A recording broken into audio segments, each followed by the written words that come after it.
Suddenly, a bright flash appeared in one dimension, as if symbolizing the beginning of something. After one flash, there were three of them, and it already looked like a constellation of stars. Suddenly, a guy appeared in this space, quickly following somewhere. The place where the guy was called the Abyss and had no boundaries with anything else. This world was very cruel and dangerous. A huge number of monsters wandered across the expanses of this galaxy in search of prey. One of these creatures was the ferocious seven-headed dragon orc. He was insanely powerful and dangerous.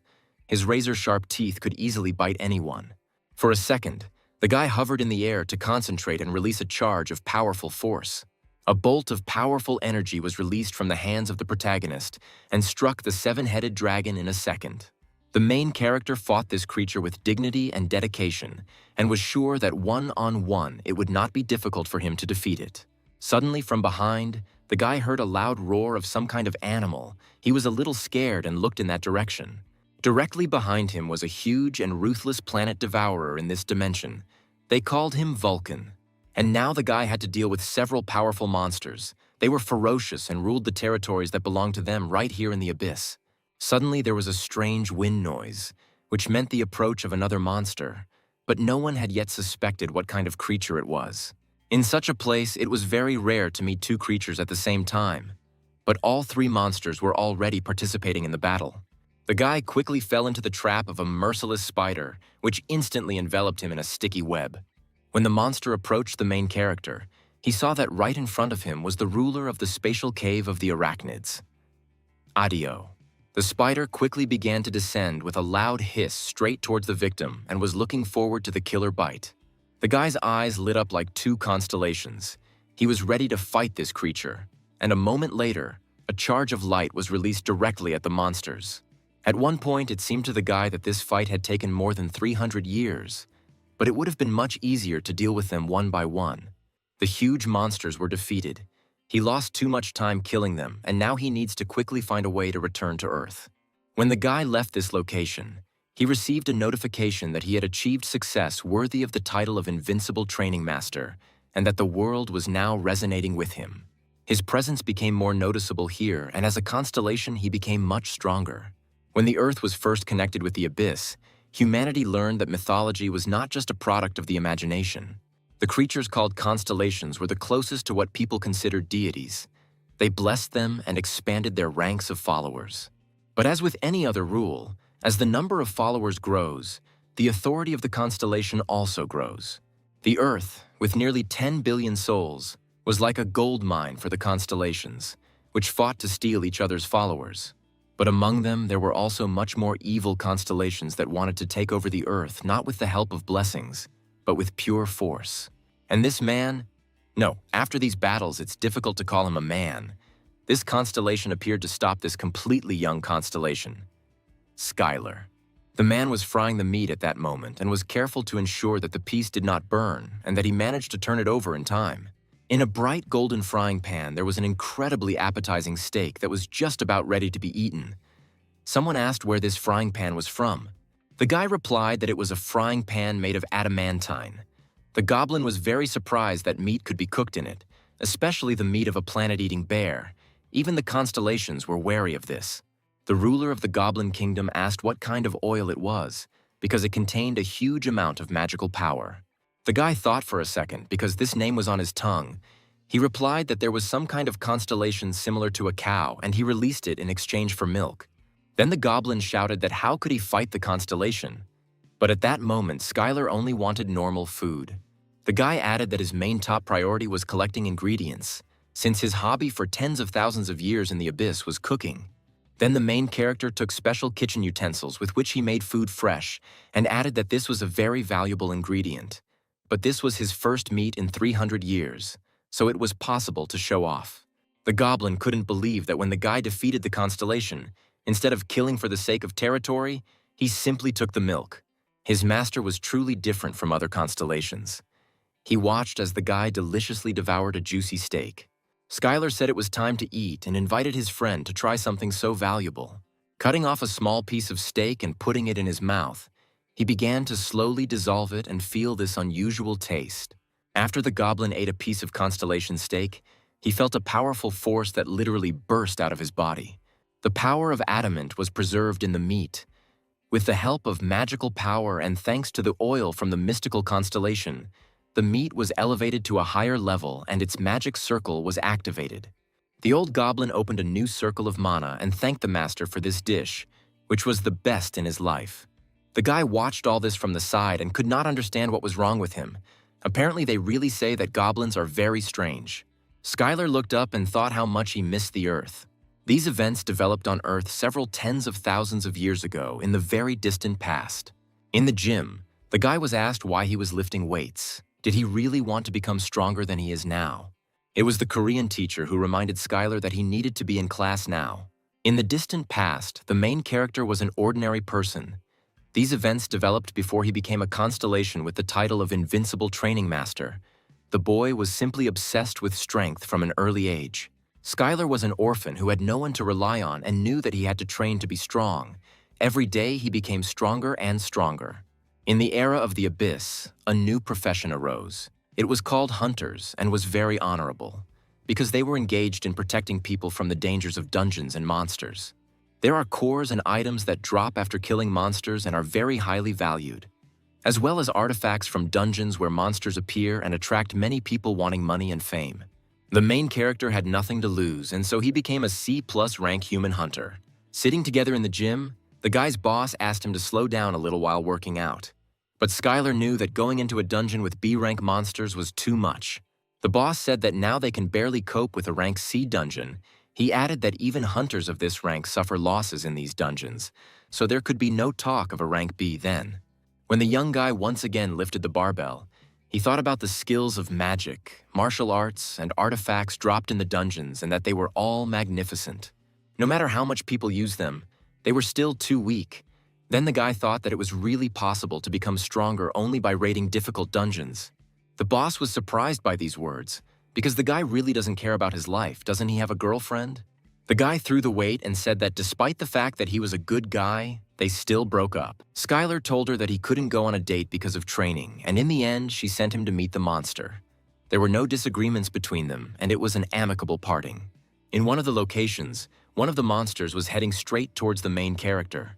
The guy was ready to fight with the ruthless monster, and as soon as he approached him, he crushed all the mighty power directly into him. The hunters who were together in this location sympathized with the guy, because being a martial artist is not at all easy. They are hardy, and therefore make good tanks.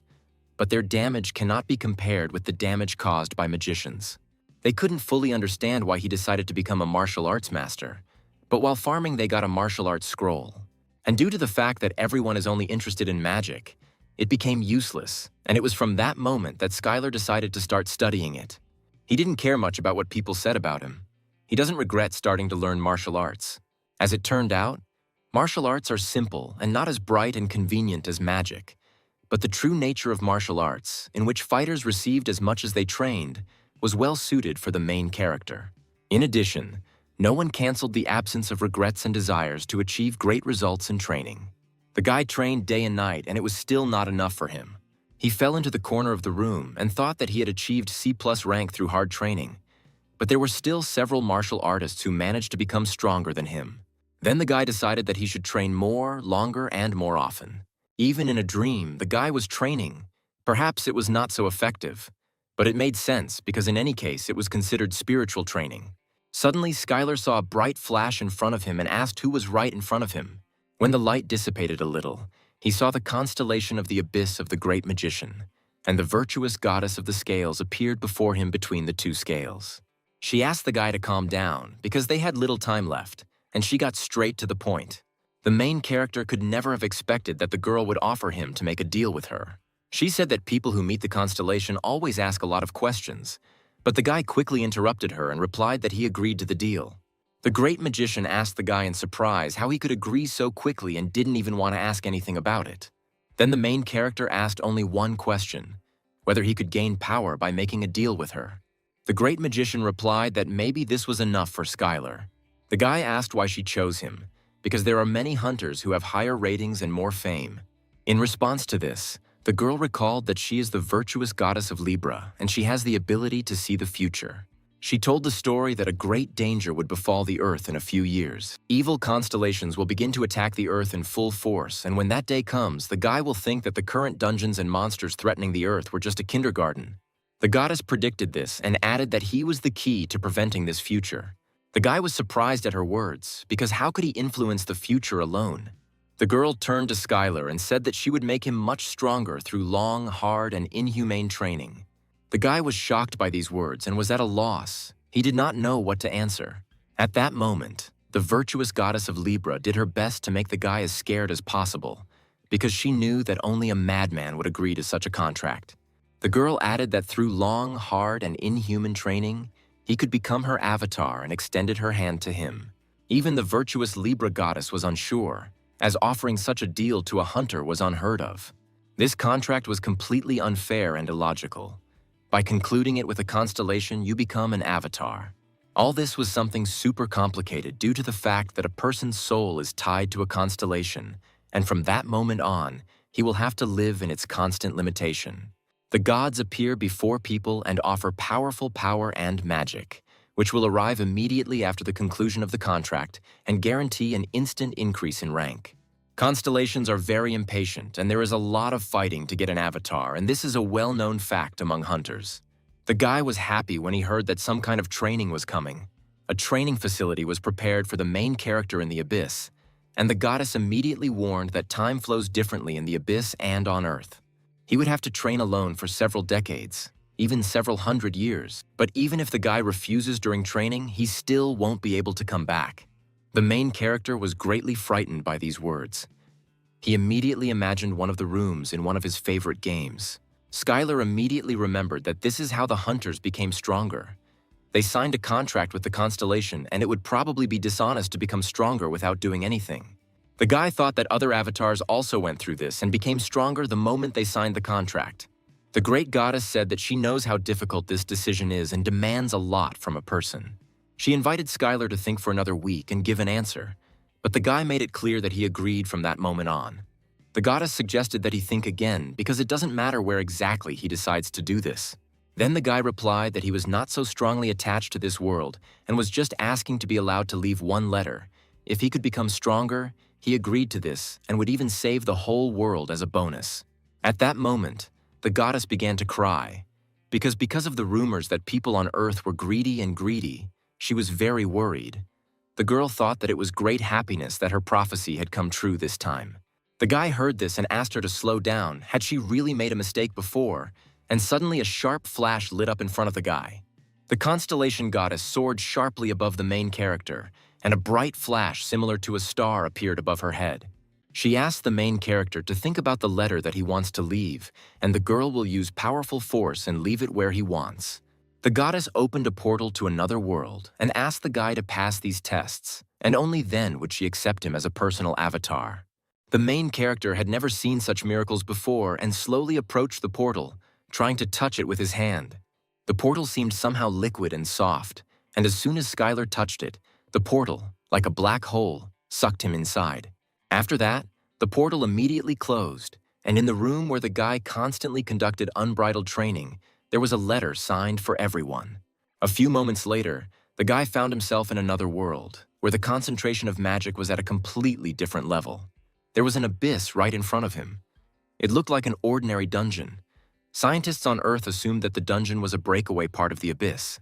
The guy remembered that all this is a training facility, but if this is so, then why is there nothing here? The main character looked at his hands and realized that from now on he could start training right here and began to perform martial arts training. At this time, the supreme magicians were watching him.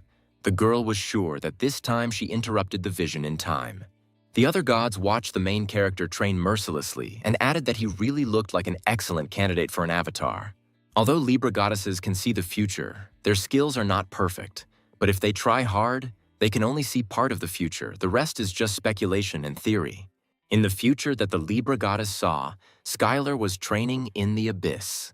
He ruthlessly suppresses the invasion of evil constellations.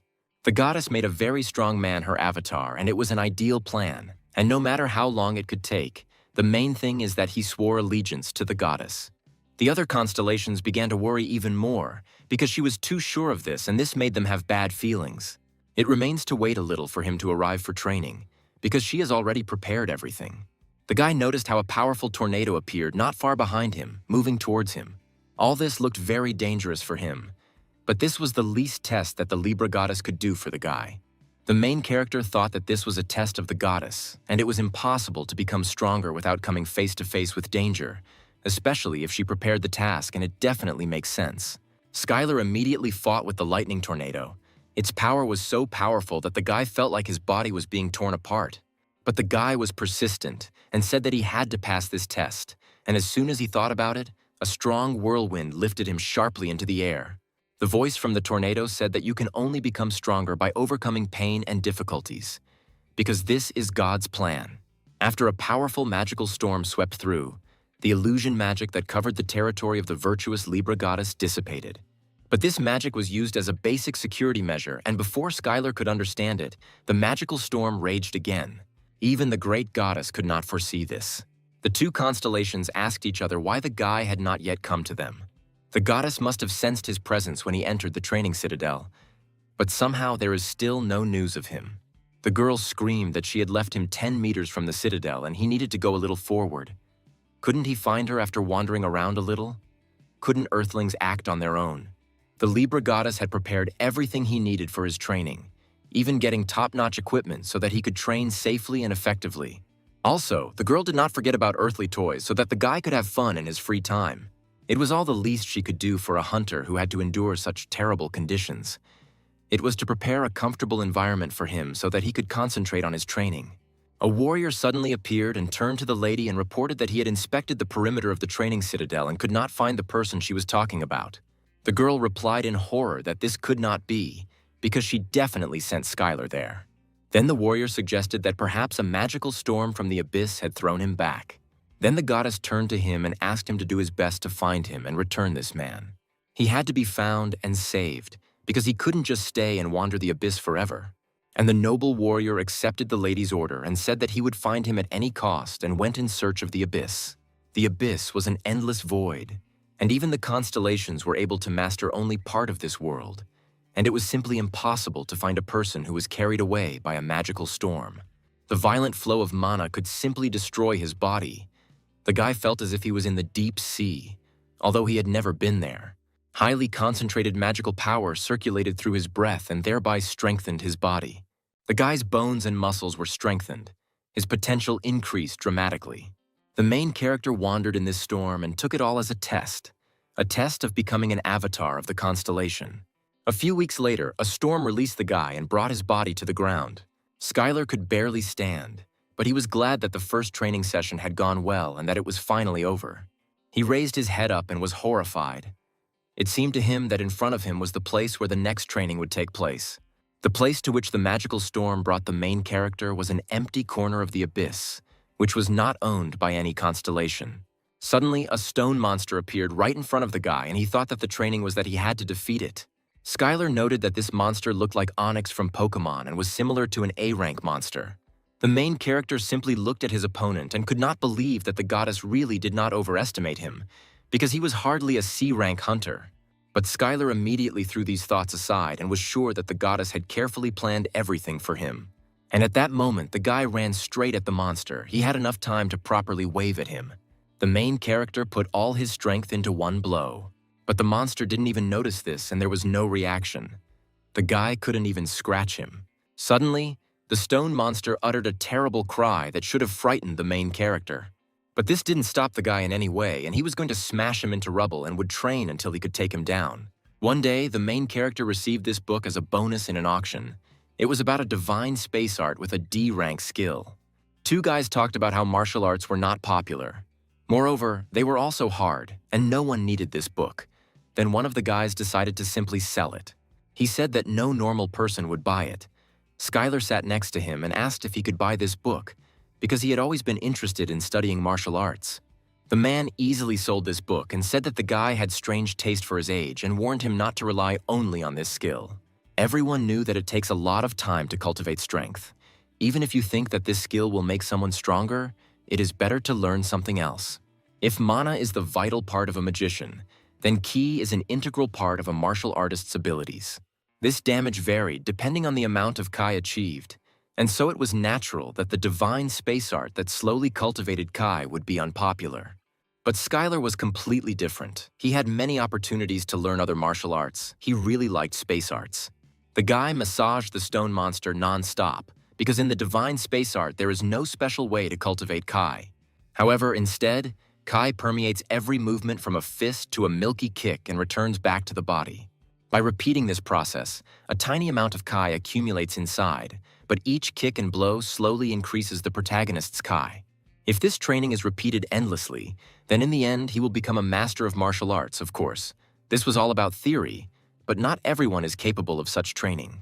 The guy thought that he did not have any talents, but in fact he was deeply mistaken, because he has the talent to endure fatigue and make endless efforts. This is why he was able to withstand 100 years of repeating the same skill. Thanks to this, he learned a B+ rank skill, the Fist of Internal Destruction technique, and then a new level of divine space art. The young man had reached the level of an advanced martial artist and was now a B rank hunter.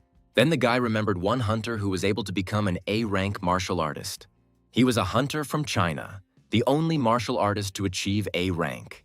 The young guy became a martial arts expert, or in other words, approximately at the level of a six-circle magician. The girl asked with great surprise whether he was going to apply for a higher rank and immediately received a positive answer. The guy planned to become the first S-rank martial artist. The main character was not very inspired by this thought, because he will be able to reach the level of this guy at this rate only in 1,000 years. At that moment, the stone monster looked at Skylar. The guy asked him why he was looking at him like that, because there was a fair fight between them. The stone snake didn't just ignore him. After the guy had cultivated Kai for decades, it could no longer ignore the damage it was receiving. At this moment, the snake could not hold back her tears, because the guy forcibly chose her as a mannequin when she was just doing normal daily activities. At one point, the guy felt a little lost and decided to go somewhere, because it was a training ground, so now he can go wherever he wants. Suddenly, the stone snake landed the young man directly on his head and moved forward. The main character thought this idea was fun, because simply walking through the abyss was an incredibly boring task.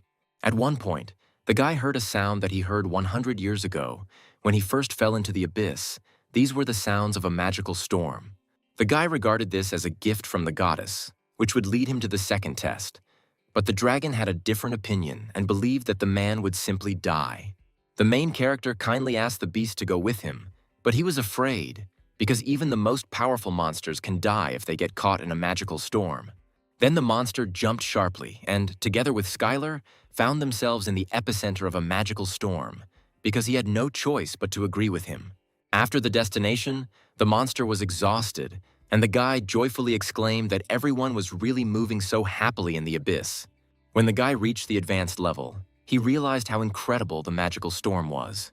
It filled his body with mana and made him stronger, eliminating fatigue.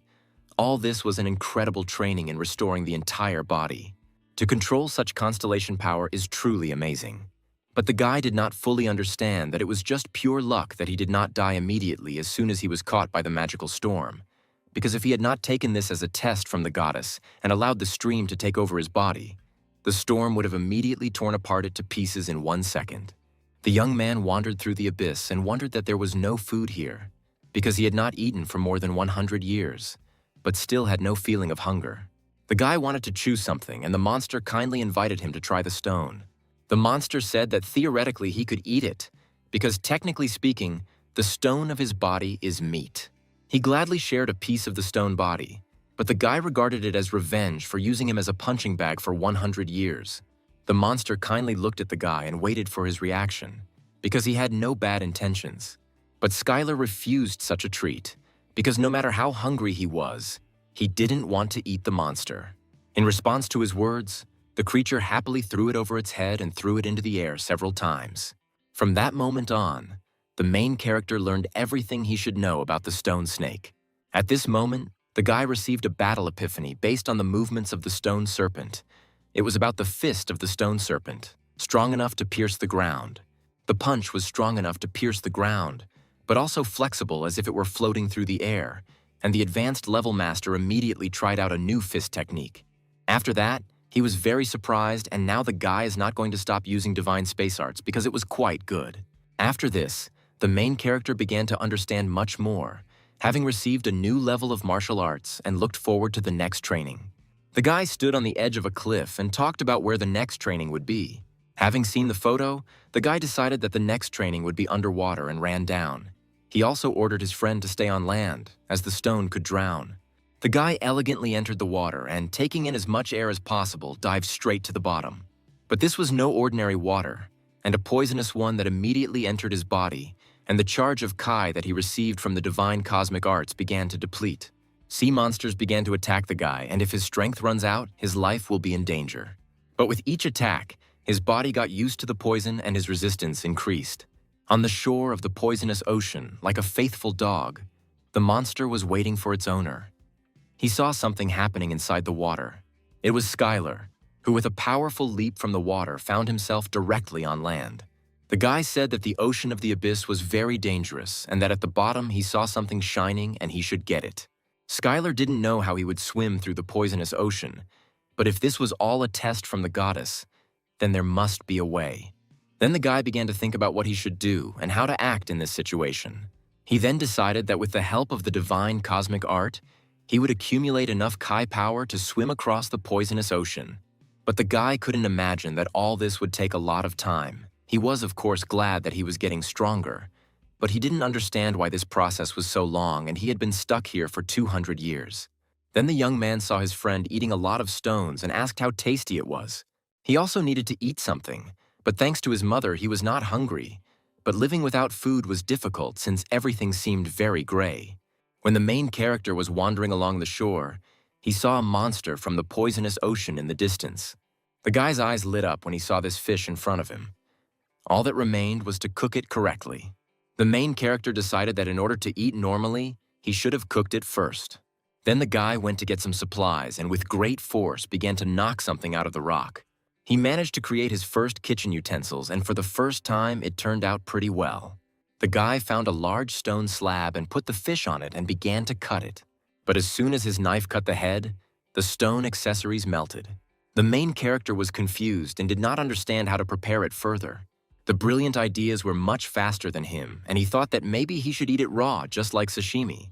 The stone friend could not stand such thoughts and took something out of his jaw and offered to use it for the guy. Skylar held adamantine in his hands. It was a treasure among treasures, highly valued among stone-type monsters. The guy really liked this material because it didn't melt when it came into contact with this liquid, and you can make a cutting board from such things. The young man was happy about this because now, by training in the abyss, he will be able to make any kitchen utensil. At that moment, the main character remembered the words of the boss, who kept shouting at him that a person should have a hobby, and now he finally understood what the boss was trying to tell him. Now, if a guy can improve his cooking skills after receiving kitchen utensils, he will be able to kill 2 birds with 1 stone, as he will be able to cook food that will help him in his training. Skylar finally cooked a fish steak and immediately began to taste it, even though he only lived once. On Earth, the main character was not picky about food and adhered to a strict diet. Many of his friends asked what was for dinner today, but upon hearing the answer, they immediately said that they ate elsewhere. After the guy finished eating a steak made from poisonous fish, he felt some kind of burning inside his body. Green, poisonous smoke came out of all his orifices. Even though the guy absorbed all the poison, he was successfully eliminated with the help of the divine space art Kai. At one point, Skylar realized that the poisonous meat had increased his Kai and his tongue was simply slightly numb. The guy came to the conclusion that poison was one of the ways of energy, because until he was poisoned, he could convert it into Kai. Then the main character decided that it was time to start the hunt, and he was ready to eat each of them. Thus, several centuries passed, the guy pulled out poisonous fish over and over again and swallowed them with pleasure, during which time Skylar's mind and body changed greatly. During this time, the deadly poison had been successfully eliminated many times with the help of the divine space art Kai, and his body now had maximum resistance to the poison. After the main character gained resistance to countless poisons, he received an A-rank skill, perfect immunity to poison.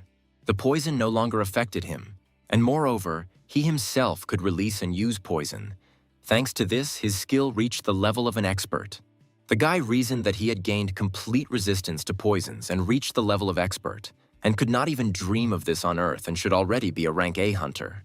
But even A-rank hunters are considered strategic weapons, and this will still not be enough to save the Earth from disaster. And the main character proceeded to the next stage, namely to continue to train hard. This was the end of his journey with the stone monster. He thanked his friend for everything and said that the further path of the protagonist would be too dangerous. The guy added that his further path lies through the water, and since he is a stone type, he definitely won't get through and ordered to return home. Due to his resistance to poisons, the ocean was no longer considered a threat for the guy. And now, the cruel sea monsters had no choice but to flee from the hunter. From that moment, Skylar became the emperor of this ocean. When the guy was wandering around the ocean, he noticed a source of magical power, which he saw on the first day, and now he will finally be able to look at it up close. But this was not a source at all, but a portal to the place of the next training, as the young man had previously thought. The closer he got, the more the thought of what the next training would be like enveloped him. When the main character got to the next location, all of his Kai gates were automatically activated, and the power completely overwhelmed his entire body, and he received automatic protection from attacks. The body of people who had reached the expert level could independently prepare for battle when it sensed hostility. But even people who are not martial arts experts should be able to sense it upon arriving in this territory. The main character came face to face with an unquenchable thirst for blood that could only be found in a high-level dungeon. Any attribute of a constellation is the laws established on their territory. One of the monsters asked the guy what race he was, and when he heard that the guy was a human, he decided that most likely he was here for the first time. Then the monster offered to explain something, to which the main character was very surprised and thanked him for such kindness. The creature took a huge sword in his hand and shouted that newcomers should be cut off their heads so that they would know that this land was ruled by the Lord of Blood and Battles. Skylar heard about the Lord of Blood and Battles and decided that this training ground had a rather harsh theme. And the battle began between a monster from hell and a guy who randomly ended up on this earth. After several successful attacks, the main character formed a Kai fist, concentrating all his power and released it directly at the monster's head. The rest of the demons couldn't believe it, that some human could defeat their boss on this earth. The guy shouted that he had come to take a test and ordered them to attack him, but the demons did not understand what test they were talking about. Then one of the demons suggested that the guy wanted the attention of the Lord of Blood and Battles, and noted that the young man did not look so bad for a person who looked like a weakling. At this moment, all the monsters and demons of this dimension began to attack the guy to kill him. But the main character was not at all afraid of this and hit the monsters with crushing force. Blow after blow, they could not force him to stop using these strange techniques.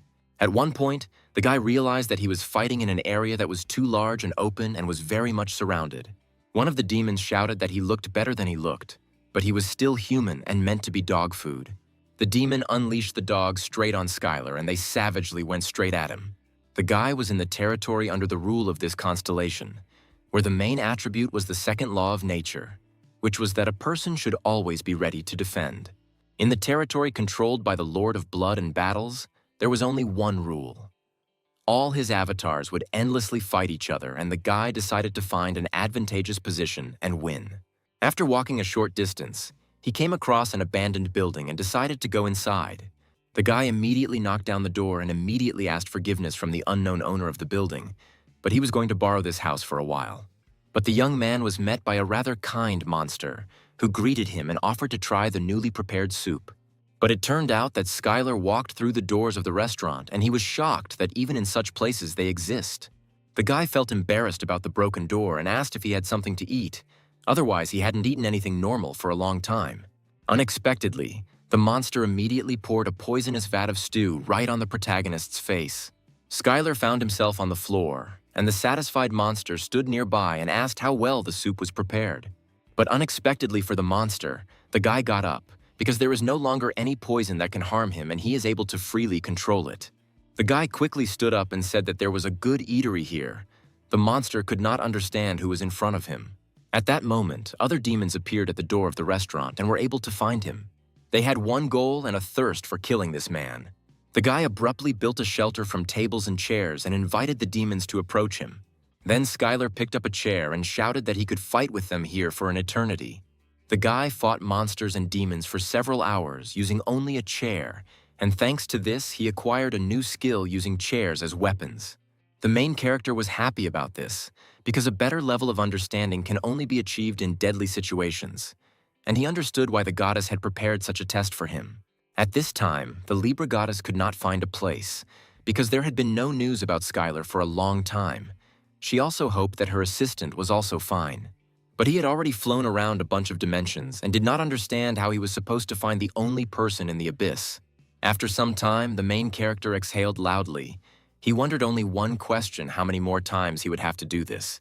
Due to his mastery of combat, Skylar's sensitivity increased, and he felt something supernatural coming from the cauldron. When the guy took the cauldron in his hands, suddenly the owner of the building took him by the leg and shouted that the Lord of Blood and Battles does not want fights to be interrupted by insignificant deaths, that here his power will endlessly revive him to continue. So no one can die here. The monster burst into tears like a little girl and asked to take pity on him, because he went through all the circles of hell to get this adamantium cauldron. But the main character ordered him to shut up, because he believed that he got it by beating other creatures. The guy added that the point is that now the winner takes all. The adamantium cauldron and this restaurant now belong to Skylar. The young man picked up a huge stone plate, because in one story about martial arts, he learned that a retired martial artist owned a small classic eatery. The guy came here only to look for a suitable place for battles, but suddenly acquired an eatery that inspired him. The main character proudly left the building, because now it was no longer an ordinary eatery, but a place called a taste factory. The amazed monster screamed for the guy not to even think about it because it was all his, but Skylar no longer cared. He offered him an excellent bet. If he wants to take the restaurant back, then let him defeat him, because the rules work here that way. When the guy entered the kitchen, he was surprised at what frequency the demon chef was holding this place. Right on the table in front of the guy were all the ingredients, dishes, and even a special place. The experiment section should now have no problems. Then the main character decided to check what kind of products were on this table. First of all, he took some piece that looked tasty and satisfying and looked like meat. As soon as the guy took a small bite, he realized that he had taken poison and was not very happy about it. He could not understand where the poison was coming from in the restaurant, so the young man began to try one of the strange fruits. When he tried one ingredient after another, he realized that there was poison everywhere in this restaurant and could not understand why there was so much of it and whether demons really fed on it. The guy came to terms with this and decided that he should eat everything raw and use his immunity to poison to turn it into Kai energy. But Skylar suddenly remembered that the poison did not affect him in any way, and now he would simply use it as one of the ingredients for cooking. From that day on, the guy fought monsters to gain experience during the day, and he experimented with recipes at night. All this continued in the diner for several hundred years. The main character calmly went about his household chores, cleaning the restaurant and clearing dirt from the floor. But every time the monsters and demons returned and shouted at him to give back his restaurant. But the guy shouted that this was now a pub and not some crummy restaurant, and quickly threw all the creatures out of the building. At one point, the main character discovered that he had obtained a new skill through countless battles. He had obtained an A-rank skill, harmony of body and mind. Now the divine space arts had become more natural. The man received a surge of wild energy. The circulation of Kai in his body accelerated sharply. The body-mind harmony skill was a state in which the body moves in accordance with the mind. After acquiring this skill, the body becomes much faster than before. Every martial artist wanted to gain this skill, but achieving it was very difficult. Magic skills are popular and used by many, and therefore they were often sold at auctions. Various scrolls with magic spells were available to everyone who participated. But because of this popularity, the scroll of harmony of body and mind was difficult to obtain. Some could only crawl through dungeons and hope for a miracle. The main character did not understand why, but he was able to achieve harmony of body and mind through prolonged, deadly fights. The guy thought that all the martial arts masters would go crazy because of this. But one question remained: when he would return and whether he would be able to at all. At this time, the Lord of Blood and Battle was pleased with everyone who received his blessing and continued to conduct continuous battles. The demon chief could not believe that an army of monsters could not defeat one person after 100 years. The main character sat calmly on the table and meditated while the monsters did not understand how to open the closed door. This building was so powerful and strong that they could not demolish it to kill a person. By the time the demons realized that their strategy was not working, the protagonist also realized that something needed to change. He looked at his hands and realized that he had stopped getting stronger, that his strength was leaving every day. Of course, he absorbed some energy through his research and cooking, but his progress in martial arts completely stopped. The guy was still inside. He could no longer experience things like harmony of body and mind. Behind the door remained the cries of monsters who shouted about adamantium nuggets and fresh meat of a void beast, from which their strength would increase sharply. All these were unsuccessful attempts by the monsters to lure the main character out. Over the years, the demons had come to an agreement that as long as Skylar was hiding in a diner or pub, they wouldn't even scratch him, and so they tried with all their might to lure him out. Suddenly, the doors of the pub opened, and Skylar shouted that he could forgive a lot, but asked the demons to end this unsuccessful production. The monsters were surprised, because they could not expect that the guy would actually come out to them. And at that moment, all the creatures flocked to the guy as if they saw an appetizing and tasty piece of meat. All this time, the demonic pub was not only a refuge, but also the reason for Skylar's stagnation.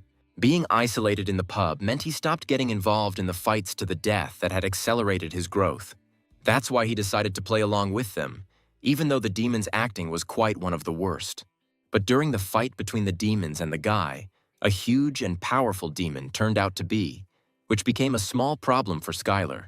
The demon shouted that today would be his last day and he would no longer need to pretend to be a strong guy who would simply be hidden in this building.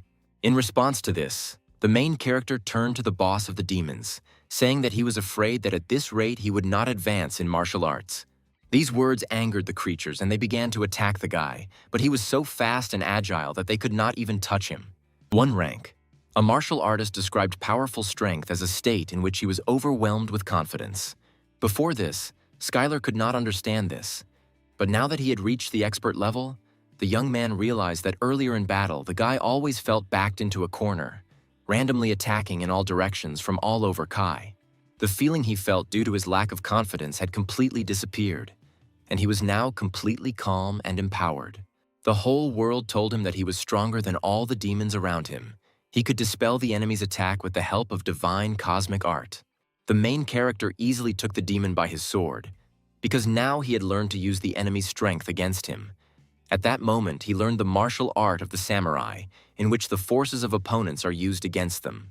After a successful battle, the guy was glad that he managed to get a piece of fresh meat and an adamantine ingot.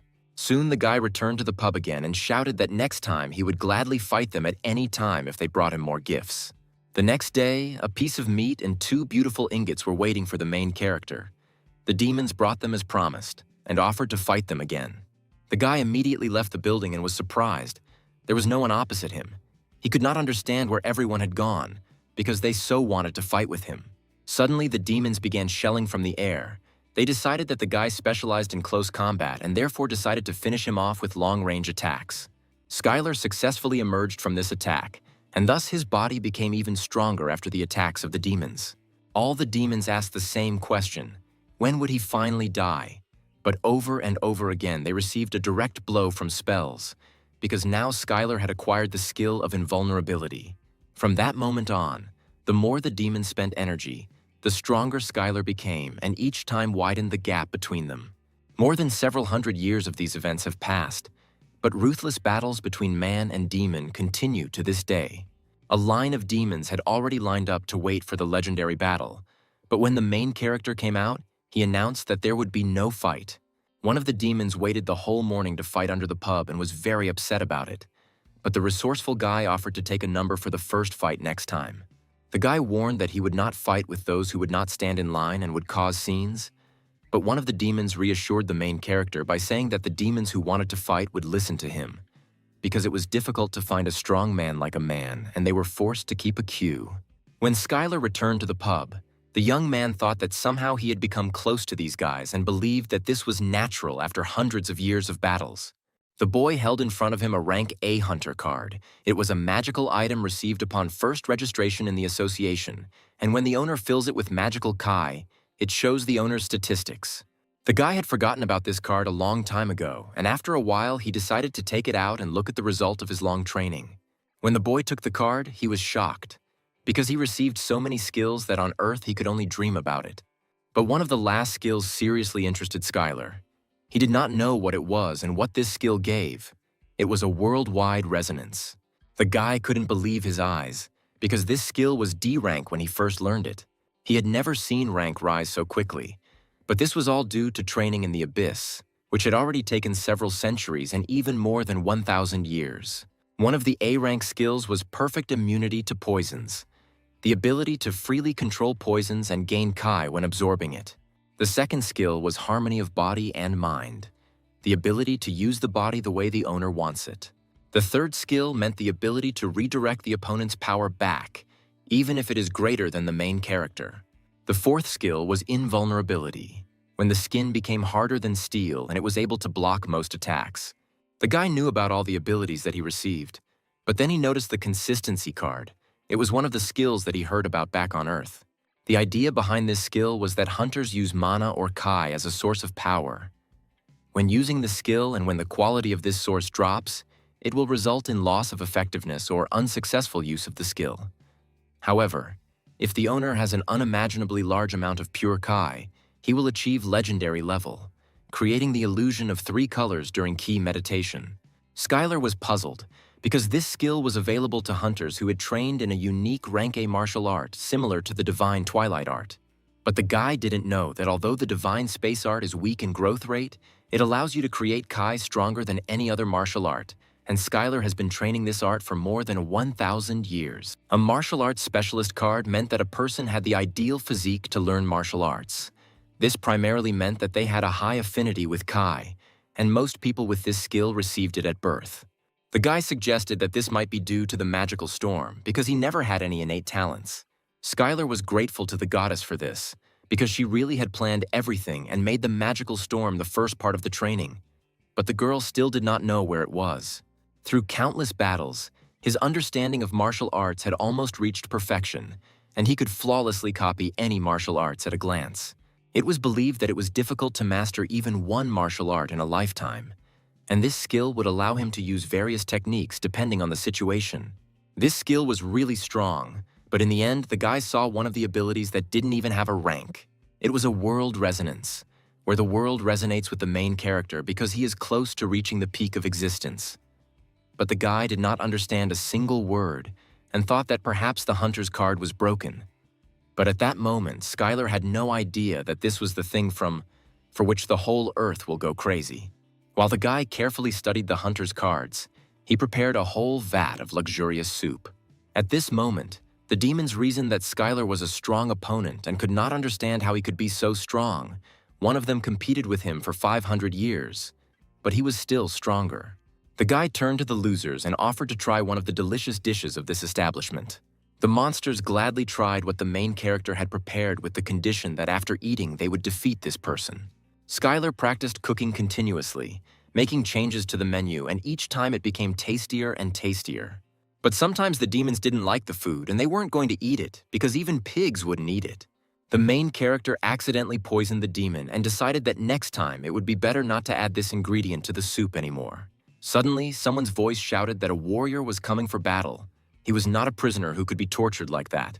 A huge demon walked towards the guy and refused to play his games and asked the man to fight him. As soon as the demon approached a meter, he immediately received a powerful blow from his fist right in the chest and jumped back several meters. The guy could not understand what he didn't like about his food and forbade him to enter here even after he was resurrected. After that, Skylar smiled and apologized for this situation and told the demons not to be shy about trying the food. The demons liked the young guy's food so much that they offered to serve this dish to their master, the Lord of Blood and Battles. The young man was greatly flattered by this and was glad that they liked everything so much. Demons were really different from people. They thought that this food was very tasty, and those who ate to their fullest did not come to the pub for more than a month. After spending so much time in the kitchen, the guy received the skill of beginner abyss cooking. The main character continued to train diligently and intensively every day, and he really was not mistaken, because his skills did not improve at all. He could no longer cultivate Kai. It felt as if his body was blocked because he was too full, his growth was stopped. The guy thought about the fact that his main martial artist was only an expert, and despite the fact that he wants to become stronger, he no longer had a role model, since there was no longer a martial artist stronger than him. The guy had to destroy this wall, and there was only one way to become stronger. This was a battle with a new enemy. With an enemy that is many times stronger than these weak demons, the guy needs to fight with someone who is stronger even than him. Suddenly, someone knocked on the door of the pub and asked the owner to come out. When the guy opened the door, he kindly invited me to try the excellent meat that he had prepared this morning. The main character kindly invited the guest to sit down at any free place, while he brought the meat without rice. Skylar was a little wary, because in front of him was a completely new demon. He looked at its statistics while showing the table. The demon said that he had heard a lot about him and was eager to see his skills. Skylar knew that this guest was very strong and much stronger than him. He possessed enormous magical power that was strong even for the demonic race. And at that moment, the main character realized that a new stage for training was beginning. The guy kindly served the guest and brought him the dish of the day, meat without rice. The demon began to slowly taste the main character's food. It was clear from him that he was much stronger than the guy. When the demon finished eating, he thanked him for the food and added that he had heard that the owner of this place likes to collect valuable minerals. At that moment, he took out a huge adamantine ingot, which was of an unprecedented size. The guy held this ingot in his hands and did not know what to say. He believed that the demon had paid him too much and offered him another portion of rice, but the demon refused, saying that one was enough and everything was delicious. The demon turned to the man, saying that his name is Varigoth. He is the first avatar of the Lord of Blood and Battles, and the one to whom he gave the bloody axe, and he has an offer from his master. The guy was very surprised by this and clarified what kind of proposal he was talking about. Then the demon added that all this time the Master Lord of Blood and Battles had been watching him, and now he wants the guy to become his avatar. Varigoth was sure that Skylar would accept the offer, but despite the fact that he is a wanderer from the outside world, the guy is not crazy enough to go against the will of the constellation. The main character cautiously asked for forgiveness, but he simply cannot accept the demon's offer. Varigoth was furious because the guy refused his master's offer. The guy said that he was under a lot of pressure and that he was the very strong opponent that the young man had been waiting for so long. The demon did not understand this, because the guy had a talent worthy of praise from the master of not hiding his fighting spirit in front of someone who was definitely stronger than him, and it was this quality that the Lord of Blood and Battles desired. The demon shouted about why the guy was not happy if he rejected such a sweet offer. Then the demon suggested that perhaps the guy was already an avatar of another constellation, but he did not feel the presence of the constellation in him at all. The main character replied that he was not an avatar yet, but had already promised the constellation that he would become one when he passed her test. The creature tried to find out because perhaps the guy had been deceived, but the main character was persistent and did not understand what the demon was trying to achieve, because if he wants to fight, he will be ready for it with joy. The demon asked the guy not to rush and listen to him, because what he was talking about did not add up in his head. Constellations enter into a contract with an avatar because of their desire. Not a single constellation will accept someone unworthy as an avatar. And to be desired by one constellation meant that other constellations from the abyss would also desire this, and therefore the constellation immediately entered into a contract with the avatar candidate so that others would not do this. But if they want to train the candidate, they do it on their own territory. All this is due to the fact that there may be cases of the candidate being intercepted by other constellations while he is wandering outside, and if this happens, then the constellations will laugh at him for 10,000 years. But the guy shouted that Varigoth missed something, because the constellation to which he promised could see the future, and the guy was sure that she chose this strange method because she foresaw it. The demon was not completely sure, because foreseeing the future is a rare and special skill, but the main character replied that this is what proves that his constellation is better than he thinks, because she was able to think through the fact that nothing would happen if he trained outside its territory. After these words, Skylar boasted about the training he had endured and all the trials he had faced hundreds of years after he was caught in the magical storm, and how carefully these trainings had been planned. But the demon replied that this makes even less sense, because the magical storm of the abyss is not something that can be controlled, and even the constellations cannot do it. It is a dangerous and strong catastrophe.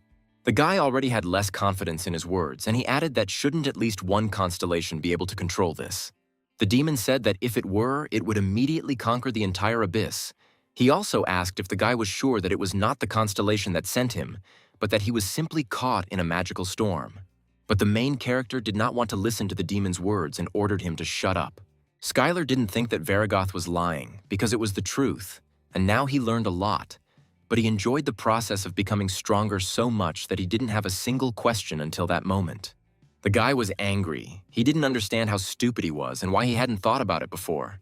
At one point, the young man wanted to burst into tears, but this was impossible because every tear leads to the exhaustion of Kai and his courage. Skylar left the pub and headed forward. Now he knew that he was not at the training facility, but simply in another location. And now he urgently needed to return to Earth because he had wasted 1,000 years. But the demon upset the guy because he could not leave this territory of the Lord of Blood and Battles. And at that moment, Varigoth, gifted with a bloody axe, showed his true form, and the blessing of the Lord of Blood and Battles enveloped him. He felt sorry that he had to break such a gem as the guy who was right in front of him. He reassured the guy, told him not to despair, because his master is very generous, and when the main character dies, he will bind his soul and resurrect it. The guy did not understand what kind of nonsense Varigoth was talking about. He refused to play their games and immediately attacked the main demon. The demon noticed that the guy had a special walking technique, and he did not feel any magic, and his movements were much faster than teleportation magic. The main character demonstrated a divine space art movement technique using Kai, and it was called the Moonwalk. The demon replied that his master was interested in him for a reason, but he did not intend to continue this any longer and ordered him to prepare to serve his master. Varigoth used Bloody Baptism.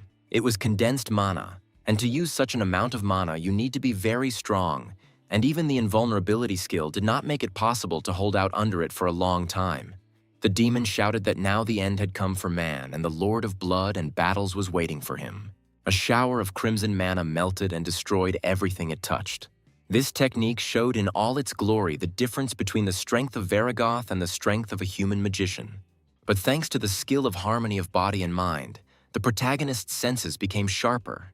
His Kai consumption significantly decreased, and the effectiveness of the martial art he used increased. The divine cosmic art unceremoniously warned him, and it was because Skylar was in great danger. When faced with a crisis situation, when the enemy was much stronger than the guy, his mind was very calm, and the discomfort of wasting time due to misunderstanding had already disappeared. It was that similar moment when the guy got into a magical storm, where it was not the speed that was important, but the feeling of the flow, and then he would be able to dodge. The degree of proficiency in martial arts was increased, and the guy received an S-rank skill, incredible speed, a technique that allowed him to move in the blink of an eye to the desired place.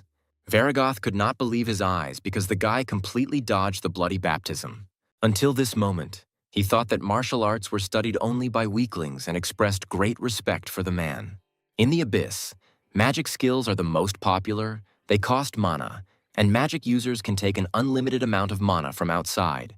On the other hand, martial arts expend the user's inner strength. Compared to magic, martial arts have a limit. After meeting the main character, the demon understood why martial arts were created, because it really amazed the mind. And he told an old story that slaves staged an uprising on the territory of some constellation. They wanted to resist the law of this world, and since they went against the constellation, they could no longer use mana. However, it was not so easy to suppress the uprising because of their wonderful skill, thanks to which they could be used without borrowing mana from outside. The guy thought that we were talking about martial arts, but what if he used magic? The demon added that after his body had melted from the Bloody Baptism, he would have already met the Lord of Blood and Battles. And at that very second, the guy flew straight at the demon so that he could see the real power of martial arts. The demon understood that there really was a special person in front of him, but he was Varigo, and his master gave him a bloody axe. And then the demon used the magic of a bloody axe and struck the main character with a powerful blow. The guy shouted that with this magic the fight was unhappy, and perhaps he at least has weaknesses in close combat, because it couldn't be that magic was capable of anything. For the first time in a long time, the main character was on the edge, because an enemy appeared before him that was significantly superior to him in strength, skill, and magic. With each attack he inflicted, he felt himself becoming stronger. Collecting the required amount of Kai at one point, he created Kai fists. And as soon as he managed to do this, he made a powerful fist of the cosmos, which struck the demon with such force that Varigoth could not have expected it. But even this was not enough, and the demon was amused by interesting tricks. But this was not enough to completely defeat him. Several skills, such as using speed or evasion, were only suitable for defense, but the problem was with attacking power. In order to break through the dozens of layers of protective magic with which Varigoth defended himself, he had to deliver a powerful blow. Then the main character thought that Kai's fist was the result of Kai compression. But such compression was unlikely to be enough, but he decided to try anyway. In theory, the Kai fist did not fully utilize Kai compression, and it was possible to compress Ki to the state of materialization, and this technique is called Ki materialization. The protagonist's idol, the greatest martial artist on Earth, was the first who was able to materialize Kai. But he could only hold the materialization for a moment due to the fact that this technique absorbed a huge amount of energy. He could not use it in a real battle. But Skylar has long surpassed the idol among martial artists more than 100 years ago. And with a powerful stream of energy, he struck Varigoth right in his heart. The guy couldn't quite believe that he managed to do this, and he destroyed the bloody shield spell and the Master's blessing. The main character succeeded in destroying all of Varigoth's defenses. But if he uses the manifestation of Kai again, his energy will be depleted. The battle between man and demon was still ongoing, and the demons below the rank were wondering when the end would be, because at this rate they would grind this place into powder. Varigoth had been fighting with the main character for 6 months, and this man was a legend. So the main character used the Fists of Space. His energy was quickly depleted due to the use of this skill. The scanner was at a dead end. Although he could break through Varigoth's defense with the materialized Kai attack of the Divine Space Art, but he could not use this deadly attack from the huge Kai consumption. Although his skills quickly restored his energy, he still needed time to use the cosmic aura once again. Varigoth turned to the guy, saying that they had already spent too much time on this and he could no longer restrain the Lord of Blood and Battles. And at that moment, a loud noise was heard, which meant that the Lord of Blood and Battles blessed the demon with the strength to win. The main character could barely stand on his feet while Mr. Varigota gave him additional strength. Skylar understood that he was in great danger and knew why the demon had decreased in size. He did this to increase his speed, to be more mobile and sharp, so that the main character could not keep up with his fast and lightning-fast attacks. The fight between the demon and the guy continued. The main character repelled one attack after another, continuing to accumulate energy and try to defend more than attack. The demon's attacks were so strong that at one point Skylar's invulnerability was broken and he needed time to restore it. He understood that if he lost concentration, he would die immediately, and there was no way he could relax and stop. From the moment he entered the abyss, the main character never used all his energy completely. After all, in the abyss where the environment is full of dangerous enemies and creatures, using all the power was equivalent to suicide, and there was no way to completely use it up. But the main character understood that he was not in a situation where it was necessary to accumulate energy and spend it in small parts. And then at one moment, Skylar released all the juices from his body, accumulating such a flow of energy that with one blow he cut off the demon's hand. At this moment, the protagonist learned Space Breakthrough Kai. It was a completely new technique that was added to the Divine Space Art, and the art improved. Varigoth felt that even after such a crushing blow, no matter how, he had to defeat this man. After all, if he does not end this, then Skylar will become even stronger and more powerful to such an extent that he will no longer be able to bring him even the slightest damage. Considering the fact that they were in the territory under the control of the Lord of Blood and Battles, the demon could not lose this battle. Varigoth could not just stand by and watch as a new constellation was born in the territory of his great master. Suddenly, the demon saw a bright light that began to slowly blind him. He wondered where it came from. As soon as he opened his eyes, he saw that Skylar was standing in front of him, hundreds of times larger than him. At that moment, the main character realized what it meant to drain all the energy from Kai. The wall that the main character encountered, the amount of Kai that was in his body, all this was now absolutely unimportant, because all the powerful energy was inside him. And now, if he can bring all the energy outside the body, then the world will become his energy. At this moment, the guy has achieved a perfect understanding of the Kai materialization skill, and now he can freely use this materialization. The skill of world resonance has strengthened, and now the world is waiting for its defeat. The Abyss constellation watching the battle showed great interest in this. From that moment on, all the constellations were ready to have the main character as their avatar. The guy finished off the enemy blow by blow, and at one moment the demon was able to utter his last words that he had lost this fight to a man. The guy defeated the first avatar of the Lord of Blood and Battles of the Demon King Varigot, gifted with a bloody axe. The main character received power from the whole world thanks to the skill of a master of the craft. The demon was trampled straight into the ground and added that the guy had now earned the right to reject his master's offer. Although this battle was long and difficult, Skylar thanked the demon from the bottom of his heart. Varigoth added that he should listen to his words, because no matter what kind of constellation offered him to become his avatar, he should not accept it from him. The demon advised the guy to become so strong that not a single constellation could look down on him, thereby becoming famous in this abyss and becoming a constellation. The main character looked at the enemy whom he had just defeated and replied that he understood everything and would definitely listen to his words. At that second, the demon disappeared, saying that he would look forward to the next battle. The guy looked at the bright flash and shouted to him to come back, because he must return what he deserved. The main character began to think about the words so that he would become a constellation, becoming a master, the level at which he accepted the world as a whole person. Skylar began to feel something that he could not previously. It was the looks of the constellations watching him, their pressure and how powerful they were. The main character decided that he could compare with them if he became a little stronger. Suddenly, other constellations of the Abyss began to ask Skylar to meet him. The Abyss constellation did not move. They could not do this, since they were constantly targeting each other's territories, and if one of them accidentally left the post, he would fall in an instant. That is why the constellations watched the world without leaving their own thrones, watching the avatars or those who were worthy of becoming them. The guy couldn't believe that all this time someone was watching him, as if he was being shown on regional news. After a great battle, the Lord of Blood and Battles placed a bounty on Skylar's head, and every creature that was in this territory hunted for him. But from that moment on, the main character had nothing to fear, because he declared that he would become a constellation while others watched his triumph. On the ground in the gym, the men saw some guys showing on TV who had entered into a contract with the constellation. He talked about how everyone is jealous of him because they also want to sign a contract with the constellation, but in reality, everything is not so colorful and wonderful. The guys were surprised by his words, because they did not understand how they could talk about this directly and openly. The man spoke about the rules of the constellations that bind him, and you are under surveillance 24 for 7 hours. Skylar heard his friends loudly discussing this guy about how he was handsome and became an avatar and, in fact, he already had everything. But why was he whining that it was so hard for him? At that moment, the guy realized what that hunter from TV meant. He was obliged to act in accordance with the rules and obey the order of the constellation. But if he disobeyed, then an unimaginable punishment awaited him.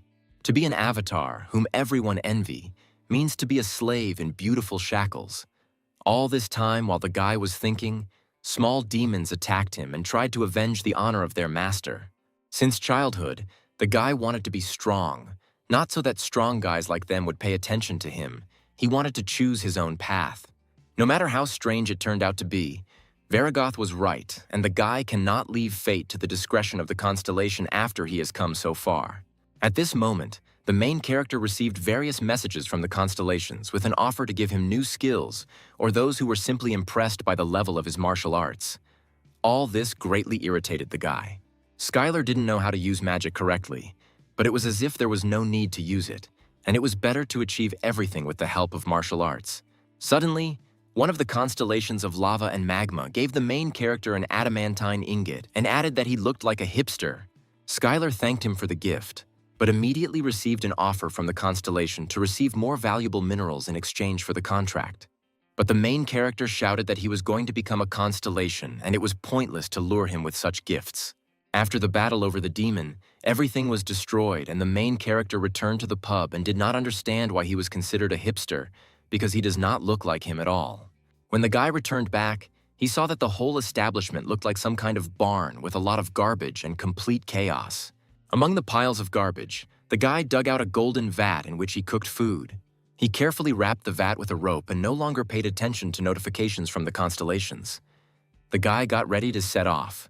The main character left the modest restaurant that brought him so many emotions and went into an unknown world. At one of the locations, a creature with a double head was following the path, when suddenly a voice was heard asking if they had seen a human male here. It was one of the guardian angels of the constellation, who continued to search for the guy all over the world and showed what the guy looked like. The creatures smiled when they saw who they were shown and asked what kind of ugly creature was in front of them, And why would they even answer some angel? Suddenly there was a loud noise, and the same creatures that were in front of the angel crawled out of the ground. The evil dogs began to threaten him that he had entered the wrong area and had completely lost his sense of smell. They added that this area is not under the control of any constellation and is the most secret and isolated neutral zone in the abyss. The dogs immediately pounced on him so that the angel could feel the fierce claws of freedom. But as soon as the creatures got closer to the angel, they immediately received a powerful blow, after which they flew back several tens of meters. Then the man duplicated his question, asking if they had seen this guy. Then, in horror, the dogs apologized for making such a mistake and answered that they had not seen anyone. After these words, the guardian angel flew further to look for Skylar and thanked the creatures of this location for the information. The virtuous angel of the goddess of Libra continued to look for man all over the planet. He talked with races capable of speaking. He endlessly asked if anyone had seen Skylar. While the angel wandered through the abyss, he received various notifications from other constellations, since avatars rarely leave their territory and everyone was wondering what was happening. For the constellations sitting on the territory and bound by their own rules, observing the avatars of other constellations was quite simple entertainment. And at that moment, the angel used the goddess veil skill, and now he was hidden from the sight of all the constellations, and one of the observers was furious for using such a cheap trick. And the constellations continued to send different notifications. Some asked to remove the veil, and some offered various riches in return, only to see what was hidden behind the veil. The virtuous goddess of Libra sent this particular angel on this impossible mission, because he will conscientiously complete it without giving in to temptations from other constellations, even if he himself considers this mission impossible. Meanwhile, in an abandoned sector on the territory of the Lord of Blood and Battles, the main character continued to train. Now, thanks to the master degree, the divine space art has been refined, and now the amount of Kai does not matter, and the skill of a martial artist has allowed him to use all martial arts perfectly. But despite this, Skylar continued to practice a powerful cosmic fist punch. Just like when he first learned the divine space art, he put his whole soul into every blow. Unexpectedly, the guy received a notification that since he continued to live as the power befits him, his essence has increased greatly. When the main character decided to leave the area after defeating Varigoth, a change occurred in the mysterious world resonance skill. When he took the card in his hand, it shone brightly, and he read that the world now resonates with him, because he is close to reaching the peak of existence, and his title has changed to the Invincible Master of Training. At this moment, Skylar realized that when he reached the master level in the divine cosmic art, he had refined all the skills to the level of flawlessness. And now, in order to become stronger and gain constellation status, he needed to obtain the divine space art master degree. On the guy's way, he met demons who shouted to him that he could not escape anywhere, because he was in the territory under the control of the Lord of Blood, and now they would kill him for humiliating their master. But Skylar continued to think that he should strengthen the essence by following the principles, and the world tells him that this is the path to becoming a constellation. These thoughts did not leave the guy, and he walked confidently towards his goal, scattering all the demons that came his way. The only principle he must follow is that he is an invincible master of training. He must train all the time and never lose. The guy confidently walked towards his cherished goal. It suited him perfectly, because he really wanted it. The main character continued to train and left the corner of the abyss, in which the gaze of the constellations could not reach him, and each time he became stronger and stronger. This was the whole strength of the essence. In the battle with Varigoth, the main character acquired 2 new skills related to his essence power. One of these skills was a good giant fighter. His power grew when he entered into battle with a strong opponent. The second skill was called self-control.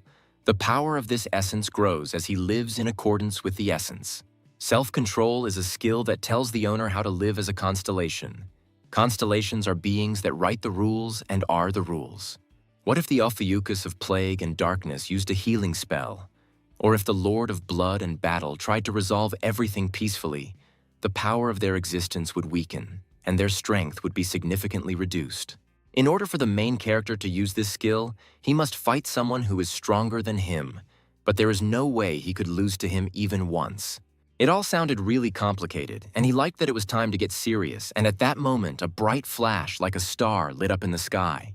Skylar thought that this was another monster, and it looked like it was really huge. The star fell straight into the ground, and the guy hoped that this time it would be much stronger than him. Suddenly, a huge silhouette of a terrible monster appeared from underground, flew up and was ready to attack Skylar.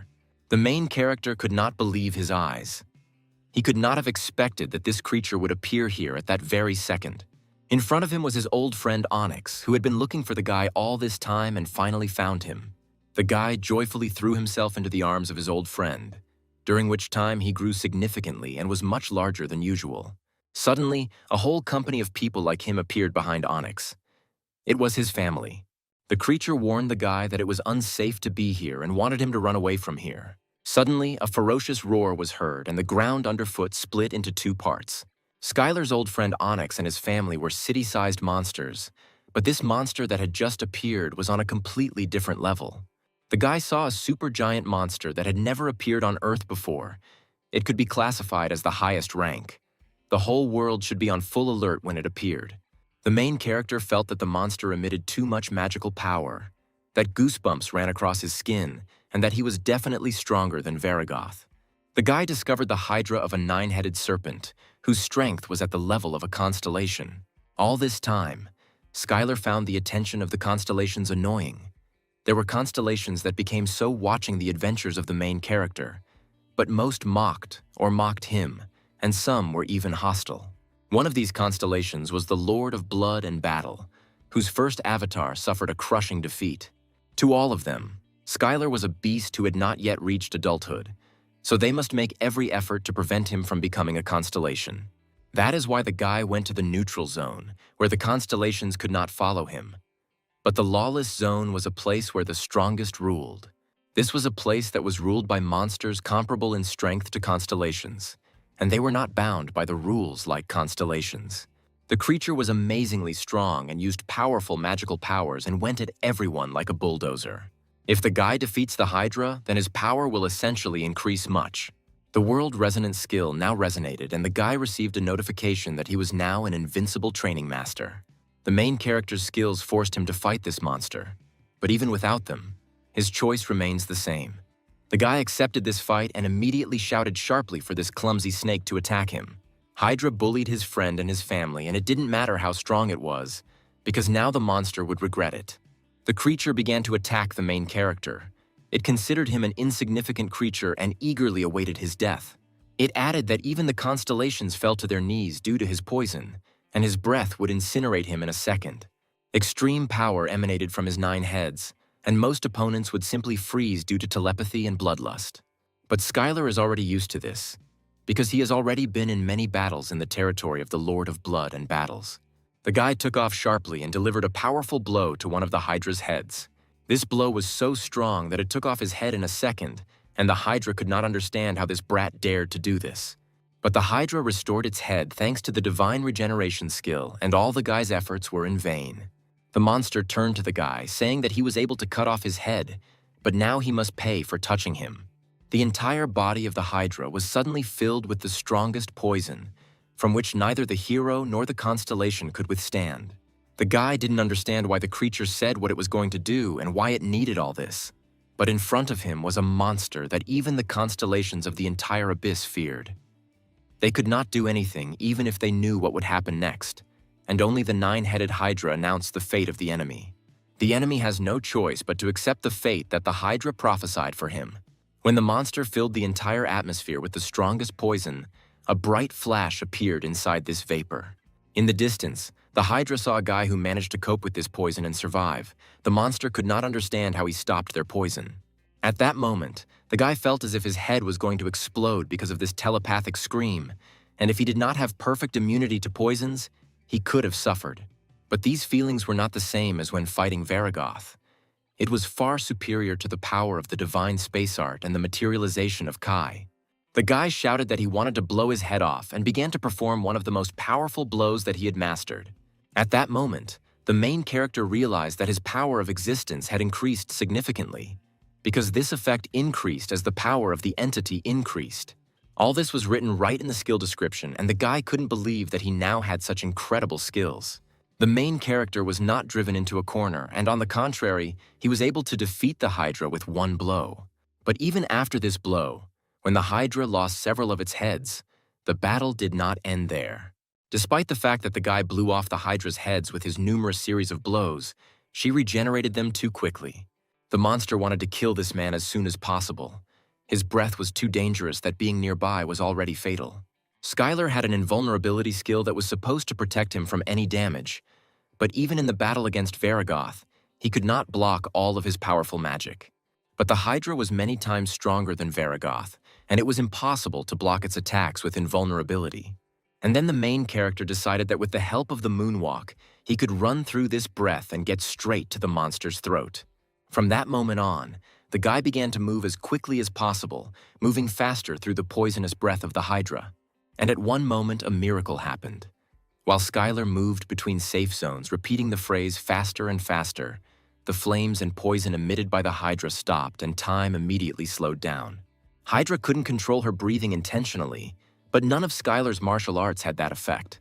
And finally, the main character realized that all this was happening for the same reason that his attacks were much stronger than they should have been with his level of martial arts and skills. The power of the essence is not the same as enhancing magic or martial arts. It is the power that allows you to change reality. In accordance with his imagination and desire, he received an epiphany on how to use the power of the entity, because it was a power that could change reality. Now the guy is able to control this as he wishes. As a result of insight, the skill of the power of the essence increased, and this power allowed the constellations and creatures that had reached the peak of existence to rule in the abyss. The constellations used this power to transform the abyss and create a kingdom and bestow gifts and blessings on their followers. As long as the constellations have enough essence power, they can do whatever they want. Hydra was furious. She could not believe how the guy dared to do this. The monster shouted that he would not forgive this and would certainly kill him. This being had a gigantic soul and a strong will. With the current power of the essence, Skylar could not shake or change its will. But did he need to do this? Because his goal was to change the power of the protagonist's essence, and not the Hydra. The power of Skylar's essence penetrated his materialized Kai and became a sharp blade capable of cutting both the huge body of the Hydra and the poison that could seal divine regeneration. And the guy, with great speed, like a razor blade, began to rush through the Hydra's body. She could not believe that this was possible. The main character remained calm and did not give free rein to his emotions, because this was also a training session. And thanks to this power, the Hydra heads could not regenerate, and they immediately lost to this man. They used Plan B, namely to hide in a cave and wait until regeneration returned to them again. But with so many heads like a Hydra, it was difficult to come to a consensus, and someone did not want to return to the cave with such a body, because it was a great humiliation. Not fire, not poison, not brute force never affected the monster, but without regeneration, the Hydra quickly died, and for it was a shame, because they lived for 10,000 years and never faced such humiliation. And at that moment, while the Hydra was arguing with each other, a sharp ray of light crashed into them straight from the sky. It was Skylar, who used the most powerful fighting technique to say goodbye to the snake and admit that it was a truly strong opponent. After this battle, the main character greatly increased all the skills that were used during the battle, and the world began to resonate with him even more strongly. The main character inherited the Hydra's divine regeneration karma, and now his invulnerable body endlessly regenerates from now on. The guy noted that life is a strange thing, because being a martial arts master, he never thought that he would receive so many A skills. Now he just had to look at them. Even one such skill would make the guy an A-rank hunter, but it no longer mattered once he decided to go beyond being a hunter and set foot on the path of the constellation. The guy asked the Stone family if everything was okay with them and how they were feeling. Everything was fine, and the Stone friends said that the guy had changed a lot. But this was to be expected, because after several thousand years, anyone can also change a lot. The main character looked at the monster who was lying on the ground and asked his Stone friend if he needed meat, bones, or scales, because this needed to be sorted out somehow. But the Hydra's body exuded a frightening, poisonous aura, which required him to forget about it, because even touching the monster's body was dangerous. But this didn't stop the guy, and he quickly began chopping the snake into small pieces. There was so much meat that it was impossible to take it on the road, and he decided to eat the meat right before leaving. At this point, the stone friend asked the protagonist to take one amulet as a gift. It was as a sign of gratitude for protecting his entire family from Hydra. When the guy took the gift in his hand, he received a notification that in front of him was an artifact, the subspace necklace. Thanks to this necklace, the guy could fit all the pieces of Hydra right into it. Hydra bones could be used to create various items and weapons, and the tough Hydra scales could be made into armor if carefully processed. The guy was delighted with such a generous gift, because he could throw a boiler there and even unenriched ore, and all this was very convenient. The main character said that during this time he had accumulated a large amount of adamant, and even the piece that his stone friend gave him also remained. But the guy still did not know how to process this ore. Skylar already imagined that as soon as he found out a way to melt this material, he would immediately make a frying pan and a cutting board. But the gifts from the stone friend did not end, and he presented another stone. From the moment Skylar decided to become a constellation, he began to see messages about other constellations. He could also see the amount of power that beings like Varigoth and Hydra possessed. The reasons why he was able to use the subspace necklace was not because he simply became smarter and observant, but because he was a being capable of reaching the peak of existence. He could also hear the world talking to him. In his hands he held unenriched orichalcum. It was a metal that radiates pure magical energy.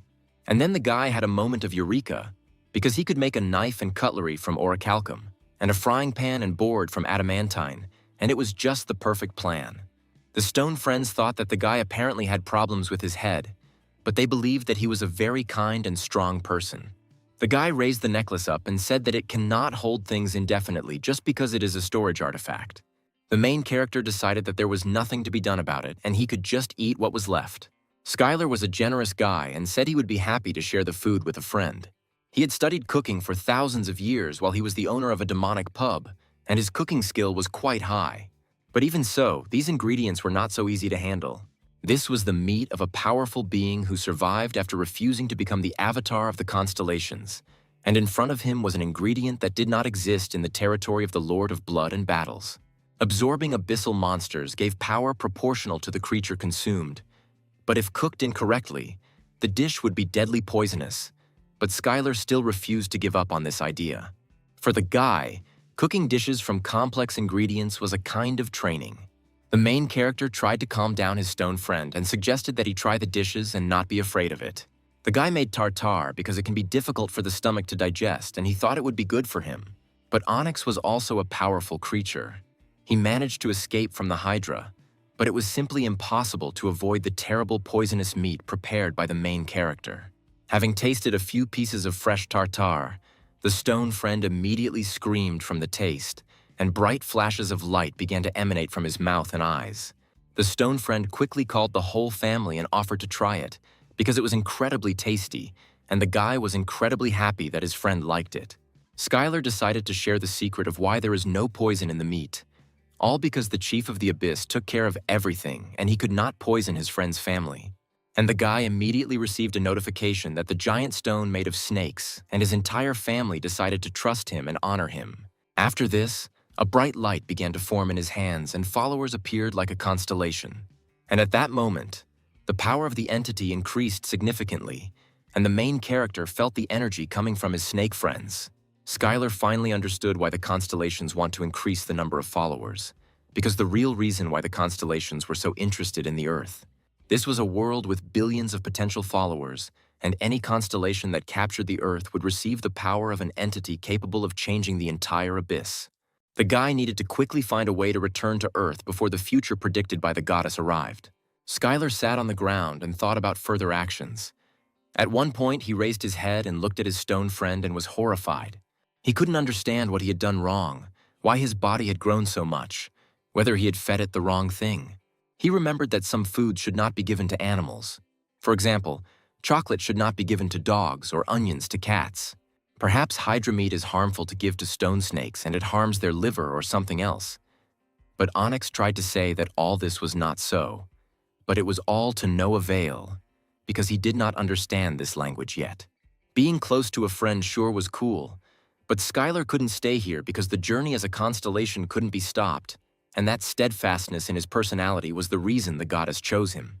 The main character looked around and thought that there was definitely something in this territory.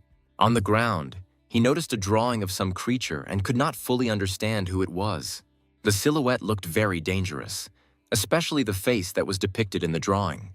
Then the guy thought about whether some demon could cause him at least some damage, because after he visited the territory of the Lord of Blood and battles, he lost all desire to fight demons. But now Onyx was trying to say that there was a demon that was much stronger than Varagoth and Hydra, and he was here. And if all this is true, then the guy was looking forward to meeting him, and at that time he entered the territory of the owner of dreams and desires. The surrounding constellations were watching him. The avatars of the owner of dreams and desires learned about this and immediately headed towards the main character. The guy hoped that all this was a welcome party. When all the avatars gathered, they asked one question: is there really an invincible training master in front of them? And the guy answered that everything is correct. One of the avatars greeted Mr. and added that his master wanted to meet him. Suddenly, a notification appeared that one of the avatars was using soul seduction, and the Kai power of the divine space art immediately resisted the seduction. The guy replied that this was too rude for a greeting, and the avatar immediately apologized because they are not able to control this ability. The avatars added that their weak abilities would not work for him and turned to him as a constellation, and this was the most pleasant thing he had heard in a long time. Then the main character asked what would happen if he refused to meet their master. They replied that in that case they would simply be forced to let him go and swore that their master would not harm him. The guy was still wondering what they wanted from him and agreed to meet with him. On the way to Mr. Skylar asked the avatar if she had ever heard about Earth, about a planet outside the abyss. The girl replied that she had once heard about rumors where one constellation was fighting for the gate leading there. After these words, the guy sharply shouted at the girl and asked her to tell everything she knew. The girl added that she heard it from someone who heard it from someone who heard it from someone else, and she didn't know anything else about it, and perhaps her master might know something if the guy is really interested in the land. She was delighted and said that she had heard that there were a large number of souls on Earth and they would be able to assist him in capturing her. But the guy replied that he did not think of capturing it. He planned to stop the seizure of the Earth by other constellations. The avatar was surprised by this answer, because for her, the guy turned out to be not only strong, but also noble. The guy knew that they are called nightmares, but they seem to be good and sociable demons. Even if they cannot control their seduction skill, they do not seem dangerous. Suddenly, a demon appeared in front of the main character, who began shouting for him to give up all his wishes. He asked to be released. He knew that the guy was going to be eaten and asked to share with him too, because these were sweet and pure desires. When the guy passed by this demon, he continued to talk about desires for endless training and strength, and that he could not miss it. The main character asked what it was just now, but heard in response that they are nightmarish creatures that are weak to the desires of other people. Skylar said that it turns out that they live off the desires of others, but he does not have a strong desire for desires, and he will be fine without a loved one, and he does not need good food or a comfortable place to sleep. The demon could no longer endure this pure and unshakable desire to train. It attracted her so much, and the taste of it was very sweet. The girl promised that she would keep all her desires under control, and the guy had nothing to fear. She asked him to trust her, because she is one of the most beloved avatars of the owner of dreams and desires. After some time, they reach the chamber of the owner of dreams and desires, and they will finally see the master as soon as he goes inside. The guy asked if she would go with him, but the avatar was not a significant figure and could not take part in their conversation. The main character said that he was not a constellation, and since the girl told about everything here, he wanted her to go with him to the end. This greatly touched the avatar because Skylar was the first to treat her so well. When the main character followed her, he thought that perhaps it would be more dangerous than he thought, and that he would have to use this avatar as a human shield. He was sure that the constellation would never want to lose its own dear avatar. This meeting took place on the territory of another country, and a lot could happen. Despite the fact that Skylar was invited, he did not let down his guard, because the title of Invincible Training Master is not given to just anyone. When they entered the hall, the main character was enveloped by a feeling as if he had just woken up, and he was surprised that the avatar suddenly just fell asleep. And at that moment, a voice was heard that addressed the avatar and said that he must be having a good dream about how he devours the desire of the main character. The guy turned back and asked if he was the owner of dreams and desires. The girl replied that everything was correct, and added that he was the constellation who had been putting on so many performances lately, and she had long wanted to meet him. The guy upset the girl by the fact that he was not yet a constellation and that he still had a lot of work to do on this. But the little girl immediately replied that the one who has entered the path of the constellation can also be a constellation, since he is capable of the same thing as them. She added that this also applied to the main character, but couldn't he use the power of the essence like other constellations? At this moment, the guy had a question. Why the owner of dreams and desires looks like a child? Then Skylar began to slowly remember what exactly happened when he entered the constellation chamber. Has he really not done enough because the guy has been wandering in the abyss for 10,000 years? He has refined the divine space art and reached the peak of martial arts and even reached a level that is above all existing ones. Does he really need to become a constellation?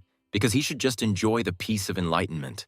After these thoughts, the main character asked the question why they are trying to charm or seduce people and destroy their minds. Then the little child replied that this is the essence of dreams and desires, because the creatures that enter this room embody all desires and find peace, and it is very difficult to refuse such a gift if you are not a constellation. The girl added that the only thing he is not capable of is waking up from his own consent, to which the guy quickly exclaimed what she meant by the word awakening. The goddess of desires said that she was sure that the guy was confused, but she would not explain everything to him at this moment. Then the main character asked what she wanted to achieve from him. The little girl smiled sweetly and said that she would be happy to explain everything if he joined them in an alliance. This didn't particularly surprise the main character because all the constellations were thinking about only one thing: well-being and power and who was next to them. The girl was amused by the answer. She laughed and added that the guy is really right. All constellations are selfish and they cannot live differently. She said that selfishness does not always mean loneliness or defeat. Otherwise, it allows them to cooperate. Skylar then realized that she had decided that forming an alliance would be very useful for her. The goddess of desires replied that the guy was right. Mortals look at them as gods, but it's not easy for the constellations either, because if a constellation shows even a hint of weakness, a strong constellation will attack it without hesitation, and therefore an alliance is necessary for them. Some constellations are not happy with a future of survival. The destruction and devastation caused by the constellation's obsession with conquering lands will lead to despair in which no desire can exist, and nightmares will no longer have anything to feed on. The guy asked if expanding the territory wouldn't solve this problem, or if they could find slaves to take their desires. Then the girl replied that such an idea about a wish collection farm could only come from a constellation that was originally a person, because constellations cannot enjoy limitless potential like mortals. The girl turned to the guy, saying that just as contrition or complacency is now inaccessible to him, she cannot freely control what does not relate to dreams and desires, without the risk of losing the power of her essence and becoming weak. Nightmares require high-quality, three-dimensional desires, not those that generate fear and anger, but desires that are filled with ambition or a sense of achieving a world of abundance. The girl was only a god of nightmares, and she could not do such a thing in the real world. The guy couldn't believe that they couldn't live without others, and it looked pretty strange. Skylar came to the conclusion that the goddess wants to create an alliance of weak altruistic constellations. But he asked if she didn't think she had revealed too many weaknesses to him, and what if he turned out to be bad and greedy? The girl replied that she had thought about it, but thought that it would be easier to negotiate with him than with other constellations of the abyss. The main character found it very strange to be so trusting in this decrepit world. But in fact, the guy radiated great desire, but none of it was about conquest or power. The only thing they had was continuous training every day, achieving perfection in martial arts and tasting various products in the abyss. The main character still had a few questions, because it seemed to him that this all sounded like a very good deal. The question he asked was what he would have to do if they created an alliance, what responsibilities he would have. Skylar added that he is a fairly busy person and may not be able to help her all the time. This made the girl laugh a lot, and she said that he is a really amazing constellation and wants to learn more about his responsibilities than what benefits he will have from it. She said that as long as other constellations do not attack the alliance, nothing needs to be done. There is no point in responsibilities, and the constellations do not take part in what is not beneficial for them. The goddess of nightmares added that if he has to do something, then let him do it. The battle between the constellations drags on for so long that sometimes it becomes very boring. It doesn't matter where Skylar is, because they will always have time to come to each other's aid. After these words, The guy agreed to the deal and they both shook hands. He added that he is a newcomer who has just begun the path of becoming a constellation and is sure that the abyss is full of dangerous and feigned constellations, and the main character really thought correctly. After all, being in an alliance seemed safer than trying to cope with everything alone, and he thought that he could get help in returning to Earth. At that moment, the guy saw the name of the alliance, and it sounded like an alliance of small constellations. The main character did not really like the name, because he had not been in society for too long. If Skylar does not keep his promise in the alliance, this could affect his essence power. The girl asked if everything was okay and if he liked the name, but the guy quickly responded by saying that he thought the name was really good. Suddenly, a fiery whirlwind appeared behind the girl, which meant that the lava and magma kitten greeted him with its paw. The kitten said that he would treat him very well if he became his avatar. But instead, he did something stupid by joining the Minor Constellation Alliance. Then the guy remembered that they had said earlier that the kitten was a member of the small union of constellations. Skylar didn't understand why the cat was talking to him through telepathy when it was right in front of him. Then the girl said that usually the constellations do not leave the territory where they are located, and thus the members of the alliance arrange a meeting remotely. The guy compared it to a video conference that could take place on Earth and asked if other members of the alliance would join now. Everyone laughed loudly, but only Skylar did not understand what they were talking about. As it turned out, there were only 2 members of the constellation in the alliance. The kitten was angry with what the guy said, because there was nothing wrong with the fact that there were only 2 of them, and began to threaten the main character that he would not give him the gift he had prepared. The animal turned to the guy and said that he had heard that he was collecting adamantium and orichalcum, and offered to make the items he needed from them. Then the girl shouted that the kitten was the most famous blacksmith in the abyss. He said that he could make a weapon for the main character as a gift for joining the alliance. The guy could not have expected that he would receive a gift for joining the union, but at the moment he did not have enough orichalcum, and he asked to take this chance when he had a little more of it. Then the kitten asked the owner of dreams and desires if she had given him a gift. The girl said that she thought that it would be much more difficult to come to an agreement with the guy, but he quickly accepted her offer before she could bring gifts. The kitten laughed that the guy did not take advantage of such an offer, but Skylar replied that he could still leave their alliance if he did not receive the gift. Then the girl made a small wave of her hands and added that the constellations are arrogant and selfish creatures by nature, and therefore, before their meeting, they prepared something that might interest the main character. In his hands, the guy held an A-rank martial arts scroll, Kai Vampirism, as well as several orichalcum ingots. The girl said that Vampirism Key is a martial art created by nightmares, and she believes that it will suit him, even if it has the effect of absorbing magical energy. There is not a single nightmare who could become a master of this art unless he is someone like the protagonist who has achieved such greatness. And she added that using magic is a much more effective way than learning martial arts. The guy asked how many days it took them to collect so much material. It took more than tens of thousands of years to collect them. The guy really liked these gifts. He expressed great gratitude and now felt that he could make the things he needed. The lava and magma kitten excitedly asked the guy what kind of weapon or armor he wanted to create.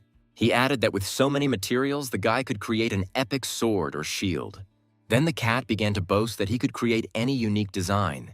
He offered to create an indestructible shield from adamant or a powerful sword from orichalcum. But the guy interrupted the great blacksmith by saying that this was not the equipment he wanted. The main character approached the cat and told him that he wanted kitchen utensils. Lava's kitten asked to answer seriously and could not believe that the guy wanted an adamantine frying pan and a cutting board and to make a knife and utensils from orichalcum. But the guy was extremely serious, because from the moment he received the first adamantium nugget in the abyss, his dream still did not change, and he wanted the best kitchen utensils with which he could cook any ingredient in the abyss. After the lava and magma kitten heard this, he simply pretended to be dead and did not want to answer. The guy didn't understand what was wrong because it felt like he was forcing him to do something terrible. But a promise is a promise, and the cat fulfilled his request with all his heart. Then the girl said that her time had come to answer his question and tell him what awakening was. Skylar was interested in all this because he was still an incomplete constellation and had just begun to tread this path. When the guy defeated Varago and reached the degree of master, he saw a message from the world, which said that his global resonance was becoming stronger and the world was eager to hear his cry. And the demon at the last moment said that Skylar should become a constellation. The guy wondered if this meant that he was still a person with powerful martial arts, and he needed to take one more step to become a constellation. But the girl replied that he was already a constellation, because there is no such thing as an incomplete constellation or a novice constellation. A constellation is a constellation. Then the main character asked what awakening is, because she said that he still needs to awaken, but the girl meant that he still did not understand it, which is a constellation. Skylar was very surprised by these words. The girl understood that there was a special creature in front of him, even among the constellations. But the guy was still tormented by this question, because what did she mean by the word special? Is it really all because of his martial arts? And if so, then the problem is that he does not know how to use magic. The girl tried to calm the guy down by saying that she didn't mean that, but that mortals very rarely become constellations. Then the goddess told the story of how she was born into a constellation, that the power of the existence of dreams and desires was released by nightmares and came together to create her. This was her true form as the mistress of dreams and desires, since most of the other constellations are the same, such as the Lord of Blood and Battles, as well as the Kitten of Lava and Magma. They are constellations from birth, and for a creature who believes that being a constellation is natural, and for a girl, the fact that she does not understand that he is a constellation surprises and irritates at the same time. The goddess of desires simply asked the guy to adopt the fact that he is a constellation, and that's all. After all, he overcame such a difficult path to becoming a constellation. Is he really disappointed that there are no more difficult trials ahead of him? And at that moment, the guy recognized the girl's words and said that he was a constellation, and suddenly a bright flash of light enveloped the main character. The global resonance was activated, the whole world accepted his cry. As a constellation, an invincible training master, he can use the power of the constellation. The world asked to see how a new star opens its eyes in the dark depths of the abyss. While the new star was being reborn, a bloody battle took place in one of the dimensions of the abyss. One of the avatars tried to defeat the monster, but its attacks were too useless to defeat it. But unexpectedly, he saw a notification that the invincible training master was watching their battle. And after that, the invincible training master granted him a blessing, thanks to which he was able to defeat the ruthless monster. The avatar was happy about this and swore that he would never disappoint him. Meanwhile, Skylar watched the battle. Using a small amount of the essence's power, he gave a great blessing and even sent several messages. But the girl asked what he was doing with someone else's avatar, because he was now in an alliance, and if it were an avatar of another constellation, he would have problems and warned the main character to be careful next time. This puzzled the guy because now if he wants to do something, he will have to think carefully first. Avatars are the most important factor for the existence of a constellation. Any impact on other people's avatars can be regarded as a provocation. Skylar could now get an answer to any question just by thinking about it. The guy thought about the fact that before he didn't even realize that he was already a constellation and continued to rush from side to side, trying to become the strongest. Despite the fact that the main character was lost and wandering through the abyss, he accepted this as training for the goddess, and even believed that the magical storm was a convenient way to travel, as well as a training tool. He really didn't think about anything. Even if he did, he considered it an incredible learning experience. But the little girl reminded him not to forget that the gaze of the constellation is distant and incredible. She added that if a guy has an avatar, he can try to concentrate on it, but the main character did not have an avatar yet. Skylar became interested in where his friend was now, and he decided to spy on him and made sure that everything was okay with him now. The dream goddess said that he can also expand the range of vision using the power of the essence, and he can also accumulate more power of the essence than the limit allows, so there is no need to save it. Based on this constellation, they can use personal avatars to explore the abyss, the so-called scout avatars, or watch through the eyes of allied avatars. In this way, it was possible to share vision between the alliance. And since they were all in the same alliance, they could share each other's eyes. And the girl added that there are places that not everyone can see. These are places where nightmares are hidden, and she can hide certain areas if she does not want them to be seen. The guy was very interested in what the goddess of nightmares was really hiding. She gave an example that to greet the guy, she sent one of the best warriors to him, who had great self-control. Otherwise, it is difficult for nightmares to control their own desires. Then the guy remembered their first meeting and seemed to guess what she was talking about. The main character had no more questions and thanked the girl for all the explanations. The girl was glad to meet the constellation, sincerely expressing gratitude. The goddess also warned that since Skylar became a constellation quite recently, he should clash less with others, despite the fact that he fights well. In the fight between constellations, the one with more avatars and the greater power of the essence has an advantage. The guy remembered that he had the last most important question that he wanted to ask the goddess, whether she knew anything about the Earth. The girl slowly began to remember, and it seems she once heard about it, that this is a planet that is outside the abyss. Many strong constellations are waiting for the portal to open there due to the fact that there are a large number of souls on Earth that are very rare in the abyss. Skylar admitted that he only asked this question because he came here from Earth.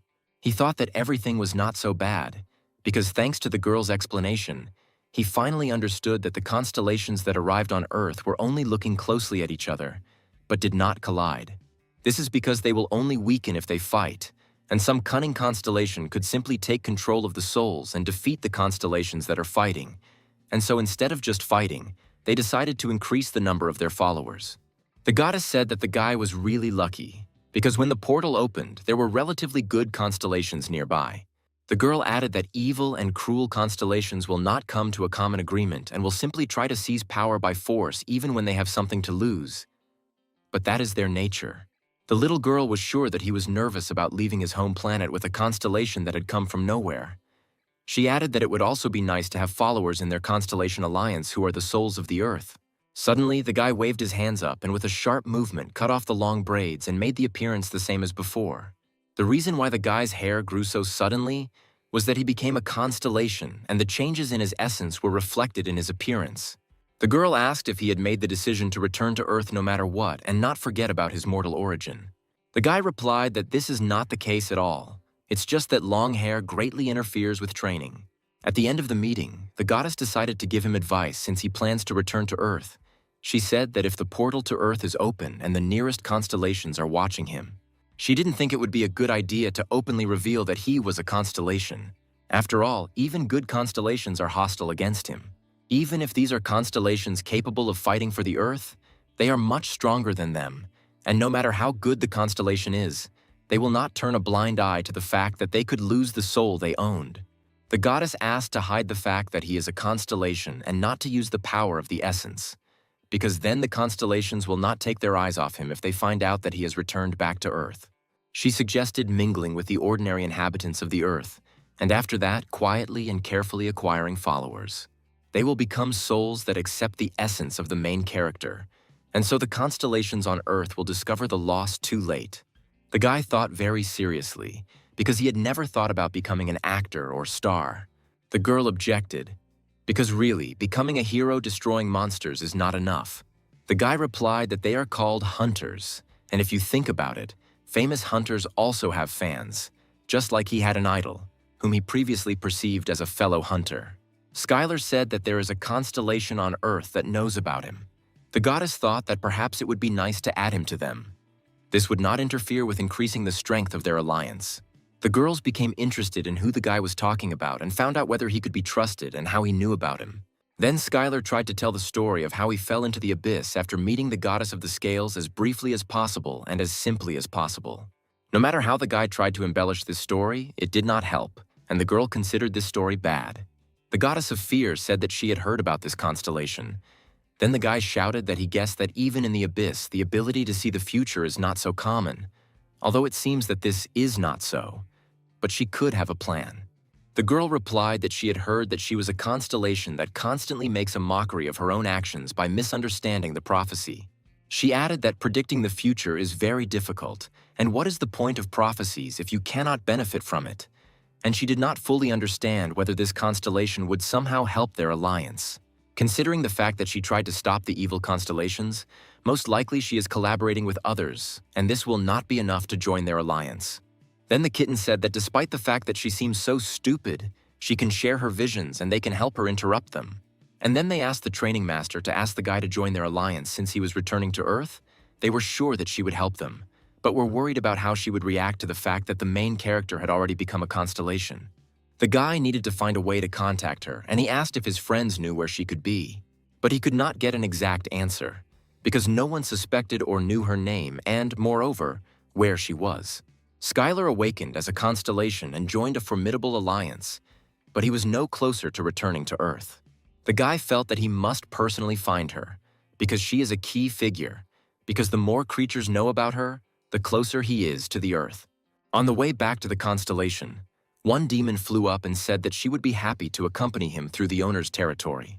She asked if he planned to return back to Earth, but the guy firmly answered that he still had important things to do here. Lava Kitten was currently making his equipment, and the guy should stay here until he was finished. The girl replied that she remembered those valuable minerals that the main character had been collecting for so long and was absolutely sure that if the great blacksmith kitten made it, then this equipment would become legendary. The guy couldn't wait for this equipment, which would fulfill his long-awaited desires. The girl asked the constellation where she should take him, because this territory is full of beautiful places. The guy knew where he wanted to go. He said that he had heard from the owner about the Fountain of Enlightenment, about a place for them to train in order to learn to control their own desires. If the main character must wait here, then he must also undergo training that is only possible here. The girl laughed loudly because these were the words of a real training master. The demon told a story that in the old days many nightmares used this place, but since the owner was born, it has become forbidden. This was because it was incredibly dangerous here, and many had heard about how most of the nightmares went crazy during training. Then the guy picked up the Well of Enlightenment. The essence of the training was to drink water from the well. However, if this were really the case, then it would not have been sealed. The stronger the desire of the person drawing out the water, the heavier the water becomes. You can try to meditate and get rid of these desires, but this will not reduce the amount of water. If you let go, you can return to Earth. Doesn't the main character want to go back to the old gym and touch the old barbells and dumbbells? Doesn't the guy miss the spicy chili ramen or what happened in the latest issue of the novel he read or the movie about Batman and Superman? Isn't all this interesting to him? Then the girl's voice was heard that so much time had passed when they broke up and it didn't happen on a good note. But their love had not passed, and they had already stopped hating each other. If the main character lets go of this rope, then they can be together again. His friends watched this and believed that even if he was a master of training, it would not be easy for him, because this well excites and intensifies desires, and the bucket becomes many times heavier. The kitten asked if the master would be okay, but the girl added that the constellations are on a completely different level than nightmares, and at least he just won't go crazy. The goddess was wondering what kind of illusions were tormenting him, and there was probably something incredible there. But at this moment, the training master continued to undergo tests and hold the bucket of water. When others from the Alliance looked at the guy, they were horrified and could not believe their eyes what was happening there. At this time, the main character was training with this bucket. He worked out to strengthen his muscles and did several repetitions in a row. He used the weight of his own desires and thus got rid of them. The guy was addicted to training, and it is not surprising that thanks to this he became a constellation. They heard how the guy was ready to do 5 more approaches during the workout, and the kitten muttered that this was too much. The essence of the training was that you must pull out a bucket of water as heavy as your desires. And the one who wants to pull the bucket out of the well will see illusions corresponding to his desires, and the water becomes heavier. The demon added that the constellations say that many nightmares have gone mad trying to complete this training. She asked if the main character had any problems, but he was absolutely fine. He just found a good exercise machine for the first time in a long time.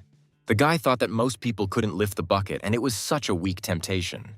The movies with Superman and Batman were not very good. What about ramen? You need to constantly monitor your nutrition during training. Starting over from scratch with an ex-girlfriend, then the guy has long had such a thing as the consciousness that if they get together, nothing will change. All these illusions were too weak, and this machine was just improved squats with weights. Then the goddess was ready to swear that there are no creatures without desires, and the constellations are no exception to this. The girl added that the constellations are weaker in terms of restraining their own desires, and why would an omnipotent being restrain them? This is a constellation that has a good foundation and not counting its combat skills.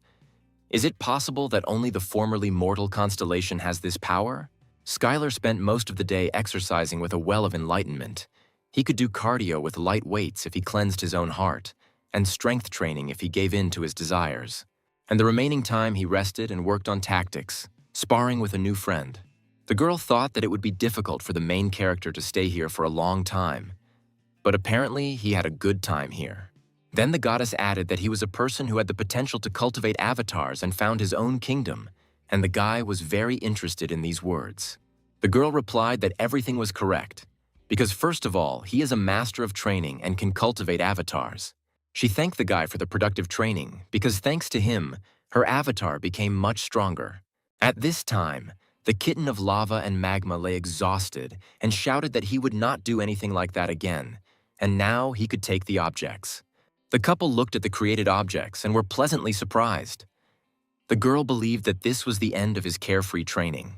The guy was holding in his hands an orichalcum knife created by the famous constellation blacksmith, thanks to which he could easily prepare any ingredient, and the sharp blade could also be used as a weapon. Then the main character decided to test a new tool and hit it straight into the ground, and from the impact there was a powerful burst of energy that blinded everyone. The girl screamed for him to stop, because if he wasn't careful with it, he would destroy everything around him. When the turn came for the adamantine utensils, the girl and the cat were already ready for it. All the dishes were right in the corner, and the guy decided to check them with the help of the accumulated materialized kai. But after a powerful blow, not a single scratch appeared on them, and at that time the kitten boasted that these utensils were stronger than even magic armor. The main character turned to the kitten saying that he would like them to be a little larger, but the cat replied that it was the fault of the one who provided such materials. But the guy thanked the cat for the great job anyway. Skylar's short break in the world of nightmares was over. Although he was a man, when he entered here, he left already as a constellation. When the guy left, all the demons screamed and asked that someday he would visit their kingdom again and that they would look forward to him, as well as that wonderful dish. But why is the invincible training master Nightmares remembered as a master of dishes, and all because he made some food with the help of new items and offered to try meat from Hydra? When the guy first decided to demonstrate his cooking skills, his friends did not believe that they would now try Hydra meat.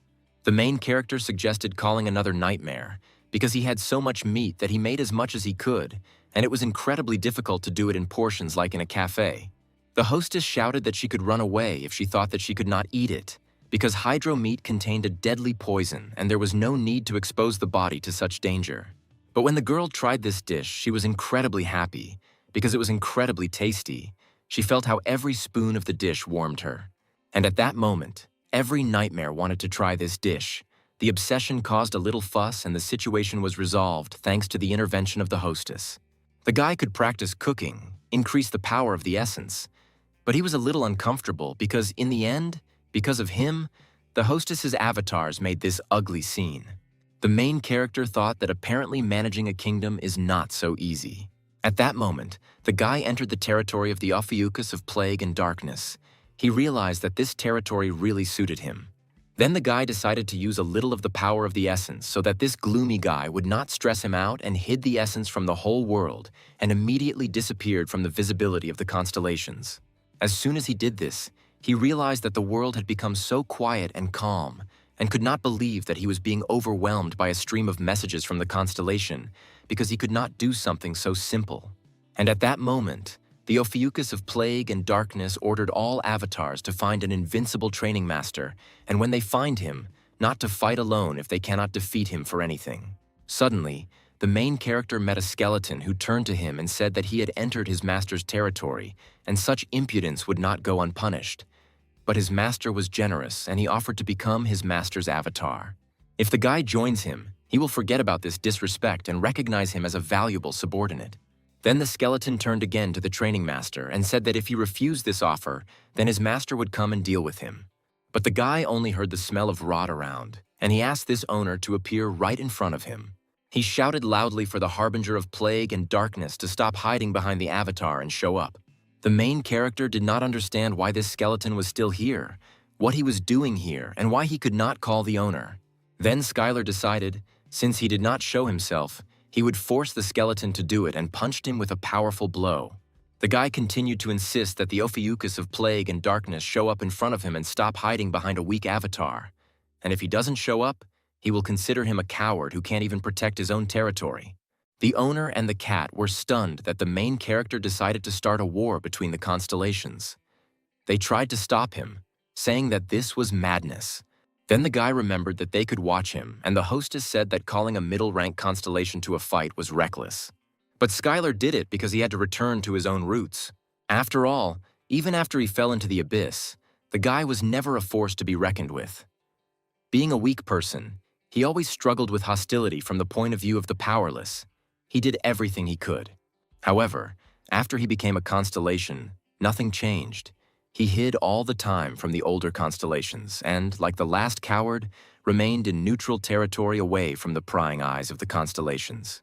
The main character has lost the reason to fight and must now follow his own path, living as a constellation, putting his own life on the line and fighting the harbinger of plague and darkness. The fact that his opponent was a constellation did not change anything.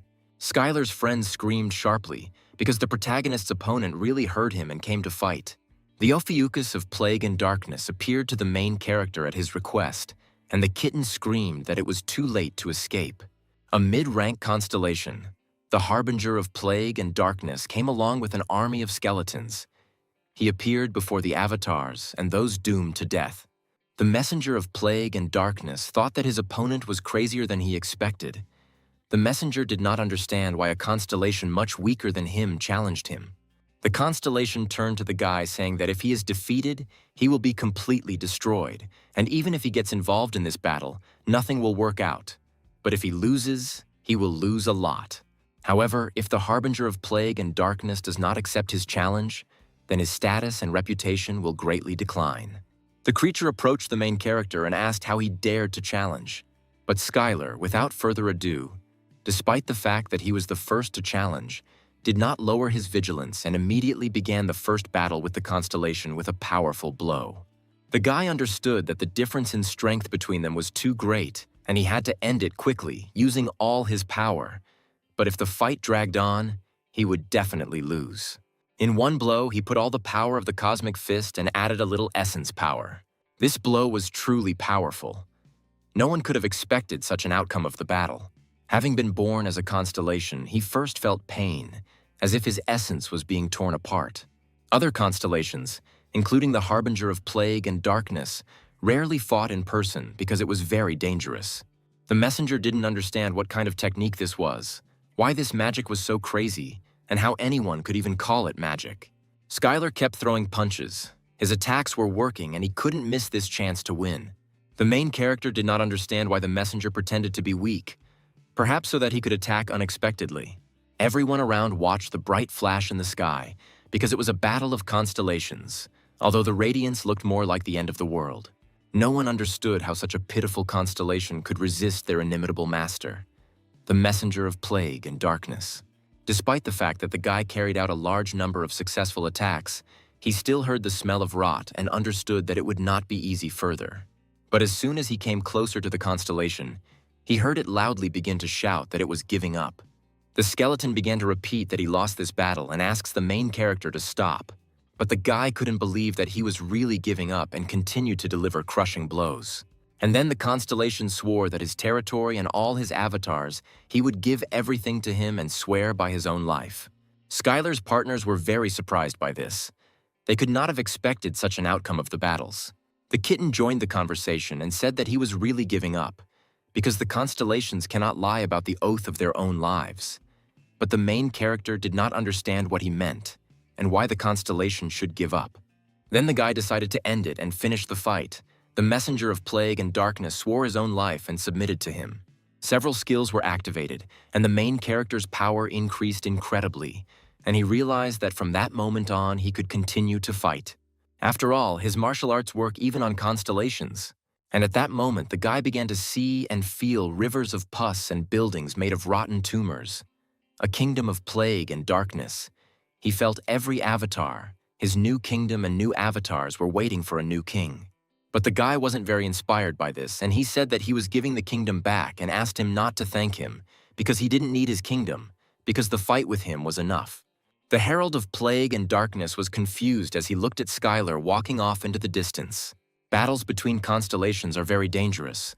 Both sides take risks, and the winner takes absolutely everything from the loser. This is to prevent a future threat from the loser, as completely erasing the loser's existence was common. But he spared his life and left his kingdom with the avatars. Although he was glad about this, there was a feeling of loss.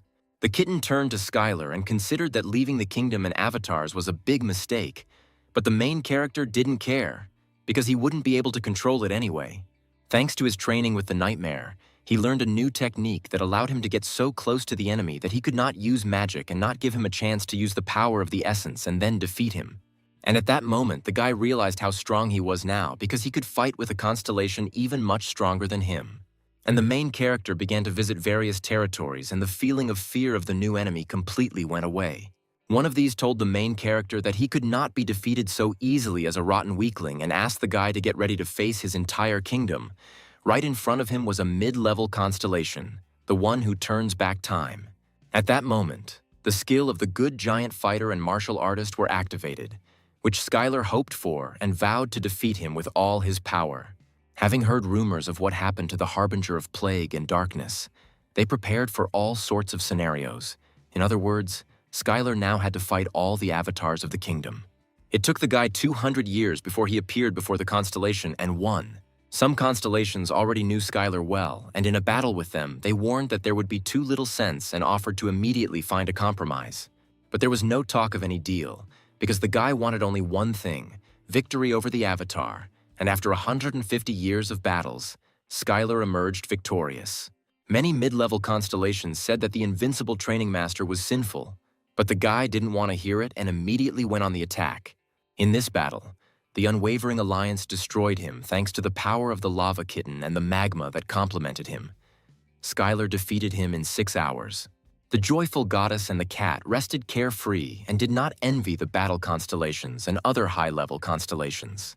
The girl was sorry that she still had not found a way to return to Earth, but it seemed the guy was in no hurry to do this. He had not been on his own territory for a long time and continued to improve in the field of cooking. Cooking in the Abyss turned from a mid-level skill into a high-level skill, and his essence power increased incredibly. The guy thought that when he met a constellation, he would fight it, but when he met a monster, he would immediately eat it. The guy was sitting alone and talking about when he could return to Earth, and suddenly a portal opened in front of him. It was a gate that accidentally appeared in the Abyss. For Skylar, it became a way to meet a new opponent, but who knows? Maybe this gate led straight to the ground, just like in any lottery. If you try, you won't know. When the guy entered the portal, he immediately found himself among massive mountains and green forests. The main character could not believe that he had actually won this lottery and ended up on Earth. It seemed to Skylar that this was all true, and he decided to find people first and noticed a village in the distance. It didn't look like some big city, but when the main character came to this village, he was surprised because goblins stood in front of him. Then he thought whether it was possible that during his absence, people disappeared and goblins appeared. Then the kitten said that although it looks like Earth, it is not it. He was on the planet of goblins. This planet was called Ephesus, or otherwise Goblin Paradise. Despite the fact that the guy saw goblins from time to time in the dungeons, he believed that they were ordinary monsters. Contrary to his expectations, they were able to create a real village. Although the Goblin Kingdom looked like Earth, it was much closer to the Abyss, which meant that portals appeared here much more often. Compared to humans, the goblins of Ephesus fought the monsters from the Abyss for much longer. And so, the system for fighting monsters was much better than that of humans, however. This system only worked when they faced ordinary monsters. And suddenly their world came to an end. Because a wolf devouring the planet stood in front of them. The appearance of this monster was commensurate with the power of the constellation. And the dwarves immediately shouted that the end had come for them and Ephesus would be destroyed. But the goblins were brave and tried, despite the fact that it was dangerous, to get closer to the enemy, because their king was the strongest magician of Ephesus. And the brave Goblin King, who was sitting on a tame dragon, rushed straight towards the formidable enemy, and if he did not fight him, then how could he look his own people in the eyes? The goblin was not a coward, and he would never run away from his own duty. It was Odegon, the king of the goblins and the strongest magician of Ephesus. He shouted that even if this was the end for the hilt, the goblin would at least leave a scar on it that the beast would never forget. But suddenly a bright blue flash appeared above the beast. Odegon could not understand who it was and where this light came from. Skylar surprised everyone with his spectacular appearance. He only had one chance, because in terms of combat power, this wolf is comparable to a mid-level constellation, but was not a constellation, since its existence is not focused on one thing. He had the opportunity to stop him right now at this second, and he used everything he had. And indeed, the attack was so powerful and strong that the planet-devouring wolf was immediately defeated. The main character was glad that, fortunately for him, everything went according to plan. Several skills were activated and his essence power was significantly increased. Skylar always felt a sense of crisis when faced with constellations and monsters comparable to him. Powerful creatures that mortals dare not confront have an incredibly low pain threshold. The kitten said that such strong creatures have practically no experience in fighting opponents equal to them, and he praised the guy for using such a strategy. The main character thanked the cat and said that if he had withstood his last attack a little longer or had been prepared in advance, this battle would have lasted for several centuries. At that moment, the main character saw surprised goblins in front of him, who stood and looked at him in surprise. The guy hoped that they would not attack him, especially after they saw this battle. Then one of the goblins got significantly closer to Skylar, and this made the guy panic a little. But the goblin fell to his knees in front of him and said that when the other constellations were busy and did nothing, he was the only one who came here and helped his people. He bowed low to him and said that he was now his god and his master.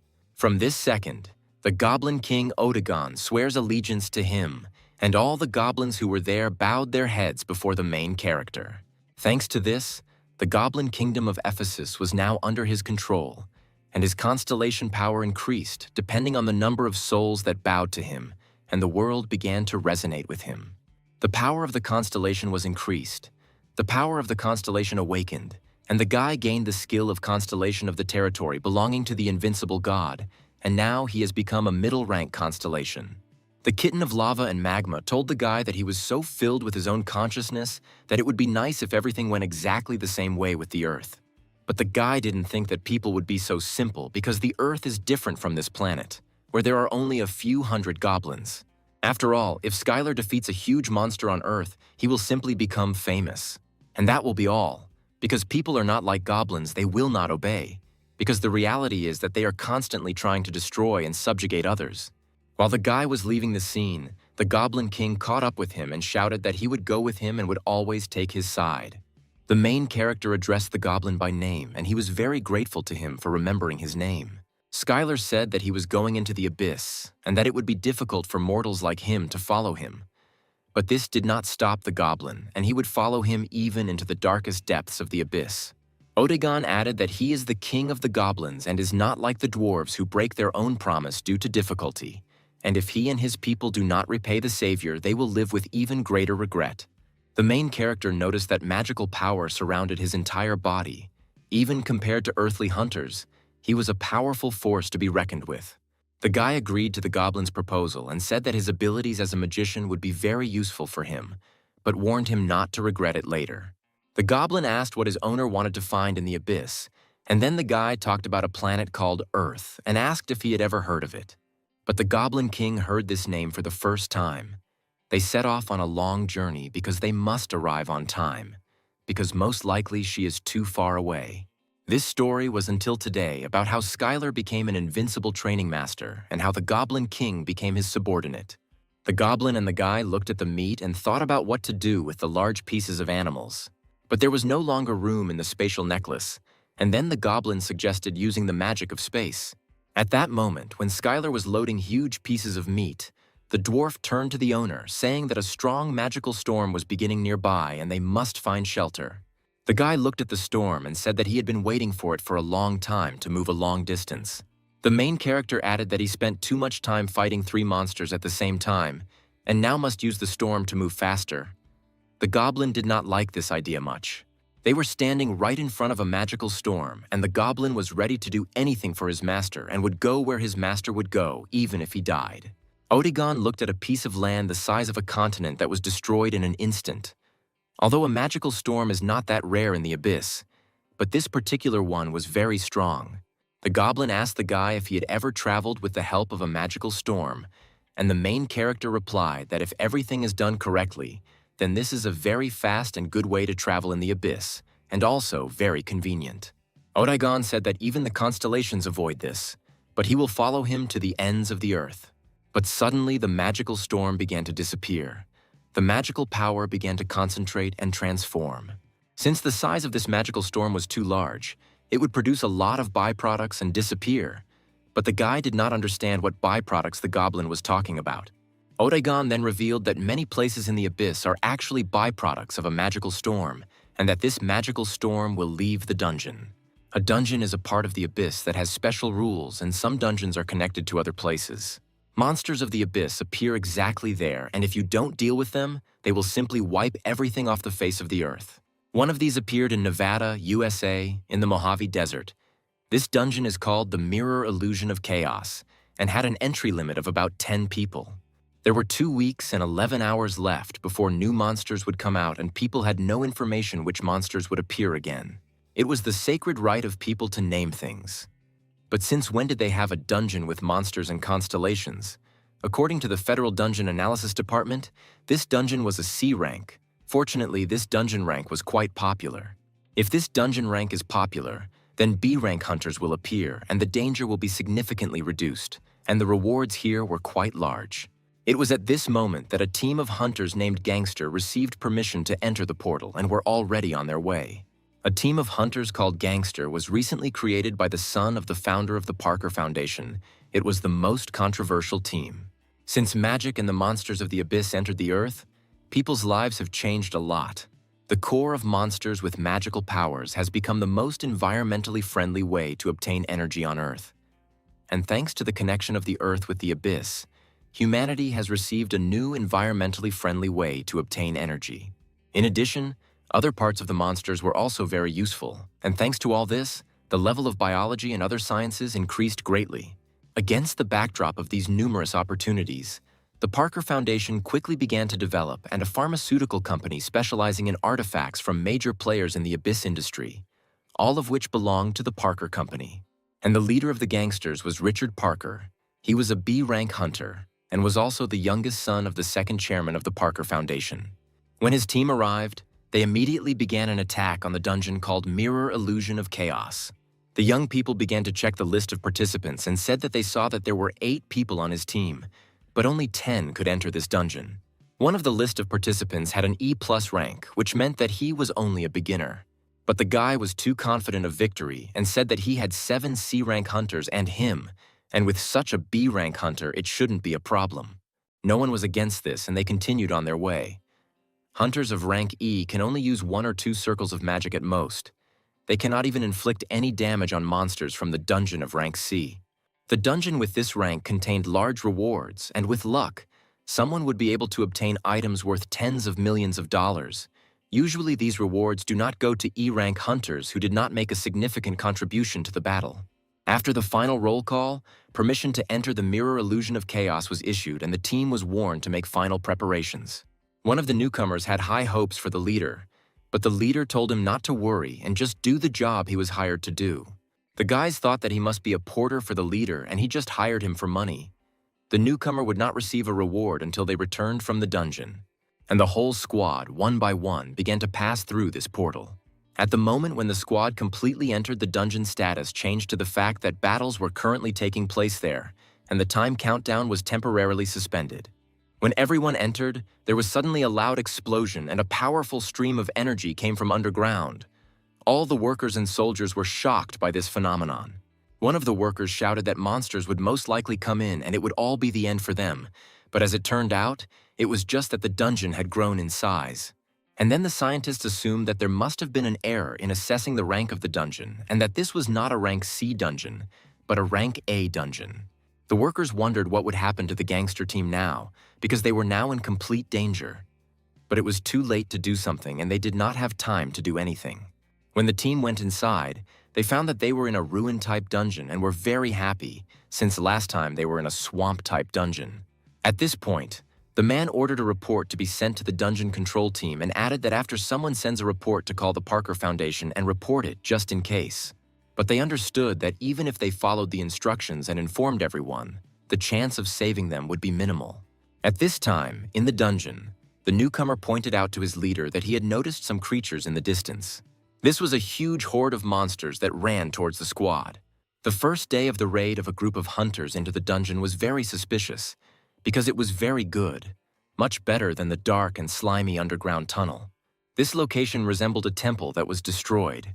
Then one of the soldiers suggested finding a way out first, while the others would try to find the boss. The team captain warned his soldiers to be sure to look between the ruins, because monsters could jump out from around the corner, and allowed them to use enhancement magic to scout out the surrounding area. One of the soldiers reminded the captain that there are two exits from the dungeon. The first is connected to the outside world, and the second is to kill the boss guarding the center of the dungeon. And in C-rank dungeons, instead of looking for a way out, it is better to immediately find the boss. When one of the soldiers was looking for a way out, he unexpectedly found a monster that was located not far from the squad.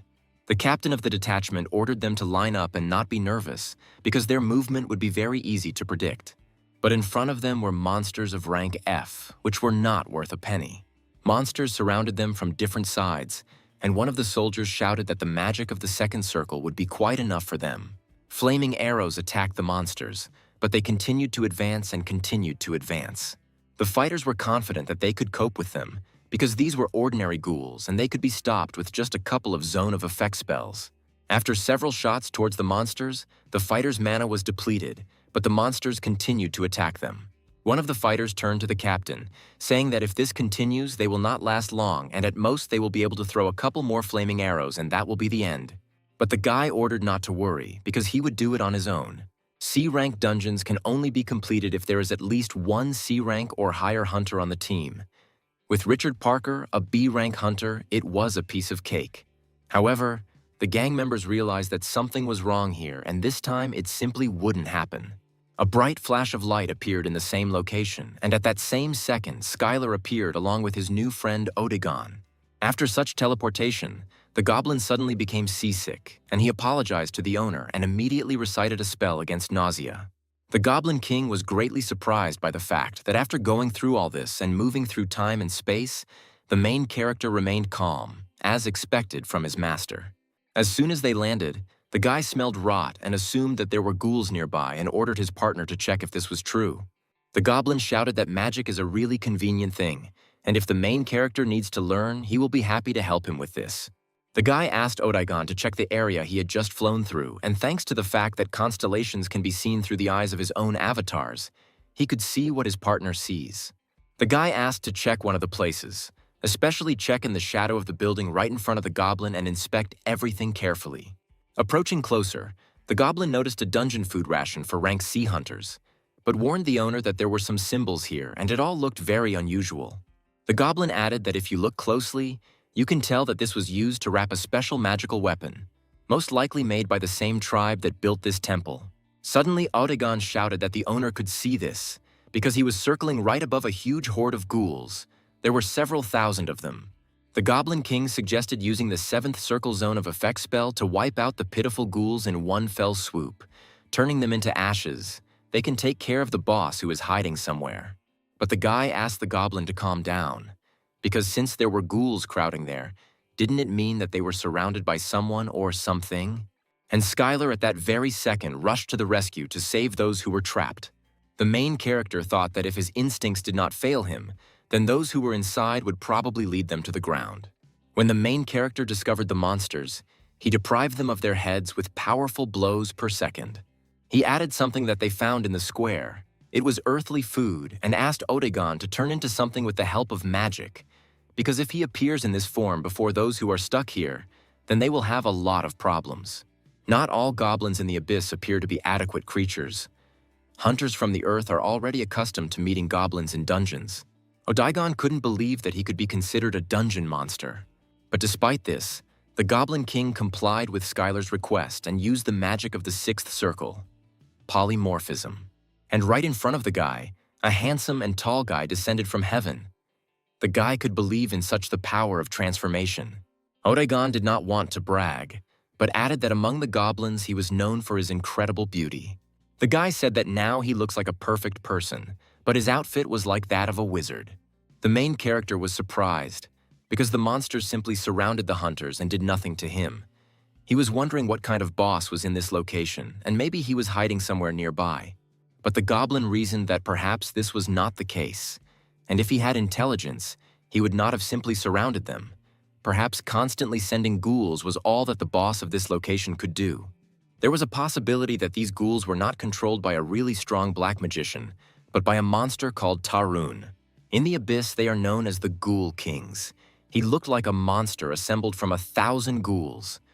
Those who see only ghouls and try to find the one who controls them risk suffering from a surprise attack.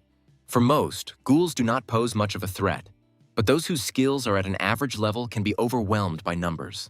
At this time, a group of hunters found themselves inside the cave. The only food they had left were gloves and boots.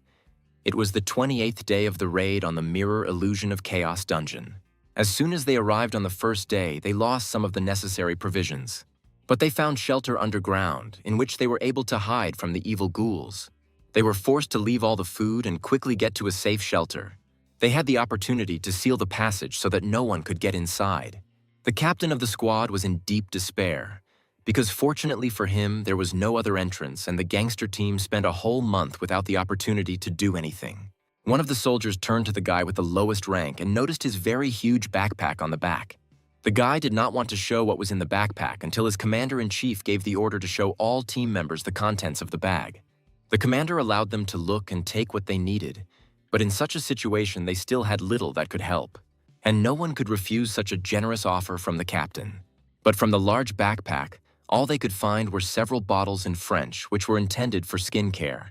Then one of the soldiers shouted that it was all because of the leader of the group, that they found themselves in such a situation, and now he should be held accountable for this misconduct. The second eldest gentleman refused to give any comments and said that they should do whatever they want to him, because he will not take anyone's side.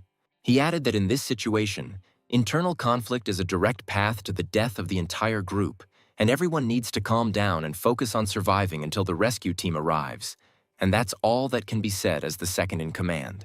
But one of the soldiers reminded that there could be no rescue squad, because only 10 people could enter this portal. And all because their leader took a useless porter. The rescue party can only consist of one person, but even one person cannot defeat all these ghouls. Suddenly, an uprising occurred in the squad. The soldiers wanted to throw out the leader to the ghouls and force them to clear the way for liberation, and at the same time look at the actions of the B-rank soldier. But the commander replied that they were simply sucking up to those who have money and power, and they would never be able to force him to do what they want. But it was as if he had no choice, because there were 6 C-class rank hunters against him. Suddenly, their boss began to use a high-speed ice bullet. It was a 5th circle spell that attacks the enemy with ice bullets at a certain distance. At this moment, the guy was decisive and offered to fight if they wanted, and he would kill the first 3 immediately who attacked him. The guy asked his colleague why he still hadn't said anything, because they had said so much and were thinking such things about him. But the man replied that they wouldn't even listen to him if he said anything.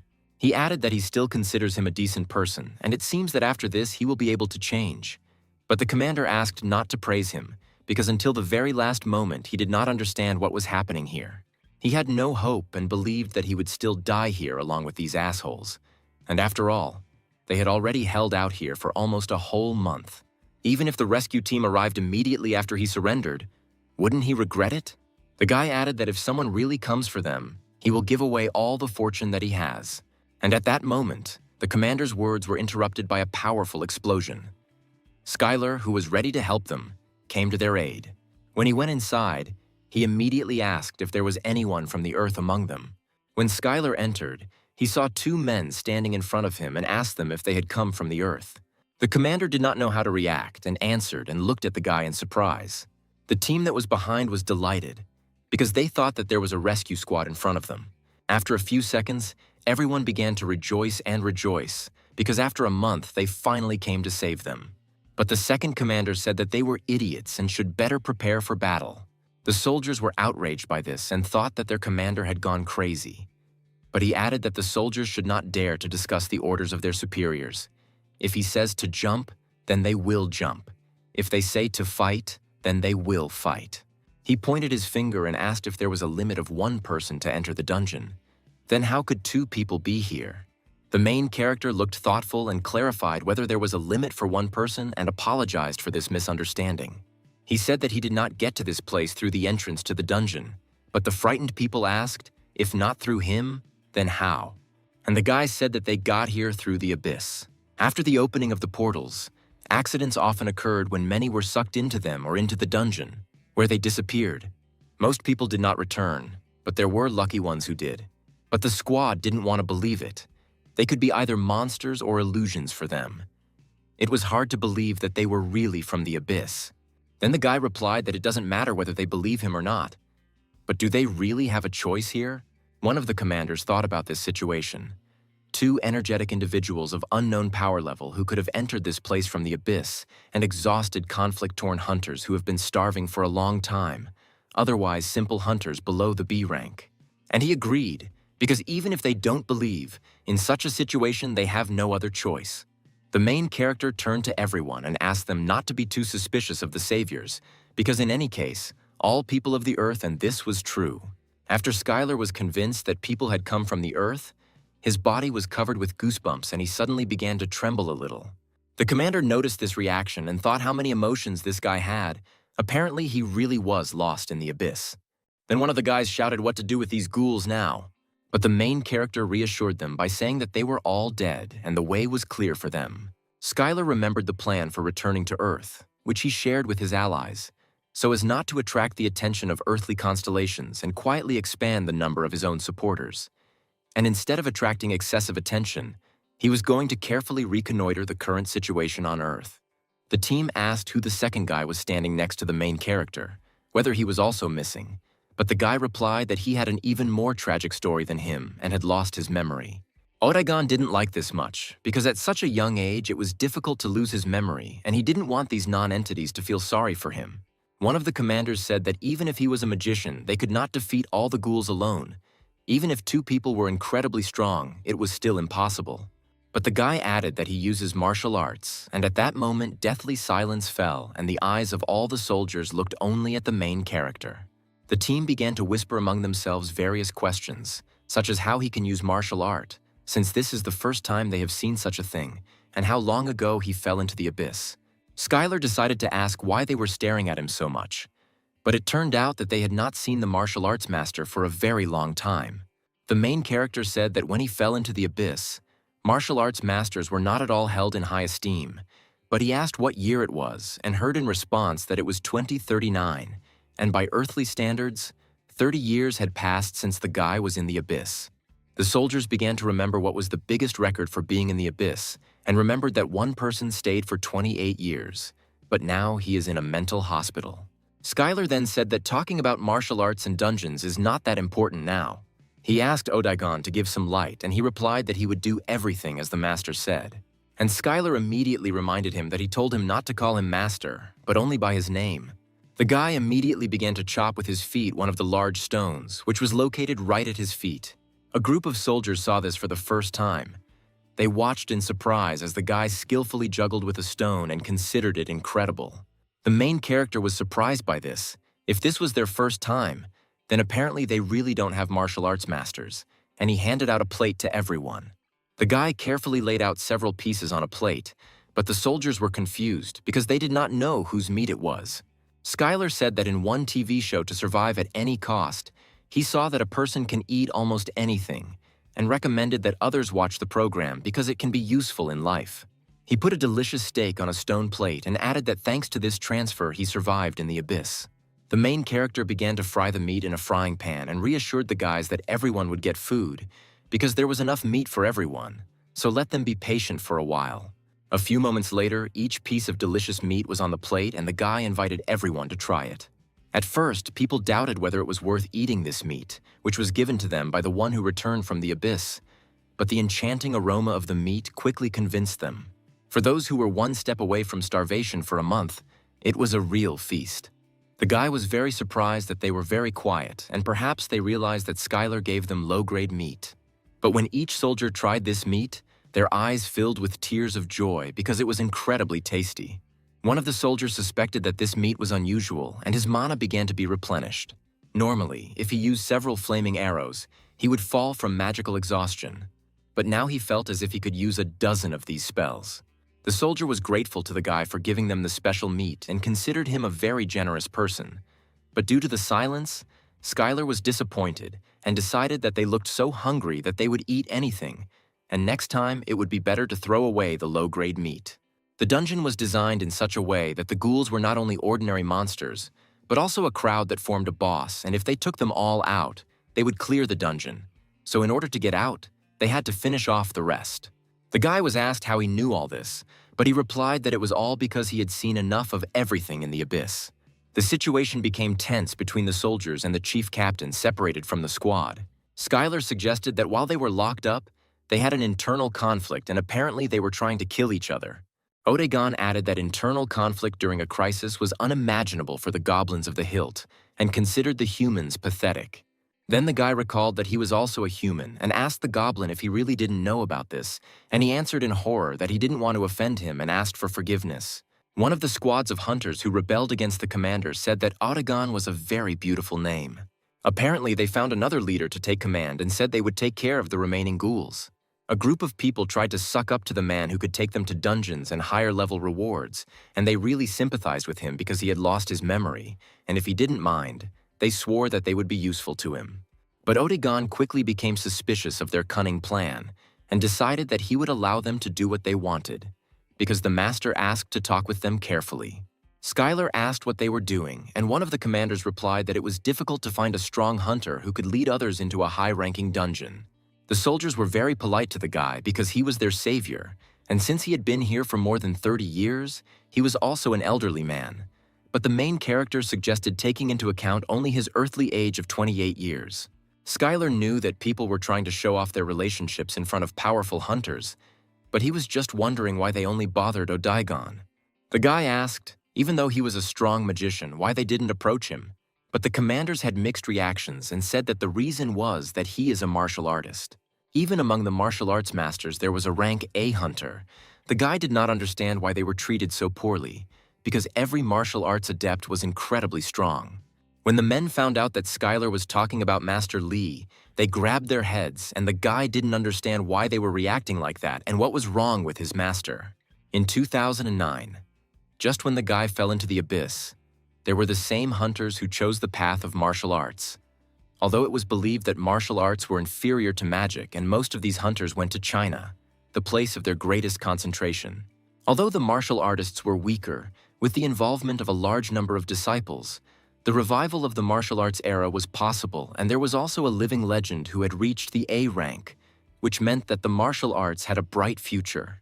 Or so they thought. Shocking news came out that Master Lee was involved in a rank manipulation scandal.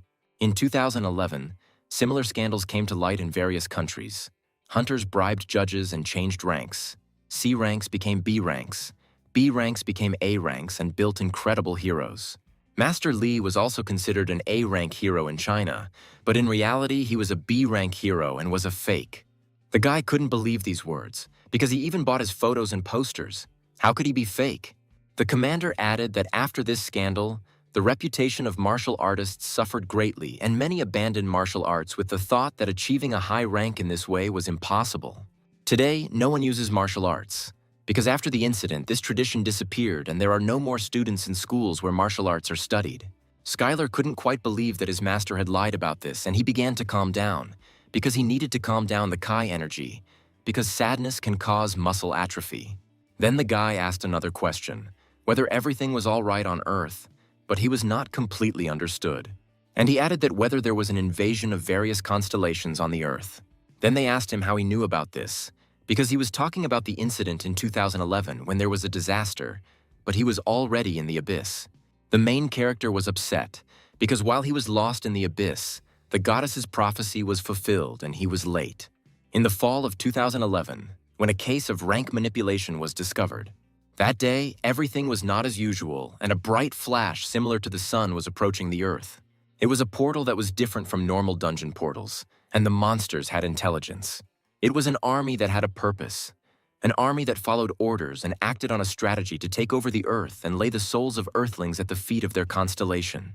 The guy began to shake the man violently and demanded that he tell him what happened next on Earth. Was it really that the Earth was grabbed by evil constellations and he was late? But the man asked the main character to calm down, because where would they be then if this happened? And he replied that they fought back. The man said that there were a large number of victims, but they were able to stop them. All countries on Earth mobilized some of the best hunters who stopped the invasion. From these words, the guy began to choke, because then he didn't need to do anything else, and why did he wander through this abyss? After Skylar went into the abyss, 2 years passed and evil constellations invaded the Earth. And yet, the hunters of the Earth fully mobilized to fight back and achieved success. The main character did not know what to do next. Was the goddess's prophecy wrong, or she simply miscalculated? All this was quite strange, because this was not just a small skirmish, but a full-fledged invasion of the constellations. And even if the mortals sent all their forces, would it be possible to stop them at all? The girl added that it was not just a matter of different levels of power, but that the constellation and mortals are completely different, and even if there are many hunters, they are just like small insects to them. Skylar clarified that they stopped the invasion. But how? And the hunters said that it was more like a truce. They were not sure that they needed to expand the territory they occupied, and the people would suffer too many losses if they tried to regain the lost territories. And they were worried whether the truce would continue, but it still continues, and probably because of the constellations, they promised to protect the Earth. It immediately became clear to the girl that if there were constellations here initially, then this makes sense. Because even if the Earth is captured by new constellations, they can transfer the power of the Avatar and force them to fight.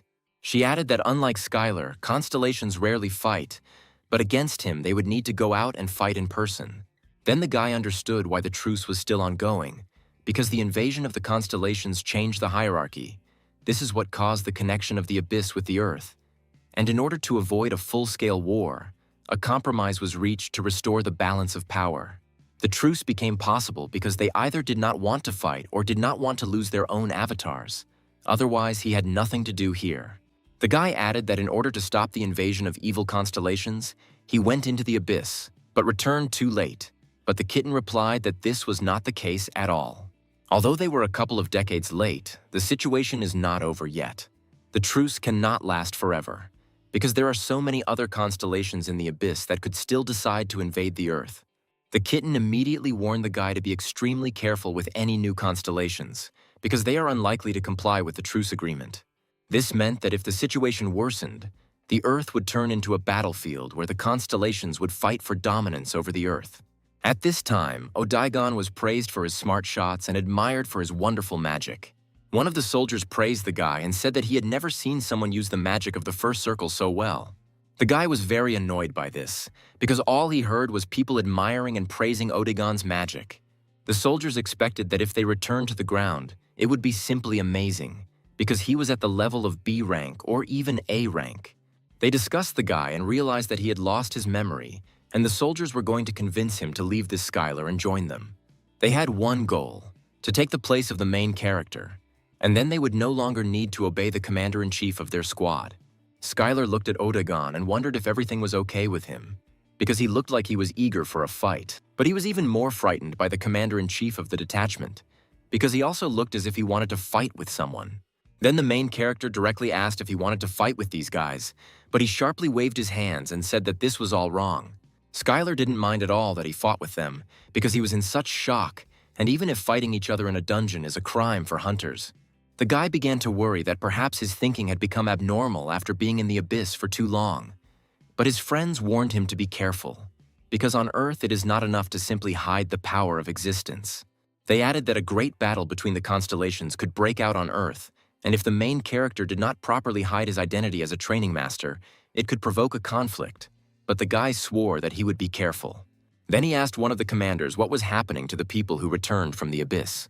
The man said that they were undergoing a medical examination, where they were asked about their experience, and one day one guy told about a giant-sized cat with a giant smile.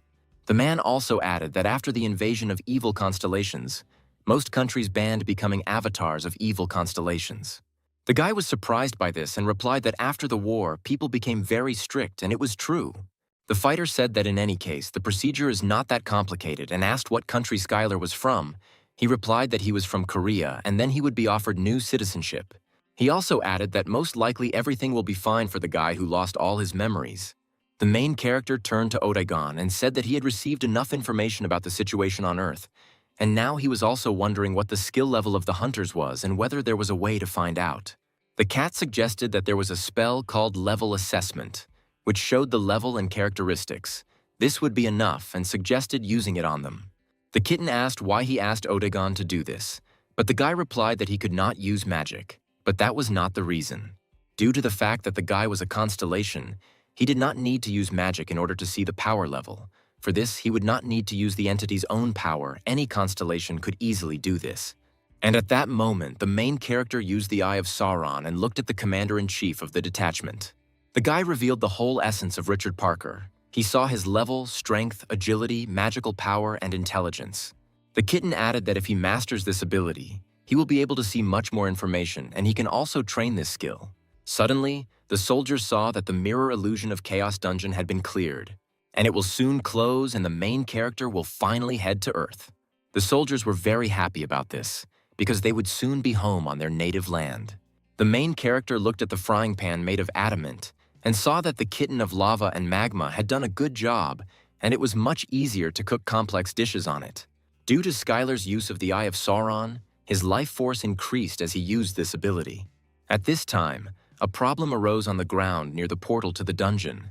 Strange phenomena began to pass near it, and suddenly the dungeon turned out to be dangerous and unstable, and it was impossible for reporters to be able to pass here. People saw it and couldn't believe their eyes, because there was an entrance to the dungeon, and this meant only one thing. It had been successfully cleared. A bright light formed, in which stood a team of hunters, as well as the main character and his partner. When Skylar appeared, the first thing he was surprised by was how bright it was here, and how beautiful the earthly sky looked. In a group of hunters, a gangster managed to clear the dungeon of the Mirror Illusion of Chaos in the Mojave Desert. The final rank of the dungeon became C rank, and the commander was furious, because for him it seemed impossible, since there were 1,000 ghouls there. The man said that he received help from a qualified magician, and that only F-rank monsters were not enough, and they knew this very well. The dungeon's prank was determined by the strength of the main boss. They looked at the test's stats, and that's why it was rated C rather than F. In any case, the sheriff congratulated him on his safe return and added that his father was very worried about him. Since the Earth didn't know about the Ghoul King Tarun, they didn't know that they had completed an A-rank dungeon. The main character was holding a magazine in his hands, and he was wondering why the commander of Parker's group was a real celebrity and why so many paparazzi showed up around him. At that moment, doctors entered the room and announced that Skylar, according to the results of his tests, was absolutely healthy. The girl was very surprised because she had never seen such a perfect body, as if God had given it to him. The guy replied that the only thing that could be done in the abyss was to train. The doctor added that he was also mentally stable, and he was really lucky. After all, 30 years have passed, and now he will have a hard time with rehabilitation, and if he wants to move to another country, they will be happy to help him. But the girl acted as if she didn't want him to stay in this country. On the contrary, several men asked Odegon not to worry about the fact that he had lost his memory and the American government was on his side, because America was the richest and most powerful country. Only high-ranking magicians received such treatment. With martial artists, things were completely different. But the guy was firm and replied that he would always be the same, and no matter how many offers he received, he would always follow Mr. Skylar. People tried to find out what happened to this guy in the abyss, that he was so devoted to the main character, but the guy did not reveal all the secrets and replied that he met him when Odegon had already lost all his memories. People then began to speculate that perhaps it was because he was the first person Odegon had met since losing his memories. They also approached Skylar and asked that if he ever seriously thought about moving to another country, they would help him with whatever he needed. But he replied that there is no better country for a hunter than America. At this time, a group of individuals were quietly talking to each other using a simple telepathy artifact. Odegon suggested that he could easily get inside using magic and tell them what they were talking about. The guy agreed to this proposal and immediately heard them say that he will stay here even when he gets a green card, that now he says no. But he will soon understand that America is really better and they still worry about it. They were also talking about a magician named Odegon. They were sure that other countries would try to find out everything about him, and for this, they would place spies next to him so that others could not get close to him. As soon as the guy heard that they would be spying on them, he asked Skylar if he could get rid of all the spies right now. But the main character asked him for an unheard situation, because he must understand what is happening here. There were several other procedures that a returnee must undergo in order to receive a Green Hunter card, and one of them was a test. The protagonist was asked to take one survey for 30 minutes, and was warned to be careful that the electrodes did not fall while they were conducting the survey. When the guy started the test, he read the first question, which asked whether he had ever entered into a contract with a constellation of warriors of madness and blood. It was necessary to write a fragment in which this warrior was ridiculed.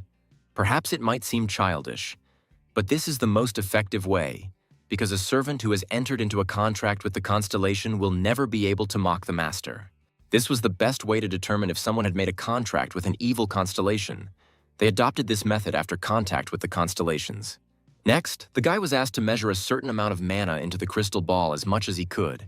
After the main character began to measure the amount of mana, the ball turned yellow and immediately began to collapse, and the measurements ended there. The guy thought that in order to move around here more freely, it would be better for him to get a higher rank than 30 years ago, because he is probably a rank A hunter. The amount of mana contained in the measuring crystal ball was much higher than that of the average hunter. When hunters passed the exam, they filled the ball with their own mana to increase their rank. The crystal ball changed color to determine the total amount of mana. It was a little unusual for the main character to control his own strength, but it was not his fault that in the abyss he came across only strong men, and perhaps revealing himself with real strength was still a mistake. His partners watched him and didn't understand whether he did it on purpose or not, because you shouldn't attract too much attention. It could reveal his essence. The earth is not like an abyss. It had its own rules. In the abyss, he can find strong opponents at any time and fight with them as much as he wants. But on Earth, this happens under strict control. The opportunity to rise to rank A is given only to hunters of rank B. Rank C cannot jump over a step. In order to reach the rank of hero and become famous as planned, you need to grab every chance and increase your hunter rank to the maximum. The doctor turned to the guy and said that all the measurements had been taken and the results would be ready soon and he could wait in the hostel. Skylar really hoped that he would be given at least a B rank. As soon as they left the laboratory, the doctor immediately picked up the phone and made a call to one clan and said that he had called about a matter in which they were interested. When the guy began to look at the cards, he discovered that his friend was given a B rank. He was surprised at how well Odagon hid his abilities. But when the main character opened his own card, he could not believe what he saw, because he was awarded the rank C+, and his age was indicated as 57 years of life. He could not believe that in 30 years the average amount of mana of a hunter had increased so much, and at that moment the clan commander approached them from behind. Skylar asked why he came, but the guy reminded him that he said that he would definitely reward him for saving his life, because he returned after 30 years and must have nowhere to settle. And the guy offered to stay at his house and be there as long as he wanted. On the way home, Odagon asked if he thought it was suspicious that the guy had suddenly become so polite to them. But the main character immediately recalled how he repelled the wolf's attack and said that he would not forget this either, because the goblins gave him a warm welcome and promised to repay him for saving him. He told how they prepared him a bath of acidic slimes and offered to gladly accept the sacrifice of the children of their nobility. But the goblin could not believe that all this caused him inconvenience. But as it turned out, it was all about the difference in culture. In any case, this guy probably also wanted to repay for the rescue, but Odagon had a different opinion. He believed that the race was annoying and incapable of magic, and yet gratitude was alien to it. The main character was surprised by these words, because in fact, he was also a human, and the goblin remembered this and immediately asked for forgiveness. Skylar turned to Richard Parker. He introduced himself to him as very famous in business circles, and then the guy added that he was looking forward to him giving him all his fortune. The main character said that he heard someone in the dungeon promise to give away the entire inheritance for saving the commander, but the guy screamed in fright that this did not happen. Skylar said he was joking and replied that he didn't need much. He asked for a place where he could temporarily settle until he could settle down somewhere, because he had been in the abyss for too long and had not yet gotten used to the land. But Parker replied that he could live in his house as long as he wanted, which he could easily give as his savior. Odagon decided that the guy was too arrogant, having only borrowed some house. Suddenly, one of the sports cars slowed down Parker's entire motorcade. From the sudden braking, everything inside was mixed up. No one could understand what was happening here. Parker's driver said that someone was blocking the way with a car. The main character immediately thought that perhaps this was an assassination attempt and some evil constellation found out about his essence. At this time, Odagon opened the door and turned to the gentleman with a request to sort out this situation. The guys got out of the car and decided to first see what kind of crazy person was blocking their way. Skylar could not have thought that he would see such a car in the middle of the desert. But all that could be said about it was that it looked quite American.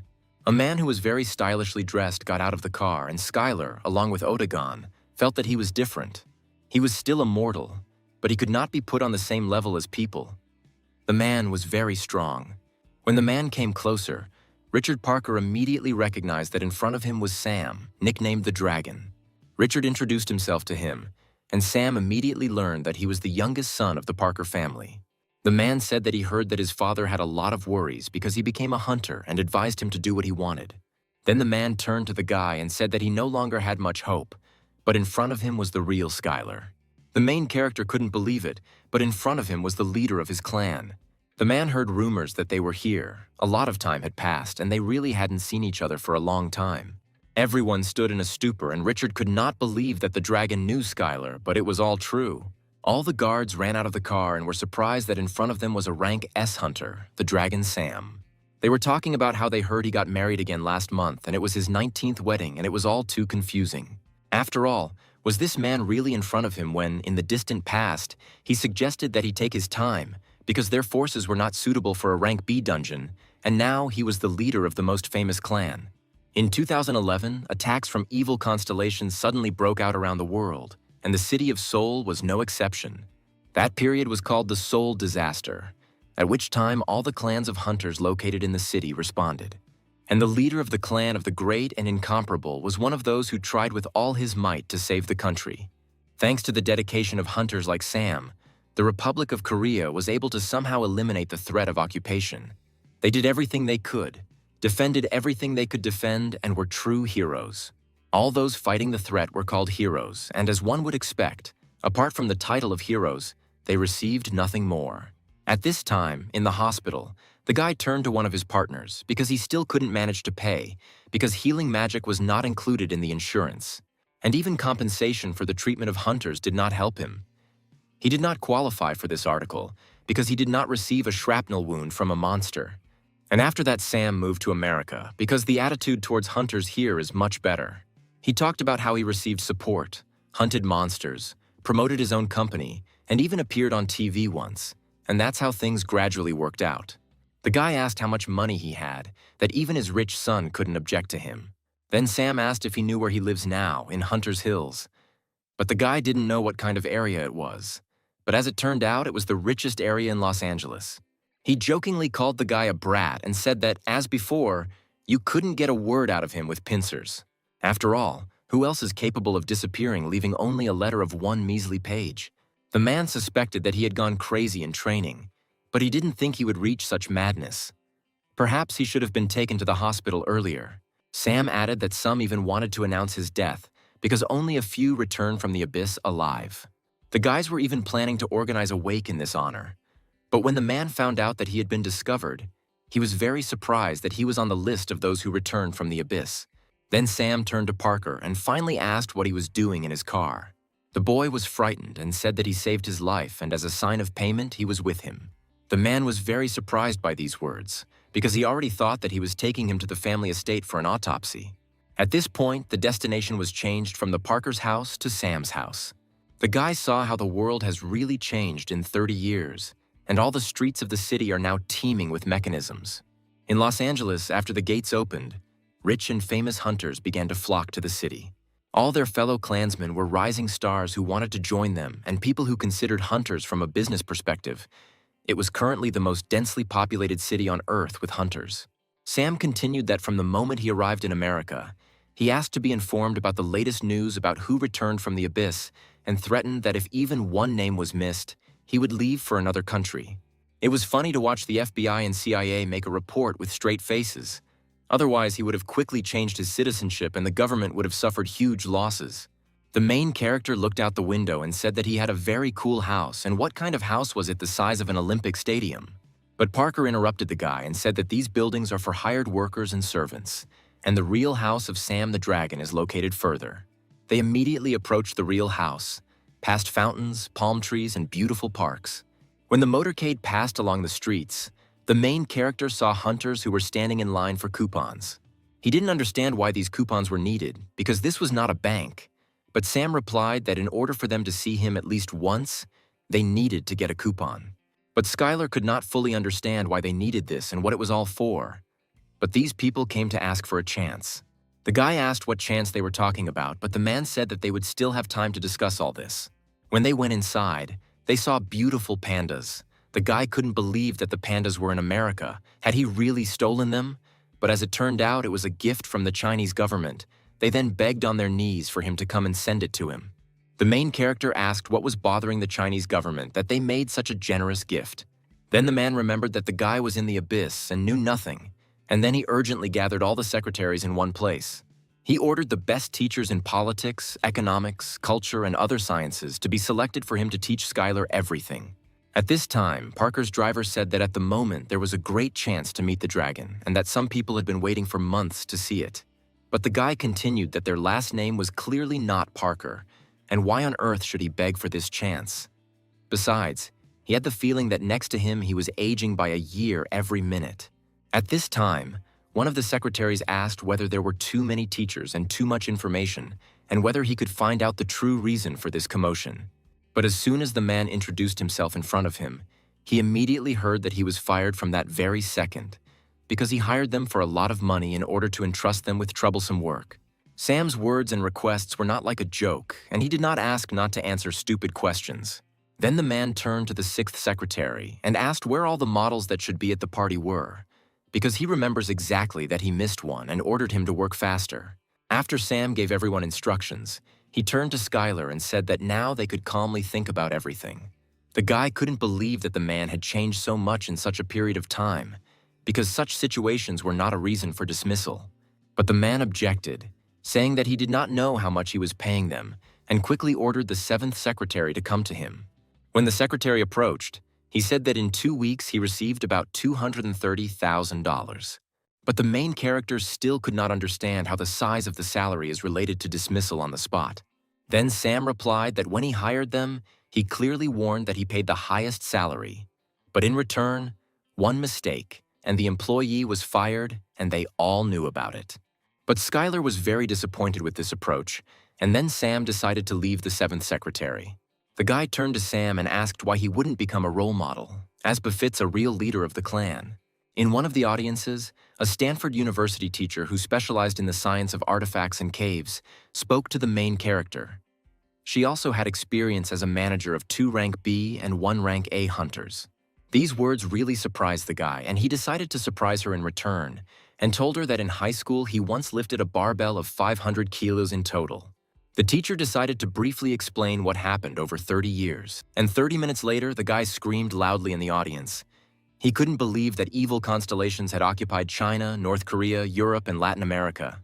South Korea was not captured, as it was one of the countries that resolved the situation relatively quickly. But after that, many Korean hunters went abroad, because many found America especially beneficial. Also, clan leader Sam also moved here at that time. His leader was so kind. What did he have to go through? This was the kind of man who was abandoned by women every day and who discouraged him from going to the B-rank dungeon. But suddenly he became the Dragon Sam, an S-rank hunter with a lot of money who married 19 times at the age of 70. The Lava and Magma Kitten said that everything worked out perfectly and that this hunter could become an excellent avatar. Really, this person cannot be trusted. You could trust him. Then Skylar went to Sam and told him everything about how he suddenly went into the abyss to prevent the end of the world. And while he was stomping around there for a couple of decades, he suddenly became a constellation, and whether he wanted to come under his wing and become an avatar. The man was very surprised by the guy's words, and he replied that he didn't indulge in drugs. The kitten of Lava and Magma said that there is no need to do this, and he can and will understand everything if everything is explained to him in detail. But something still haunted the guy. The leader did not give up for 30 years.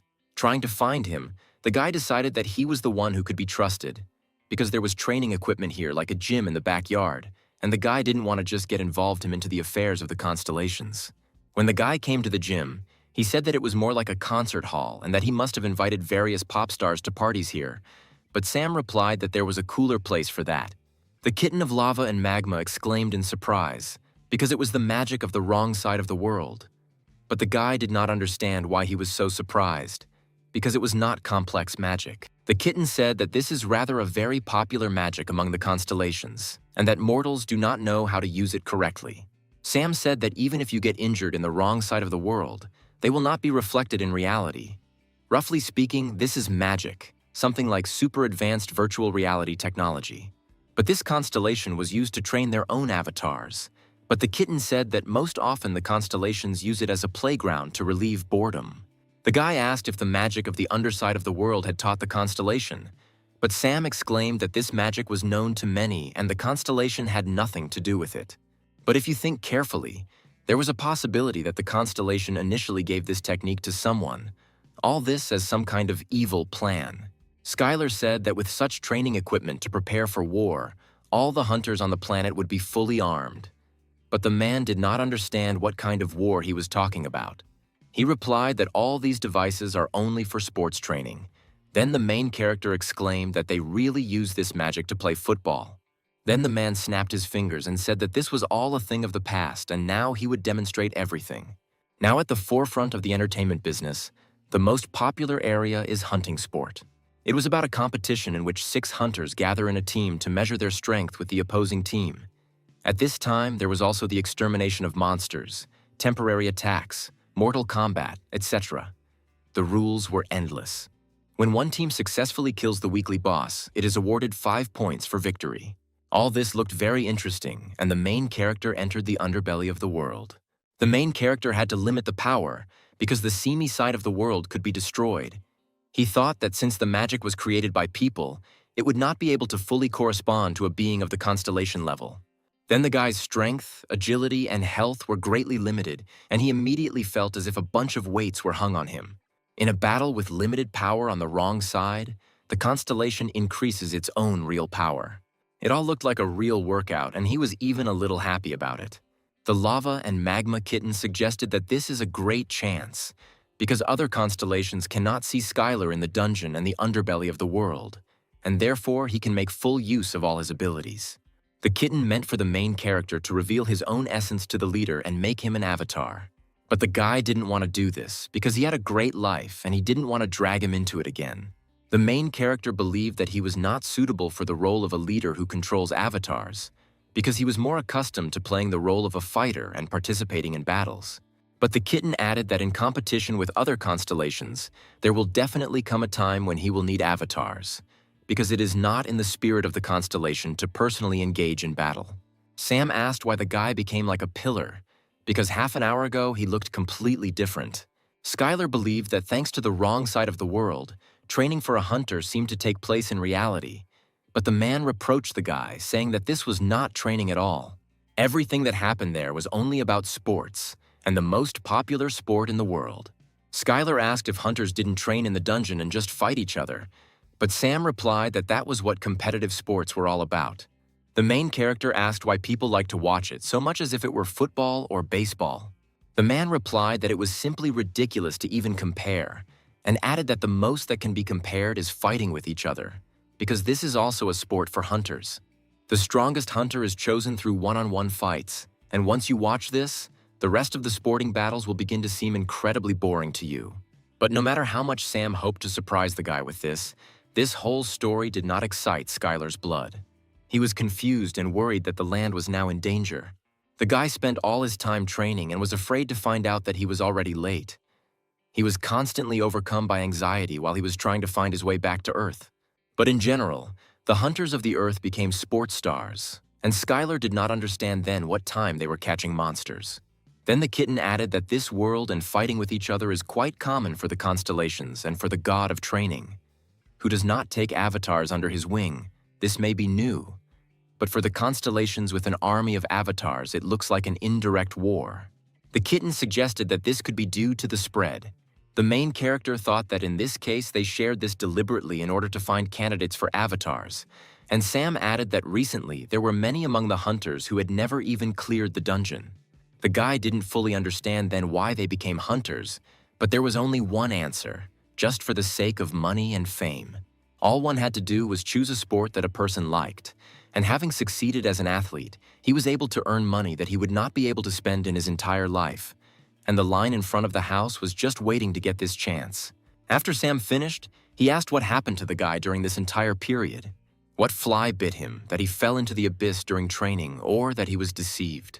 But it seems the man hit the nail on the head, and Skylar replied that it was a very long story. But before he explains everything, he has one small request. The guy asked to increase the power of the backside because his strength is too limited, and this is very disturbing. But the man didn't believe it, because this room is aimed at rank A hunters, and asked what rank the guy had. Skylar replied that he had a C+ rank, and he did not have the opportunity to fully demonstrate his combat skills, because he simply broke the internal energy measuring device, and even that was not enough. Sam couldn't fully understand why he was assigned to rank C+ anyway, because it couldn't be that someone paid for it. It seemed to the man that the guy had become much stronger, since he was uncomfortable being here and everything was exactly like that. Sam again asked the guy to tell why he went into the abyss, and if this is a long story, then let the main character tell it more simply. But in simple terms, Skylar went there with only one mission. Everything was to protect the Earth. The man could not believe these words. Had he really wandered through the abyss and become a constellation? And now he had returned to protect the Earth. Sam was very surprised. Then it turns out that he is older than him in age. But all this was unimportant. Then the man yelled at the guy because it was hard to believe, because many people who returned from the abyss lost their minds. But since Sam couldn't believe the words of the main character, Skylar, he decided to demonstrate all this with his own power. That's why the guy asked to remove the restriction, and he didn't care about the others at all, but he wanted to share it with him. The man then took off his jacket and replied that no matter how strong he became, he had never encountered an S-rank hunter before. Sam said that he had crossed paths with various opponents many times, and with his last breath, he received an A+ rank skill and increased the level through death. The guy laughed, because the man loved fantasy novels so much that he eventually became one of the main characters. Then Sam flew into the air and shouted that the little brat was not far away, and that it was not for a fan of battle stories to talk about this, and immediately offered to fight once. The man asked the guy if he had ever heard of artifacts in the form of tattoos. Suddenly, Sam began to fire magic projectiles and shouted to the guy that he could now dodge this. But the main character did not see the danger in this, and did not see the point in dodging at all, and released a powerful stream of energy from his hand. This blow surprised the man, and as the first champion in a one-on-one battle at one time, he realized that the opponent in the ring must be forced to focus on defense, attack first, and not allow him to catch his breath. Sam activated the magic of the sixth circle, which was called the Path of Lava, and turned to Skylar and asked when he even learned this type of magic. But in response to this blow, the guy activated the Kai protective barrier and easily stopped the powerful lava shot. When the man saw this, he shouted whether it was because of this skill that false rumors began to spread in China. The main character did not understand what he was talking about, and added that there was a viral fake video with a similar skill to his. The guy was very surprised by this. He could not even guess that they even managed to fake something like this. It greatly amazed him. Unfortunately, his barrier has consumed quite a lot of energy, and at this rate it will soon be empty, and apparently there's no way around it since he has limited strength here. The guy had to control all his power so as not to destroy the reverse world, and this was a very big headache, because a lot of time had passed since he fought like a real person. And then Skylar decided to show his absolute maximum and concentrated all his power into one magic ball. This ball was so fast that Sam did not even have time to use fast teleportation, and his magic was destroyed, and after being hit, he received great damage. He was shocked that it was cancelled even before activation and how a guy could use these skills so quickly. But Sam didn't give up on this. He had no choice but to strengthen his own body with magic. But the guy literally found himself next to the man in a second and quickly used several techniques.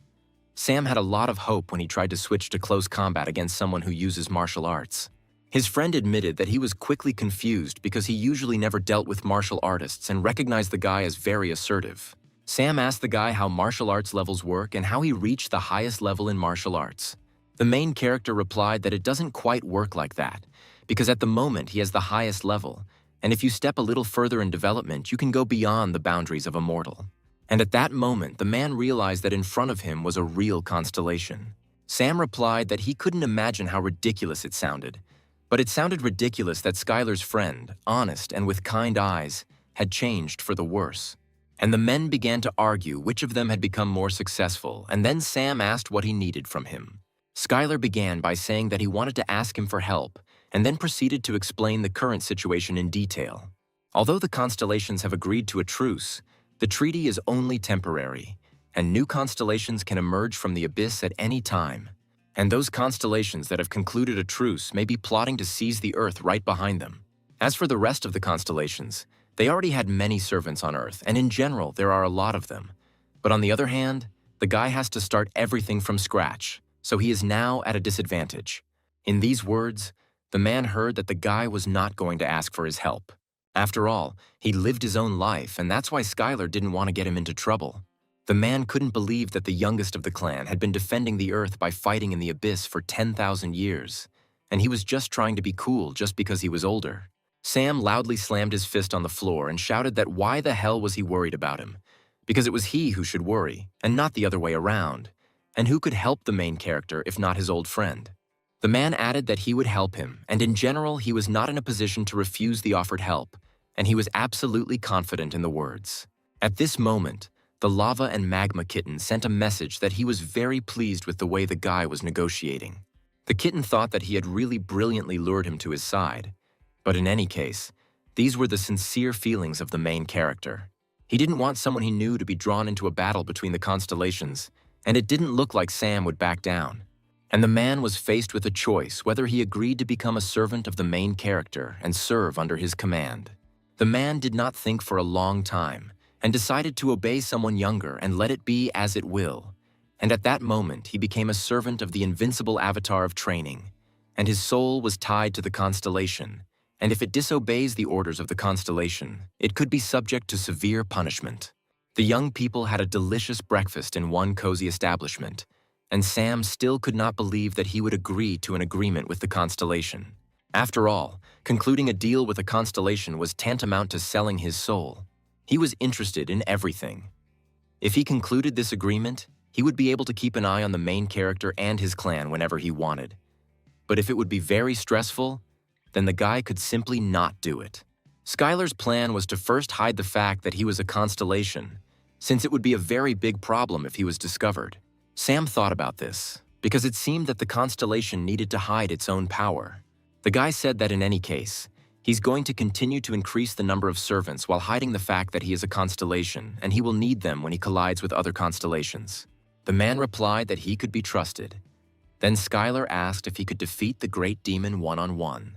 But Sam clarified that the guy didn't fight with him in the abyss, because hunters always act together and it's completely pointless to try to defeat the monster one-on-one. There was some uncertainty in the man's words, and the main character thought for a second that he might lose. Sam added that whether it was the world of the underbelly or a one-on-one battle, a solo or team game, he was absolutely sure that he was not afraid of any of it, and he wanted to not care if he had to fight against the constellations or anyone else. But the guy knew very well that magic, which is often used in sports called the magic of the wrong side, constellations were also often used, and it was very strange that people participating in hunter competitions used this magic. The whole reason was that this magic is very widespread and is associated with the fact that the constellations fight in a similar way when the servants of the constellations are sent to the underbelly to fight each other. There was a very good chance that the constellations intended to make hunter competitions like one-on-one battles so popular that it would be easier for them to choose servants based on their strength. The guy thought, maybe this is too much for such complex speculations. After all, do the constellations really look at such nonsense? But everything was true, and the kitten of lava and magma added that one should not underestimate the boredom of the constellations. After all, even now most of the constellations are fighting each other in the carriage out of boredom. In any case, if the services fight the same way as in hunter competitions on the ground, then this could be a great help for Sam, because he participated in such battles and is a champion hunter. How many servants the main character would have depended on all this, because he should become the object of their envy. He himself understood what he was talking about. He understood that the guy needed to become famous as a hunter and become one of the most powerful hunters on Earth. Everything is always very interesting with such hunters. As soon as a Class A portal opens, the government of the country will be on its knees begging them for help. And despite the fact that people claim that the hunters of their country are the strongest, everyone realizes in their hearts that this leads to their faith and devotion. Sam certainly understood everything, because Skylar certainly has incredible power. The other thing was how they would demonstrate his power in the game. Then the man said that he would introduce him to a clan, but the guy did not even suspect how many groups of clans Sam was responsible for, because this was not just one clan, because the profit of the clan groups of the company went beyond the boundaries of this world. All the cores and items in the dungeons are purchased by the company, including support, bonuses, and other things, and with sheer devotion, Skylar can be rewarded handsomely. But the main character still didn't understand why Sam was telling him to join the clan, because he could do it on his own. Then the man menacingly replied that he was going to hide the fact that he was a constellation. Then why did he need all this if he needed to hide his own power properly? However, the main character decided to limit his own strength to the maximum possible level, and so far he has managed to control it and can fight a monster or an S-rank adventurer.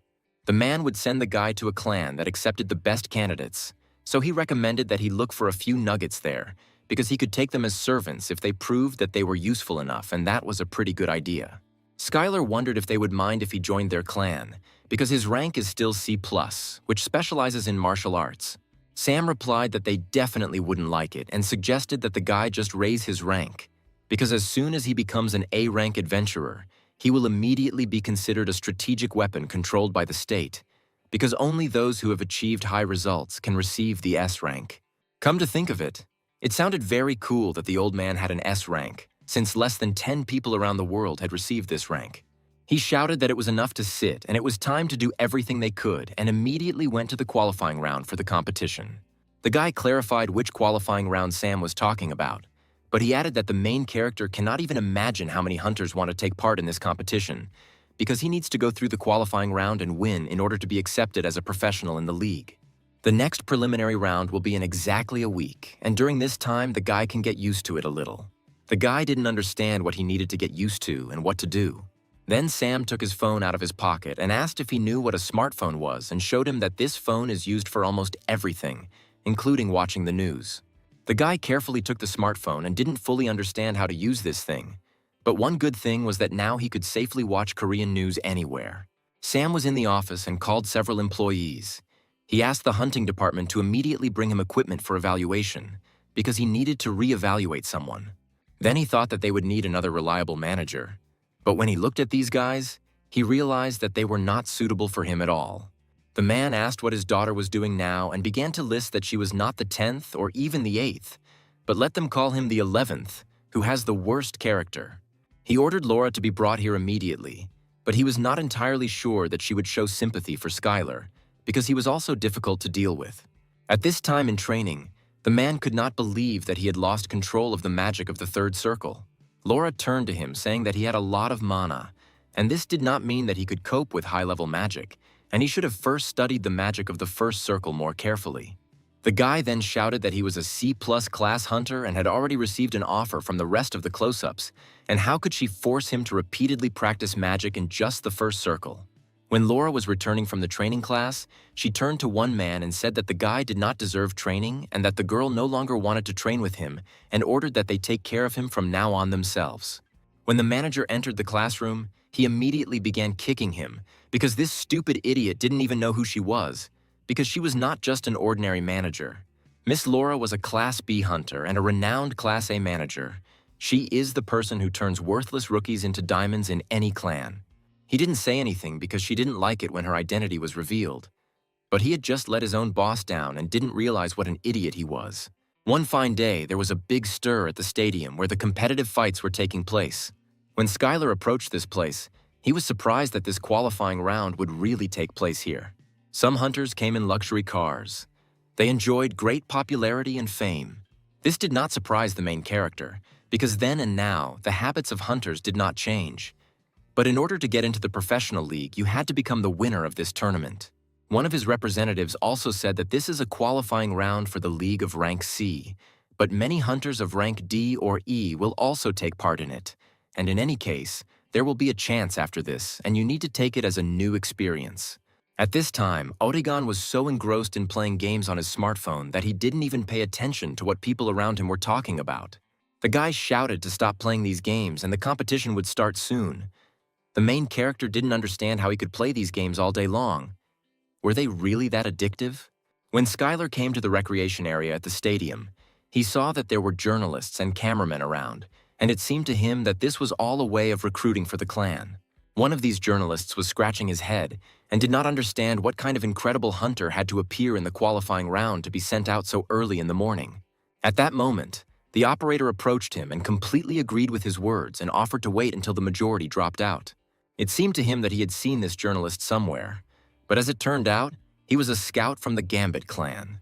The man hoped that this time the damn appraiser did not fool him and told him the whole truth. After all, then they said on the phone that it would be just a bomb, because the guy even ground the measuring device into powder. The journalist had been studying the protagonist's dossier for a long time. He learned that the guy went into the abyss for 30 years, and everything was fine with his head, and all the tests were checked and no deviations were found. The men decided that if he lived 30 years ago, it was understandable why he used martial arts and suggested sending someone to recruit him. At the beginning, the journalist could not believe that it was possible to break the measuring device and no one could pay them to talk about this nonsense. There was no way they could just ignore it, because the money had already been received, and it was unlikely that they would have contacted them if this guy was useless. The boss ordered the worker to personally check everything, and if his mana was in excess, then try to offer him to master magic. But the guy didn't understand how he should force him to master magic. But that was his concern, because the journalist receives a salary for this. The qualifying round for Skylar began, and he was invited to enter the center of the stadium. When the guy entered the wrong side of the world, he needed to limit his strength, because otherwise the wrong side of the world could simply collapse. But the main character should have limited much more power, because in Sam's house this thing was level A. Skylar successfully entered the underworld. He limited strength, agility, and endurance. The guy could also use melee ki, but with limitations. This did not stop the main character, because the more difficult the situation was, the higher he rose, and it sounded logical. One bald guy at the stadium asked Skylar what this crazy guy was muttering to himself, but the guy replied that he thought it was a good experience. The man was inspired by this when he saw his new opponent and decided to immediately leave him soft-boiled.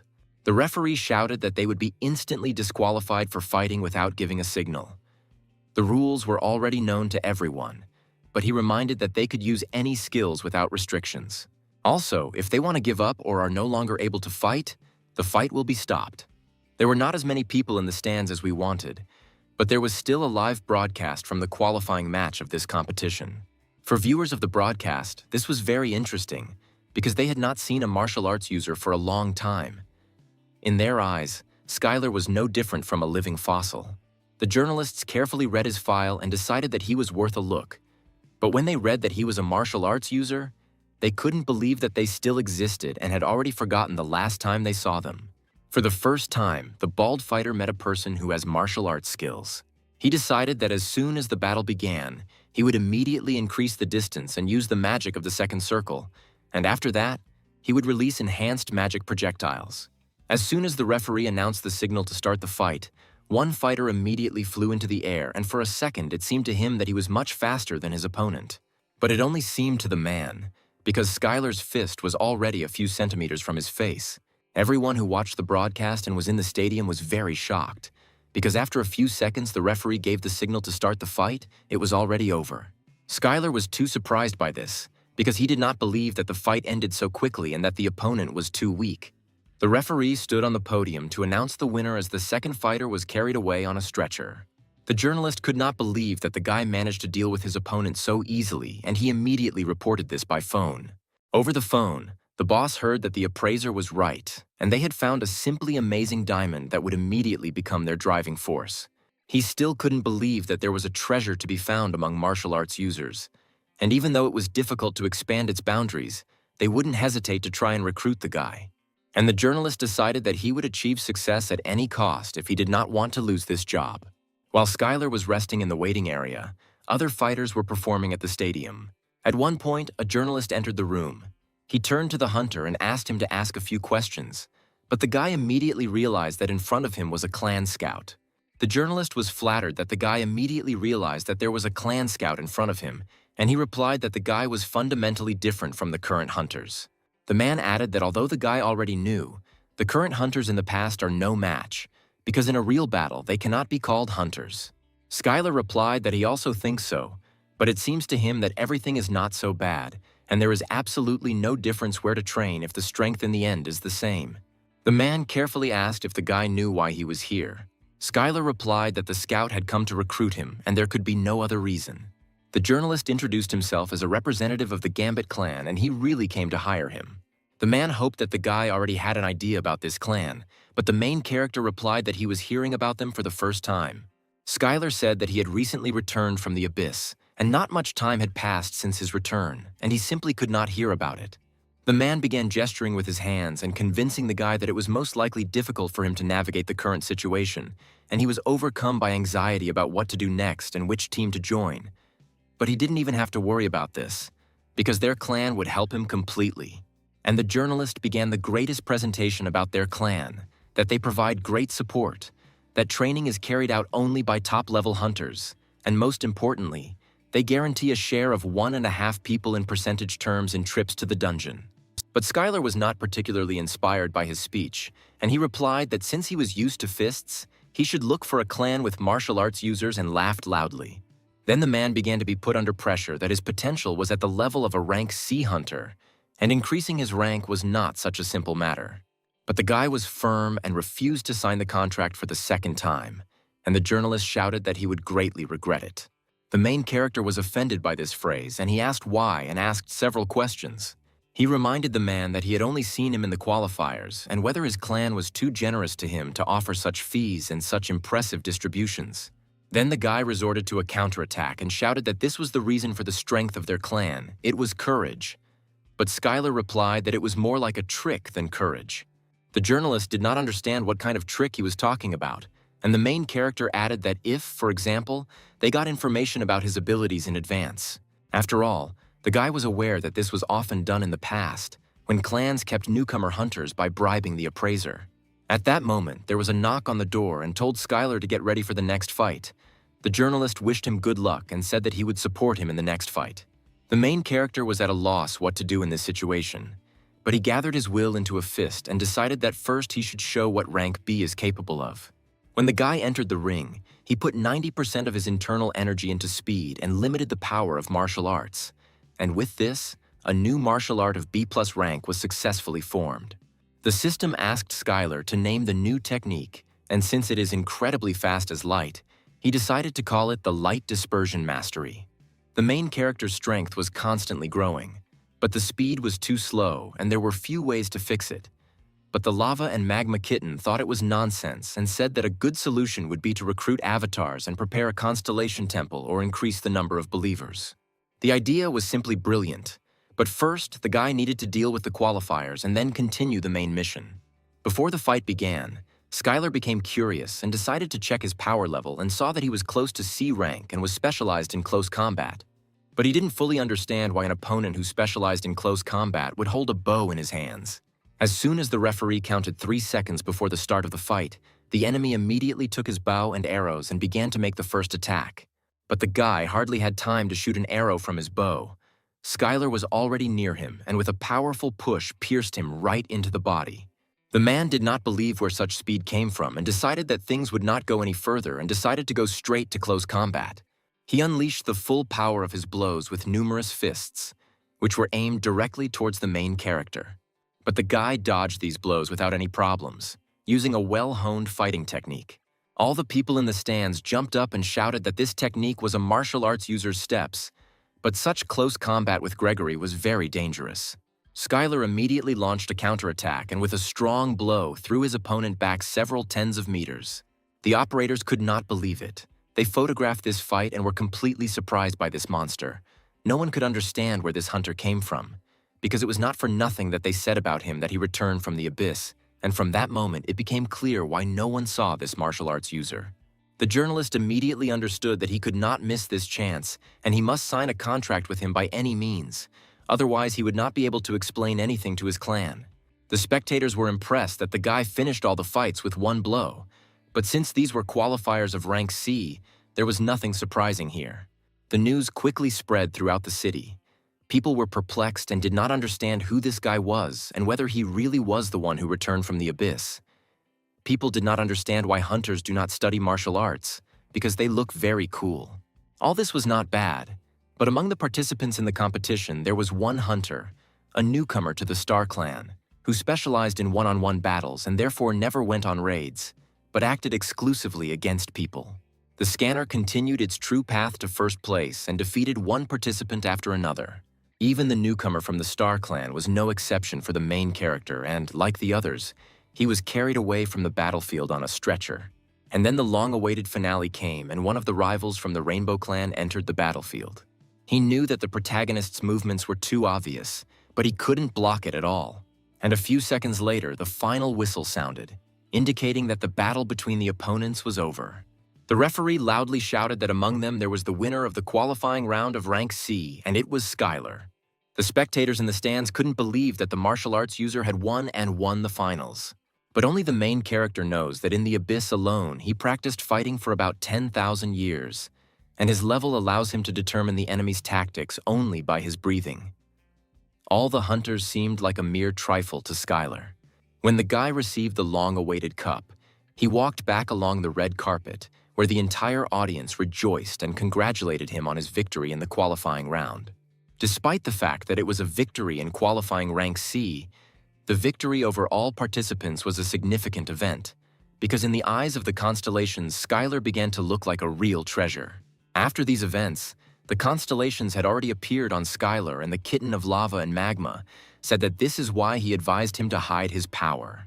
The warrior, shrouded in madness and blood, warned the kitten so that the constellation, which does not have an earthly agreement, should not interfere in matters. But the kitten replied that the contract for the avatar has nothing to do with the agreement, so he can do whatever he wants. But the warrior warned him that he could attack a constellation that does not have an agreement at any time. The kitten did not agree with the warrior's words, and a skirmish between the constellations began between them. Despite the fact that it was only an exchange of messages, the pressure was simply deadly, and the kitten answered the warrior with such confidence because no one knew where his territory was. The warrior warned the cat that he would never forget about this, and at one moment he would wash himself with the blood of his avatars. At that moment, the guy added that he had no intention of concluding a contract with such a loser like this warrior and ordered him to get lost. The constellation could not stand such impudence and replied that all arrogant mortals would face inevitable punishment. The guy shouted back, so that the constellation should not be proud of the fact that she managed to cheat death. It cannot even create a riot in front of other constellations and still continues to be called a warrior shrouded in madness and blood. Other constellations admired the words of the main character and noted that the guy is very confident in what he says. The main character added that he does not know what concerns the rest of the mortals, but at one point he will enter into battle with him, because Skylar has never seen any particular need to stand on ceremony. At this moment, the lava and magma kitten was greatly impressed by the mortal's response and handed over 10 soul fragments to him. The rest of the constellations were in shock. The main character was very surprised by this, but this was only part of the kitten's strategy, and he asked to accept them. Soul fragments among the constellations act as currency, and now the kitten specifically gave them to Skylar in order to provoke other constellations. The guy needed money if he didn't want to be looked down on. Until that moment, he only cared about power, and he didn't even think about money. At this time, in one building in the city, one of the employees turned to Sam. He apologized and said that at the moment an additional investigation was underway to catch the appraiser. Sam couldn't figure out what clan this brat came from, and his ward suggested that the Gambit clan might be involved. Despite the fact that the Gambit clan, although considered an influential clan, it could not be compared with the Dragon clan, because the Dragon clan was vested with the powers of the government at that time. The Gambit clan was just a newcomer that was just beginning to gain strength. The man did not understand what they were up to, because they all knew that in their current situation it was dangerous to deal with him, and they still agreed to such a provocation. At that moment, the secretary knocked on the door and said that the results of the qualifying round were known and that the winner was Hunter Skylar. The man turned to the boss and said that he would immediately call the appraiser to assign a new rank, and if problems arise, he would take full responsibility for it. Skylar's ability was measured, and the man gave it a clear rank of B. The boss shouted that he was really blind, because there was at least a B+, but the man replied that this rank was also worthy of admiration. Besides, they knew that martial arts users were inferior in real combat, and it would be better to start with a B rank. The man was ready to attack the appraiser, but Skylar stopped him in time and asked him to stop. He quietly whispered to him that he should be careful, because the constellations were starting to show interest in him, and there was nothing wrong with moving slowly. This answer stopped Sam, and he agreed that rank B also satisfied the basic conditions. But the guy exclaimed what conditions he was talking about. The man said that he got him into the Icaros clan, but if he were a C-rank hunter, he would be looked down upon. Sam added that it doesn't matter who he is, because in any case, he can show a bunch of weaklings what abilities he has. At one point, the man threw his bag and said that there was one good weapon in his collection, and he decided to give it to Skylar. The guy didn't understand why he needed a weapon. Was Sam really afraid that he would be humiliated? But it wasn't because of that. It's just that the main character would look very cool with this weapon. From his bag, Sam took out a sacred moon sword, which was a Chinese artifact of rank A. The guy asked where he got such a relic, but the man replied that the Chinese government gave it as a gift as payment for help. At that time, China was on the verge of destruction due to the invasion of evil constellations in the north, and several extremely problematic dungeons were discovered at once. 3 rank A monsters escaped from this dungeon, and the man went to help and received this as a gift. In the end, the guy had a hard time believing this story, but accepted this gift. But that was not all, because Sam wanted to introduce Skylar to the manager. He shouted that in their time, even a dog and a cow had managers. He asked not to worry about the abilities of this person, because it would be his daughter, and Skylar was very surprised. One calm evening, everyone was in the house and doing household chores. Skylar chose attack tactics and prepared dinner for Laura. The guy prepared Laura's favorite dish. It was Texas barbecue, when hefty pieces of meat are marinated with seasonings and then smoked for a very long time. But this spicy brisket turned out to be much tastier. In fact, there is a special magical taste that cannot be compared with other tastes and aftertaste. And unlike her dad's dishes, the meat that Skylar gave had a fundamental difference in the ingredients. Odigon asked the guy if he had cooked the rotten meat again. Otherwise, why was she trembling and silent? Suddenly, the girl shouted loudly that the guy should become a cook. She immediately invited the guy to open his own restaurant, and she would even become his investor. But the main character didn't even think about it because he prefers Korean food. Skylar pulled over a small bowl of rice and offered to try it, since he had prepared it just in case. The rice was incredibly delicious. Every grain of rice was cooked perfectly and had a strong magical taste. The girl ate this dish with pleasure, even though she didn't eat carbohydrates at all. The guy laughed and replied that eating so much would definitely not harm her. The girl was very worried that she would gain weight, but nevertheless her plate was completely empty. After a delicious dinner, she returned to business and said that now she would be his manager, and her responsibilities would include monitoring his schedule and movements. This graph showed what level the hunter's abilities were and what was needed to make him stronger. Although this analysis was the responsibility of a first-class manager, she was a top-class manager. The girl liked how confident he was in a real battle, and she and her father thought that they needed a real team to complete the dungeons. She said that this could make a huge jackpot, because the government handed over this city to her father's clan, and the world is now such that somewhere there is even a guild that has received an entire country. Laura added that the Icaros clan is full of psychos anyway, but their abilities are quite consistent with the pay they receive. And if the main character is going to join them, then he must undergo special training to comply with them. She left her personal number, and if the guy needed anything, he should call her immediately. When the girl left the hall, she agreed with her father's words that the guy looked too normal for someone who had returned from the abyss. Despite the fact that he was overconfident, first of all, he should have been taught to resist magic users. Soon he will have to face monsters from the B-rank league. At this time, in the gym, Odigon turned to the owner and said that if there were psychos in that clan, he would be happy to grind them into powder. The main character turned to his friend and asked him not to call him master anymore, but added that there are enough psychos among the hunters and the word master will no longer confuse anyone. Skylar asked that if he wanted to kill someone, he would first ask his permission. At one point, the guy put all his sports equipment aside and decided to conduct a test. The main character closed his eyes and concentrated on meditation. This meditation allowed him to join the broadcast of the constellations.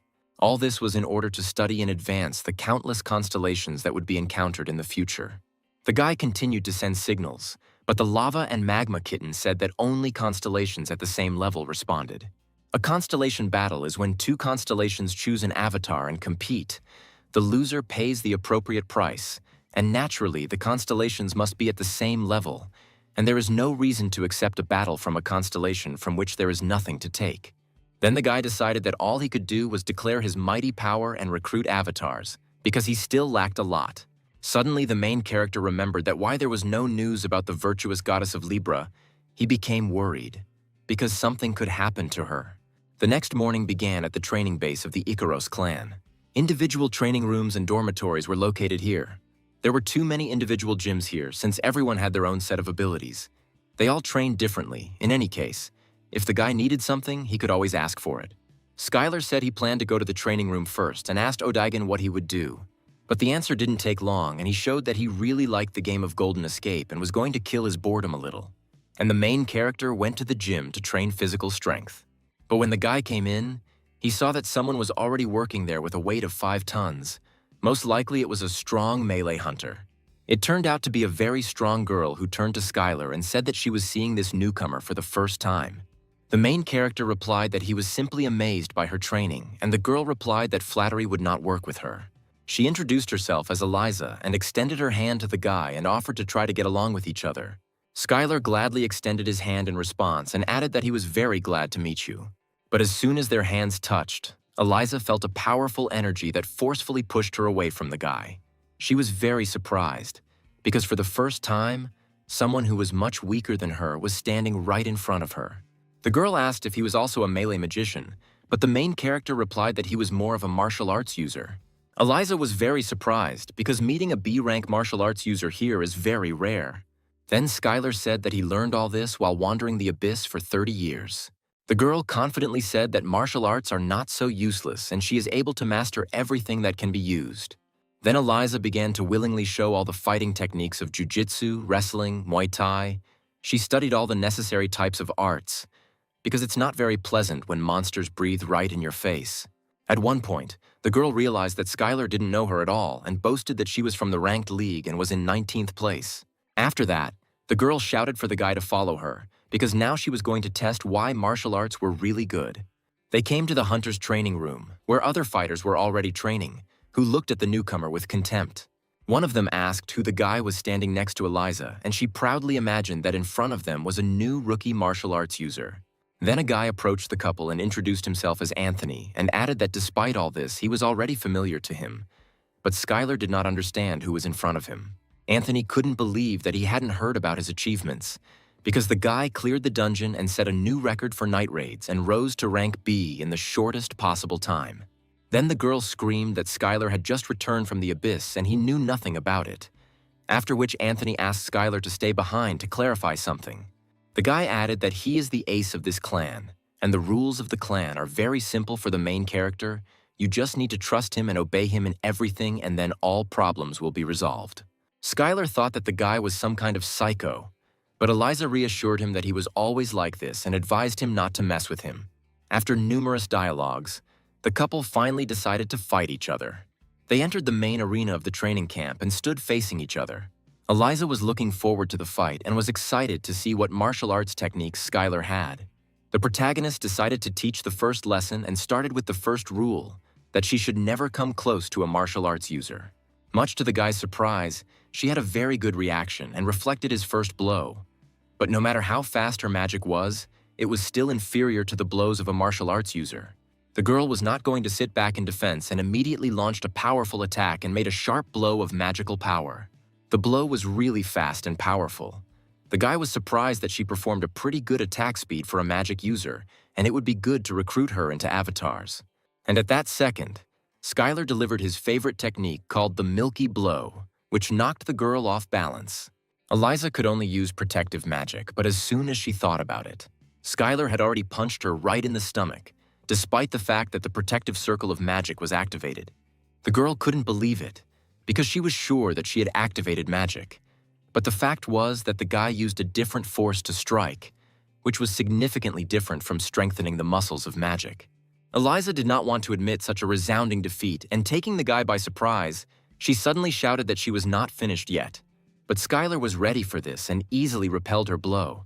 He wondered if now she felt what martial arts were. After these demonstrations and abilities, the guy could recruit her to become an avatar. But something told him that it would take several stages. But despite all this, the girl was not enough, and every time she tried to attack the main character in order to hit him at least a little. But each time the next attempt was a failure, and she again lay in the training camp ring. Once again, the girl stood up and told the guy that he was really different from all the others and suggested that he try it one last time. Skylar replied that she had chosen the wrong opponent and she would not be able to fight until victory. The main character liked such persistence from the girl, and he happily accepted her attempts to attack. A few minutes later, the girl turned to the guy and suggested finishing this workout for today. But Skylar had already gotten the hang of it and asked if the girl was showing weak character, because now the most interesting things would begin, and suggested doing a full-fledged training session one more time. After the training, the girl turned to the guy and said that she had not been so tired in sparring for a long time. But Skylar added that this training was not enough for him and asked what she now thinks about martial arts. The girl was persistent and replied that she would put him on his shoulder blades with her own strength and would continue to train until she became stronger. The guy didn't quite understand her answer, because with the help of martial arts, she could remove all unnecessary flaws. But for Eliza, it was a matter of pride. Pride was not to allow her to learn from the enemy, because from now on, Skylar is her enemy, of course. When they meet, they will greet each other, but she will never accept help from the guy. Eliza turned around and said goodbye to the guy, saying that she needed to go about her business. The Magma and Lava Kitten said that the guy should take better care of his opponents, but Skylar did not accept these words, because he could not lose to her on purpose. The next day, in the training room inside the imagination, Skylar was one of the first to wait for all his partners. Among all the hunters, Parker came to training, which greatly surprised the main character. This was too suspicious, because the guy joined Ikaros and this was too strange a circumstance, because doesn't his family really have their own plan? One of the men asked if everything was assembled here. It was the clan mentor, hunter of rank A, Ernest. The man introduced himself as the mentor of the Ikaros clan and greeted the new faces and added that he hoped that among them someone would become a worthy hunter. Ernest asked those present what the most important weapon of a hunter against monsters is, and Skylar immediately answered that it was a man. And this was an absolutely correct answer, because unshakable faith in one's own strengths, nothing would have happened without it. And thanks to this faith, with which anyone can become stronger, Skylar also lasted for many years in the abyss. The protagonist's partners laughed at his answer, because for them it was considered a great delusion. But the teacher made it clear that the main character's answer was correct, and then one of the students shouted that last time he said something completely different. Otagon believed that a strong creature capable of helping him would be the hunter's main weapon. Parker thought seriously, but soon answered that it was teamwork. And this was also the correct answer, because a hunter's weapon that can repel monsters is not magic or an item, but the most powerful weapon is unity, because even an S-rank hunter will not go into a dungeon alone. The mentor added that even if he is awakened or has a high rank, people by nature are weaker than monsters and no one knows what can happen in the dungeon, so one should be prepared for anything. Suddenly, the teacher drew lots and announced that today there would be pair training. Bright rays of light connected the students with each other, and they saw with whom they would have to train today, and the main character thought that it was good that Otagon was next to him. But after looking a little more closely, he saw that his beam connected directly with Anthony, who turned to the guy and asked if he was nervous and asked him not to worry, because his body, with the help of magnificent magic, would solve any problem. Skylar could not understand one thing: why he, as a constellation, should be paired with this eccentric. After each of the pairs confirmed their readiness for training, the teacher began it with the art of illusion of the highest level. A wyvern formed right behind him, which was the strongest monster designated for rank B and higher. This monster made all the students hold fear and look at the wild beast with horror. The teacher noticed that the newcomers did not even hesitate, and he came to the conclusion that the chairman would not recommend just anyone to this clan. A few seconds later, the teacher gave the task for the students to evade the attacks of the wild monster. One of the couples was very terrified, and their tactics did not coincide with each other's opinions. Anthony decided that despite the wide radius of his breath, his magic would allow him to evade and used third-level acceleration. Skylar noticed this and decided that since they were connected by magic, he would be dragged along with him, and it looked very arrogant. The main character did not think for a long time and then accepted his own magic, which was many times stronger than his partner. Thanks to the actions of the main character, they successfully dodged the powerful attack of the wyvern. The teachers took notice and believed that the pair were superior to magic in terms of speed and evasion, and that this guy was the most outstanding martial arts user he had ever seen. The power of Skylar's skills was incredible. Regardless of rank, such a hunter was strong even in real combat, And the man understood why the chairman liked him so much. At this moment, Anthony shouted what the main character was doing and why he was not following his actions. But in response, he heard that the guy was too slow for this training. The guy continued to shout that the newcomer should listen to him and continued to remind him of this.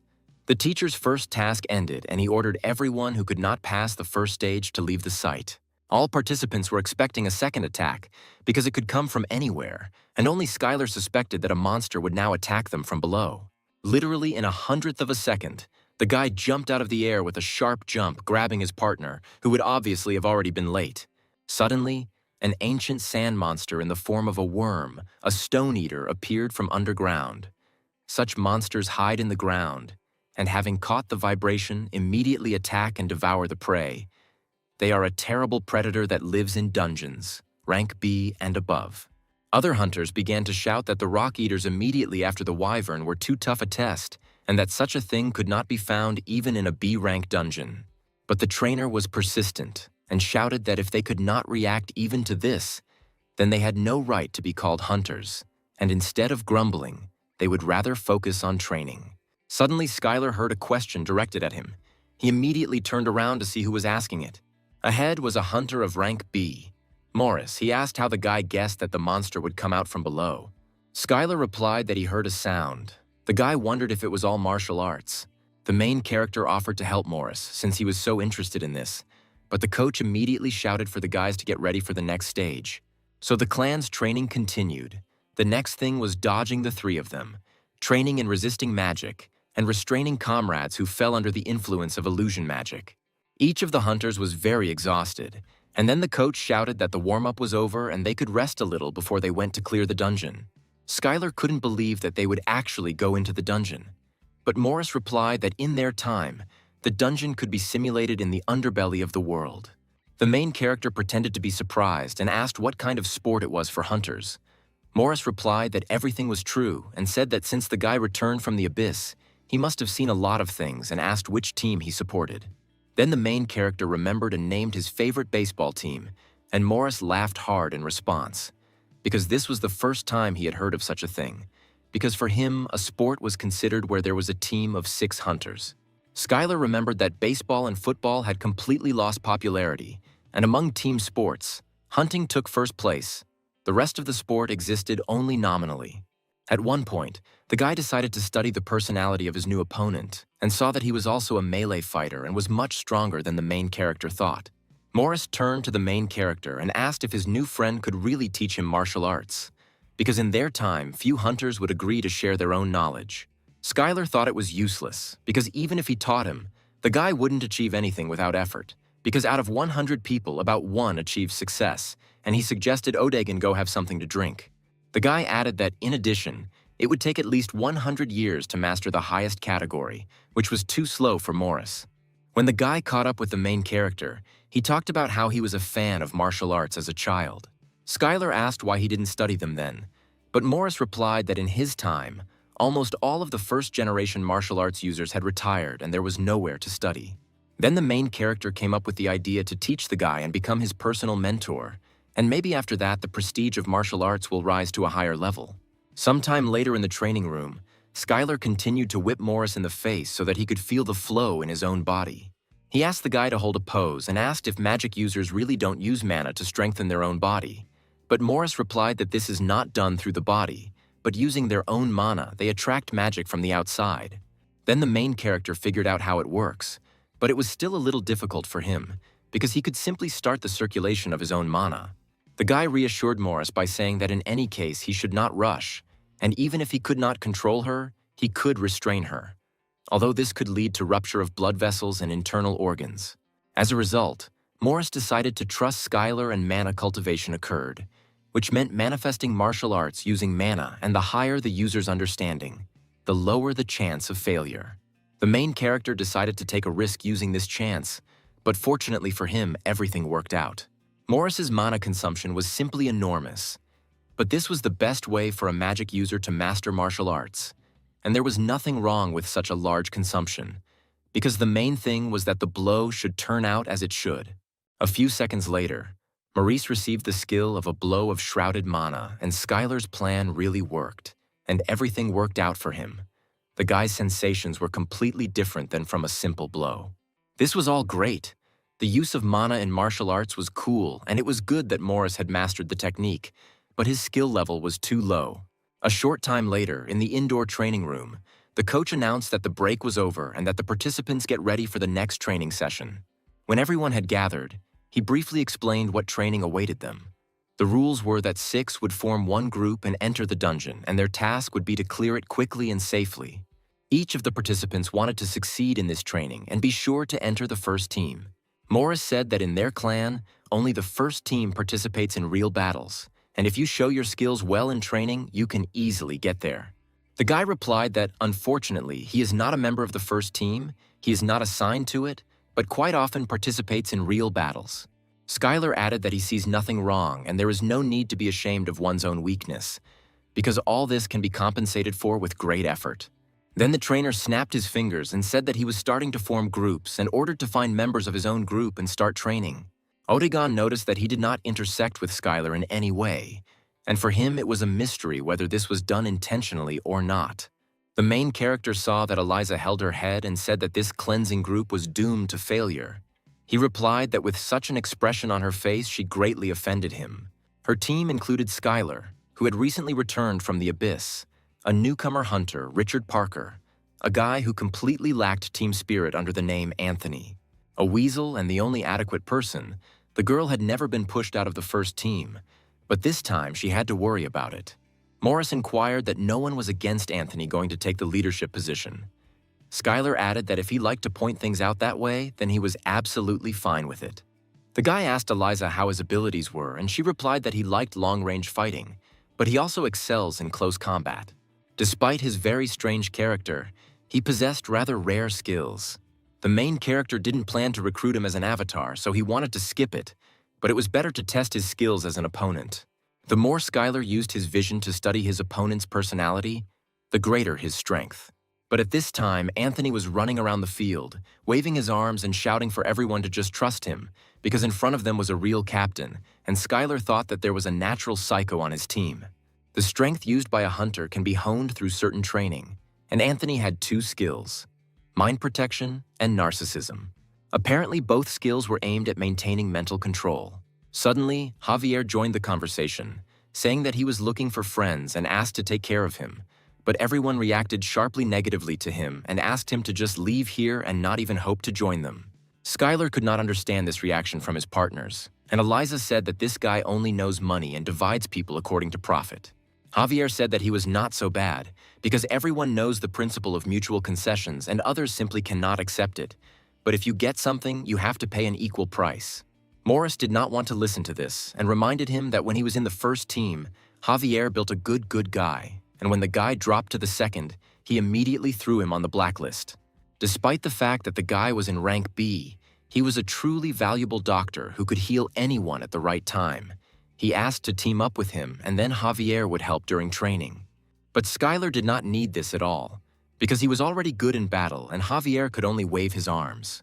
He warned the main character that the guy could help him just once because he still uses magic, because when he really needs it, his services will cost twice as much. And at that moment, Javier left. He understood that Skylar still did not understand reality after so many years of wandering in the abyss, but soon he would understand everything. When the team found themselves in the Crossroads test dungeon, they had not even heard of this name. The rules were to clear the dungeon as quickly as possible and avoid fighting with the opposing team. There were enough provisions for essential goods for 2 weeks, and Eliza offered to divide them among everyone and carry them. But Anthony did not agree with this, because his body should be focused on magic, and there should be no baggage on it. The guy didn't want to listen to anyone and moved forward. He was not afraid that he might be attacked, because his body could cope with any such trifle. But the girl was a master of close combat, and she could not allow the guy to walk in front of her, because Anthony was much inferior to her in this fighting technique. The man added that he was better than her in any case, and that there was nothing to be ashamed of, and the mere possibility of comparison with him made her a great hunter. The guy insisted on his own and went forward and ordered the others to be behind him. But Morris interrupted the guy and said that his words had already been ignored, and one of them simply went forward. Ahead of them was a stone chameleon, which was very dangerous for the rank of this dungeon. Anthony screamed for Skylar to stop, and he would cover him with powerful magic of anger and chaos. The monster was very smart, and, thanks to its unique properties of blending into the landscape, everyone lost sight of it except Skylar. Thanks to his powerful acceleration skill, in a second he found himself right in front of the chameleon and made a crushing blow. In his hands was the sacred moon sword, which was the national treasure of China. The main character upgraded the subspace necklace he received from Onyx and attached it to his belt, and thanks to this, he could get the item he needed at any time. When Anthony approached Skylar, he shouted that this monster was his because he was the first to discover it, but the guy replied that shouldn't he save his strength to meet a stronger monster since he is such a master. This turned out to be perfect logic for the guy, and he asked to be given the opportunity to catch him with his own hands when he showed up. The whole team went straight for Skylar deep into the dungeon. Along the way, the guy met several of the same stone chameleons, which he successfully dealt with alone. The whole team was taken by surprise, because the main character dealt with them alone so quickly that they only had time to reach them. At one point, Anthony realized that his body had powerful strength and there was no way it would lose. He approached Skylar and said that the guy was determined and offered to show him the ability of his own body. And at that very second, the two of them rushed off somewhere and their team was left behind and did not understand what they could do. Eliza thought that in this regard, only Anthony worried her. But who would have thought that there would be two psychos on the team? At these moments, all the actions of the participants in the operations room were observed by the coach and the team. They talked about whether they were going to keep Anthony in the first team. After all, if you look at all this objectively, then the guy has outstanding all-round developed abilities, but he greatly lacks a sense of team spirit, and with his participation, the team game will simply collapse. The man noted that his progress had slowed down significantly. It was clear that he had no desire to give all his best in training, but his transfer to the second team could have the opposite effect. The man asked to observe him a little more, and later he would personally make a decision if there were no changes. Then the guy turned to Ernest and told him to look carefully at the screen. They noticed how the guys began to get along with each other. They turned to each other and did everything together. The guys carried out joint attacks, and because of cooperation, they were ready to give up several kills. They actively helped each other and covered each other on both sides. The teacher carefully watched all their actions and could not believe his eyes, because what was happening on the screen was called teamwork. Eliza couldn't have thought that with such a team, the cleanup would go like clockwork and everything was carried out cleanly and as a team. Anthony agreed with her and added that Skylar in his heart thought it was a great idea to trust him with the rear. After several hours of wandering around the dungeon, the girl suggested taking a break because they still needed to restore mana. Morris offered to stand guard, but was immediately interrupted by Skylar. Everyone stopped abruptly and the guys shouted that the enemy had surrounded them and that they should prepare for battle. Suddenly, Anthony shouted for everyone to move, because didn't they hear that the enemy was approaching? And Eliza couldn't believe that he started listening to others. The guy got to the main character and told him to look at him carefully, because now he will show him what he is really capable of. Anthony added that Skylar should not be discouraged. Of course he is fighting hard, but there is still a long way to go. And at that very second, the main character dealt a crushing blow to the monster. Anthony said that he could easily dodge, but Skylar insisted that this monster was not familiar to him, because in front of them was a stone gargoyle. The stone gargoyle was a demonic-looking chameleon monster with enormous strength and endurance. This opponent caused a lot of trouble with the ability to completely merge with rocks. The guy added that they have nothing to worry about because they are very cowardly and almost immediately run away and have already retreated. The entire training staff watched with pleasure the actions of the main character and wondered where this guy came from. The teacher looked at him and thought that he was a born leader, powerful, worthy of the chairman's recommendation. The only thing he didn't like was that the guy was a martial arts user. Skylar's team quickly passed the dungeon and the headquarters was sure that they were not doing this thoughtlessly, and moreover, destruction would also be a lesson for them. The Crossroads Test is one of the secret dungeons, which 17 years ago China hired hunters of rank A to storm. Despite the fact that the monsters of the dungeon did not exceed rank B, its complex structure with many pitfalls is worthy of a high rank. The mentor understood that everything would soon begin and the team would have difficulty coping with the new trap. Suddenly, a gargoyle attacked Skylar and he immediately parried its quick blow. Ernest watched all this and was shocked that the guy managed to block the blow, and apparently he knew what kind of monster was in front of him. The man came to the conclusion that perhaps the guy dealt with them in the abyss because his reaction felt experience. One question tormented the teacher. How many years had he stayed there? Eliza said that most likely it was a trap and it might be better for them to set up camp now and, instead of going ahead, explore the area a little. Skylar said that it all sounded good, even though they were open on all sides. But if things didn't work out, they would have an escape route, and besides, they wouldn't have to worry too much about the gargoyles, because he could sense if they will come closer. The main character asked not to be surprised, because if you don't lose calm, then you can easily cope with the monster, because their strength does not exceed rank B. At that moment, Eliza thought that, judging by the level of difficulty, they were simply sent to their deaths and whether anyone would even be able to survive. When the guys folded the tent, Skylar was very surprised, because before they assembled everything by hand and asked if it was really a self-assembly one. The girl looked at the guy and showed him the drone and said that it could be installed as an alarm signal. The likelihood that it would work on the gargoyles was small, but still it was better than nothing. At this time, Javier used a barrier that would detect the life energy of the approaching creature. He demonstrated magic and tried to show how useful he was for the team, but Eliza upset him that if a guy only used magic once, it did not make him an important member of the team. But despite all the guy's merits and opportunities, the girl left him on guard, and all three who were behind the lines of the battle remained at the post. In this team, the guy was perceived as a crazy person obsessed with money. A guy for whom only money and just garbage exist. No one could understand why Javier was so open with Skylar. Perhaps it was all after he saw his value during today's hunt. Today's campaign allowed everyone to feel who played the biggest role, and the main character was Skylar, who led the team on the front line and is the martial arts user who returned from the abyss. Javier asked the main character not to build iron walls and asked what he liked. The guy didn't think for a long time and answered that his favorite activity is the bench press, but he especially loves doing dumbbell lateral raises. When the tent was set up, everyone went together to eat the specially prepared food. When Skylar picked up this bag of food, he felt shame. At the same time, other hunters were amazed at what they would now have to eat because they believed that this was the most delicious dungeon food in the world, and this food was not suitable for such an ideal hunter like them. It tasted disgusting, but it was hard to make the trek without food, and besides, it contained beef. Then the main character turned to everyone and said that since they couldn't eat it, he would now cook something. Morris turned to the guy and said that this is unrealistic, because there is not even food here. But Skylar was surprised by this, because they got so much food today. As soon as the team heard that the guy was going to cook stone chameleons, they were horrified. They understood that he had been in the abyss for a long time, but eating them was somehow too much.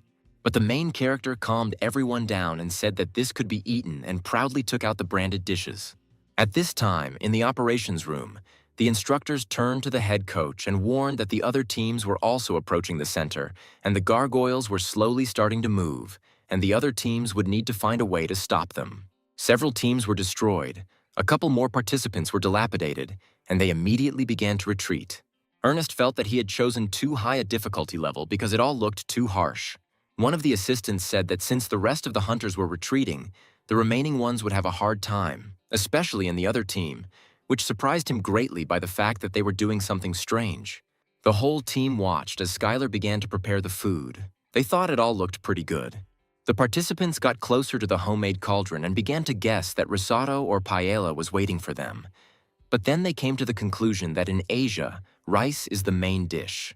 A few seconds later, Skylar invited everyone to try his signature dish. No one could fully believe that the guy really cooked meat from monsters and decided to prove to the guys that it could be eaten. Anthony was too confident in himself and therefore had every right to eat. And besides, he highly appreciated Skylar's cooking abilities. When the main character gave him a bowl of food, he thanked him and said that it was really tasty and wished him bon appetit. Due to the fact that the dish contained a high amount of mana, it was immediately replenished, and he could not believe that this was possible. At one point, Skylar suggested that the wrong side of the world is virtual reality, and maybe the used products can be restored back, and then he decided to use more of everything and fry the rice along with the meat. After some time, everyone refused to say that they did not want to try the monster and immediately asked to try a bowl of delicious food. The main character replied that everyone should just come up and take food, because there is enough for absolutely everyone. At this time, everyone at the training headquarters was in shock, because they could not understand what they were doing there, how they could set up a cafe right in the dungeon. One of the employees asked if it might be worth stopping them because it is unknown what poison is in this food. But the teacher reassured his partner and said that they would really eat with such appetite something that was not suitable for food. If there was poison in it, they would have already spat it all out, and he was sure that the guy had a rare skill in cooking monsters. The man thought that he must have acquired it while he was wandering through the abyss, because there is absolutely nothing to eat there. The abyss is simply replete with mana, so there is no special need for food. After a hearty dinner, Skylar heard someone sigh behind the tent and Richard Parker was there. He came out of the tent and said that after mastering martial arts, he only needed to take a little nap. The main character asked if something had happened while he was on guard here. The main character turned to Richard and asked him if he felt depressed, being surrounded by hunters who were stronger than him. Skylar reassured the guy and added that this bothers every hunter and should not bother his head with thoughts and would rather start training. Richard was touched by these words, because such words had never been spoken to him, and on the contrary, in his family he was nicknamed a genius. At that moment, Skylar took out a Chinese sword and ordered Richard to wake up all the guys. The people in the tent heard that the attack was beginning and, with difficulty opening their eyes, began to come to their senses. The main character warned his partners and said that apparently there are not only stone gargoyles here and that someone much larger is approaching. The stone gargoyles led the dungeon boss to them because they had excellent intelligence and apparently realized that they could not cope with this team alone. The boss of the dungeon was a stone predator. It had the shape of a huge worm, and this monster had an order of magnitude higher power and was able to break through the earth and stones. Its main food was stones, but it could easily tear the hunters to pieces. Ernest looked at all this from the headquarters and said with regret that it was quite annoying that this training would have to be completed. Because besides, the gargoyles did something to bring the boss straight to them. When the gargoyles got close to Skylar, he used Moonwalk to quickly and suddenly attack several monsters together. Richard Parker did not want to stand aside and also began to use the magic of ice bombs when suddenly the scanner screamed that something would burst out from below. The main character barely saved Richard Parker, and when they landed on the ground, he screamed in horror that there really was Onyx in front of him. All his partners shouted at Skylar to get out of there immediately, because the boss of the dungeon was in front of him, but he didn't think about it but fought with this monster. At one point, the main character thought about whether it was worth catching him without using the aura of the sword, since he was still a rank B hunter. But then he thought that the energy of the sword would also work in this matter. A few seconds later, the powerful blows of the sword cut the monster's stone flesh. The team couldn't believe that these were the abilities of a B-rank hunter. Skylar did not doubt the monster's strength for a second and decided to end it all with one powerful blow. When the main headquarters observed all this, they could not believe that Skylar was far from some uncut diamond. But he could already be called reaching the perfect limit of a hunter, and they could not understand how the chairman brought him to them. A few hours later, the chairman of the main headquarters came to visit Sam right in his office. The men were not very surprised by his visit and asked how he thought about the boy's abilities. The teacher said that he had recruited a rank A hunter. The man added that in the future this could cause some difficulties with the government, since they did not report the A-rank hunter.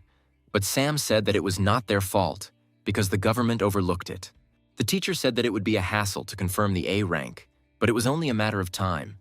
But he was worried about whether a hunter of that level would continue to work for Sam. But Sam calmed him down and said that he didn't even have to worry about it and asked him to trust him. At this time, a list of names of the first team appeared in the lobby of the clan building, which included all members of Skylar's group.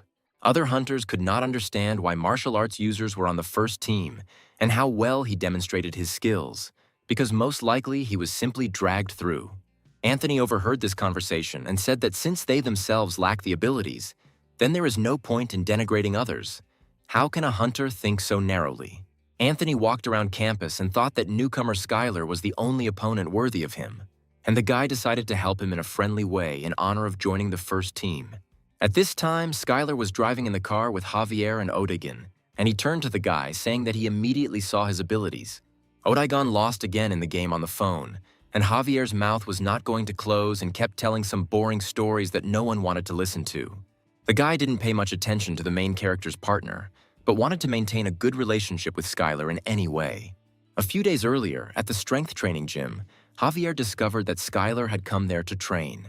The main character was glad that someone came to him and decided to immediately start training with leg presses, but that's not what Javier came for.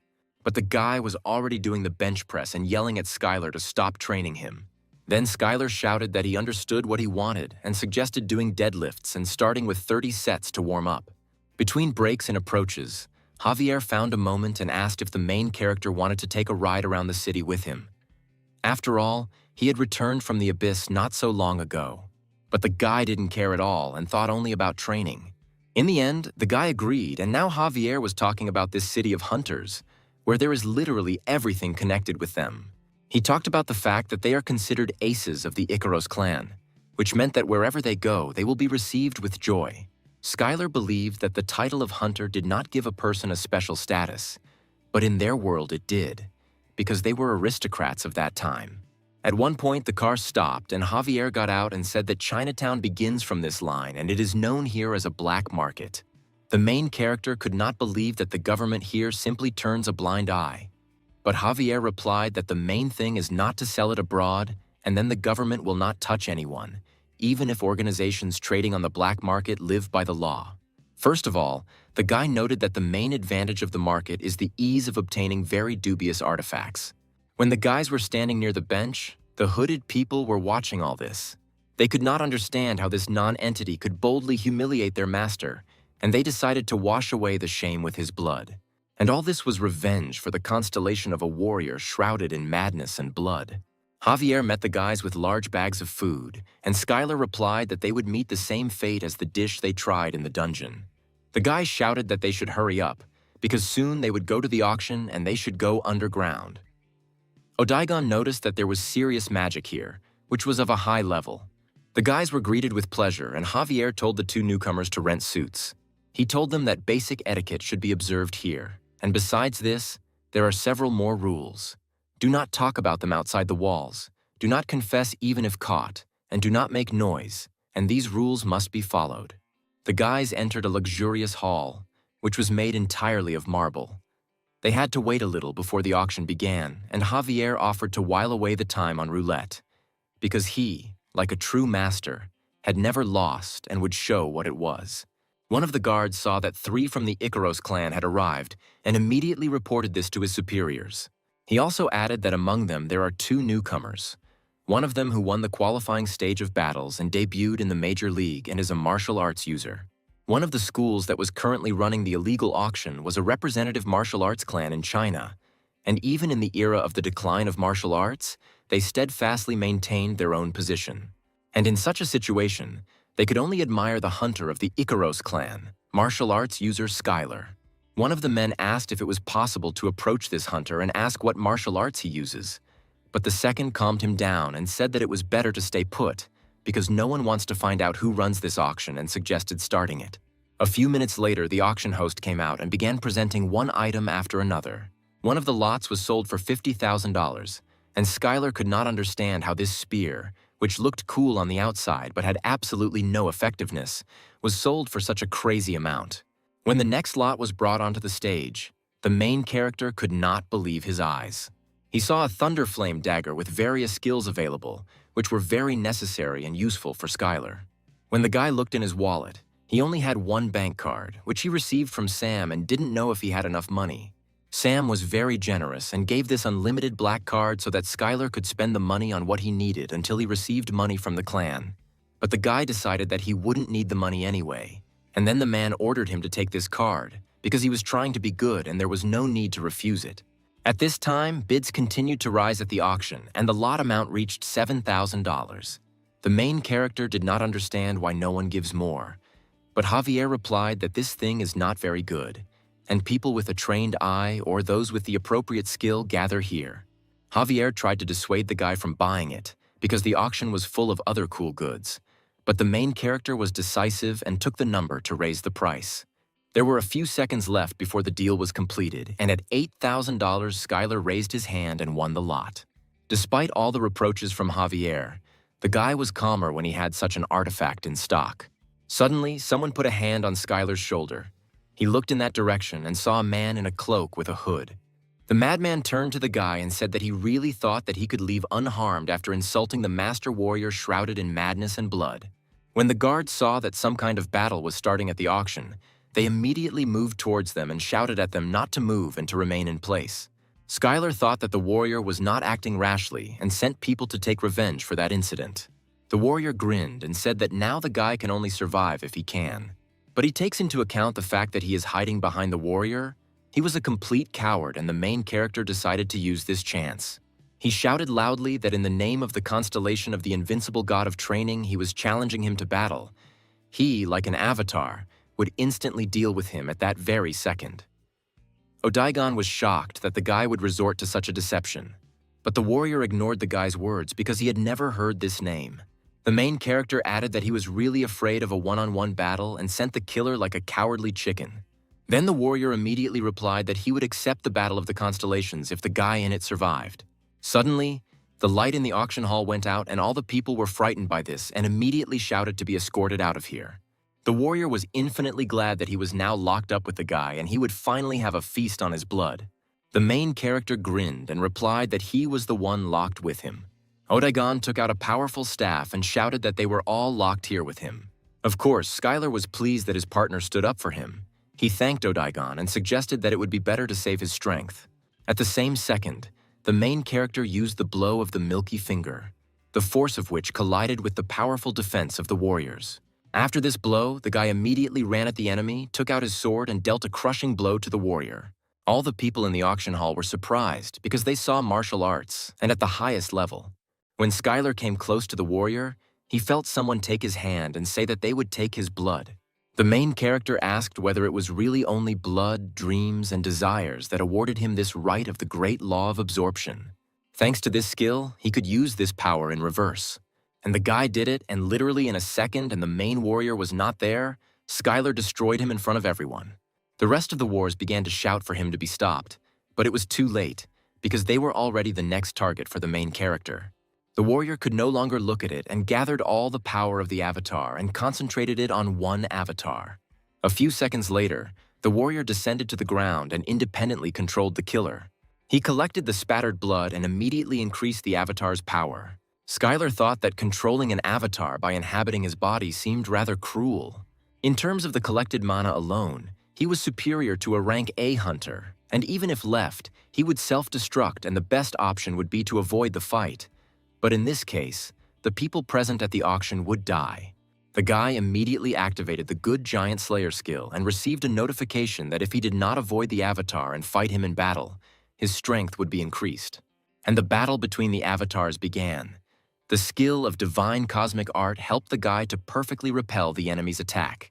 But no attacks could penetrate Skylar's defense, and he destroyed the enemy with a powerful blow. The main character saw a message that the warrior recognized his abilities and thereby accepted the battle of the constellations. He pointed to Skylar as an avatar who would take part in the battle of the constellations. At this time, the magma and lava kitten said that everything was going according to plan. Perhaps everything looked reckless, and Skylar first needed to become a top-level constellation and then enter into battle.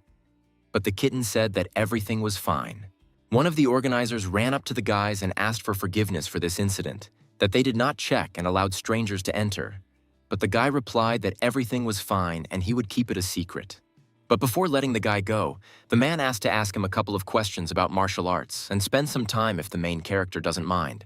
After the men moved to another room, Skylar turned to him and said that it had been difficult to meet martial arts users lately and could find out why he started studying them. The guy apologized again for such a tactless question, because he was just glad to meet martial arts users. But unexpectedly, an elderly man appeared from behind the guards and asked the guy if he had ever heard of a clan called the School of Masters. Skylar replied that isn't it one of the Chinese clans that was famous 30 years ago, as famous as Master Li. At one point, the guy jumped up and shouted that he couldn't believe his own eyes, because this was really Master Li in front of him, and the man replied that everything was true and thanked him for remembering it. The main character didn't think for a long time and immediately tearfully asked the master for an autograph. The guy was surprised by this, that he really couldn't ask for an autograph from his childhood idol, but it wasn't like that and he could take as much as he wanted. But the man was not the one to sign autographs, and Skylar thought about how it took 10,000 years to meet in person and even get an autograph. Hunters from the School of Masters were present in this place and there was some business with the guy. The elderly man approached Skylar and asked permission to learn martial arts from him. China was merciless towards hunters who did not obey the government, and the Great Invasion became a reason to leave China for many hunters who dreamed of self-affirmation or revenge. And the School of Masters gathered such hunters under their own wing. They firmly decided to become stronger in order to return. But the reality was not so simple. The founder of the School of Masters lost an arm and a leg during the invasion, and moreover, martial arts began to decline. It was already too late to switch to magic. They had to go with martial arts to the end. The students had the task of reaching the level of the great, but they did not know how to reach it, because even Master Li failed to rise to this level. But at that moment, Skylar appeared, and all the elders came running to the noise and could not believe their eyes when they saw this guy fight. And the masters immediately ordered to bring this man to their hall. The old man said that the guy is the strongest martial arts user they know. But the main character was wary of this, because the master was the only one who reached the perfect level. But this turned out to be a lie, after which the number of martial arts users decreased noticeably. The men began to wonder if he was by any chance the avatar of the constellation of the invincible god of training, and what needed to be done to reach his level.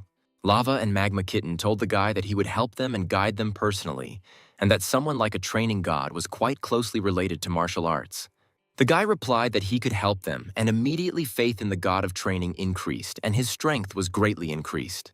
The main character became interested in whether other constellations really receive power in the same way. It was quite invigorating, but he knew nothing about it. And then the Magma Kitten replied that this road begins with the first step. The old man added that they are asking not only to train them, but in return for this, they promise unconditional loyalty. The words of the old man greatly alarmed the guy. It was too unexpected a proposal for him, and he replied that he would think about it and give an answer later. The masters replied that they would wait for an answer from Mr. Skylar and said goodbye to him. The next day, the guy came to Sam because he wanted to find out if he managed to settle down in the Icaros clan. The main character replied that everything is fine and there are quite a lot of strange guys there. Skylar decided to ask Sam if he remembered a clan called the School of Masters. The man replied that perhaps it was that ancient Chinese clan of martial arts users. They were defeated during the first wave of the Great Invasion, when all of China was on edge, and later Master Li falsified the rank and was defeated in the second wave. And most likely the falsification of the rank was the work of the government, because the master would not have agreed to this. Sam wondered why the guy suddenly remembered this, whether he had finally decided to go in search of this master, but Skylar replied that he met him here. The man said that there was no news about him, and he decided that the master had either dissolved the clan or died, and he had been in the city all this time. But the guy replied that for the owner of this city, his knowledge was not very good. Sam then pointed to the large stack of reports he receives every day, where he tackles America's big political issues and reports on other major issues and pressing city issues. The man told how the day before yesterday he had dinner with the American president and even went to the sauna together. But the guy had a hard time believing it. Sam advised the main character to use the master if he needed it, and if not, then just drive him away. The guy also said that he had agreed with the warrior about the battle, but Sam said that since he was his only avatar, he was not ready yet. The guy said that it's okay, because no one knows that he is a constellation and therefore will personally take part in this battle, to which the man thought that in front of him was a cunning and calculating asshole. The next day, at the Game of Stars, the god of training accepted an application for a battle of constellations from a warrior. The type of competition must be fair, because all the constellations guarantee the fairness of this battle, and the god of training proposed a one-on-one duel. And the avatar whom God will send will be Skylar. The warrior happily announced the battle to the other constellations, and the watching constellations exploded with joyful shouts. The warrior set up a bloody fortress for this battle, and if Skylar defeats him, he can receive it. This was the land of the orcs, so vile that the guy didn't even want to get it. But the Lava and Magma Kitten admired the high cost of the land, and only a constellation of at least a high level could possess this territory. But in response to such good possession, the main character had absolutely nothing to deliver, and he decided to deliver everything he had to match this scale. The guy put the divine space art, the voice from the depths of the sea, and the one who turns back time, all three of the most important skills for him. The two constellations came to an agreement, and the agreement was successfully drawn up, and if one of the parties loses, its influence will weaken significantly. The kitten said that he should easily defeat such a trifle, with which Skylar completely agreed. Suddenly, the warrior presented an opponent with whom the guy would have to fight. His name was Akarat. He was a berserker and had high magical defense. With powerful regeneration, he would be good even in close combat. He was surprised that the god of training turned out to be stronger than he expected and crushed other constellations. But they were all weaklings. And besides, his avatar, although he fought well, barely exceeded level 300 and he would never defeat Akarat. The warrior ordered the avatar to destroy the guy, take his life and trample his corpse. He will show all the constellations watching the battle his strength and power. At this time, the harbinger of the plague was resting in a swamp pool and reasoning that he was simply in despair when he was defeated by the god of training. But everything turned out to be not so bad, because the guy turned out to be quite generous since he did not take his avatar away and did not start Demand Land. And at that moment, the messenger saw a message that if the god of training was defeated, he would become the avatar of a warrior shrouded in madness and blood. The messenger turned to Skylar and said that this is not how it works, and if he decided to fight, then he should have called him too, because he could lend him several avatars. But the guy was least interested in these avatars. Moreover, they even frightened him a little and he would not be able to borrow them. The constellation realized that he would only find more problems if he became subordinate to this monster. The battle between the avatars has begun, and it will continue until one of the parties admits defeat or dies. The berserker began to attack mercilessly, attack after attack. He did not give the slightest chance for the guy to start counterattacking. The avatar was very surprised that the guy was able to dodge all of his blows and still remained on his feet. As soon as the berserker began to approach the main character again, he, using the skill of divine space art, reflected the magic of Akarat.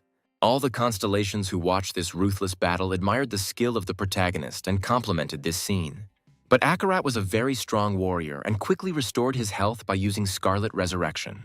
At one point, the guy realized that the more he wounds him, the stronger he becomes, and if we compare him with a hunter, then he has an S rank, although given the complexity of the situation, perhaps even higher. The berserker used a 6-level magic skill and collided with the protagonist's milky finger. Their blows were equal and no one could properly hit the enemy. Then Skylar decided to apply the great law of absorption with the help of this skill. He began to absorb Akarat's mana, and at that moment all the constellations began to say that this plan was too reckless. And the warrior laughed and added that he would die from an overdose of power. But at one moment something went wrong, and now Skylar could not let go of his hands from the berserker's body. But it only seemed to Akarat, because the main character suddenly absorbed all the warrior's mana and gained the skill of blood mineralization. Skylar thought that this was a very questionable skill, because when the blood boils, the mineralization process starts and he loses his mind, but his combat skill is rapidly increasing.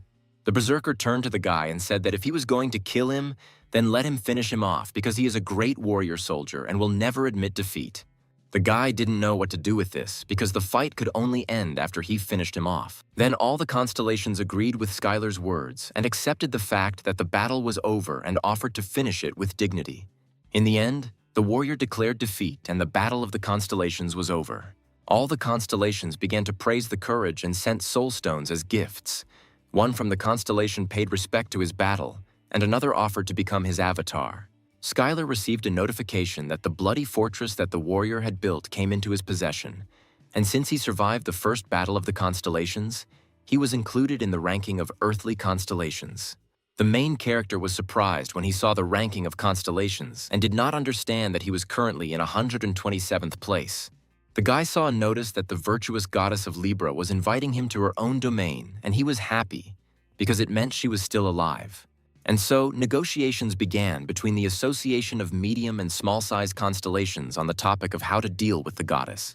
The Magma and Lava Kitten asked to speak and said that he warns to be careful with stupid constellations. The Mistress of Dreams and Desires said that she completely agrees with this, because clearly the goddess lacks intelligence. The girl added that you should be very careful, because the absence of evil intentions does not mean that she does not pose a threat. And if everyone suffers losses from the connection with the goddess, then it is better to forget about the alliance. But the guy thought that there was a very high probability that the goddess would guess about his true nature, and it was worth trying to lure her away, at least for the sake of the future.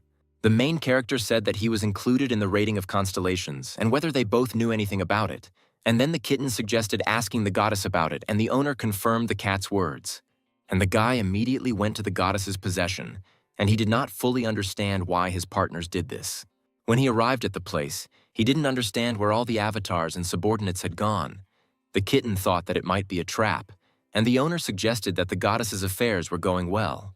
Skylar suggested not to rush to conclusions, because the absence of subordinates does not at all indicate a deplorable situation, and there is a high probability that they may simply be busy with something. When the guy entered the center of the hall, he saw the goddess standing in front of him, and he did not know what was best to say at this meeting. But at that moment, the goddess began to shout that the main character would forgive her and that she should send him straight to the tower.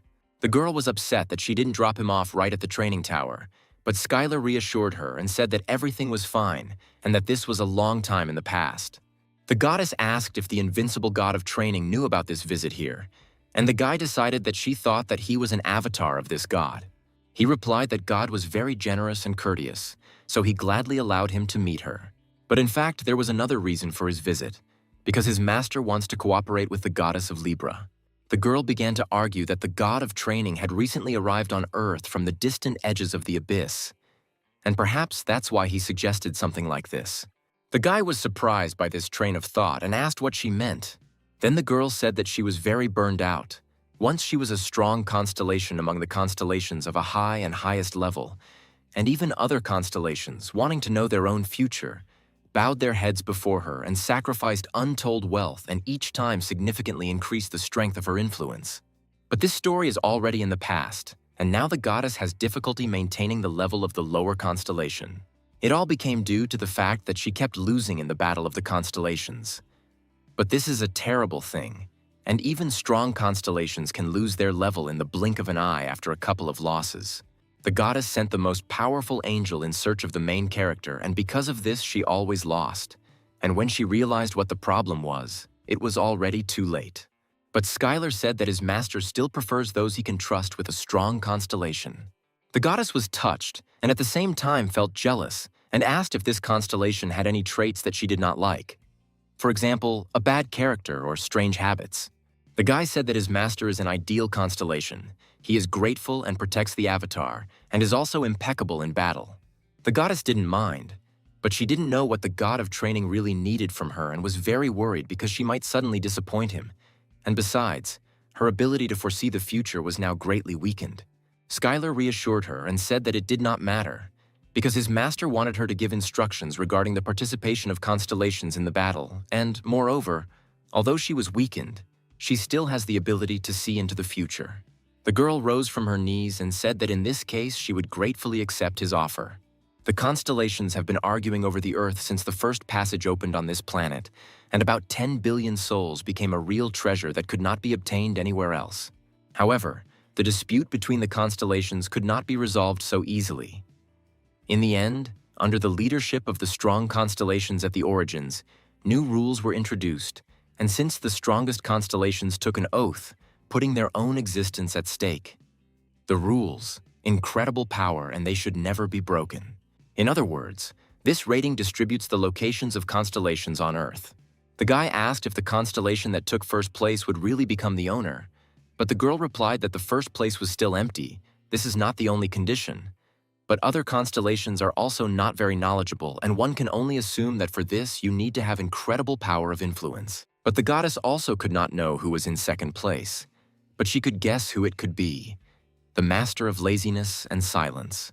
This constellation is powerful and evil, which captured the northern lands of China, and the guy could only think about how many battles he needed to win in order to rise to second place. Then the guy asked where the goddess was, and she replied that she was at 198, and Skylar added that the rating is not that important. Finally, the girl decided to share her own rules with him. The goddess wanted the guy to accept them as an apology for everything that happened to him. And the girl touched the main character, and he immediately received the legal capacity of a goddess and learned the skill of predicting the future. When the guy was returning back, he asked what his colleagues from the Alliance thought about the goddess. They thought that she was not so bad, as the constellation goddess had existed since the stock. And besides, she has the gift of seeing into the future. so she is more trustworthy than they thought, and most likely she is too stupid, so not will be capable of betrayal or trickery. The kitten said that he believed that the goddess did not like the unsurpassed god of training at all, to which Skylar was very surprised. But it was obvious, because he took the person whom the goddess planned to make her own avatar, and it was not a hopeless situation. Perhaps that's why she didn't say anything. The girl added that in any case, he found an advisor and asked him not to forget that he needed to increase faith and consistency, because they are very far away and are unlikely to be able to help in a difficult situation. The guy asked why they shouldn't also take part in the battles of the constellations, because a nightmare would be quite enough. But his colleagues from the Alliance pretended that they had not heard anything. When the main character returned back to Earth, first of all he came to Sam, who was certainly glad that the guy was alive and well and had won. He patted the guy on the shoulder and said that he believed in his result and asked him to tell him everything in detail. Sam listened carefully to all the details of the battle and asked what Skylar would do next. But the main character decided to check what he received for the battle and then gather strength and prepare for the next battle, which was clearly not going to take place in the near future. Then the man asked to borrow his strength, but the guy asked what had already happened to him. At that moment, Laura burst into the door and screamed why her father wasn't answering the phone. Sam got nervous and said that he always answers the phone, but the question was not addressed to him at all. Laura said that she tried so many times to get through to the guy and reproached him that if he didn't want to work with her, then just let him say so and there was no need to ignore her calls. But when the guy took out the phone, he saw that its battery was completely discharged and he simply forgot to charge it. The girl returned the phone, calmed down, and said that she was calling about the fight schedule. She added that he passed the qualifying competitions and was now included in the main roster, and of course, he was included in the fight schedule, but the guys didn't think about that at all. Then Sam shouted for Laura to wait because he wanted to ask him for a favor too. But the girl was persistent and asked him to forget about it, because the hunter Skylar was now busy with his career and asked him to strain someone else and nothing would happen to it. When the main character was leaving, he asked Sam to call him if anything happened, but the man remembered that he didn't even really use the phone. That evening, Laura and Skylar arrived at the port where a luxury cruise ship was docked. All the servants happily greeted Laura. The main character was surprised by the size. He was brought here just to have dinner. The girl said that she usually comes here when she needs to talk in a quiet environment, so that no one will disturb her. She introduced the guy to a haute cuisine chef and wanted the main character to appreciate his skills, which were at their best. But at that moment, Skylar spied the dormant skills of an ordinary person and his power of influence increased, because the more he improves his vision of the constellation, the greater his power becomes. When the guy carefully studied all his skills, he was pleasantly surprised by the one she invited. The girl laughed and asked if he had ever heard of him. The main character added that he realized this when he looked at his posture and energy. The girl was surprised, and she thought that he had used martial arts here too. But that was not the case at all, and the guy added that it was just intuition. When several dishes were brought to the table, Skylar happily began to try one after another in order to taste them and come up with a new recipe for his own pancakes. The guy was surprised why she didn't eat this food, because everything was very tasty and the proportions were perfect, and the taste was excellent. Then Laura leaned over to him and whispered that it wasn't that at all, but that there was absolutely no mana in these dishes. The girl added that if the guy had prepared this dish, she would have eaten it with great appetite. Then the main character offered to feed her next time, but the girl refused and said that she wouldn't do that, because they must maintain a working relationship, and if the manager allows the hunter to treat her, then this will immediately be disqualification. After all these words, the girl decided to get to work and talk about the schedule of battles, because usually beginners rarely participate in them, especially for hunters who have not yet become famous. But Skylar couldn't understand why he was involved in all this then. The girl asked the guy not to be angry, because at the moment there are opinions among athletes and fans that his rank is rigged. She meant that he has abilities that can compete with rank B, but is deliberately hiding behind rank C+. But Skylar was not at all surprised by this, because he was no longer at the age where something like this could confuse him. Laura said that the guy had the innate character of a star. The main character agreed with this and even offered to try to become a star, which the girl had not even thought about doing this and that it might interest him. Then the girl showed a short interview with one hunter who insulted Skylar and said that he did not have the courage to participate in the qualifiers of rank B, and therefore he decided to take the simple path and rise from rank C.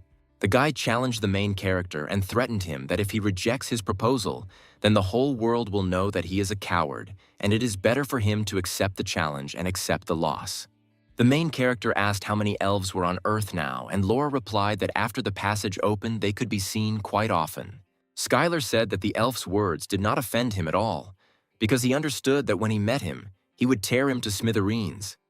But now there was no need to be angry. Laura liked his words and said that this was an absolutely great idea and that a bastard like him should be beaten to a pulp. And the guys came to a decision to schedule the fight within these 2 weeks, and before that time, Laura will collect all the information on it and send it to Skylar. A week later, Skylar was already standing in a beautiful tuxedo and did not understand what he needed to do next. The girl explained that the guys should come out, listen to all the questions and answer in moderation, stare provocatively at each other and pose for the camera once, and that will be enough. When Skylar sat down at the table, the presenter announced that people could ask questions in the established order. The main character received various questions, some of which sounded like he was thinking about whether a martial arts user could hold out in the B-rank league or whether he thought he could defeat a hunter ranked 21st. Questions from journalists did not stop coming, but the guy answered them briefly and laconically. One of the journalists asked a question about the fact that he deliberately underestimated the rank, and after winning the qualifiers for the league of rank C, measured it again. The main character believed that this was not his fault, but that the only fault was that he was measured incorrectly, and that you should ask about this not from him, but from the one who did it. At this time, the elf took the microphone in his hands and said that he was a shameless asshole and looked down on the league because he had rigged his own rank. The guy challenged him to a fight because he left evidence of fraud and is going to personally punish him, and this match will not be a test for Skylar, but a sentence. Then the guy answered him that if he was so unhappy, he could have found him a long time ago and attacked him, and not pour out his anger after waiting until the match schedule was set. The main character immediately suggested fighting here and now and not in augmented reality. But the elf could not hit Skylar since it was against the rules, which greatly disappointed the main character, because he continued to be angry, but still followed the rules. Suddenly, Skylar stood up and shouted that he gave him a chance to fight, but this idiot got scared and ran away, and he doesn't even have experience in clearing a dungeon. If he were in such a situation, he wouldn't even show his nose. The words of the main character were broadcast on regional channels so that everyone would boldly come if they doubted his abilities or were dissatisfied with something, because Skylar was not going to shy away or run away. But the guy was not going to fight with them in the underbelly of the world, but wanted to fight only in reality. After Laura heard Skylar's interview, she decided that the other side would also try to trample him, and he must win by any means necessary. They hastily began to look for someone who could help them in this situation, who could put up an equal fight and be at least like a level 21 fighter who would be faster and more agile. Meanwhile, in the waiting room, Skylar apologized for the interview and suggested that it would be better if they didn't schedule a practice match. The guy understood that this match would not help him in any way and he would only waste his time, but the girl asked him to think again, because he has a lot of experience in battles and a fight with a hunter is a completely different level. When the main character left, he thanked the girl for having such an understanding manager working with him and promised that he would train alone before the match, and if he was needed, then just let him call. Laura's team didn't understand why they let him go so easily, because entering the arena without a training match with a hunter of a similar type was already doomed to failure. But the girl reassured everyone and asked them to trust him. In this situation, little worked because she could not even detain him and force him to listen to her opinion. This man was completely different. When the main character returned to the Icaros gym, he was immediately met by other hunters and were delighted with the way he conducted the conversation during the interview and that it was a cool provocation on his part. Skylar asked what Anthony was doing here and was he really waiting for him here? But the guy answered with a grin that he wasn't even going to help. He just decided to give a couple of tips for good growth. Anthony added that in any case, he is the best because he can reproduce all the fighting methods of a future opponent as they are. But Eliza screamed that he was an asshole because he didn't even fight him, and she was able to defeat him. The main character heard their dialogue and warned that he plans to train alone until the start of the match. When the guy entered the ring, the guys clarified what he was doing, but as it turned out, he turned on his own imagination. The image he drew in his head was successfully transferred to another, and the power of the constellation increased by a step. The principle of spiritual training was also learned, and the A-rank skill, spiritual training, was obtained. The girl was very frightened by this, because she did not understand what it was and why she also saw it. And from that moment on, the guy began training right in the training room with a terrible monster.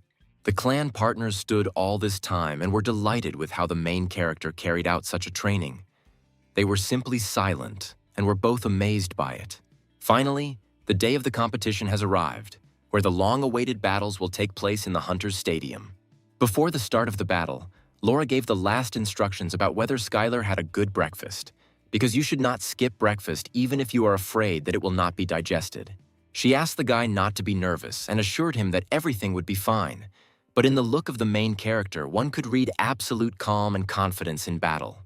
When the main character walked out to the center of the stadium, he thought that in the past, hunters died in battle with monsters, but now they have turned into celebrities. People in the stands booed Skylar and shouted at this cheater to get out because he belongs in the C League and how dare he use tricks.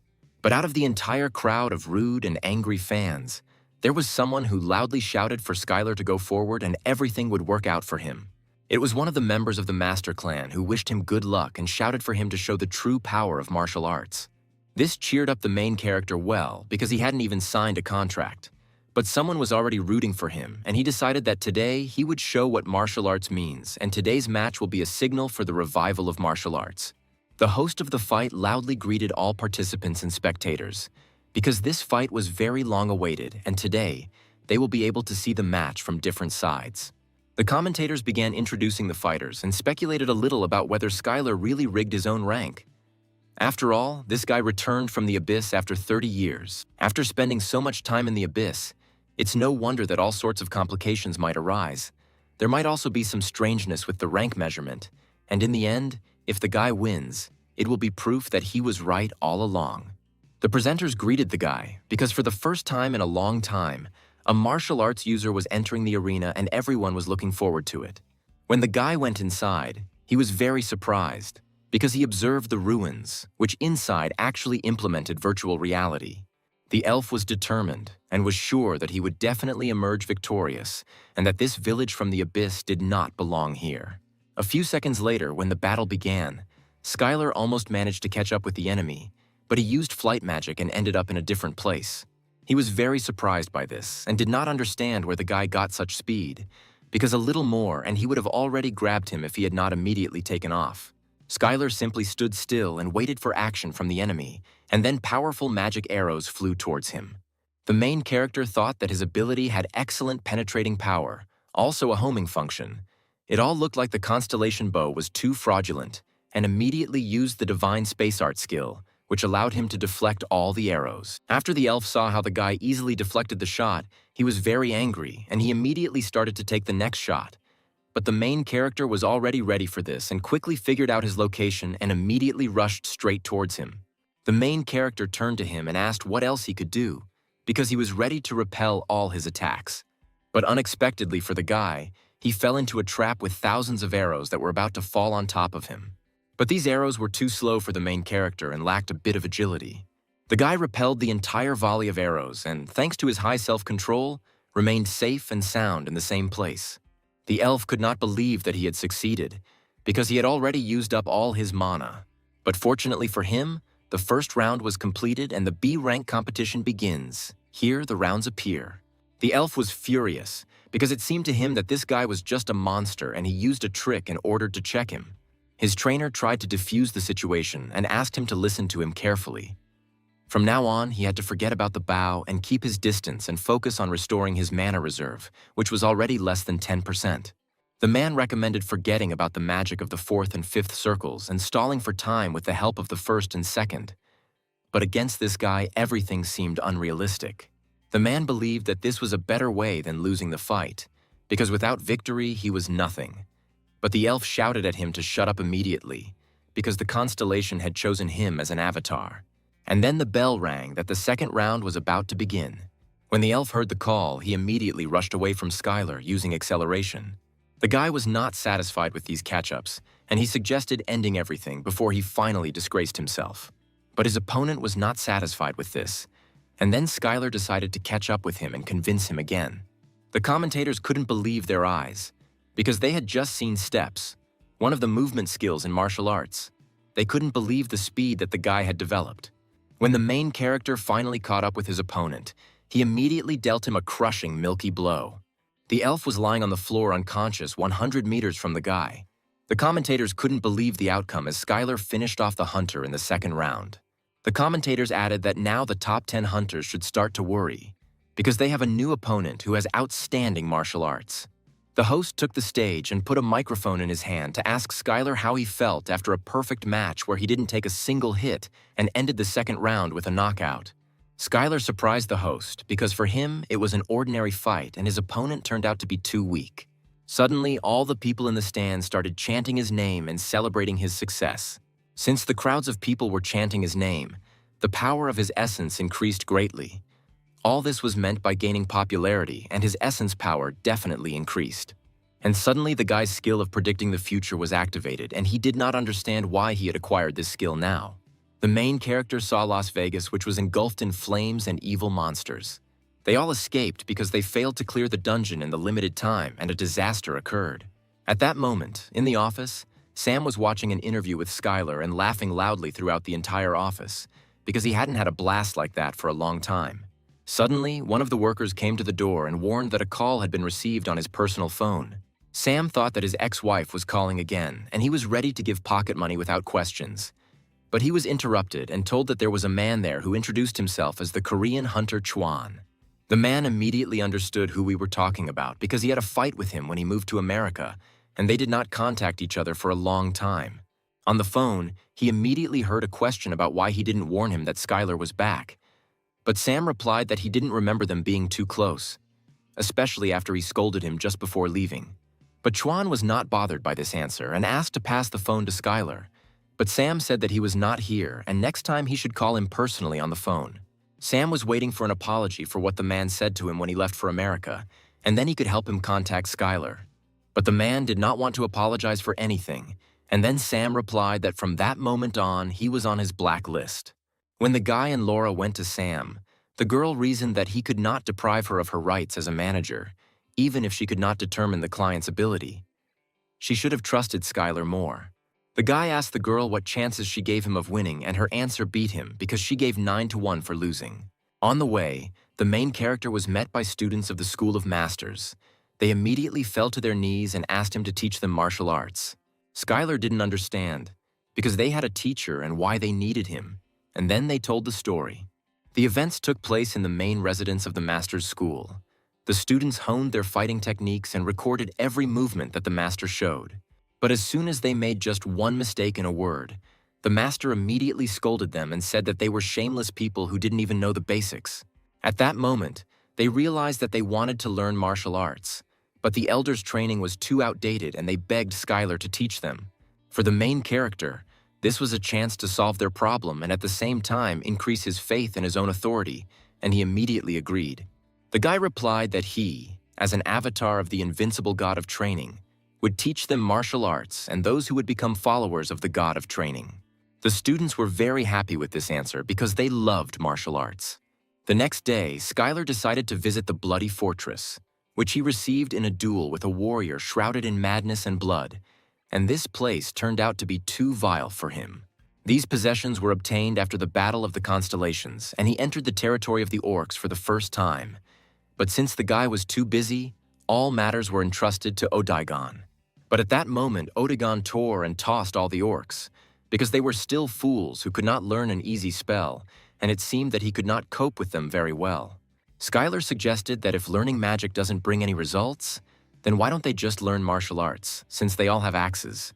But since everyone had little understanding of the true art of wielding an axe, the main character took the axe in his hands and showed how to use martial arts skills and showed the green dragon axe technique. Then the orcs asked several questions about where they should jump forward or backward and how to swing their axe to the right or left. And then the guy realized that there was nothing to be done. And since they didn't understand in words, he would have to master everything with his body. And one by one, the orcs learned the green dragon axe technique. And at this time, the strength of the protagonist's essence only increased. But one of the orcs was no longer interested in training, but Skylar continued to insist that he learn and complicate the fighting technique. And from that moment on, the orc territory forgot about a quiet life under the constellation of the god of training. When Skylar took a closer look at this place, he realized that he wanted to build a training base for orcs here. Odaigon also warned the guy that the construction would take a long time, and if he wanted to quickly get the building, he could visit the constellation store where various deals would be available. When the guy joined the game of stars, he began to carefully study the constellations that were selling buildings. A young guy saw how one constellation said that he was selling a beautiful building and he immediately wanted to look at it. Immediately in front of him was a girl who was a little drunk. She was ready to show off a special building with pleasure and invited the guy to look around here properly. When the scanner began to look at all the buildings, he saw that he was sorely short of funds. It seemed to him that he had earned a lot of soul stones, but this was not the case. The guy apologized to the constellation and said that, unfortunately, he couldn't buy any of this because he simply didn't have enough soul stones. Constellation was satisfied with the answer because she thought that the main character simply did not like the buildings that were built. The guy also added that he really liked the pond with life-giving alcohol and asked if she could wait until he scored enough points. The girl was very happy about this and, as a token of gratitude, gave him the excellent rice vodka of the 8 sins. One such sip was able to heal all wounds. The main character was very happy about this gift because he received it from a very unusual constellation as a sign that he had fought with the warrior. A few moments later, the girl disappeared, but the guy's problem was still not solved and he began to think about what to do next because his glasses were hardly enough to buy. Suddenly, a traveling merchant selling fates appeared and asked Skylar if he was looking for any item. The guy was only too glad to buy something, but he did not have enough soul stones. But the traveling merchant told him not to worry, because he was looking for everything necessary for the constellations from the highest to the lowest rank. And then the merchant opened his cloak and immediately showed several boxes with a random building of low, medium, and high level. The guy was too surprised that the boxes were random, but the traveling merchant swore by his name and reputation that there was no deception here. The main character decided to try his luck and purchased several boxes, and a traveling merchant wished him to use these goods for a long time. Skylar didn't fully understand what to do with this box, but when he found himself on the ground, he immediately threw the cube directly onto the ground. And then chaos broke free from the box, deciding his fate, and it was a model like a small temple, an ancient warrior sanctuary. If installed, all the inhabitants will receive the skill of the strength of the ancient warrior, but due to the fact that the building was too old, it will collapse in 30 days. The guy thought that everything was not so bad and decided to open another box with a building. And in front of Skylar lay a gorgeous temple of a shining elf. And if installed, the guy had the opportunity to learn the skill of a shining elf bow. The main character thought about it because it was most likely the building of that elf from the duel, and his shining bow was the magic that the elf gave to his own avatar. The guy didn't think for a long time and decided that he needed to install all this right now and placed everything on his own land.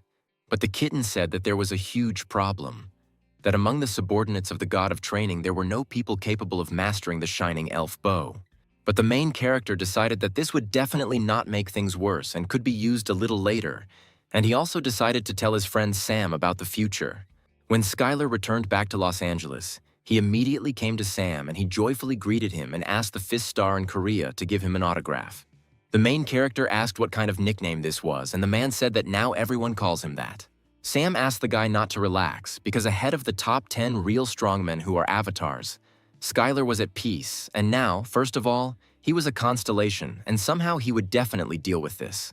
Between words, Sam said that Chuan recently called him, to which the guy was very surprised. The man did not like this reaction, because he feeds, helps, and acts under the name of Skylar's avatar and also provides him with financial support. The guy was very surprised that Sam had become so petty, but he asked just not to hang out with him because Chuan is such an asshole. And then Skylar said that he was here for a different reason and told everything in detail that the goddess's gift had shown him. The guy talked about Las Vegas drowning in fire and the invasion of rock drakes, and he was very surprised by this because he could not believe that all these events took place in Las Vegas. Then Sam almost spilled the beans and said that you can't do something in Las Vegas. The man replied that this territory is not under his jurisdiction and he does not decide anything there. All they could do was go there and explain the situation and try to convince everyone. But the guy didn't understand this because Sam recently told how he went to the sauna with the president, and now he has no influence. And then the man suggested that it would be better for Skylar to go instead, because in his appearance they would not see sincere thoughts, unlike the guy. The guy exhaled and said that he would try to figure it out and go to Las Vegas and talk to them. In Las Vegas, the guy immediately came to a large clan that controls an entire city called Black Cactus. He was met by security and asked what he needed. The main character said that he was from the Icaros clan and he needed to see the head of the clan, but he was told that he could not come here at his first whim and see the head, and first he needed to make an appointment. The men didn't like the guy's impudence and asked him to introduce himself first. Skylar then said that he was a B-rank hunter and a member of the Icaros clan. The man from the clan could not believe that in front of him was the same fighter who had outdone the elf in the duel. The guy said that this fight was simply killer, and he really regretted that he did not attend this match, and immediately added that the security had nothing to worry about, because even if he wanted to do something, they still couldn't get this guy stopped. Skylar once again clarified whether the head of the clan was in the building, and the man replied that he was inside, and that all sorts of scum often visited him. They said over the phone that the head of the clan could receive the guy and he was now being kindly escorted to him. When they went inside, the guy saw the hunter being loudly and strongly scolded. He was surprised, because he could not understand that the head of the Cactus clan could really be a girl with such a character. The guy thought that perhaps it was worth measuring her level. And indeed, it was the head of the Cactus clan, Roxana, with level 288, who asked what the man from Icaros was doing here. The girl asked the guy to skip the formalities and get straight to the point, and then Skylar said that their clan would lose to the monsters and he was here to offer help. The girl was very angry with these words, and she asked to repeat these words, because they really couldn't clear the dungeon. A rank B or higher dungeon will soon explode in their vicinity. If the dungeon is not cleared in a timely manner, then hordes of monsters will pour out of it, and the freed monsters were nothing more than a natural disaster for human society. Roxana asked if the guy had found out about the appearance of a dungeon that they didn't know about, and the guy added that he used the latest magic from the dragon industry. The Icaros clan did not intend to destroy the dungeon and ignore the clan located in this city. The guy asked in return to simply allow him to watch all this from the outside so that he could react in time if an explosion occurred. Just one mistake could lead to the death of many people. The girl said that the guy returned from the abyss and stayed there for 30 years, and now he can be considered a first-generation hunter. She meant that most of the first-generation hunters are considered heroes, and they have always been on the side of the people. The guy was ready to intervene if they couldn't close it and not just watch from the sidelines. The girl stamped her foot and added that she would believe him, but threatened that she had never forgiven those who lied to her. She will be ready to go even to hell to punish this person if someone deceives her. When the guys were walking through the streets of Las Vegas, Skylar asked that if the dungeon was rank B, then the boss was rank B, so the head of the clan should intervene and how her abilities were going. Then the guy replied that Roxana's sister is the best in this business and immediately blabbed about their relationship and asked not to tell anyone, and if this information leaked out, then he would be finished. Suddenly, someone radioed that a dungeon had been discovered and a gathering of all clan members was required. A portal opened in an abandoned building right on the outskirts of the city. The hunters were happy that the guy from Icarus told the truth, and they were incredibly lucky that they quickly found the dungeon. As soon as they paid attention to it, they realized that with so much mana, it was definitely not a B rank.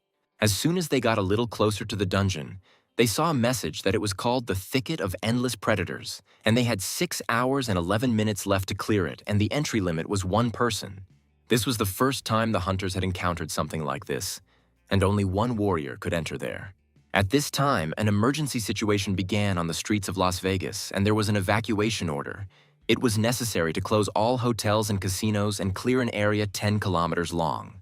Skylar noticed a strange thing. All the people were not running anywhere, but rather continued to flock to one point. On the contrary, people were looking for where the best view of the battle spectacle would be visible. When the main character asked why they were not evacuating, he was immediately told that he was apparently some kind of coward, because there was no difference in all this, because they would all be broken anyway before it became dangerous. The lava and magma kitten, when he saw this, irritably advised him to leave all these idiots, but the guy could not let them die so easily. Then Skylar could not stand it and again approached this couple and ordered them to quickly get out of here. People rushed away from this eccentric in horror and fulfilled his request at that very second. Then Roxanne intervened, who announced through a megaphone that if they did not want to evacuate, they would kill them before the monsters. The guy was surprised that there were too many people here who stayed just to stare. But this was a common occurrence, because many in this city were fascinated by hunting monsters. It was all due to the fact that during this time people were too accustomed to dungeons, because in the old days everyone stood on their ears in order to quickly escape. Suddenly, a loud sound was heard from underground and the walls began to shake. There was a frantic vibration around and it all came from the underground. Roxanne immediately yelled for them to turn the screen and send drones to check the monsters so as not to miss anyone, and also activate the thermal imaging system. Monsters began to rush out of the building. 5 red poisonous raptors were discovered and rose to the surface. Much to the surprise of the clan, there were much more monsters than they thought and they could not find the main boss. The lizard mage used an artifact of a thicket subject to erosion, and until the lizard mage is caught, no one will be able to get out of this thicket. And at that moment, the entire city was shrouded in hard bars through which it was impossible to break through. Not a single car could drive into these features, and it was all because of the monster. The head of the clan decided that they could not do anything with people and everyone who did not have time to evacuate would die. At that moment, Skylar approached and asked if his help was needed, because it seemed that because of the barrier, their headquarters had noticeably decreased. But the girl replied that without an agreement between the clans, everything could end in a lawsuit and recommended that he go somewhere safe. The guy turned to the main character and said that it was quite annoying, because he wanted to see his martial arts.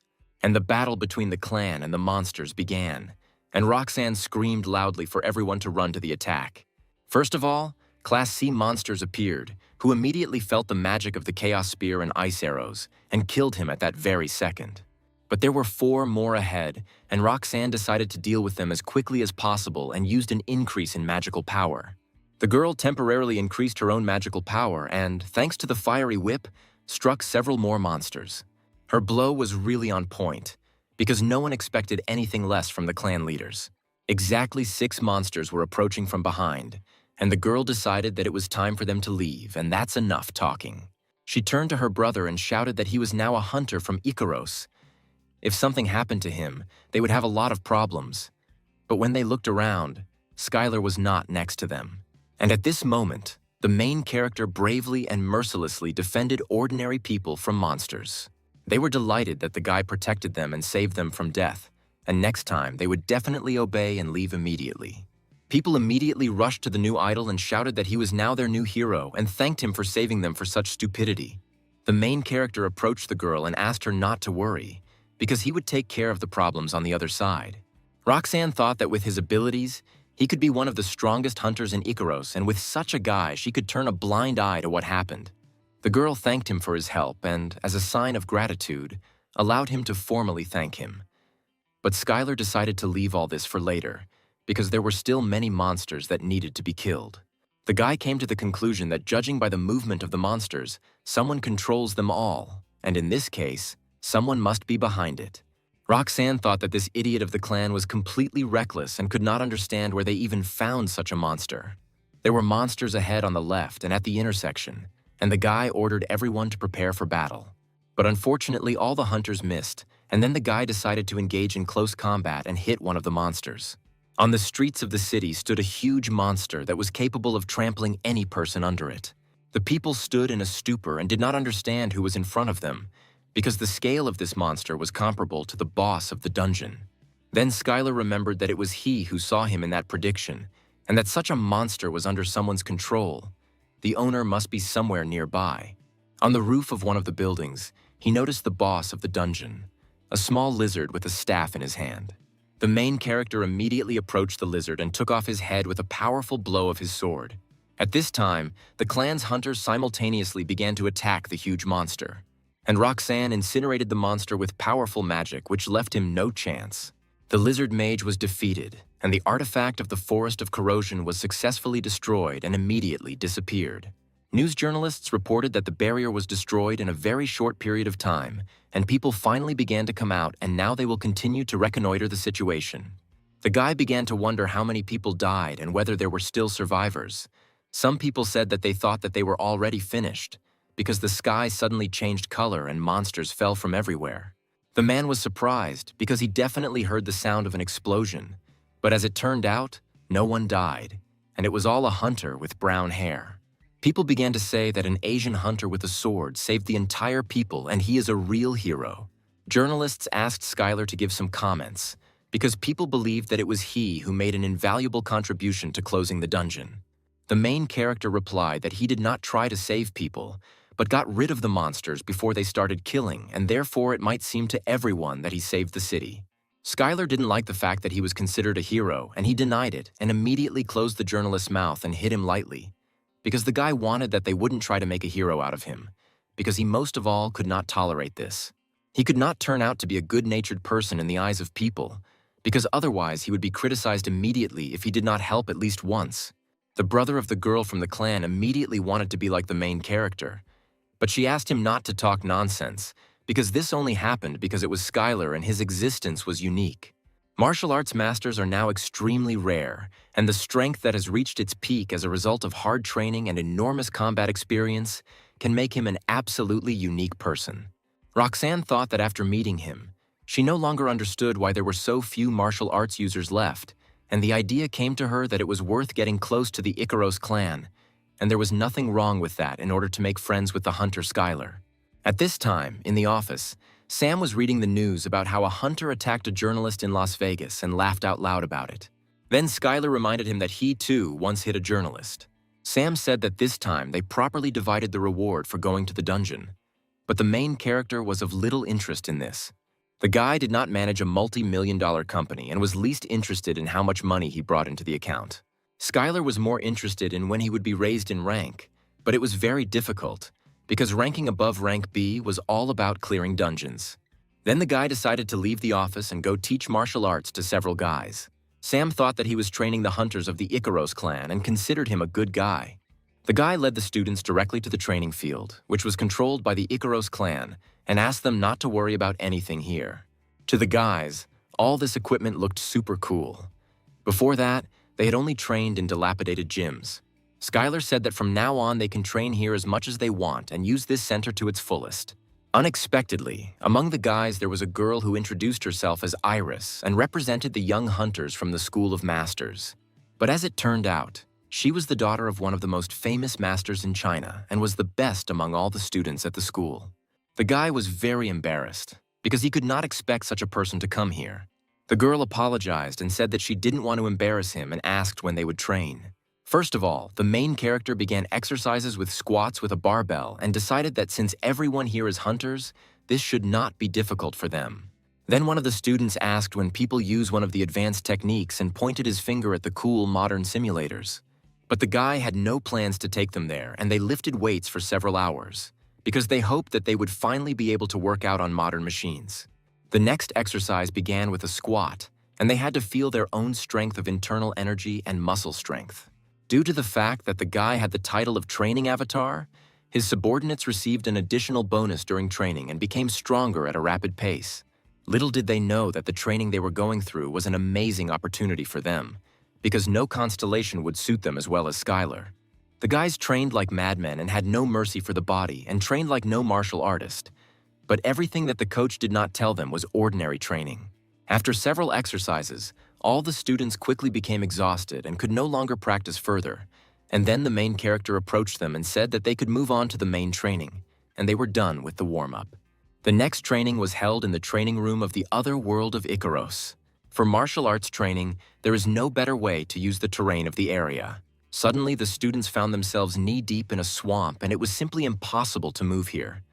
In the distance, they saw the silhouette of some kind of doll. This silhouette seemed familiar to them, because there was something similar in the hall too. But suddenly this doll flew at them at breakneck speed and delivered several powerful blows from its knee. The goal of this workout was to fight against a dummy, because first they trained their muscles in the gym, and now they have to pass this step in order to move on to the next workout. The main character left the arena and said that if any of them cope with this guy, then let them come out and tell him about it. The students had no choice but to simply defeat him, and they immediately attacked him with the whole team. Meanwhile, in the Icaros clan's recreation room, the guys sat and discussed Skylar's excellent work in Las Vegas. Anthony added that despite the excellent victory, the main character is still far from him. But Eliza did not agree with this and said that he could never have done better. Then Skylar told them to stop and asked which of them wanted to learn martial arts. The guys sensed a catch, but the guy said that he was not going to force anyone to do something in return, and if they don't have the desire, then let them say so. Eliza replied that she did not mind, and in return would be happy to teach him some techniques in magic.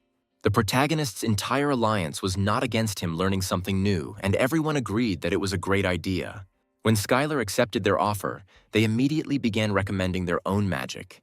Eliza offered to study defensive magic, and Anthony suggested long-range magic. But when the guys heard that the guy wanted to study healing magic, they were a little shocked. But judging by their reaction, the main character realized that none of them knew how to use it. Realizing that no one here would help him, the guy left them. He thought that it would be a good idea to ask the constellation goddess for some training lessons, because she probably has some healing skills. At this time, in the territory of the goddess constellation, the girl was sitting at the table and dozing slightly. The guy turned to her and asked her to teach him healing magic. The girl was very happy with this proposal. It seemed to her that the training avatar could not teach him this and agreed with pleasure. And at that moment, the virtuous goddess of Libra began to grant the main character divine healing of the fifth circle. The main character was surprised, because it is not so easy to immediately master such A-rank power. The girl apologized, because at the moment she did not have much strength to give him more powerful power. The goddess continued to feel a sense of guilt, because she was the one who had to teach him everything and immediately began to look for something else. But the guy reassured her and said that everything was fine, and thought that next time it would be better not to ask her for help. The next day, there was a large meeting in the main hall of Icarus, where the head trainer gathered all the hunters in one place. Unexpectedly, an endless tower dungeon was created. The hunters could not believe their own eyes, because it seemed to them real madness. But for the main character, it was not so famous, because he heard about it for the first time.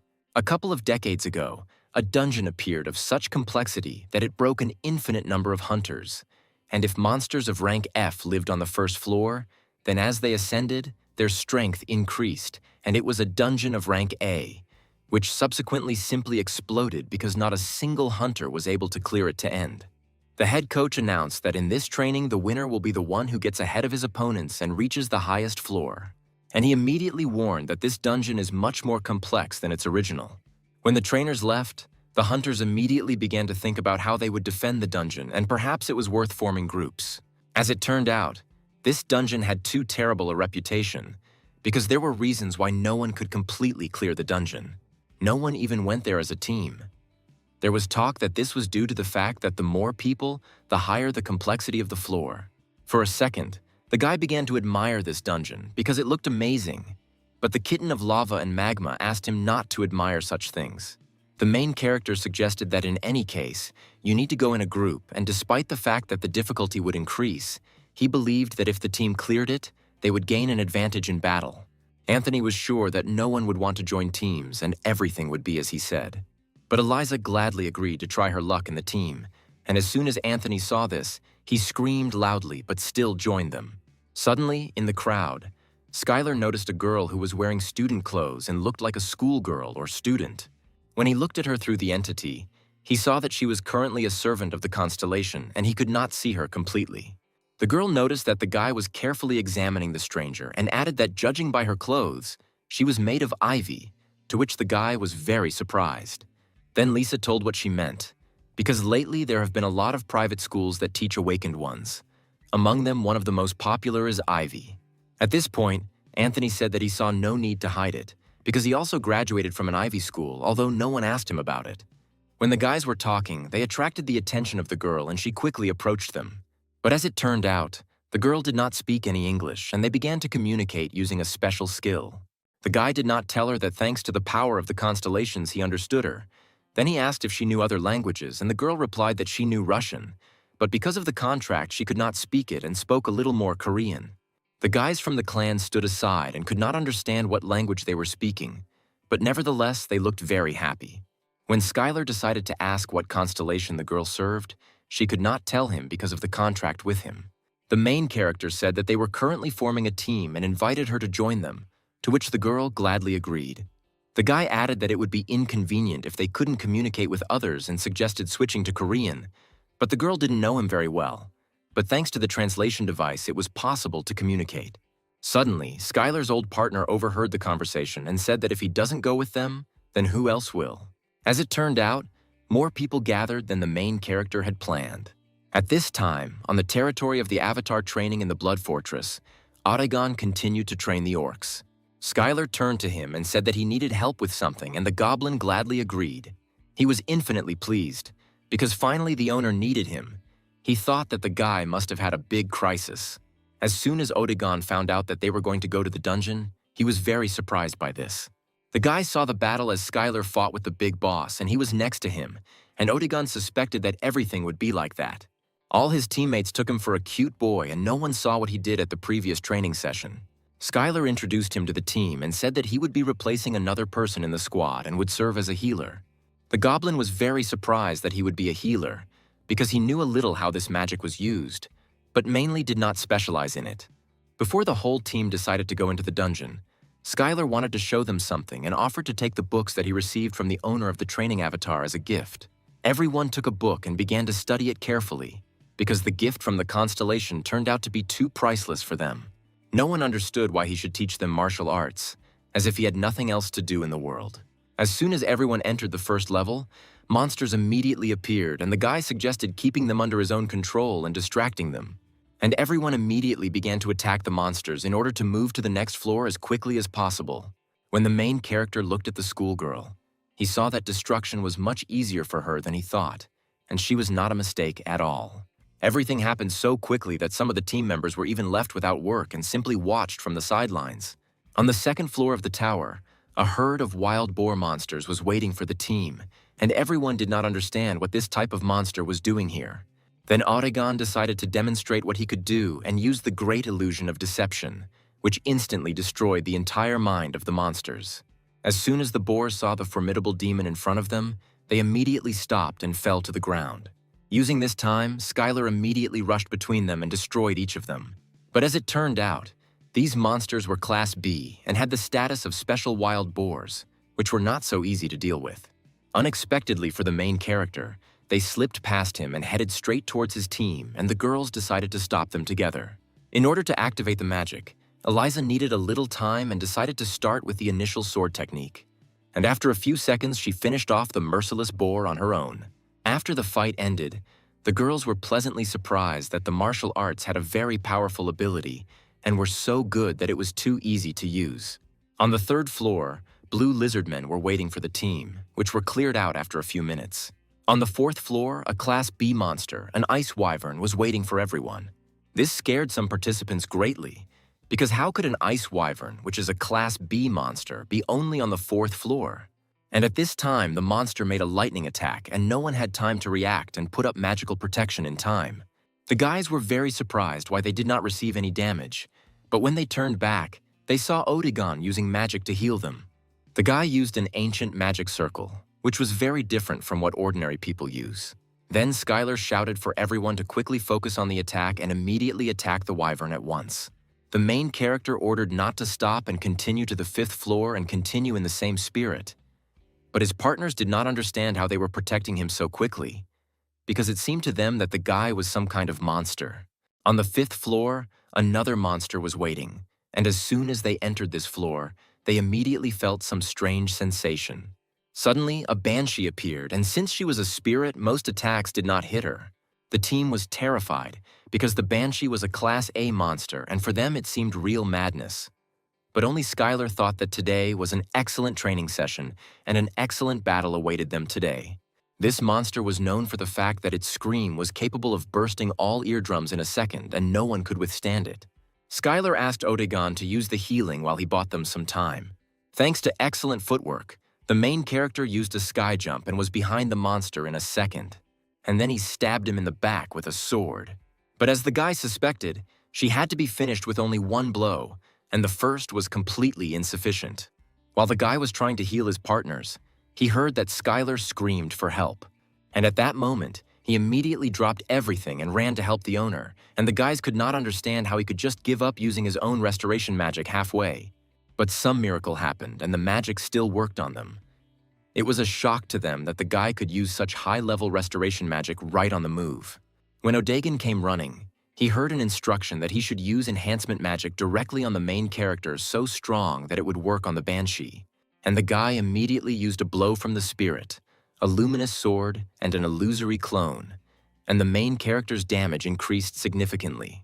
Now the magic was so strong that the main character could fight it without any problems, even with restrictions, because the enhancing magic was much stronger than he thought. Suddenly, a notification appeared that the dungeon had been cleared and the alternative world had ended, and no one could understand what was happening here. When everyone returned back, they were unhappy that there were only 5 floors, because the name had a different meaning, namely the Dungeon of the Never-Ending Tower. The head coach announced that the past hunters were preparing to go to New York because the plane was already waiting for them. They received a new task since a new dungeon appeared and the clan responsible for it failed, and now the time has come for Ikaros to try his luck. Everyone was incredibly happy about this, because despite the fact that they would find themselves in a real battle, they were also in the first detachment. When the clan arrived at the site, Skylar noticed that there were too many people near the dungeon. The trainer received information that initially the dungeon was Class B and 300 people were allowed, when 23 were already inside. Suddenly, Skylar's clairvoyant skill activated, and he saw that the other hunters were shouting to someone that a traitor was there. He saw a constellation of a demonic god with a crazy bastard who made a contract with him, and it was all a trap and everyone was screaming for an immediate evacuation. Then the guy realized that one of those who entered the dungeon had entered into a contract with the constellation of the demonic god, and the kitten of lava and magma asked him to be careful. After all, if a guy goes into a dungeon, he won't be able to help him in any way. After all, these were the rules that if a minion entered the dungeon, then the constellation could only observe him, and this worked even with a strong constellation of the demonic god. The kitten asked the main character to be extremely careful, because even the constellations were excited about all this, and the guy asked not to worry about him, because today the constellation personally enters the dungeon. Suddenly, Eliza came up with 2 glasses of beer and offered to drink before entering. Of course, Skylar immediately refused, because he was afraid of losing his own muscles. But few people understood his humor, and he simply wasn't a fan of alcohol, but he definitely wouldn't refuse a protein shake. At that moment, a girl approached the guy and asked if these people were going to come up with some kind of plan. But the guy replied that he was no one here to teach them how to act correctly in battle. At this moment, it dawned on the main character, because now he really thought about the fact that perhaps Ilea could be a servant of the constellation. After all, she could just as easily enter into a contract with the demon god constellation, even though the clan scout had checked her. The main character invited the girl to join them and go into the dungeon together, and the girl was very surprised at this, although she clearly did not expect such a question. The whole city watched as the Ikaros clan entered the dungeon. Other hunters also watched all this and believed that whoever cleared the dungeon first would win. When the clan entered inside, they found themselves in a place called the Sanctuary of Defeat and Laziness. Suddenly, a strong wind of chaos blew in, which soon separated all the clan's applicants, and this was not very good news. At that moment, Skylar realized that he was completely alone in this strange place. A few meters away, he saw a hunter who was lying on the ground and asked the main character for some water. The guy immediately reached into his bag to get a bottle and help the unknown hunter. He immediately went up to the guy, carefully lifted him up and advised him to drink slowly, because in such a state it was dangerous to drink quickly. Then the young man said that he was one of the hunters of the detachment at the New York Lights.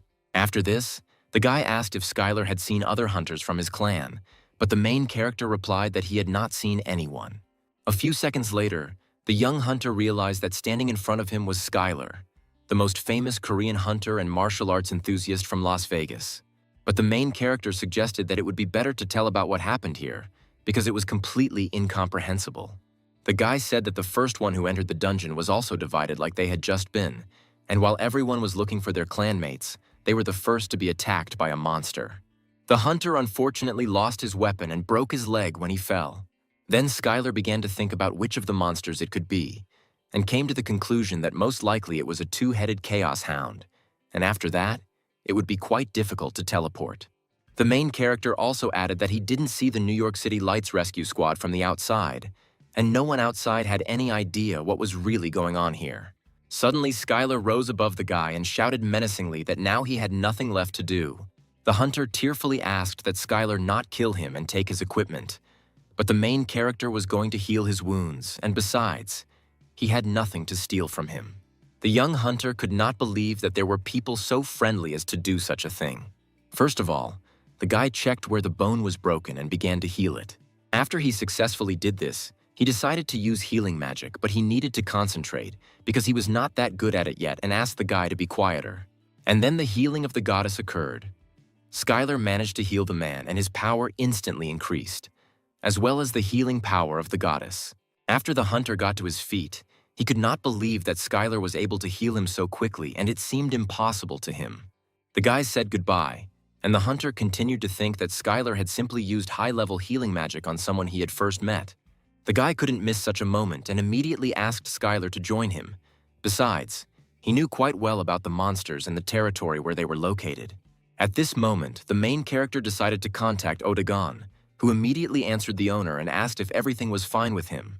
He said that he had already found other Icarus hunters, and the main character asked how quickly he could do it.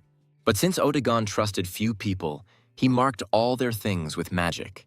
Skylar said that he was going to go deep into the forest and asked Odagon to bring the entire clan to him. Suddenly, the main character heard some kind of roar of dogs, and he immediately shouted that there was a two-headed chaos hound next to them. When the hunter turned around, he saw a huge two-headed monster standing behind him. The main character, without thinking for a long time, used the magic of the heavenly finger and immediately attacked them and cut them with a sword. When the hunter saw all this, he considered the guy too strong. Skylar shared with him that if you know how to defeat the monster, then everything will not be so difficult, because you just need to calculate the attack, parry, and counterattack. The young hunter watched in horror as the guy butchered the monster, but the main character calmed him down and said that in any case they needed food, and there was absolutely no poison in this meat. Of course, the guy had heard that being in the Icaros clan meant knowing something like that, but for them to eat monster meat was too much for him. Suddenly, the main character heard someone speaking and rushed in that direction, because it seemed to him that hunters were gathering there. A few dozen meters later, through the dense forest, they discovered a clan of New York Lights.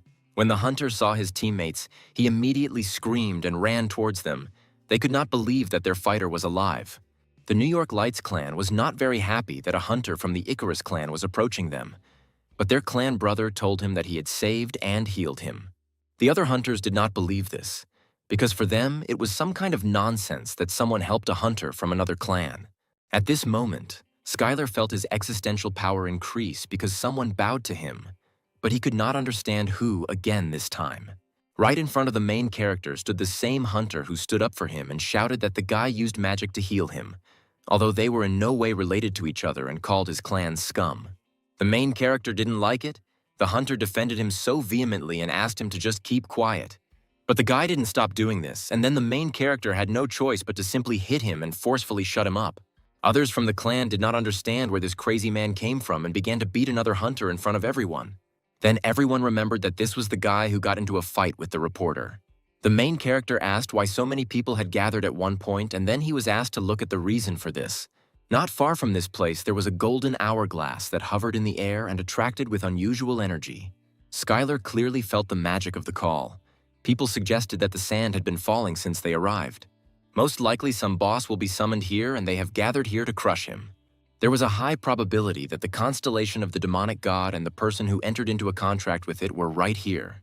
The main character decided to try to look at this entire constellation with his eyesight, and even it could not help or advise him. Then he decided that they would show who was who when the time came. The demonic god constellation that made a contract with the ambitious hunter was a traitor with a poisonous dagger and was called Eunice. This constellation was not very strong, but it is much stronger than all ordinary mortals. Eunice mistakenly thought that his master was one of the strongest in the abyss, and he wanted to make his master happy with him. As soon as the grains of sand in this hourglass ran out, a boss should appear, and then the main character would have a chance. The guy was greatly bothered by the martial artist and made him seriously nervous. One of the clan's hunters invited Skylar to join their team for a while, because walking alone in the dungeon was tantamount to suicide. Despite the fact that the guy was very confident that he would be fine, and in general he didn't care at all, he agreed to this proposal. The hunter was kind and offered Skylar some food and took out some dungeon food from his backpack. At this moment, everyone was too hungry, because everyone tried to rationally eat their own lunches. Then Skylar reached into the bag and said that since they had met, he would be happy to feed them a little. He took out the meat of the two-headed chaos hounds and offered them to dine on. The guys said that there was too little meat in it and there were monsters nearby. Just recently, they saw several red-horned turtles in the swamp. But no one was going to cook turtles, because the most delicious thing they had was that the eggs had quite useful properties.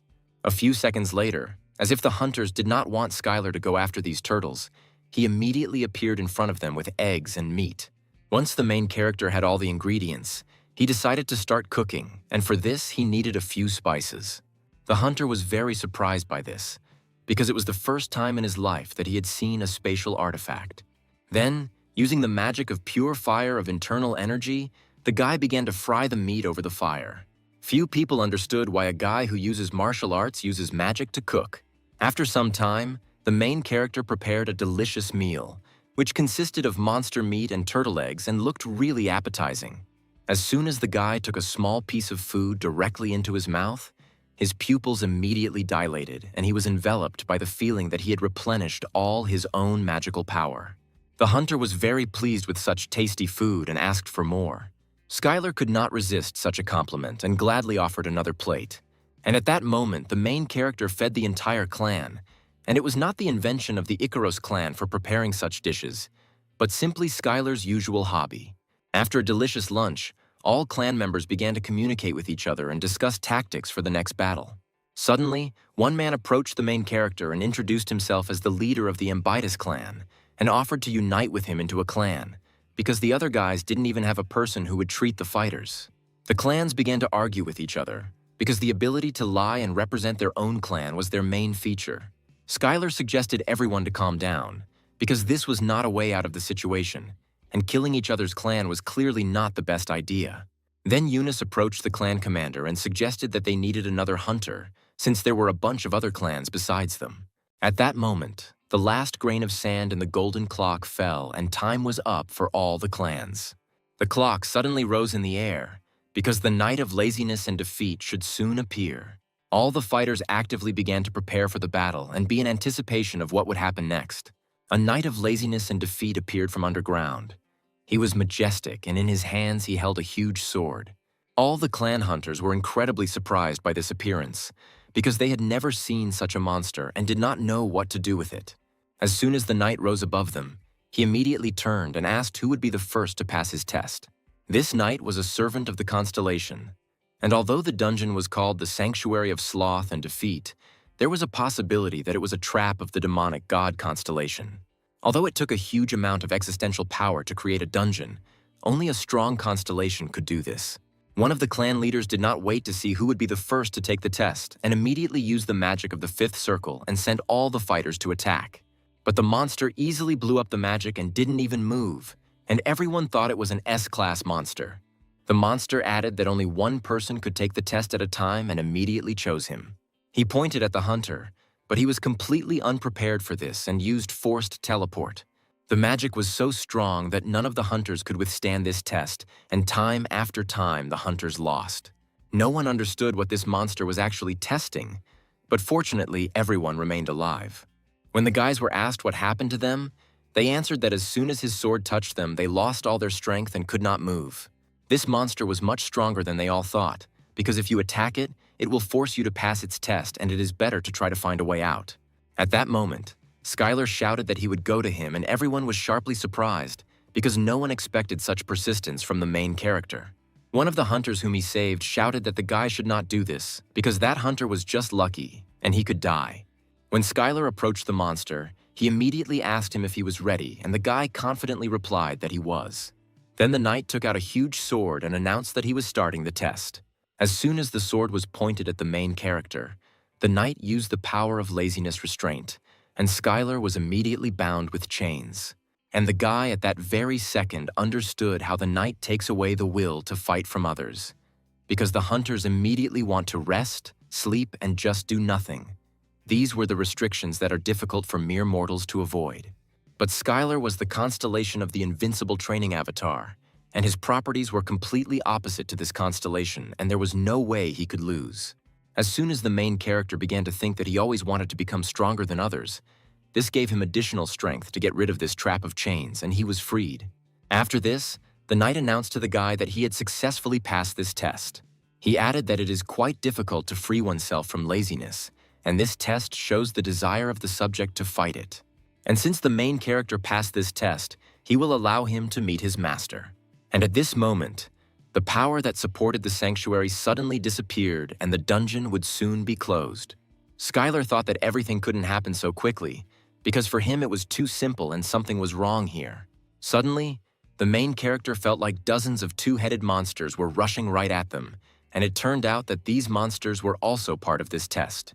The knight raised his sword into the air and shouted that he could already feel the presence of his master, because everything would not be as simple as they thought. A huge horde of monsters ran straight towards the place where all the clans were.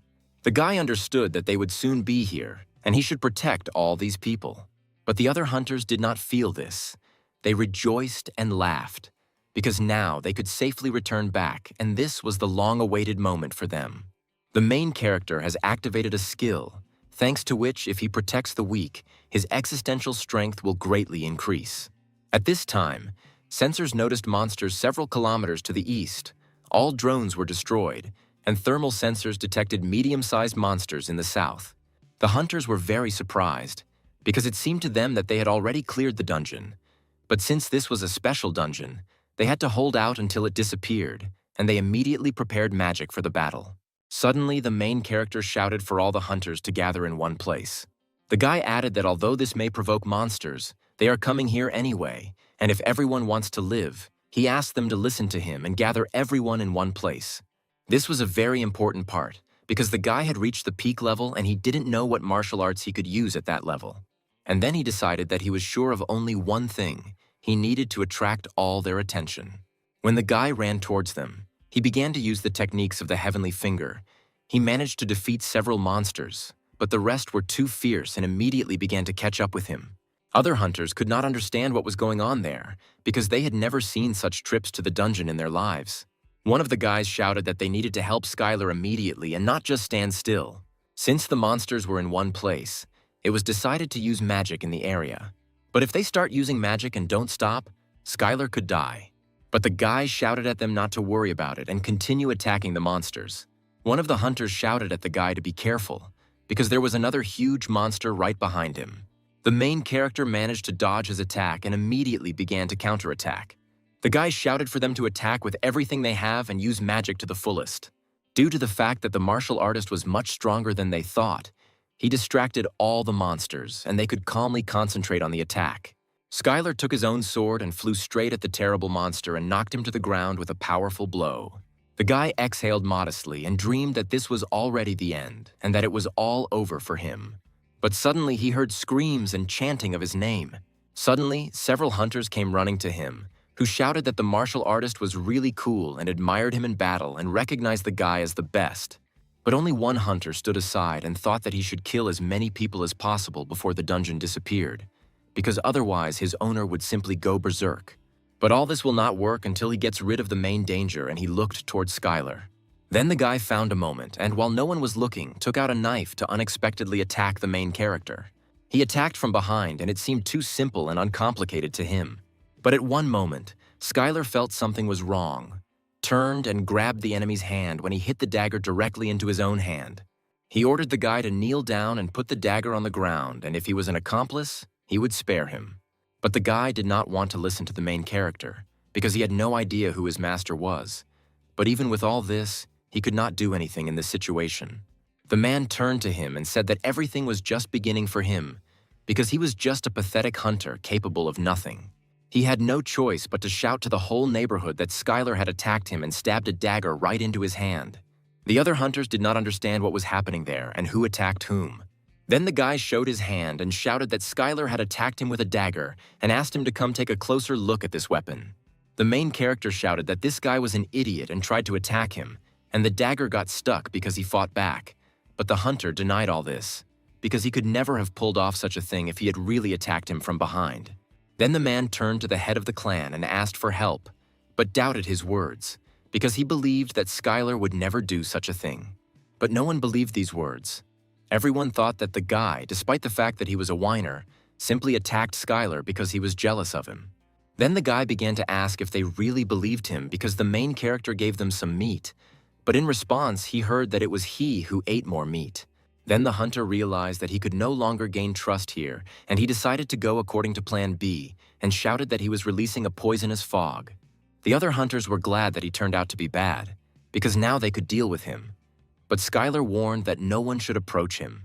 The main character said that he most likely made a contract with the demon god constellation and should not underestimate him, but it was already too late. The guy used the magic of the fourth circle, the fang of a wavy snake, which headed straight towards the other hunter. Despite the fact that the man had a protective artifact, he could not save him, and the guy fell sharply to the ground.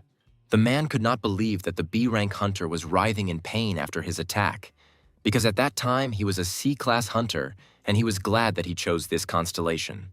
The next attack was interrupted by Skylar and shouted that only he would die here now.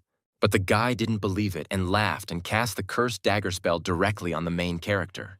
Skylar caught the peak of light martial arts and used a full stance and activated the ideal body for martial arts. He realized a perfect understanding of the principles of martial arts and a state of perfection.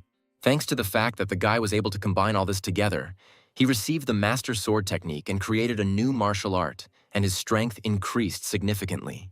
He easily deflected numerous blades that flew towards him. For the guy, this turned out to be impossible, because this skill was given to him by the constellation. The main character came closer and said that you shouldn't rely so much on the constellation and use the soul origin palm strike. But despite this blow, the traitor's magical power protected the hunter's body, and he was able to avoid instant death. He stood up and added that he would take as many hunters from here as he could, and he would not just leave everything here. And immediately after these words, he cast a poisonous life force transfer cloud. Suddenly, from afar, Skylar heard the voice of Odegon, who ran straight towards him with joyful cries. He began to wave his hand furiously and shouted that he was sorry that he was late and now he would take care of everything. Odegon carefully studied what the hunter used and cast a detoxification rain spell, and a huge rain cloud hung directly over the poisonous one. The guy couldn't believe that everything would end for him now, but unfortunately, it all happened like that. The guys defeated him. The main character asked why they walked for so long, whether they had really met huge monsters, but Odegon replied that that was not the point at all, because no one listened to him. Each of the clan replied that a doctor could not be a leader, and Eliza believed that she could lead the clan perfectly, because she is a melee fighter, and the third girl did not trust anyone at all. After these words, Odegon tearfully asked that Skylar never leave him with them again. All the hunters successfully cleared the dungeon and walked to the place from where they came. And since the main character passed the sanctuary check, he was given a dungeon reward, which was given to the one who fulfilled certain conditions.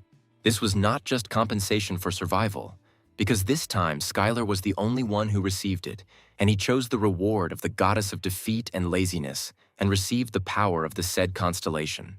And then a beautiful girl appeared right in front of the guy. She turned to her successor and said that quite a lot of time had passed since the last awakening. The guy ended up in her dimension, and the girl asked not to be too surprised by this, and now she will teach him everything he should do as a servant of the constellation. But the main character interrupted her and said that he was already a constellation. The constellation thought that something was wrong with her ears, because only mortals could enter the dungeon. Then she understood everything and screamed that it was all terrible and why did he do it? But Skylar replied that it was all for the sake of deceiving other constellations. And the girl added that whatever the reason, the guy definitely had great ambitions, and for her, he was a real charming constellation. Skylar wondered if this is how constellations usually find a successor and grant them powers, and wondered what kind of place this was all about. Then the girl replied that this place has too long a history, and a long time ago she acquired the strongest kingdom of the abyss. But despite her desire to lose and be lazy, she simply continued to win over and over again, which led to an increase in the work assigned to her. In the end, any person will get tired of victories and power, and after some time, the girl got tired of it all and sealed herself. The goddess added that since the guy pretended to be a mortal, he was involved in all this, and he also could not be called an ordinary creature. When the girl added that in any case, she could not think that her successor would be a constellation, and she decided that there was no need to chew on anything further and offered to awaken the power on her own and increase it. Then she began to watch TV. The main character did not like that she tried to dump her own responsibilities as a constellation on someone else, because he still had many questions. He inquired, because it was said that he received power, but his existential power did not increase, and what happened? But it turned out that the whole point was that the girl did not have much existential power and he received it in the amount that she had. The girl added that the most important thing is power, and he can get any power whenever he wants. But the main character did not agree with this, because he was an avatar of training, and how could he receive the power of defeat and laziness? Then the constellation gave an example, because it seemed to her that her successor did not understand something and said that victory and defeat are two sides of the same coin. The same applied to training and laziness. For example, if a guy loses to cheat someone, will it be considered a win or a loss? Or for example, someone decided to rest in order to become stronger, whether this would be considered training or laziness. The main character was a young constellation and he needed to train in accordance with his characteristics. Many constellations spend time increasing their existential power and waging war. But in the end, what matters most to the constellations is awakening the power of their own specialness. And at that moment, the guy seemed to have an epiphany, because he came to understand the characteristics of the constellations, and his existential power increased, and now the skill of enlightenment had no restrictions. The guy thanked the girl for explaining everything, but she wanted to continue watching her favorite TV series as soon as possible. Skylar asked if, as her successor, he could call the girl when he needed it. At this moment, the goddess replied that of course she could, but since the guy was kind, he would not do this. But the main character resolutely replied that he would call her anyway if he needed her. Then the goddess of sloth began to beg him not to do this too often. And the main character understood the essence of all things, because before he would have devoted all his time to martial arts, but now he is trying to cook, learn magic, and much more. When the main character left the space of the goddess, he returned back to Earth, where reporters and a journalist were already waiting for him, who was eager to find out what happened to the last survivor. Skylar could feel it instinctively, that training is not just some part of life. Anything a person can go through in their own life can be considered training. He came to the conclusion that he needed to think bigger and train without any restrictions, and then he could still become stronger. The main character visited the alliance of smaller constellations, and the girl was surprised that the guy was here. She said that as soon as they left the dungeon, they immediately lost contact with him and were constantly waiting for him. They began to reason that if there was a real demonic god constellation contract and a sloth constellation contract in front of him, then there was nothing wrong with it, and as long as he made good use of it. But the main character still could not understand how he could use the power of defeat and laziness. The girl invited the guy to experience defeat, but the main character thought that there was no point in this and asked if they had learned anything about the traitor holding a poisonous dagger. The goddess replied that he did not seem to be such a strong constellation. Judging by the ranking of the constellation war, he was somewhere on the same level with him and the guy did not need to worry about it. But there were bad rumors about this traitor, because he specialized in deceit and tricks and could be annoying, and servants and subordinates could attack unexpectedly. And now the name of Skylar and the name of his constellation began to flash in the game of constellations. Lava and Magma Kitten added that something happened to the warrior of madness and blood in the dungeon, which inevitably led to attention from the constellations, and now one should be careful. The next day, the Icarus clan bus arrived at the parking lot of a public place. The main character could not understand why they should eat here, because they could eat anywhere. But the guys from the clan convinced him that they were in New York and they had to try the food in this restaurant called Hunter George. Hunter George was one of the few restaurants in the world that served monster meat. When the guys came in, they saw how one of the guests was dissatisfied with the food, because in his opinion, a steak should be fatty and the fat should leak out when you bite into it. No one understood why it was here that he decided to complain, because of all places he chose the Hunter George and did something stupid. This young man recognized the people who had just entered, because he had heard a lot about the Icarus clan. The guy asked Skylar about what happened in the dungeon and asked what was wrong with the food.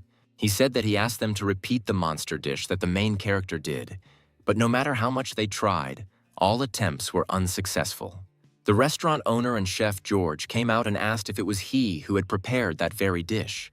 This chef specialized only in monster dishes, because the skill of cooking them was very rare. For a man, the existence of someone capable of preparing monsters besides him was something that caused excitement, and he immediately asked Skylar for one favor. He asked the main character to teach him how to cook that dish in the dungeon. The guy didn't understand what he was doing in the chef's kitchen because he was supposed to be a student, not a teacher. The man looked kind of crazy, waiting for a miracle, but the main character warned that he was not a chef and asked not to expect too much from him. On the cutting board was Minotaur meat.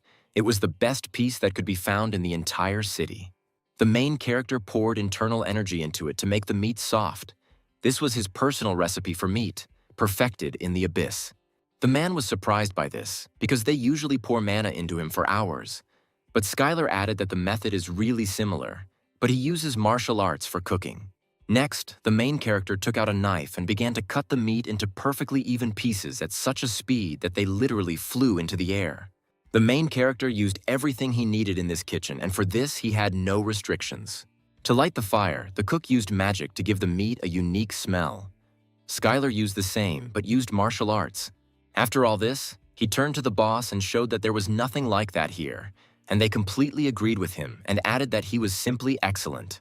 When this dish was reserved to the guest, he shouted that this was exactly the taste that he felt again. Anthony added that this was a wonderful dish. The restaurant chef thanked Skylar for learning a lot from him. And as soon as the chef recognized his culinary skills, the existential power of the protagonist increased, and at that moment the guy realized what was happening. When the main character came to Sam, he told how it all happened and he chuckled slightly. After all, he remembered how quite recently a guy ate a chicken breast with a chicken breast and did not understand how he became like that. The main character told what happened in the dungeon, that he was attacked by a servant of the constellation of the demonic god. But he was not so strong. The man found it difficult to talk to the guy because he answered him in 3 lines, which infuriated him wildly. But he added that in any case, he called him at the right time. And then President Thomas from the Dragon Artifact came through the door and Sam kindly began to introduce them. Sam asked if the guy knew what the Dragon Artifact was doing, because he had obviously heard about what a monster core was. The man said that this is something like a clot of monster mana, and now many companies are developing an energy business using them. He added that now they are even creating artifacts from them, and one of the best companies in the field of creating artificial artifacts is a branch of the Dragon Artifact. The main character continued to not understand why he needed this acquaintance with a person, but Sam added that there is nothing wrong with acquaintance with people, and the production of artifacts always needs hunters to help with tests. The man added that he wanted to introduce them to each other in the hope of fruitful cooperation, and the guy quickly agreed with this, which even surprised Sam a little. When Skylar left with the president, the man was very happy about this, because one day he would make him the president of the company. The main character asked what his role would be in improving their artifacts, but the president replied that research and development are important in this business. But due to the fact that quite a lot of people are interested in it, we must not forget about what is happening behind the scenes. And the help was to find a researcher.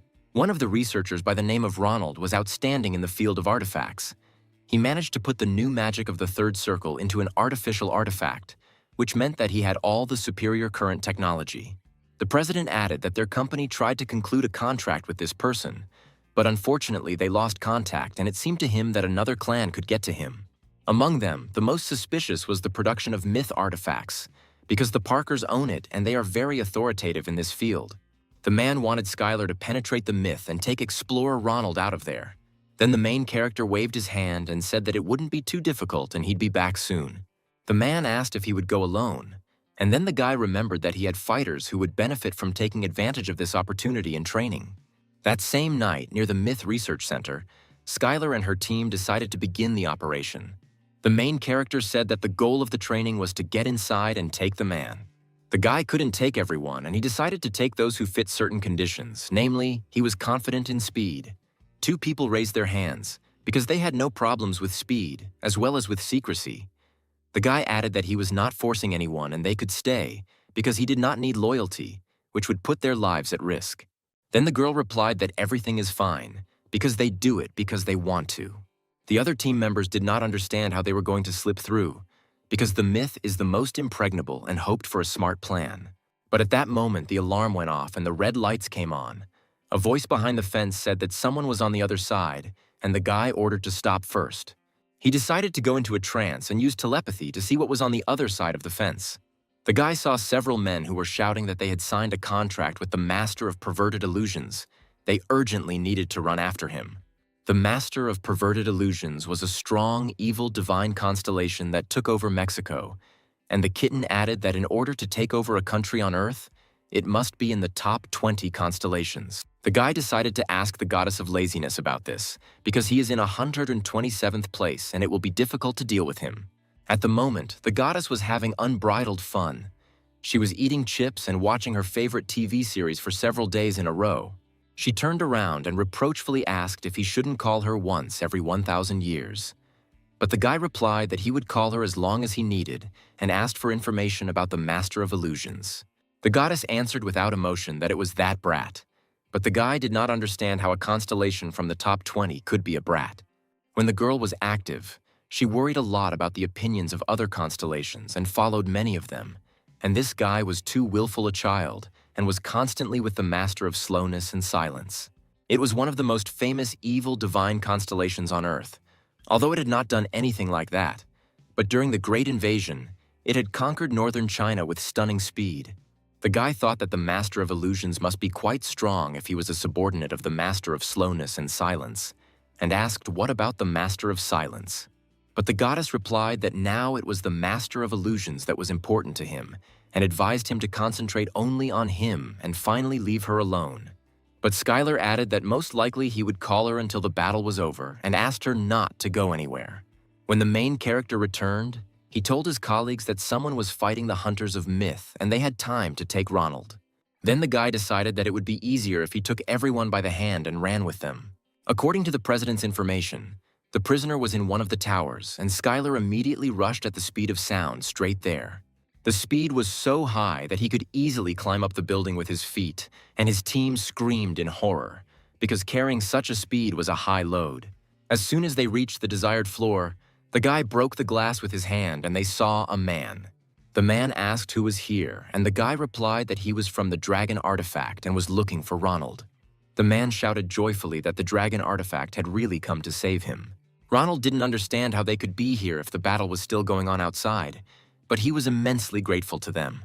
But as it turned out, it wasn't their people outside, and the man was asked if he was going to sign a contract with the dragon. As soon as Ronald agreed to this, Skylar shouted that they would immediately take him out of here. Soon, the man remembered that his friend was in the next room and asked to save him too. The main character could not refuse help and immediately destroyed the wall with a powerful blow of the sword. In this room sat a guy a little younger than Ronald, who was also tied up and couldn't see anything. The man ran up to the guy and shouted that these people had come to save them and he should get out of here as soon as possible. The young man was too strange for the main character, and he decided to scan him and found out that he was a hunter of rank C+. Skylar didn't think for a second and immediately threatened him if he didn't tell him about the purpose of being here. The guy was very surprised by this and began to prove the opposite, that he also came here to save Ronald.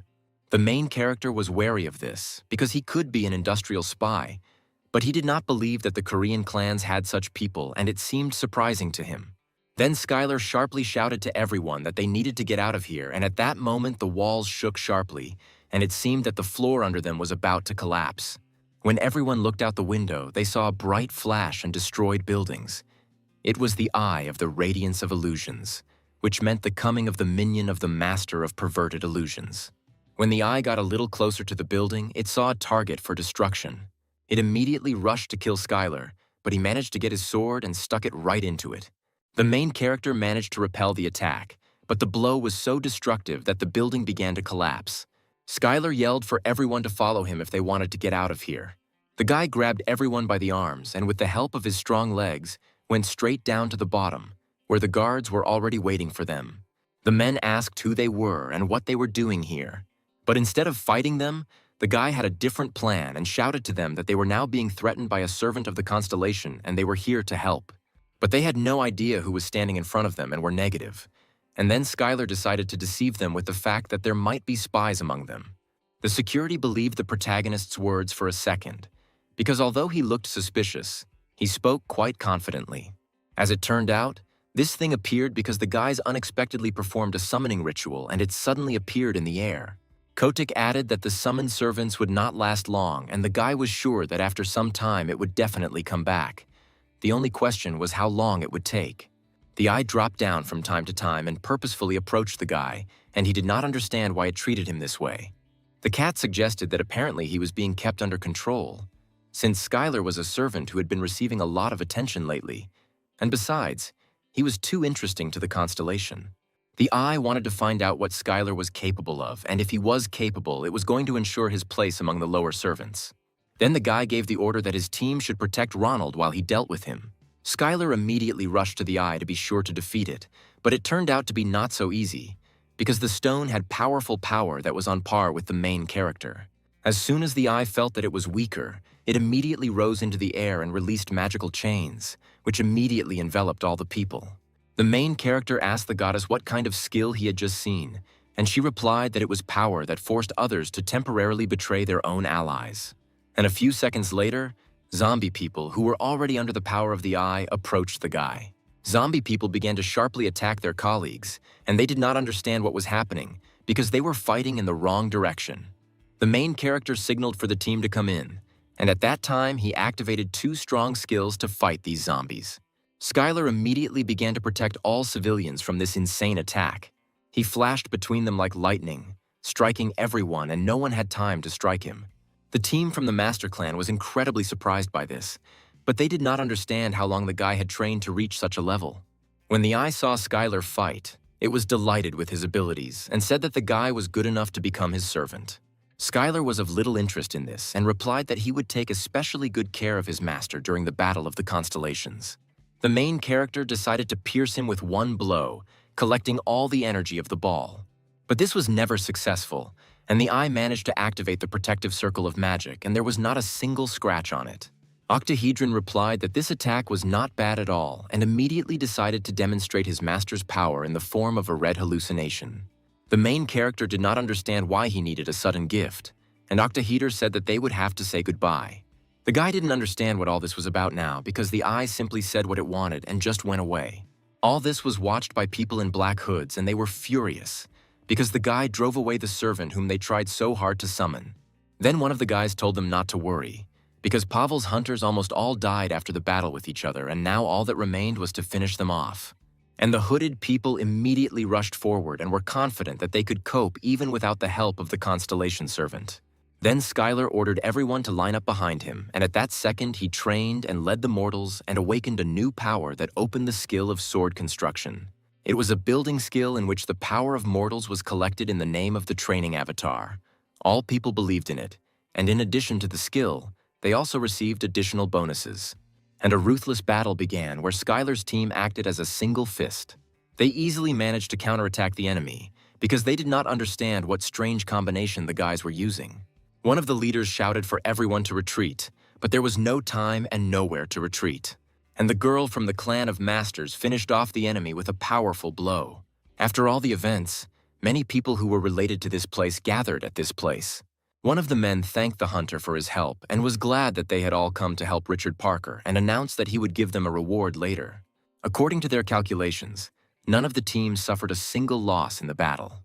The man did not believe this and asked to double-check it again, but this information was reliable and people simply fainted and no one died. The man thought that all this looked more like some kind of aimless rampage because he could not believe that the hunter had not killed anyone, and yet everything was just as fine with the team of masters. At that same second, Parker appeared in front of them and asked if everything was okay. He was surprised to see Skylar and asked what he was doing there. The man added that the guy had an excellent friend because he came here to help because he found out that there would be an ambush. But Parker had little faith in this, because a guy from the Icaros clan couldn't just come to the rescue. Then Parker suggested that the main character step away for a second to talk about something. In a quiet garden, a guy took Skylar by the collar and started shaking and screaming that he was completely crazy. But the main character didn't understand what was wrong, because the other guys kidnapped him first. Skylar did not fully understand what the problem was, as if a war had broken out. But Parker replied that the whole point was that this task was entrusted to him by the chairman, but not by Sam, but by his father. Parker's father was a very influential man. He asked his son what he had achieved with the help of power during all this time and was sure that it was nothing. He suggested that the guy stop doing all this nonsense and return to the family because a place had already been prepared for him long ago. And his father warned him that this would be his last chance to reform. The main character asked why stay in a family where they think so poorly of you, but everything was not so simple. Then Skylar gave advice to Richard. If he cannot stand firmly on his own 2 feet, he will soon reach the limit of strength, and if he wants to break all ties with his own family and remain in the clan, Then Sam will help him. Parker thought this was very funny, but the main character suggested that they think about it carefully, and now they are returning home. When Skylar's car drove away, the guy remained standing on the street and thinking about what to do next. The next morning, the director of the Dragon Artifact Company stood on the porch of the building. Suddenly, a car pulled up that turned out to be very familiar to him. When the limousine door opened, Ronald came out and the president quickly and joyfully walked towards him. The man said that there was a disturbance due to the appearance of the constellation servants of the demon god. But Skylar replied that everything went smoothly and his guys from the master team helped him a lot. Thomas was incredibly glad that everything happened this way and suggested that everyone take a look around here in company. The guy gladly agreed to this proposal, and when he went inside, he saw where artifacts were being created and it looked like some kind of forge.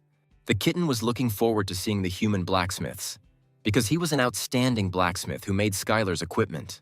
The man took the people to the laboratory where they created prototypes. Many scientists worked there and only the best equipment was located. But the guy wanted to throw one of the artifacts closer. The main character couldn't believe it because he believed that only blacksmiths worked here, but it turns out they use robots. As soon as the cat saw this, he almost went crazy because for him, it was never a forge. For him, the forge was a place where blacksmiths work right in front of a burning flame, and he did not understand how vile people dare to use robots because it was all completely wrong. Then the kitten said that he would show these little people what a real forge was. The lava and magma kitten added that he would help them, and the guy decided that this could be an interesting solution in creating artifacts. Skylar asked Thomas if he could come in and also try to create an artifact, to which the man was too surprised and did not understand why he should do this. The main character added that he always wanted to try it at least once, and it would be great if he allowed him and the man could not refuse such a persistent guy. All the scientists who were in the laboratory grinned a little, because it was so easy for them to create artifacts and decided that the guy pretended to be like that only because he was a hunter. The main character began to mercilessly use his fists and hit the artifact that was in the center of the machine. Scientists immediately began to stop this madman, but the guy added that you should not worry, because if he breaks anything, he will make up for everything. People were shocked that the guy used martial arts to create artifacts, but the kitten exclaimed that martial arts are very useful, because a fist saturated with internal energy is stronger than any blacksmith's tool. The main character managed to create a small blade, and the kitten suggested filling it with some attributes.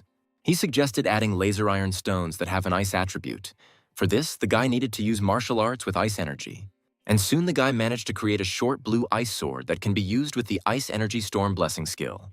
Thomas approached the guy and asked if he was doing this for the first time, but the main character waved his sword right in front of him and asked him not to be surprised and to first check its characteristics. But when the director took the ball in his hands and looked at it, he immediately realized that this did not need checking. Everything was already clear, because the sword was simply incredible. The man handed the sword to the specialist and asked him to tell him everything after his assessment and to make it as detailed as possible. Suddenly, the man received a phone call and he replied that the guy was right in front of him and was inspecting the company. On the other end of the line was Sam, who asked the guy how he was doing and whether he was worried about the amount of money earned by their company. But the guy wasn't particularly impressed, and the man added that he received an invitation from Alex Parker. The main character was surprised that the chairman of the Parker group needed it, but none of them really knew why. The guy suggested that perhaps he wants to take revenge on him for the incident with Ronald. Sam did not think so, because they kidnapped him first and all this is no longer in their competence. The next day in the Icarus clan, the guy left the campus in a chic, expensive suit and no longer looked the same as in everyday life. A limousine was already waiting for the guy near the road, and a gorgeous girl greeted him and told him to get into the car. Skylar asked that Sam hates the Parkers and whether Alex Parker is such an evil person, but the girl could not answer this. The girl said that all rich people are greedy, heartless, and cold-blooded, and perhaps the man invited him only to find out what he was capable of, because rich people hate being curious. The guy didn't have to worry, because next to him there would be a gorgeous girl who would teach him all the manners in a rich society. When the guys arrived at the reception, they saw very successful company presidents, but their names and faces meant nothing to the guy. Suddenly, someone crept up behind them and asked if the hunter Skylar was in front of him. Butler Parker greeted the guests and asked them to follow him, because his chairman wanted to see him. When they moved towards his office, the guy didn't understand why he had so many hunters and guards. It seemed too much for him. When the guys were brought into the office, the man asked to wait a little longer for them. Skylar was very surprised because he felt a similar level of magical power from an ordinary person, which seemed incredible to him, and he clearly had no problems with artifacts. One of the wards said that in this case, trust him and thanked the chairman for the reception. When the man passed by Skylar, he looked at him and saw in him the power granted to the demons of contracts and desires, as well as the power of a traitor holding a poisoned dagger. The guy was quite surprised that the man had signed a contract with 2 evil constellations, and it was very exciting. Skylar also wondered why he saw right through him, because really his information should not have been hidden by the mask skill. But all this was thanks to the goddess of laziness, who helped him in those moments when she was busy with incredibly important matters. The chairman invited the guys to sit down, and Skylar gladly agreed. The man said that Skylar had recently been nicknamed the first star of Korea, and he called him here to thank him. After all, the main character not only saved his research laboratory from the attack of the constellation of the demonic god, but also helped save his hunters. The guy replied that he believed that he really could be thanked for this, but the girl knew that it was he who broke into his laboratory. As a sign of gratitude, they rolled out a large divine sword, which is durable and strong in attack. Thanks to it, it was possible to use the skill of the path of the divine sword. And when the user did what the sword wanted from him, his magical power was instantly restored. The main character said that he heard about this artifact and that Chinese hunters used it before. The chairman confirmed his words and added that this is how he expresses gratitude to him. Laura knew that if the guy did not refuse this gift, he would immediately become a puppet in the hands of Alex Parker. But unfortunately for Laura, the main character gladly accepted this gift, since the chairman decided to give it away. The man was glad that the guy liked his gift, and in this case he had one more request for him. The girl said that Sam was deceiving him, and the guy was very indignant at this. Even though he was an amazing person, when it came to his future boyfriend, he should have been more cool-headed with him. The man took out the core, which was obtained 20 years ago thanks to a revolutionary purification technology, and invited the guy to look at it, because its frequency is 88%. The company that did this received endless offers to buy, but they were all rejected. The next year, they will introduce technology that allows them to achieve 89% frequency, and a little later they even reached 90%. But in the end, they went bankrupt. And in the end, this core is here and people from all over the world are actively looking for it right now, but no one has any idea what will happen to it tomorrow. The man led this dialogue to the point that the guy should choose a place where he is more appreciated. Skylar was interesting to him firstly for the development of martial arts users, because the man wants to cultivate numerous users of this art. The chairman believed that martial arts were very useful, and one of the biggest advantages was that they could be used everywhere, and if he established a monopoly on them, he would definitely benefit greatly from it. There was less and less time left for conversations, and the chairman added that in any case, he hoped that the guy would think about everything carefully, because it would bring him unprecedented benefits, and Skylar replied that he would keep this in mind. Laura was incredibly upset that the guy was planning to move to another camp, but this was not in his mind. The guy replied that if he had rejected his offer right to his face, then all the negotiations would have ended, and he needed to give him at least a drop of some hope. The girl was furious. Going to play games with such a person was very dangerous, but not for Skylar. Suddenly, the kitten began to urgently call the guy. It was all because the main character needed to prepare for the battle of the constellations. And this time, his opponent was a traitor holding a poisoned dagger who challenged him to battle. Skylar did not understand why there was such a sudden battle of constellations, and right now he was called to fight. But the goddess of laziness added that she was simply angry with him, because it was the main character who pushed her intermediary to the wall. The battle of the constellations must be fair, and all the constellations on Earth guaranteed this. The constellation understood that it was impossible to engage in a frontal attack with this guy, because this would be beneficial to the training avatar. And the traitor decided to create a conspiracy of traitors, which meant a battle of the constellations, where victory was determined by the ability of the constellation to convince its own servants to betray them.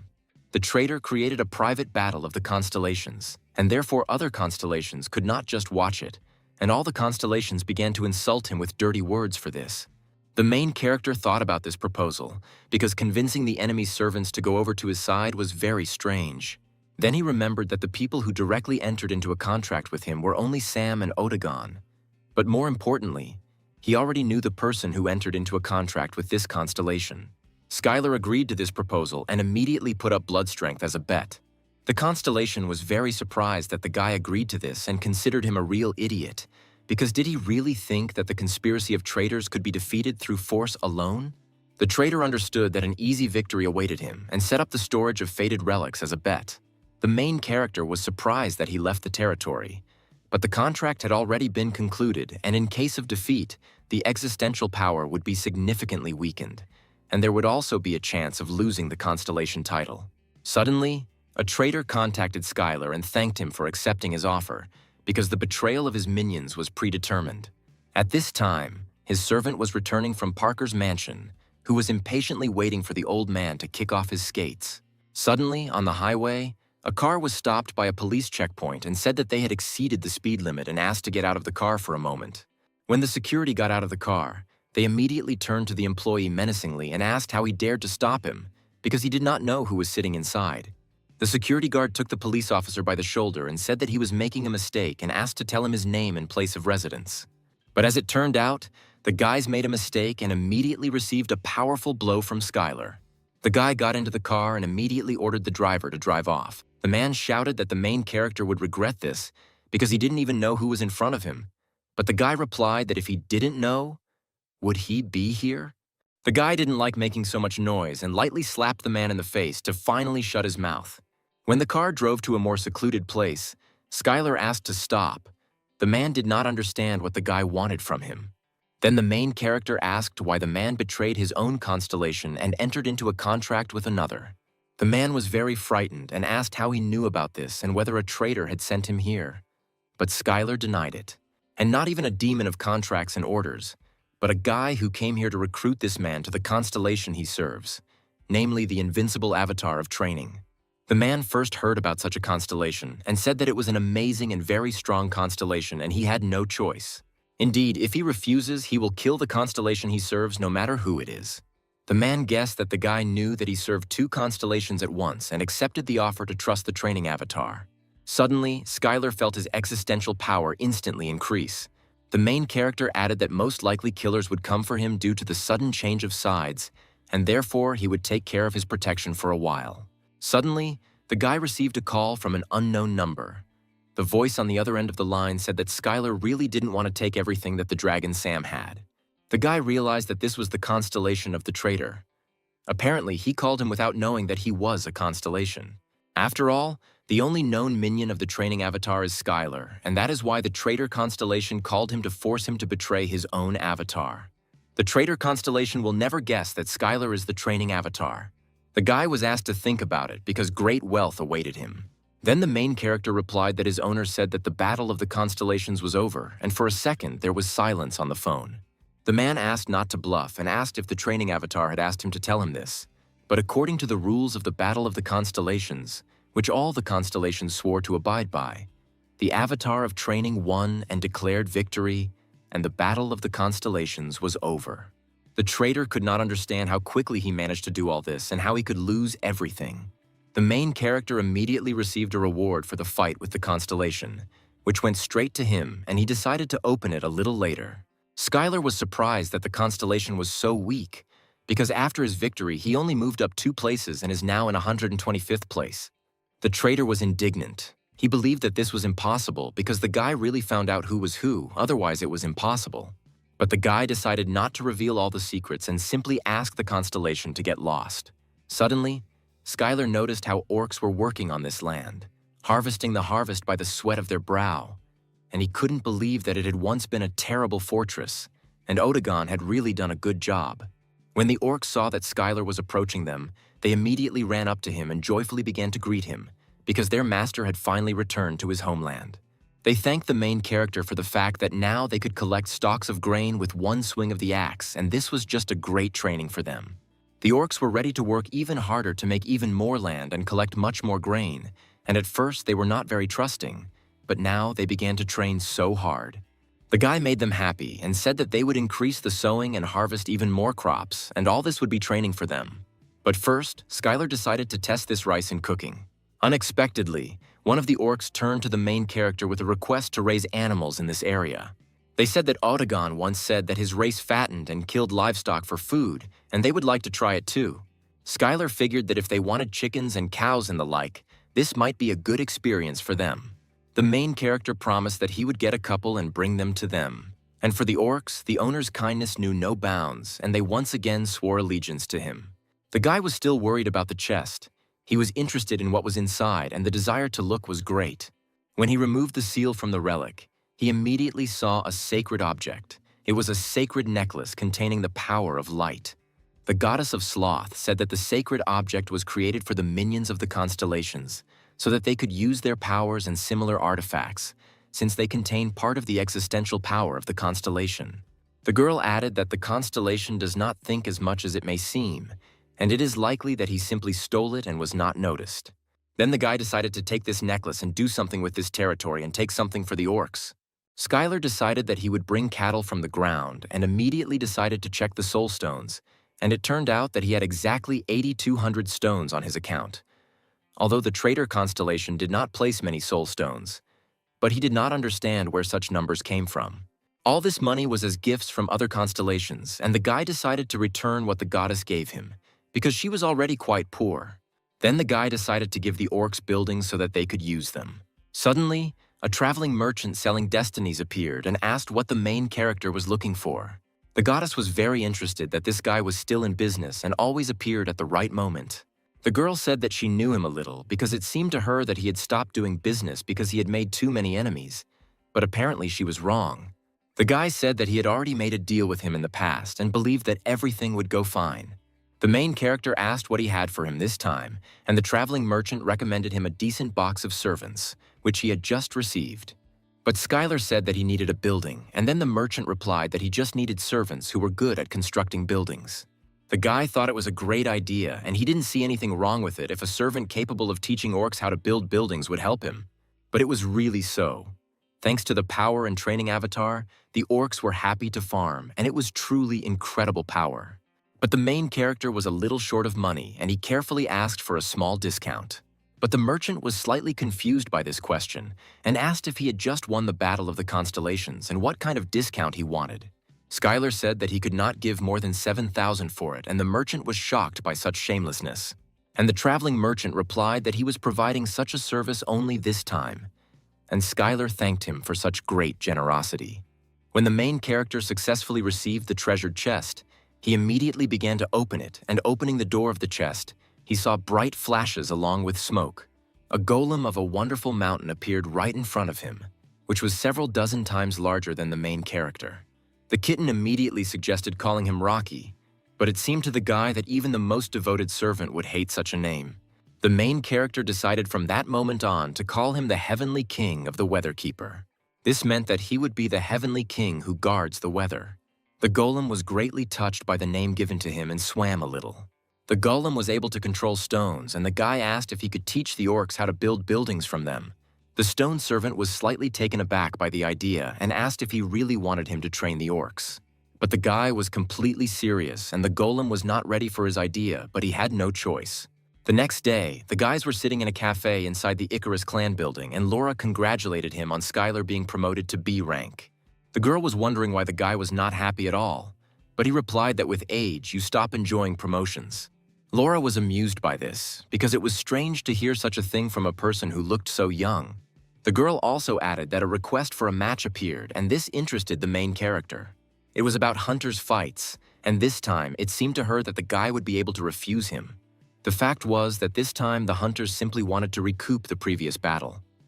Besides, this time the main character's opponent would be a hunter who had entered into a contract with an elf of an ambitious color. The opponent turned out to be Christopher, who had the rank of Hunter B, but was not included in his rating, since he received it relatively recently, and this battle could have been refused, since it was offered suddenly. It wasn't just a match for the protagonist. He also wanted to take advantage of the opportunity to promote martial arts. This was all Skylar's plan, because before the fight, he will tell people what skill he is going to use in the arena, and then with his help, he will win it, and from this, people will be delighted and interested in martial arts. But Laura believed that although it sounded great and could increase the interest of the crowd, there were also a lot of people who could analyze his skills, and that should be taken into account. The girl understood that in any case the guy would not listen to her, but she would still prepare everything he needed for him. She asked if the guy couldn't train alone and if he had anyone in mind. And the main character with a smile on his face replied that of course there is. At the Ikaros training center, Eliza was happy to help Skylar with his training. But this was not just a training session, but a promotional video for advertising purposes. But the girl was still happy with it and they decided to go to the ring. Eliza asked the guy to take a closer look at how much she had been training all this time. The main character immediately realized that the girl had done a great job and realized that she would be severely beaten if she closed the distance too much with a martial artist like him. The girl was not going to close the distance, and then the guy decided that he would go into battle first. Even so, Skylar was too fast and she was lucky that she was able to block the attack, but the push was still too strong for her. The girl decided to calm down and start the magic counter so that she could soon increase the blow and deliver it. But even this did not help to deliver a powerful blow. And since she did not have time for magic, all that was left was to convert the remaining magical power into martial arts. And as soon as she succeeded, her sword almost cut off Skylar's head. Despite this, the guy managed to block the blow and said that it turned out quite well. But a counterattack from the main character quickly occurred, and the girl was already a few meters away from him, since she did not have time to return from the kick, and at this point, the alternative world was closed. As she sat in the break room, she was sure that this time she would definitely win. The main character carefully studied her card and saw that the girl's martial art from rank F had become rank B. The girl was flattered that the guy saw progress in her skills. It seemed to her that it was all thanks to the fact that she had reached some level in martial arts. But she did not know that Skylar used the eyes of the constellations. Her goal was filled with respect for Skylar, but she hid it for the sake of her own pride. The main character did not believe that he also heard this, and that's what it meant to be a constellation. Suddenly, a future opponent appeared in the room, greeted Skylar, and added that he was very glad to meet under such circumstances. The man introduced himself as Christopher, and the guy asked if he had permission to enter the clan's private territory. The guy replied that since they were fellow hunters, there was no need for this. This seemed insulting because he believed that he could do whatever he wanted if he was a hunter. But the guy shouted that he was a nobleman with dignity, and this is the pure truth, because he is from the United Kingdom and is a count. But the main character was persistent and replied that in any case, a hunter from Great Britain should not be here, because the United Kingdom is one of the places where the constellation of the demonic god is located. Then the guy replied that the guy could be glad that his master wanted to see him in the role of his own servant. The hunter understood how surprised everyone was now, because they most likely thought that they were unworthy of his master, who was chasing beauty. Skylar replied that he already has a master whom he serves, and this is an invincible training avatar. But this was completely unimportant to his master, and the guy didn't ask, because he was really asking him to betray his own constellation. But it was possible to have as many as 2 masters, of course, if no constellation was against it. But due to Skylar's previous battles, the constellation liked his fighting aesthetic and decided to go that far for it. And all this was true, because the martial arts that he had honed for more than 10,000 years had beauty of the highest grade, and the elf of light, who appreciated this beauty, noticed them. The main character wondered if he could get something from the help of the elf of light, and the goddess of laziness added that there is no useless power from the constellations. Then Skylar decided to accept this offer, which greatly surprised Christopher. And the guy immediately added that right now he cannot become his servant, because first he needs to show true beauty in the battle with him, which will happen soon. No one understood what the guy meant by the word beauty, because perhaps he asked to be beaten half to death, as the main character had done before. As soon as the guy decided to leave, Skylar immediately asked him for help in filming. At this time in Korea, in the office of Ultimate Fighting, the head of the company was watching a video. He watched the hunters who could not coordinate their actions and did not understand what to use in battle against their opponents, and simply cursed at each other. The man did not understand how this could be called a team, because these participants did not have any teamwork. Suddenly, he saw a popular video about the basics of martial arts, where Skylar was the author.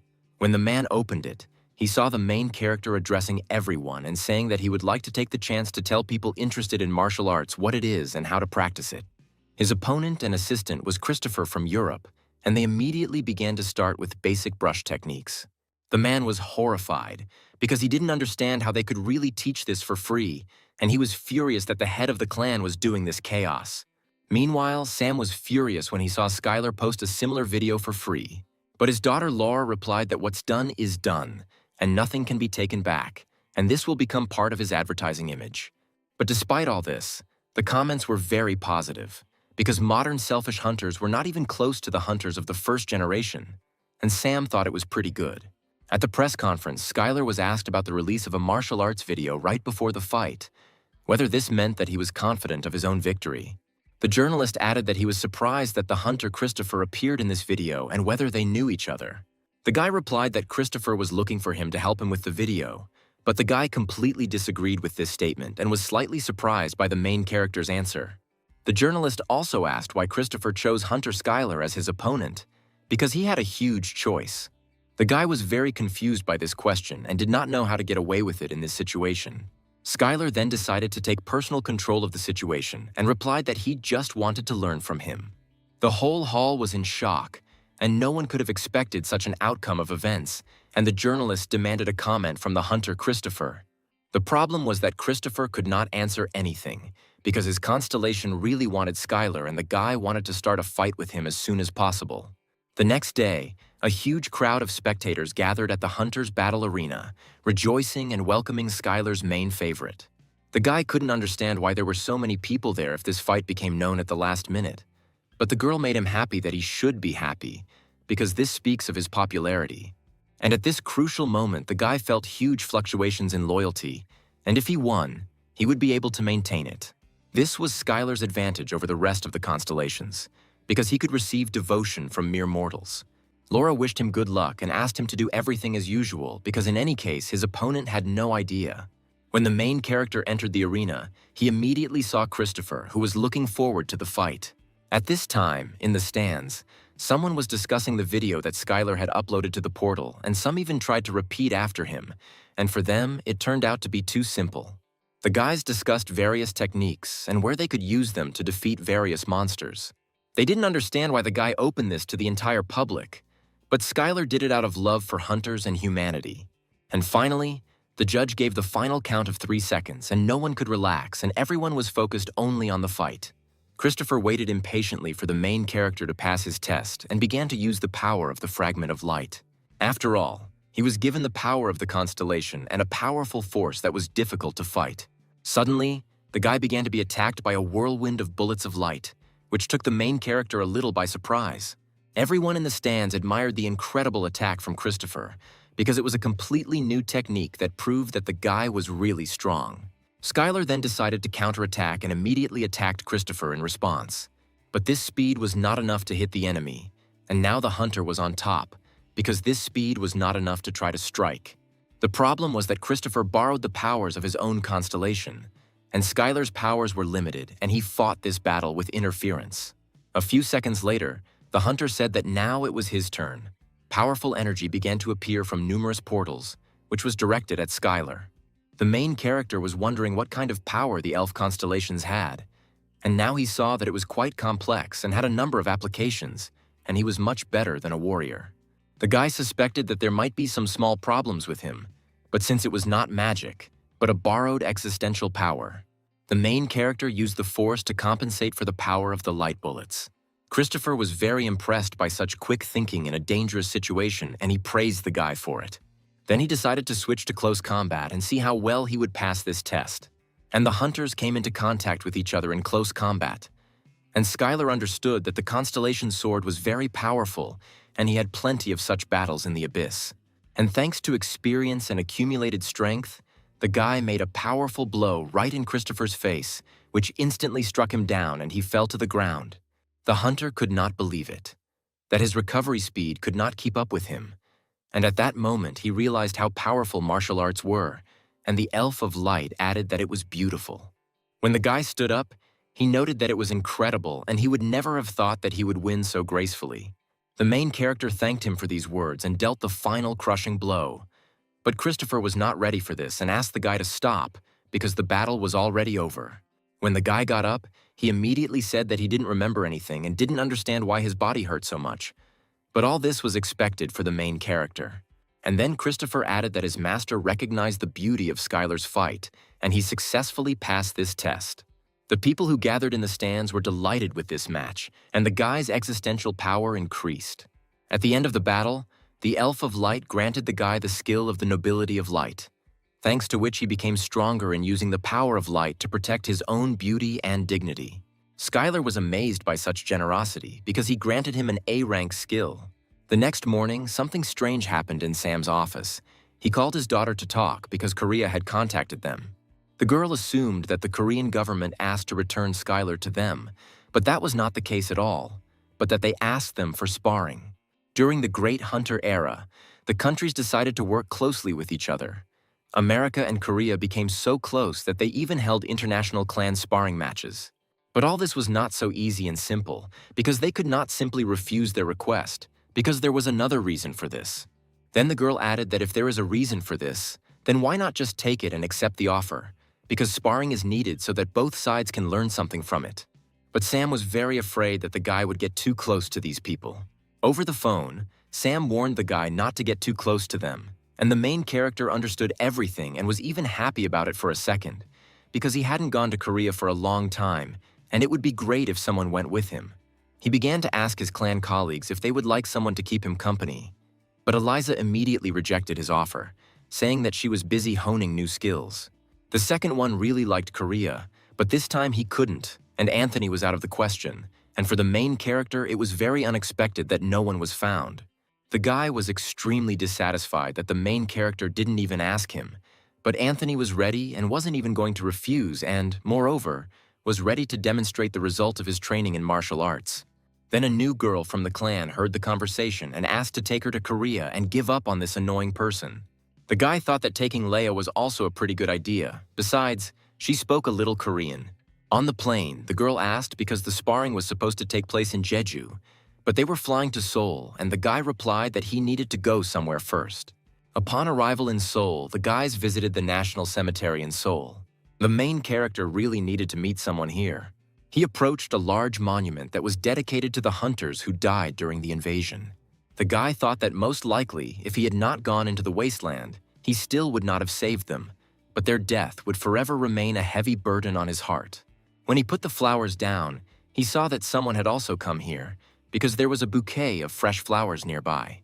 When Anthony turned around, he couldn't believe it, because in front of him was the first-generation rank A hunter, the Iron Blood Ice Emperor.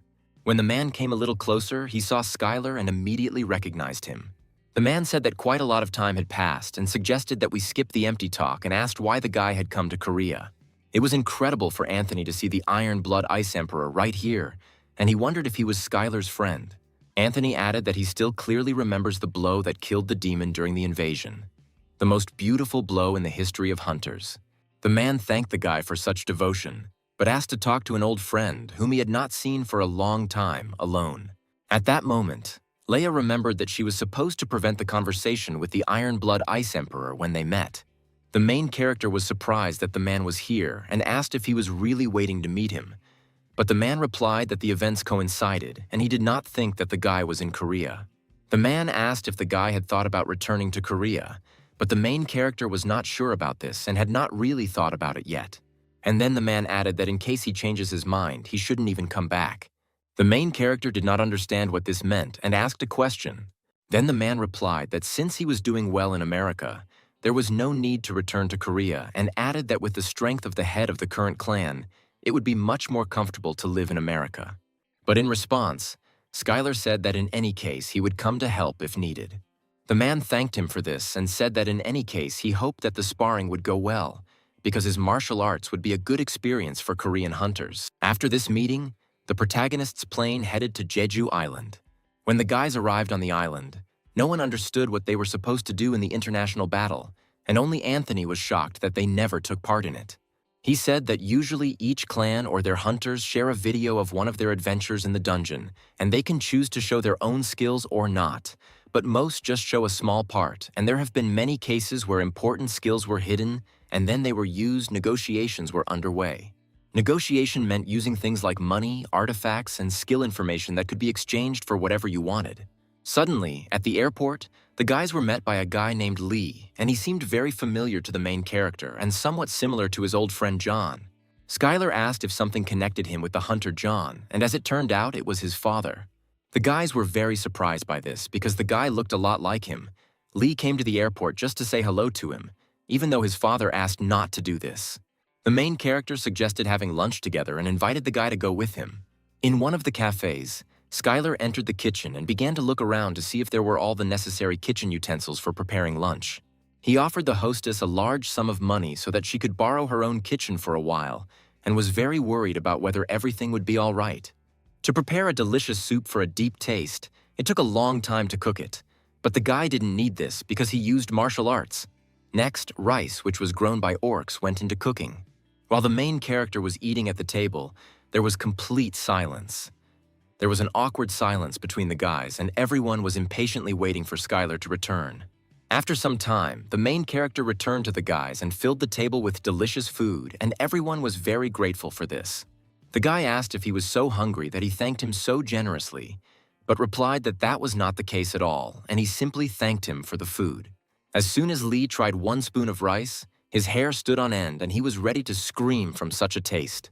The guys really liked this food. They found it too excellent, and they could come here again for this. The hostess in the kitchen was wondering why they were so noisy there. She decided to check the ingredients and poured herself a small bowl. And at that moment, she realized that in such a long life, she had never tasted such delicious food. Lee thanked the guy for preparing such a delicious meal, and the main character replied that he could consider it just like a regular lunch with his nephew. Suddenly, the guys felt an increase in strength, and for Skylar it seemed impossible, because they received the blessing bestowed by the land of learning. The main character realized that this was due to the fact that they ate the food that he prepared from the rice where it was grown by the orcs, and their abilities grew from eating the food. At this time, the goddess of sloth suggested that all this is the power of the constellation, and it is common for things created by constellations to influence others, and added that the power of the constellation has no limits. The guy said goodbye to the guys because he had business in his own clan, and he left, hoping that they would see each other again soon. The guys stayed in the same place and planned where they would go next. Suddenly, Skylar's clairvoyance activated, and he immediately saw terrible events in the future. He saw an underwater dragon monster that would cause enormous damage to the coast of East Asia after breaking out from the sea dungeon. This is a wild monster that spreads destruction, and it was at least a B+ class, and the size of an A class or higher. People were screaming about an emergency, that a dragon had appeared near Jeju International Airport and screaming for help from a hunter, but the radio waves were not working well due to the weather changes near this dragon, and no one realized that this huge monster was coming straight towards them. The guy decided that first of all he needed to let his friends from Korea and Sam know about this, because it just couldn't be ignored. At that moment, Sam read a message that an underwater dragon would soon appear, and he asked to start preparing for this without unnecessary panic among them. The man did not understand what the underwater dragon was doing there, because he sent him to an international battle and what was going on there and why the guy was sending such important information in such a simple manner. At this time, in one of the city's restaurants, hunters boasted to each other that they could clear as many as 15 dungeons. When the main character passed by these people, he realized that the hunters were quarreling, and he did not see anything new in this. The guys immediately found out that Skylar had come to them, because he had already become famous thanks to the fights of hunters and his videos using martial arts. One fairly large hunter from China, rank B, greeted the main character. This hunter was a close combat professional who was famous in these parts.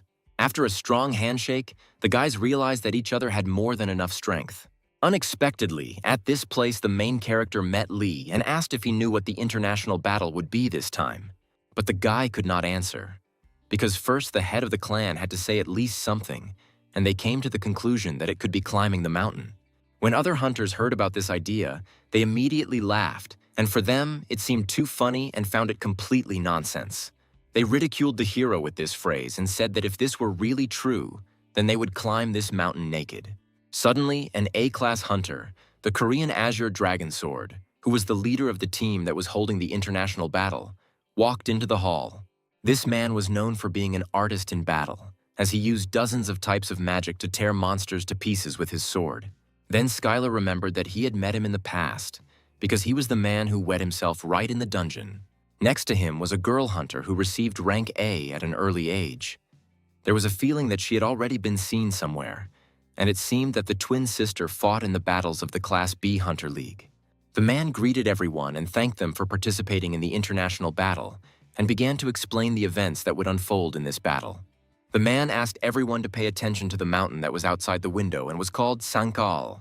It was a beautiful spiritual mountain of their people, and it was so until the gates appeared, and the mountain was influenced by the abyss and began to seem strange. Climbing a mountain was always a great workout, and so the man wanted to declare it his first event. The hunters thought that he had gone crazy, because it seemed to them that it was nonsense to climb the mountain. Then the main character turned to the hunters and reminded them what they needed to do with their clothes before starting the climb. As the guys started to leave to start their journey, they met a girl. The girl approached him and said that Skylar knew who she was. The guy only assumed that she was an A-class hunter, but the girl did not mean that. The girl was very surprised that the guy did not know who was in front of her. Anthony noticed that the guy was very worried, and apparently he had done something to her. The main character asked what her mother's name was, and the girl replied that Emily asked not to make any further assumptions because she is not even 30. This girl's name was Emily. She was a hunter, and also Skylar's ex-girlfriend. The main character remembered her last words before she left him, because she was the first to confess her love to him. He continued to drink a chicken breast cocktail. It seemed to her that this was too much. He asked if it was she who left flowers on her grave, on the grave where he had also been recently. When she was little, her mother died, and it was very sad to hear about it. But the girl added that everything was normal and there was no need to talk about it, because she just came to say hello to him, since her mother talked a lot about him. Anthony turned to the main character and said that of course he didn't really understand this situation, but it seems he was a little mistaken. The guy asked if Skylar was sure that she was definitely not his daughter. The main character was haunted by this thought, but he was absolutely sure that this was not his daughter, although he did not fully know what Emily was telling her about him.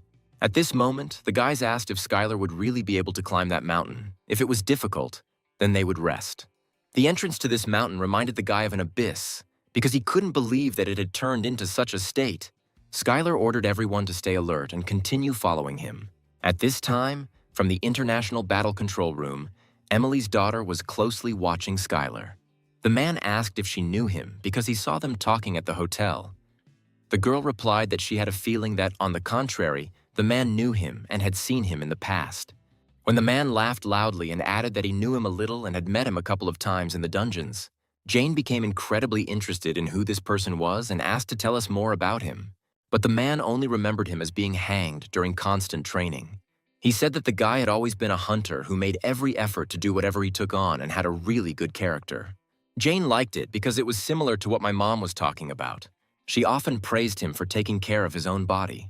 Then the girl suggested that since they knew each other, they should meet and all talk together and tell the guy why she was good and everything else.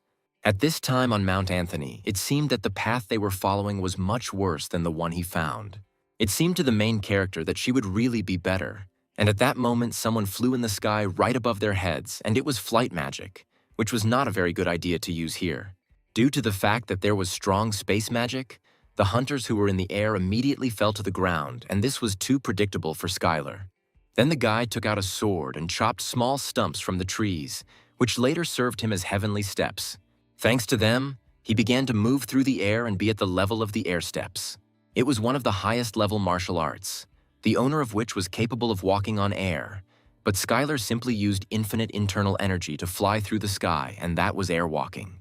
Thanks to this, he took off, grabbed the hunters, and gently landed them on the ground. He warned them that the competition was important, and they should refrain from using flight magic in such unstable places. The guys were grateful to the guy for saving them and wondered if he was really using the air steps right now. Skylar replied that it was something else and asked not to say anything strange about it. The other guys thought it was impossible because they didn't believe that a guy could use aerial steps and that this was possible for a person who had reached a level incomprehensible to them. The hunter asked the guy to step aside and not interfere with them climbing the mountain. Then the guys turned around and said that they had arrived just in time. The guy was horrified because he realized that they were getting rid of other teams by force. And that was absolutely true, and the hunter was done with him. At this time, one of the hunters whom Skylar saved was walking next to him and lost a significant flow of mana. The guy said that he had better rest because it was just a friendly competition and there was absolutely no need to get injured here. The hunter agreed with these words and asked if he was Skylar by chance, because he constantly hears a lot about him and sincerely thanked him for everything. After these words, the guy's skill increased. Obey the strong and help the weak, and his strength increased and the skill of the dignity of light was activated. He received more light power, and at that moment he realized what it meant. The kitten said that this was a skill of creation, but the guy did not specialize in this at all.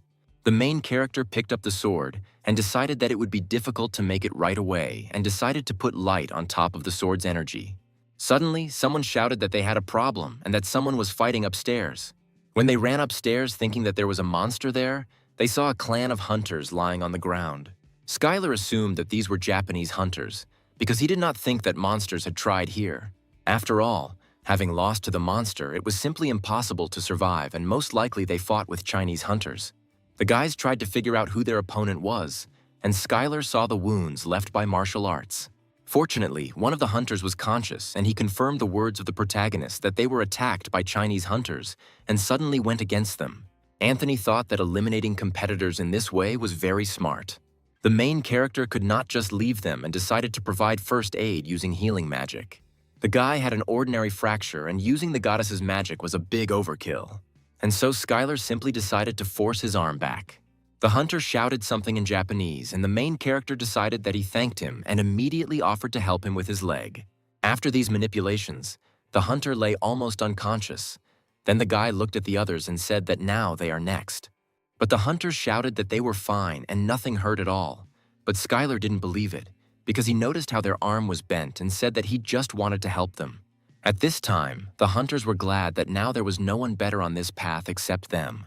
Suddenly, one of the fighters yelled that that man had appeared again. It was Skylar and his team, and it seemed to the guy that he was using air steps to move through the air. The main character was a man who began his own training with an abyss tornado, and some kind of space magic could not stop him in the air.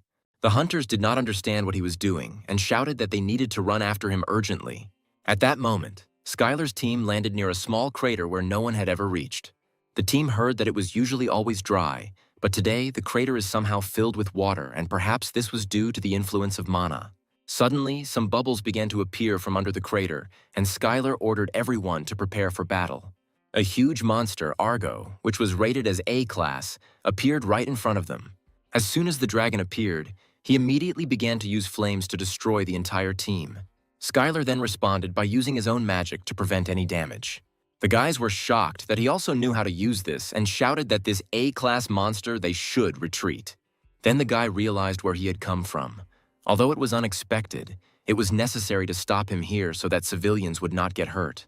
The main character confidently said that they would kill him, but Anthony replied that he was crazy because there were only 3 of them. At this moment, Skylar calmed him down and said that he would use the power given to him by the constellation.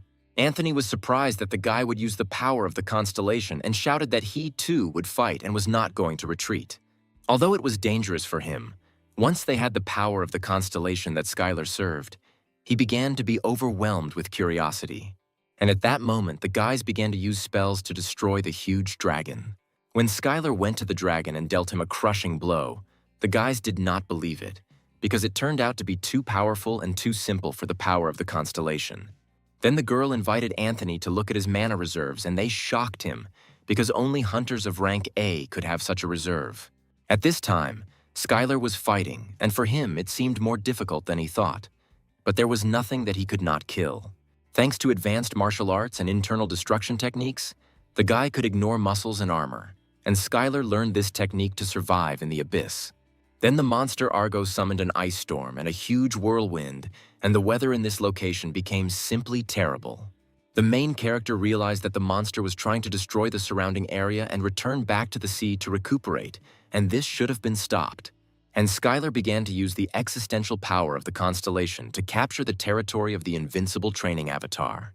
Thanks to this power, this world changed, and a place was created for a one-on-one duel, where no one could leave until the end of the battle.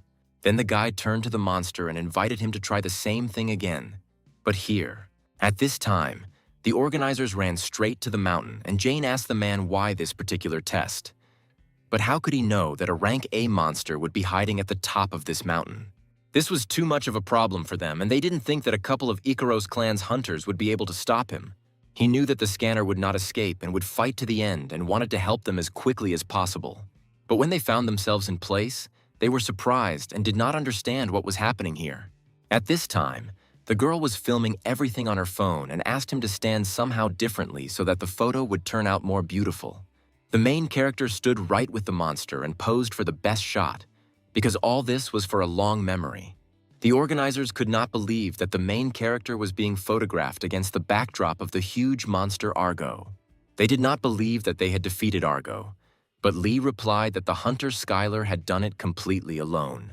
The main character admitted that he borrowed power from his own constellation to win this battle. The organizer couldn't believe that the guy defeated an A-rank monster single-handedly.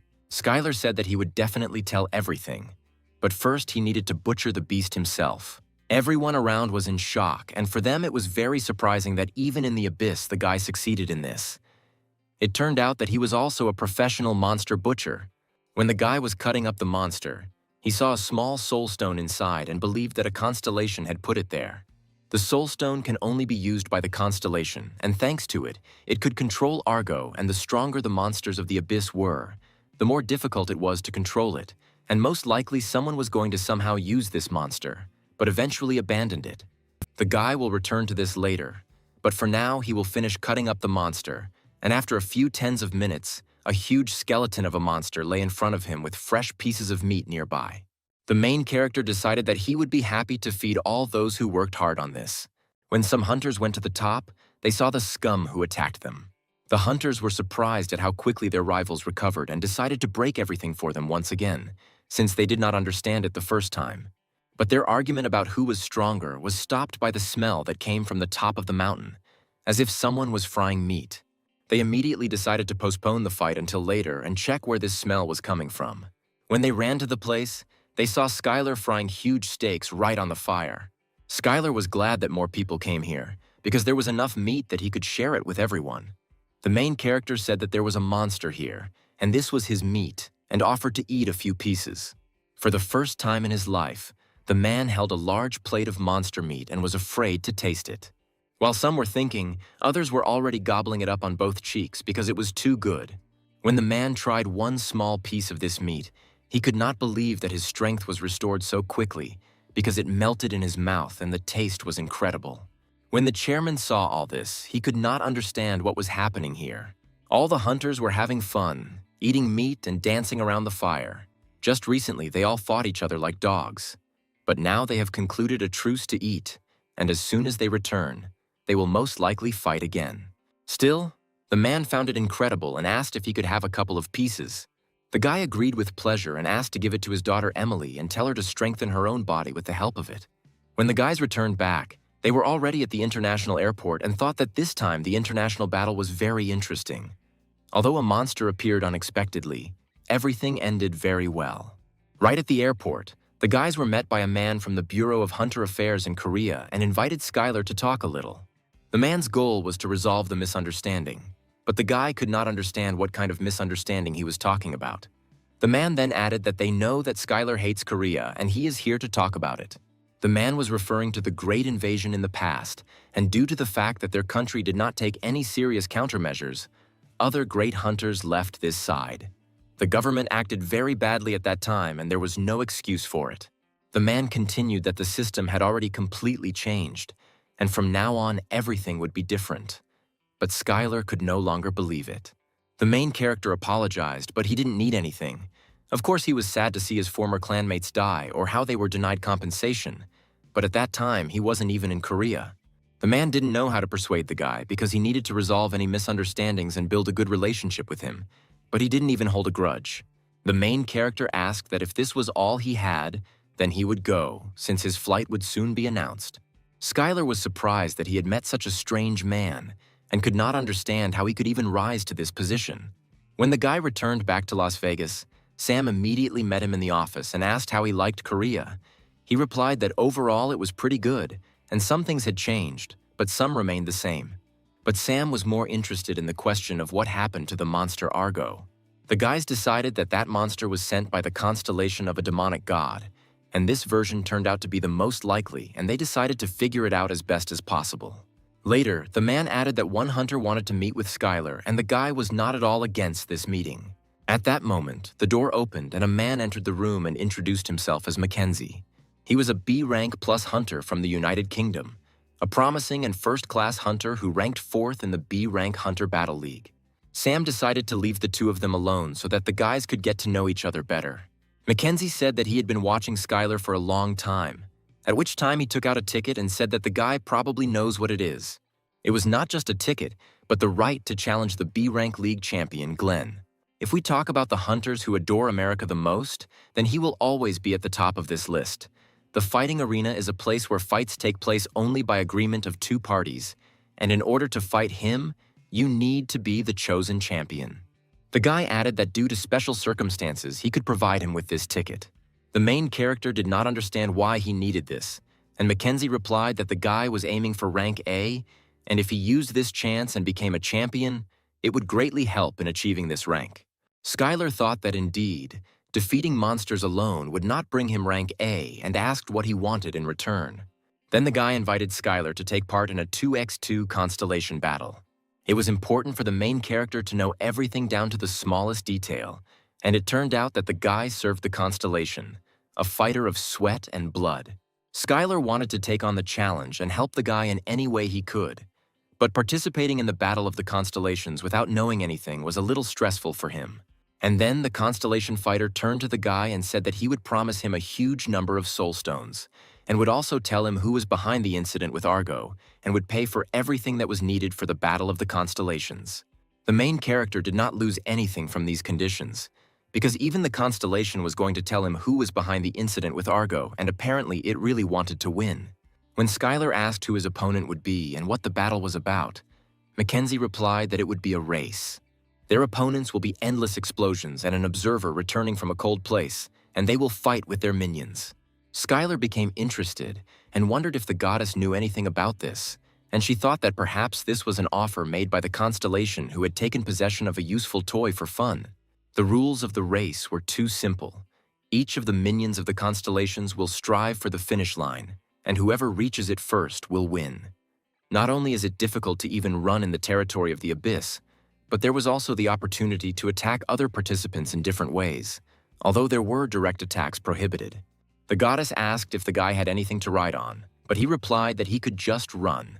The main character didn't think for a long time and eventually agreed to participate in this 2-on-2 battle of constellations. The guy was incredibly happy about this and thanked Skylar and added that he would contact him as soon as the exact date was confirmed. Finally, the day of the Battle of the Constellations came, and all this took place in the dimension of the abyss. Skylar carefully studied the opponents who were next to him. One of them was on an ice dragon, and the other on a mechanical one, and it all looked quite majestic.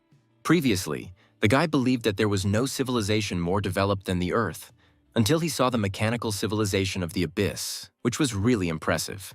Mackenzie looked at Skylar and asked if his constellation had given him anything to ride with. But the main character came on foot, and this did not make the guy very happy. And then he wished him good luck and suggested just trying hard in the race.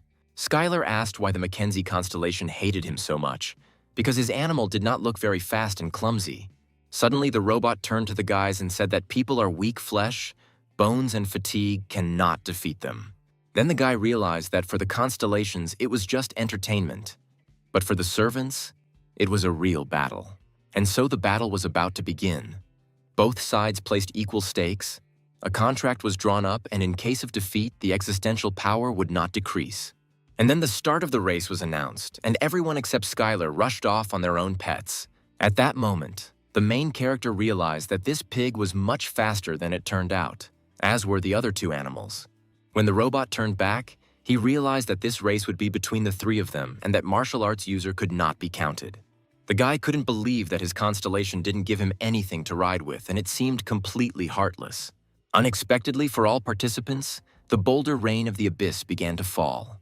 It was a phenomenon in the abyss in which clouds appear from other territories and rain from boulders. To deal with this danger, the mechanical dragon fired several projectiles that smashed boulders right along the way. Skylar said that it was amazing, and then the robot returned and could not believe his own eyes and shouted what he was doing here. The main character suggested we go for a ride together because it was quite cozy here. At that moment, a quarrel began because the robot was not ready for this. When the constellation of explosions observed all this, he ordered the servant to get rid of him. Then the mechanical dragon stopped and began to get rid of the guy, trying to shake him off his head. At this time, his rivals were already slightly ahead, and Skylar advised him to concentrate on the race rather than lagging behind. The robot decided that nothing could be done in this situation, and they continued racing together on the dragon. Suddenly, a danger zone was detected on the radar. It was the poisonous fog of the abyss.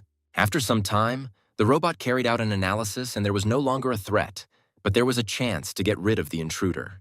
As soon as he launched the program, he turned back and saw that Skylar was still sitting behind him, although he should have collapsed from the poison a long time ago.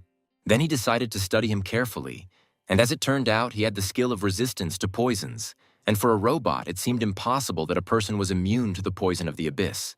Further along the route, a trap awaited the riders. It was a swamp that sucked in the dragon's legs. Then the main character realized that this was all and he should run alone further. The guy ran so fast that he could easily overcome the trap in the swamp. When the robot looked at the guy, he didn't understand how he did it, because he had a weak human body that was capable of this. The main character decided to use some internal energy to break away, even though it could lead to exhaustion. Then the kitten asked the guy to look ahead and slow down a little. Directly in front of them was a mana tornado that was moving towards them. But while others were screaming in horror at what they saw, for the main character, it turned out to be at least somewhat familiar. The main character immediately rushed forward. It was similar to what he had encountered before in the abyss. And the guy decided to follow this flow and then get ahead. Mackenzie screamed while Skylar jumped right in, because surviving the mana tornado of the abyss was incredibly difficult. Despite all the warnings, the guy managed to get out of the tornado and, moreover, increased his own mana volume. All the competitors were shocked by the speed they saw because it was simply incredible. And in the end, thanks to this action, the guy ran to the finish line first and won the Battle of the Constellations. All the constellations recognized his ability and also admired what the main character had done. The constellation was incredibly grateful to him for the victory, because he never wanted to lose to them. The constellation could not give much, because it had little and really hoped that such a number of soul stones would be enough as a reward for the main character. Skylar was wondering how much the constellation gave, what said so, and when he looked at his own balance, he saw 50,000 points of soul stones in his account. The guy was shocked that 50,000 was not enough for him, because he had done so much before to get at least a few thousand.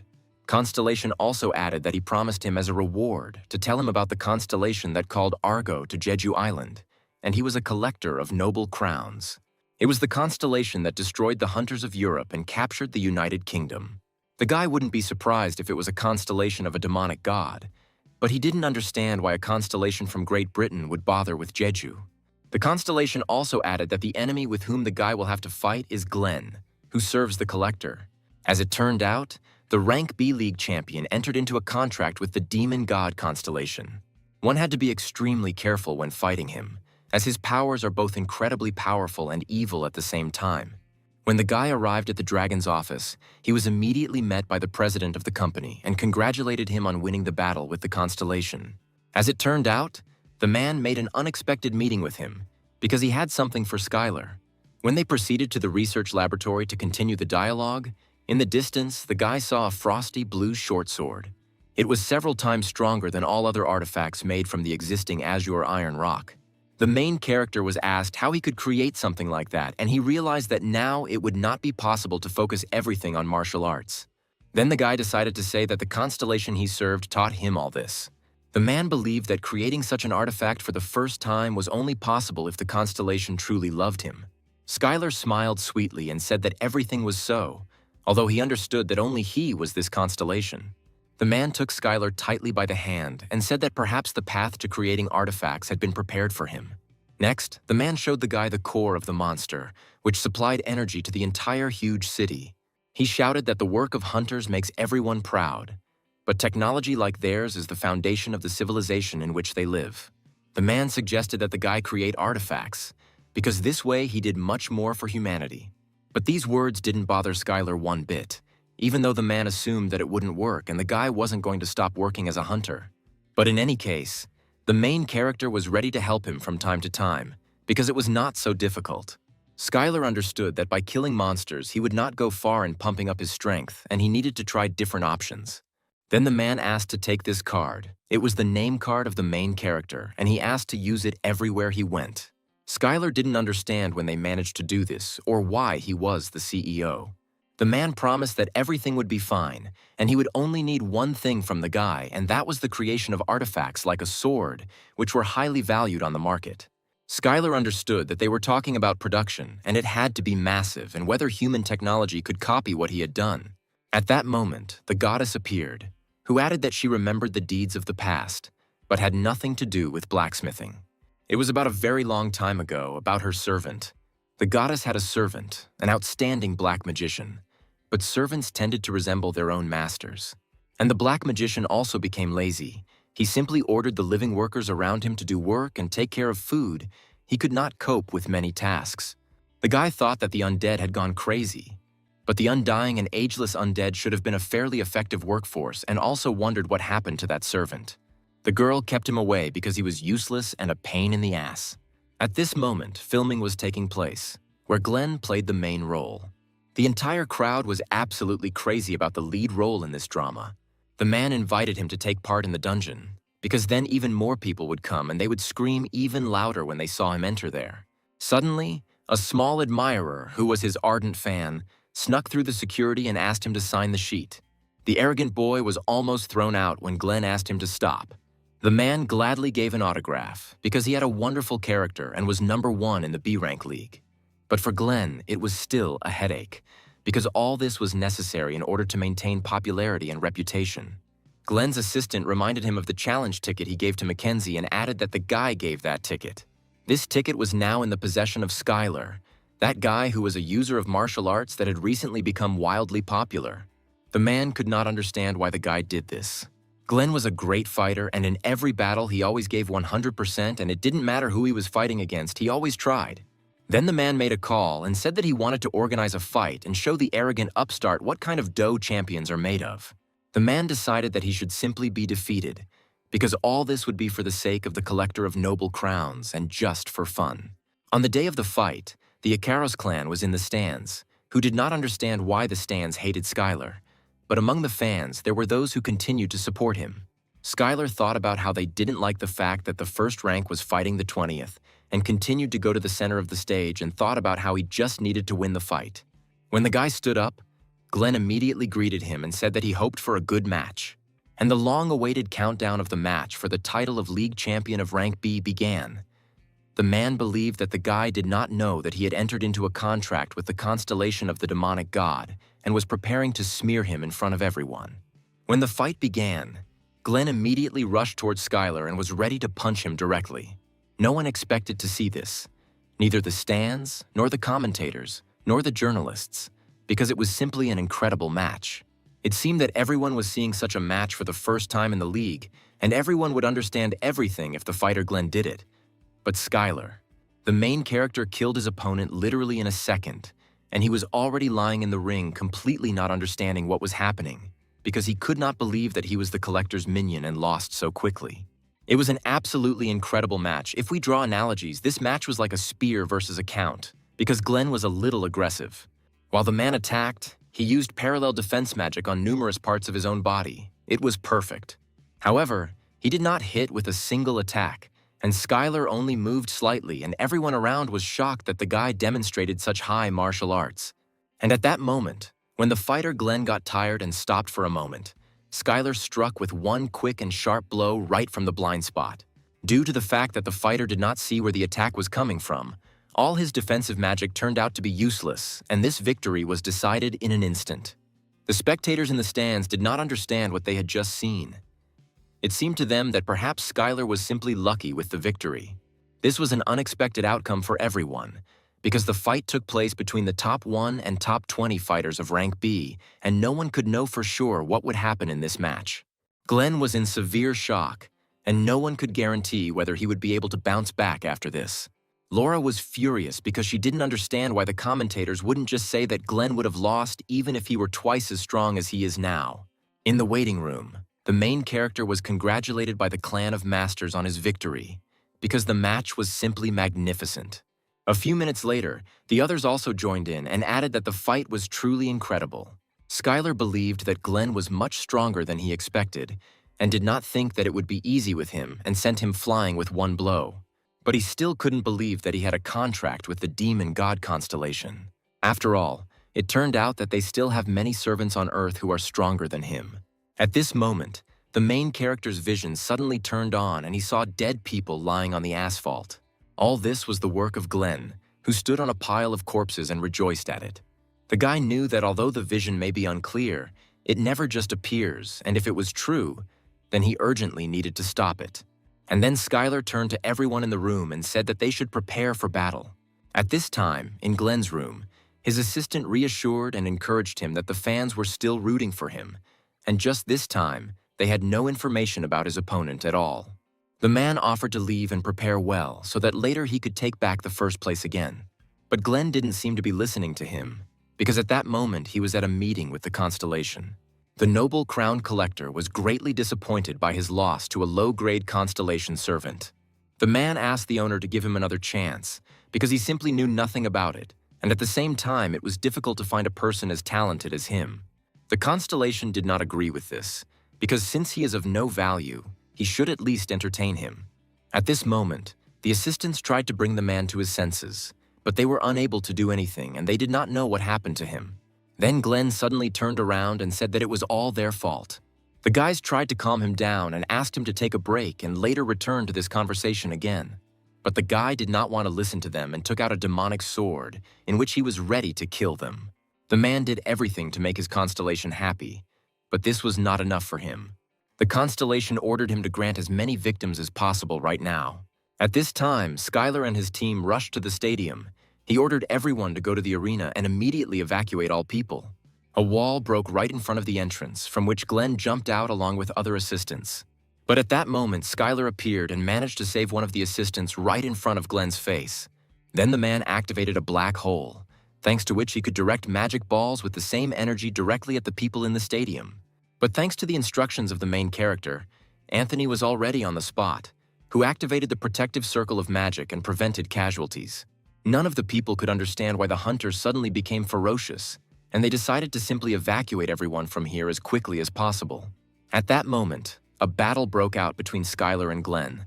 The guy turned to him and said that he should have just quietly returned home and slept instead of smashing everything here. And the main character was furious and used a powerful force that threw Glenn far away from him. But despite this powerful blow, the man calmly stood up, because for him, this blow was completely insignificant. The goddess warned the guy to be careful because this mana contained existential power. The main character began to use undying regeneration and his wounds began to quickly heal. The guy could raise his own level and start fighting with him, but this could hurt the others. At this time, everyone quickly tried to evacuate the fans from the stands. At some point, Eliza shouted that they had evacuated everyone and there were no civilians left here. For the main character, this was a signal that he could calmly begin the battle. A column of enormous energy came straight from Skylar and no one nearby believed that it could be such pure and large sword energy.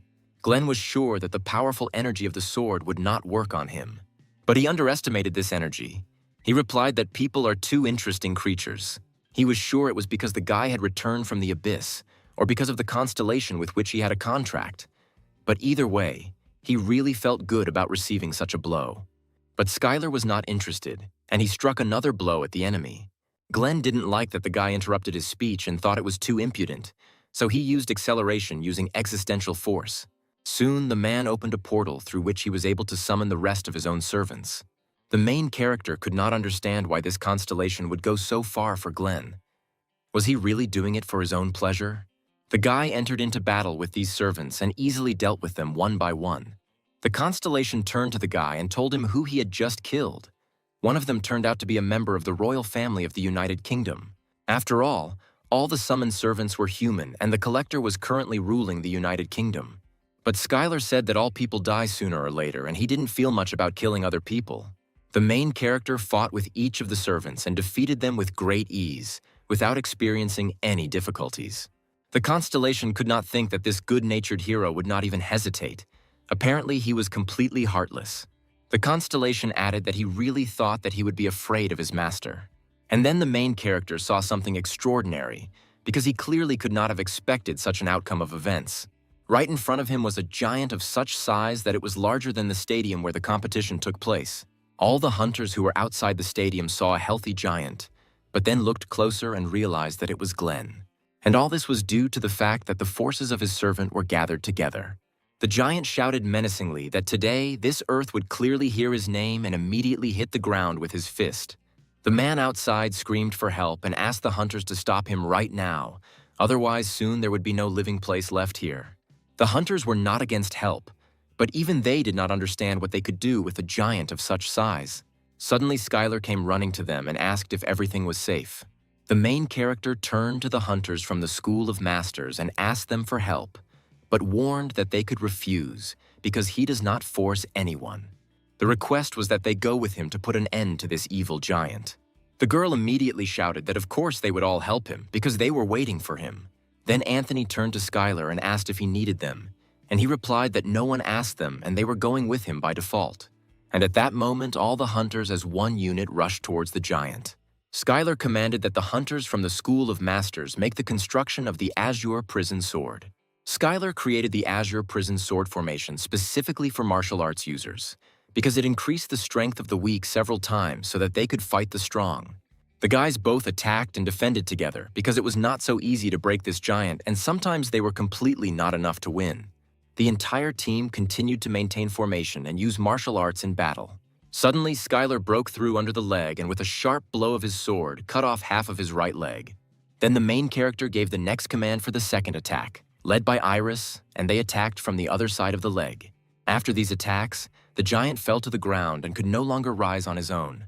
Constellation did not understand how this happened, and why simple martial arts could create so many problems for him. The moment came for the final phase, and the Icaros clans began to use magic for the next attack. At that moment, the guy pulled straight behind the giant's back and tried to get through to Glenn so that he would not listen to this evil collector constellation. But the giant did not want to listen to him, because he believed that Skylar was again playing some kind of trick and his servant should not hear him. The guy made another attempt and turned to Glenn, asking what he thought his master would do to him if he really was him. Wouldn't he really have helped him much earlier? Wasn't Glenn upset that he got involved with some strange constellation? Because someone like him most likely could achieve great success if he signed a contract with another constellation. The constellation understood that every minute it was becoming more and more difficult for him to control Glenn, and he ordered him to obey only him and no one else. After all, if he continues to use this power in this way, then he may lose all the glory that he has deserved and achieved for so long, and his time will be wasted.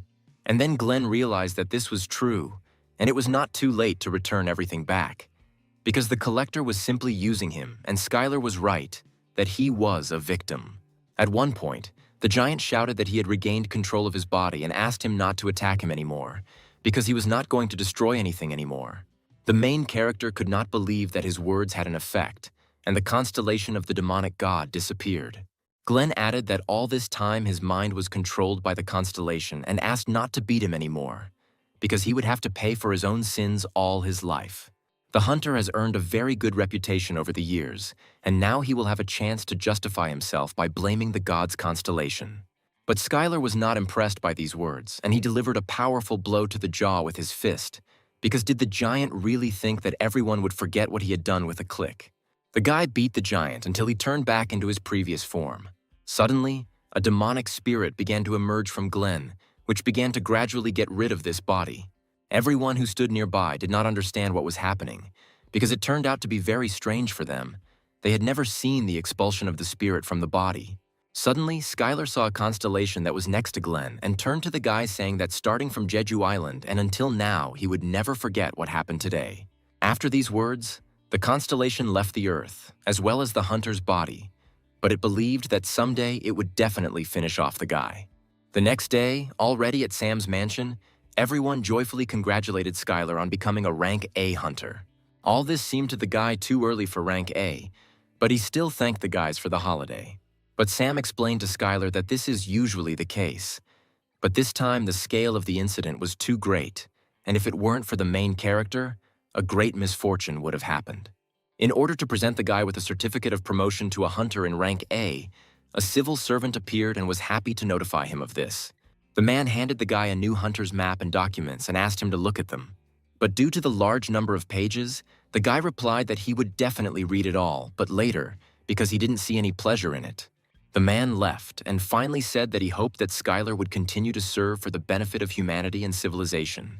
When the civil servant left, Sam turned to the guy and said that he couldn't believe how quickly he received rank A and that he would soon become a real hunter, because there are two dreams. The first of them is to return all the territories of the Earth captured by the constellations. The guy doubted this, because despite all this, the Earth was teeming with the servants of demonic gods, and it seemed that it was completely impossible to win these lands back. Then Sam added that there is a battle of the constellations that he wanted to talk about, because now Skylar has become rank A and people will ask him to participate in the battle of the constellations, and if this happens, he will have to refuse at every opportunity.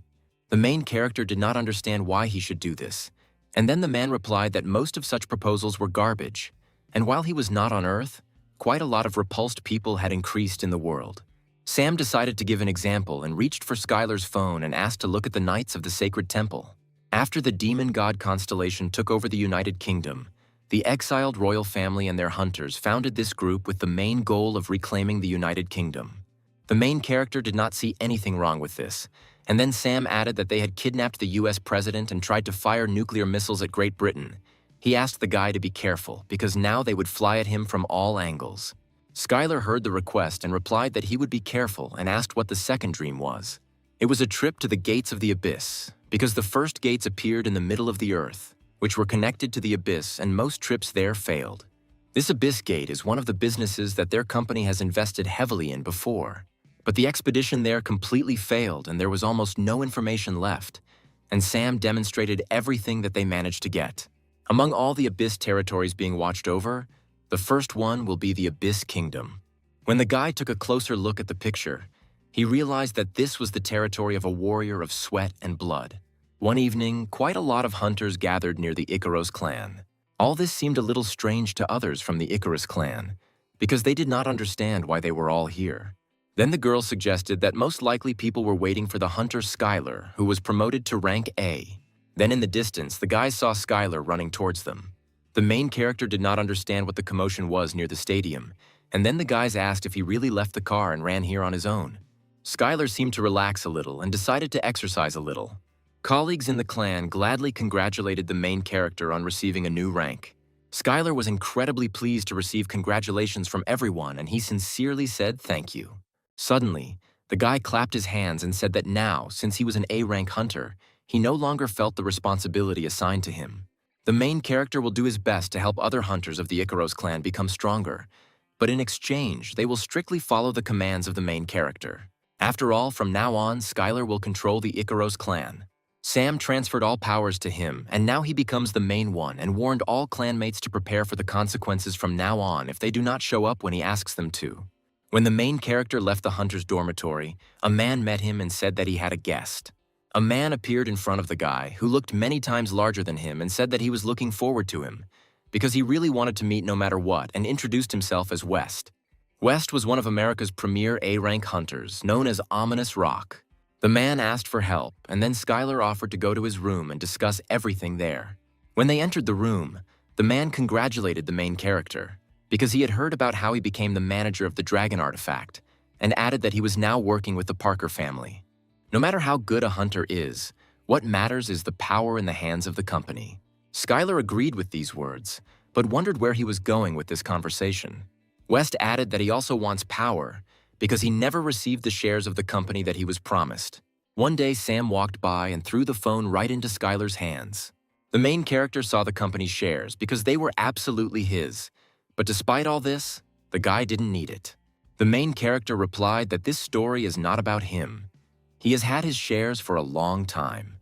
The man grabbed his head and said that Energy Park should have given him all the shares and forced him to work for them, and now they are simply paying him hundreds of millions of dollars so that he would not have any complaints, and the guy thought it was a little too much. That is why the man wanted to work and fight with the main character, but he never thought that he would be treated so well. He immediately offered half of his shares from Parker if the guy would help him, and Skylar saw absolutely no reason to refuse. Then the main character asked how he was going to convince the chairman. The man took out a folder with paper and added that although it would be difficult, he had a way to negotiate with him. In his hands, the main character held information about the White Dungeon. All dungeons are divided into two large categories. Red dungeons having restrictions on the number of people and time, and white dungeons, which are many times safer due to the absence of any restrictions or prohibitions. It was clear that the white dungeons had special value because they could hunt monsters without any time limits or clearing the dungeon. This dungeon was rank B and meant almost an endless golden duck. Parker's company has illegally acquired this dungeon and is using it to finance its own factories. West decided to organize a campaign against him in order to negotiate with him, since they had already gotten their hands dirty and was sure that they would try to hush up the problem quietly. But the problem was that this dungeon was guarded by a rank A hunter. And even for a man, it was difficult. And so he decided to ask an expert for help in the fight against people. And then the guy asked if he knew what kind of hunter he was. And this hunter's name was Jane, who was from Korea. The main character could not understand that it was she who guarded the white dungeon of the Parker family. Then the main character replied that he could not interfere with her work, asked for an apology, but the man would have to forget that he even started such a conversation. The man offered an additional proposal and asked to think about it again, because he could include Jane in the share and then it would be possible to divide all the shares into 3. In any case, there was little difference in dividing them between 2 or 3, since there was a lot of money at stake. Then Skylar told the man not to have much hope, because even if she refused to join them, their chances of success would not increase much and they could forget about this idea. The main character dialed Jane's phone and approached her with an offer to work together on a small matter. The girl did not have time to listen to the guy's proposal. She already agreed, no matter what it was, and shouted that she would come now, let him just wait. The main character was shocked that the girl didn't even listen to him and immediately agreed. At this time, Jane had a great opportunity to show Skylar her abilities, which were supposed to make a good impression. When the girl arrived at the office, Skylar immediately told everyone about the rough plan. She replied that the plan was really cool and was looking forward to its implementation. The main character didn't mind if she didn't want to go with them, just let her know about it. But at stake was 10% of the Energy Park shares, which were worth at least a couple of $1 billion, so it was much profitable to participate in this. Then Jane immediately took the phone and decided at that very second to break the contract with the Parkers. That same night, the guys decided to enter the territory, but 2 guards stood in their way. But Jane offered an alternative and said that we could just come in and showed her ID. After the security confirmed her identity, she and 2 visitors successfully entered inside. The guys couldn't believe that everything was so simple and it looked like these people had not yet been told about her termination of the contract with the company. When they walked through the territory of the plant, the guy realized where materials from the White Dungeon were processed. And the most surprising thing was that the dungeon was located right at this plant. Jane warned that the dungeon could appear anywhere and even on the wall of a house. When the guys went upstairs, the girl was greeted by a security guard and asked where the director of the laboratory, Locke, was now, and the man replied that he was talking with the general director right now. Then Skylar asked if by CEO they really meant the first son of the Parker family and everything was just like that and quite unexpected to come here so suddenly. The main character couldn't understand why this was so important, because they could just knock everyone out and take everything they needed. But if they did that, they would arouse great suspicion. Then Jane made the guys happy by saying that this plant was illegal and they would get absolutely nothing for it. When they went towards the meeting room, they were met by a security guard and ordered to stop, because right now there was a meeting taking place there and entry was prohibited. But this didn't really stop the girl and she immediately went into battle with the guards. After that, they kicked out the doors, broke in, and ordered everyone there not to move and stay in place. But at that moment, there were already other hunters there, who had already tied up all the company representatives and were ready to leave the plant. One of the hunters immediately began to attack and the man immediately built a defensive wall for protection. And then the guys realized that these were unusual guards and they needed to take them as soon as possible and run away from here. Jane screamed that they weren't going anywhere and used magic on one of them, and the man, along with the wardrobe on his shoulders, flew up into the air.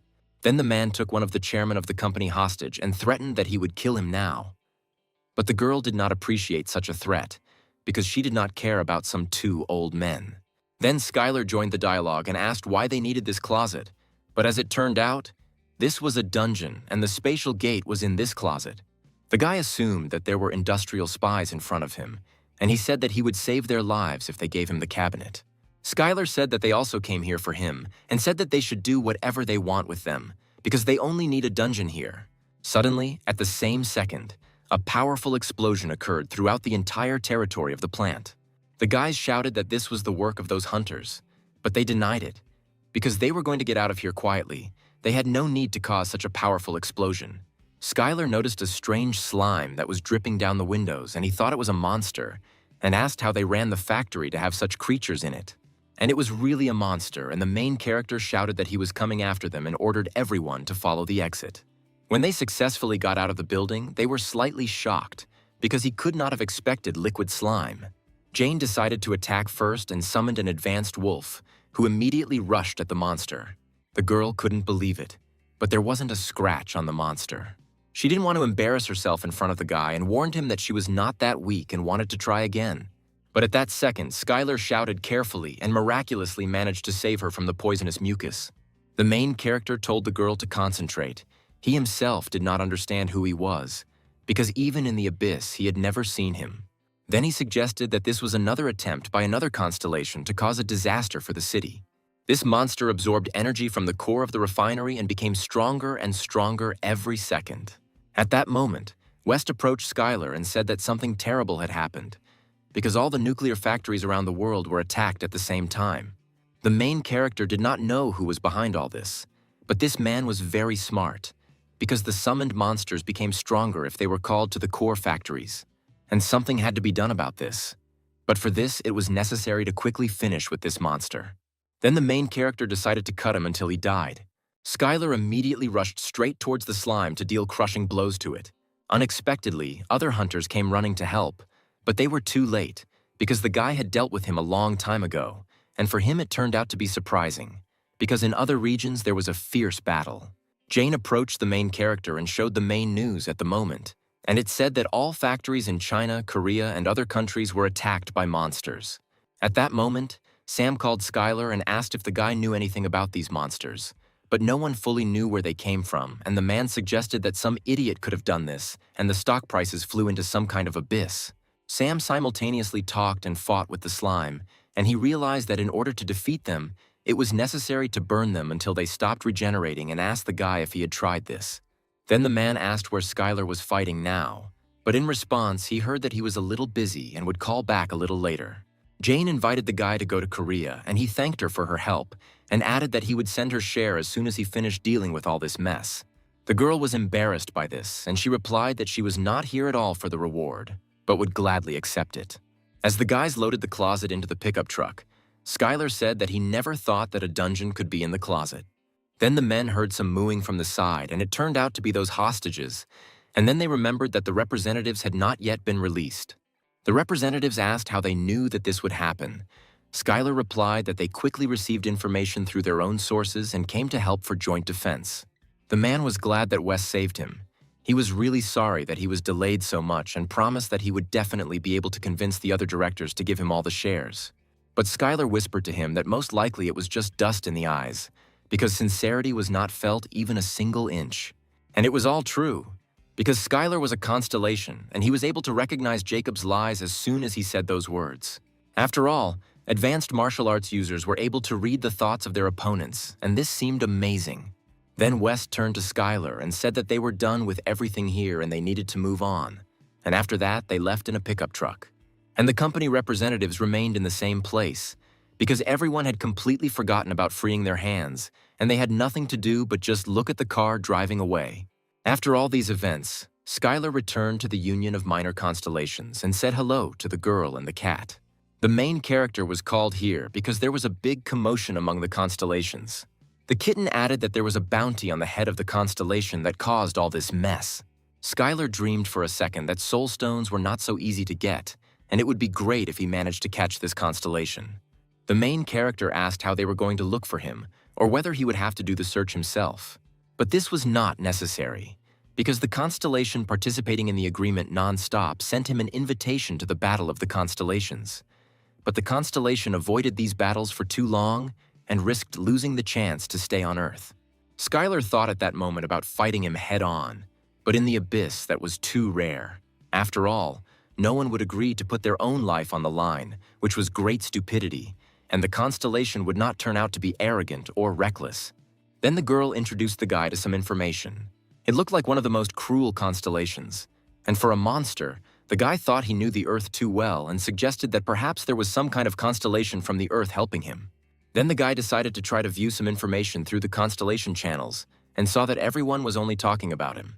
And unexpectedly for the main character, an invitation was received to a meeting with the goddess of Libra, and he was a little surprised, because why did she suddenly decide to meet? At this time, the goddess of Libra was trying on another dress and asked the servants how it fit on her, and once again heard that it looked perfect on her. Danielle, who had returned from a 1,000-year search for Skylar, was delighted with the dress and said it was truly excellent. The goddess of Libra asked if Daniela could now take part in the battle of the constellations, and she gladly agreed to act for the goddess. She warned the servant that she would still have a training avatar with her and that she would have to give her 100%. The angel asked if she really still wanted this servant so much, but she pretended that she didn't understand anything, because she didn't feel anything so special about him. When Skylar saw Danielle for the first time, the goddess of laziness was very surprised, because she had never seen such strong servants. The goddess was not surprised if other constellations tried to get her, but this could only happen if the angel wanted it. When Skylar saw the goddess, he thought that she did not look the same as before, but still had a powerful existential force. The main character greeted the goddess and said that it was a great honor for him to meet her again. The goddess said that she called him in order to resolve the issue with the formless comprehender, because the constellations are hunting for him and not many people risk calling him to the battle of the constellations, because they really don't know anything about him. But since the reward offered was quite substantial, they would be better off if they won. Therefore, the goddess offered to join hands in order to participate together in the battle of the constellations. But of course, first she needed permission from the constellation Skylar. The kitten warned the main character that this could be a trap, but the guy thought that the goddess was slightly underestimated, and it was not in her style to do something like that. Skylar said that he would ask his own constellation about this, and the goddess was happy about this, and the guy added that most likely he would agree. The goddess also added that the shapeless constellation accepted the challenge to battle and asked the main character if he knew in what format all this would take place. It was a sport in which hunters fight in a 6-on-6 format and was also a type of constellation battle. But since the entire Korean team was defeated, the guy was not very familiar with this sport. Then the goddess suggested that he take part in a training match so that Skylar would understand what it was, because he had not been on Earth for 30 years. When the main character walked to the place where the training battles were taking place, he noticed how there were more cool-looking buildings and strong servants, a little different from what he saw last time. Upon arrival, the guy saw Daniela, who told him that she was waiting for him. The girl was very happy when she saw the main character, because she was happy that she met him. After all this time she really wanted to meet him. It was a journey that stood out for centuries. The guys immediately began to start a practice match. But not all skills were allowed, and restrictions were also placed on statistics. This field was divided by 3 lines, namely top, middle, and bottom. Restrictions will be gradually lifted after killing monsters and leveling up. But after leveling up in this way, someone attacks the enemy base and the first team to destroy the constellation sanctuary will win. Skylar immediately understood the essence of the training, that he needed to kill monsters, pump up and destroy everything. After this, the main character chose the desired skill, namely Heavenly Strike, and prepared for the start of the match. The guy's energy dropped sharply. All the effects were greatly reduced, and for him it was surprising, as if he had become an E-rank hunter again. The girl reminded that the guy should just take the top lane. She wanted to give some advice, but Skylar quickly rushed to the line, and since this was a training match, perhaps it would be better for him to experience everything on his own skin. First of all, the main character met ghouls, which were used to raise the level, since he needed to conserve internal energy. He decided not to waste his skills on these monsters, and decided to rely only on the muscle memory of the body. It seemed that Skylar had finished with the entire camp, when suddenly another one appeared from behind and sharply attacked him. But the tower, which looked like a street lamp, helped the guy and destroyed the ghoul, thereby saving him from harm. Evil ghouls still came to the main character, and he defeated them each time. But he did not understand whether he was making progress from this, since he had absolutely no experience. He could not even understand whether everything was good for him or not. On the other line, the protagonist's opponent raised his level by killing ghouls, and he was doing very well. His strategy was that since his opponent was human and even a complete beginner, he decided not to stay long, get as much experience as possible, and go into battle. But at that time, Skylar appeared right on his line, who thanked him for the experience points and struck him right in the jaw. The blow was so strong that he died instantly and was reborn right on the sanctuary. The guy did not understand what happened because he was unable to do anything to Skylar. Even though he had relaxed greatly, this man was clearly not new to him. At some point, Danielle decided to contact Skylar because it was his first time in the Battle of the Servants. The guy replied that he was fine. Right now he was defending himself from a ghoul and had recently killed some angel. The girl screamed in horror how he could kill an angel so early. But this was not against the rules, but rather the opposite, and the main character decided to continue in the same spirit because the positive feedback about his training from the angel gave him relief. Suddenly the angel returned and stood directly in front of Skylar. The main character considered him fearless since he came back so quickly, although in appearance he seemed like a dead man. But the angel replied that he was not going to run away with his wings tucked, because a couple of blows does not solve anything at all in this training. The angel tried to provoke the main character and shouted for him to try to hit him again and see if this time he could do something critical. Skylar became curious about where the guy got such skill at provocation and headed straight at him. The angel understood that in any case he had no chance in close combat, and he decided to simply lure the guy into a trap and limit his movement. He placed a magical speed reduction trap right in the path of the main character and waited impatiently for the guy to step on it. The guy looked at it like a little child and couldn't wait for the guy to step on the trap. But this never happened, because instead of provoking so stupidly, he should have learned to control his emotions. And then the main character used the celestial finger spell, and the guy didn't understand, because only recently he was waving his fists, but he was already attacking using ranged attacks. In the middle line of the training battle, two angels were also dealing with ghouls. Suddenly, their friend flew into them and asked for help on his line. They asked why he was not on the top lane and what was wrong with that new guy who should also be on it.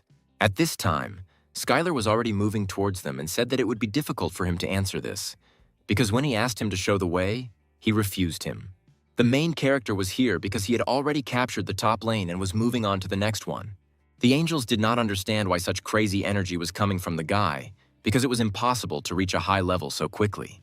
The guy did not wait for the fight to start, and in this case started it first. But as soon as Skylar approached the angel to strike, a notification suddenly appeared, saying that the training match had ended with the consent of the two parties and they would soon be teleported out of the arena.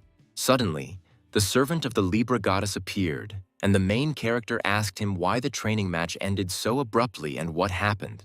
Then the angel showed a notice that said that the formless comprehender who pierced everything had surrendered.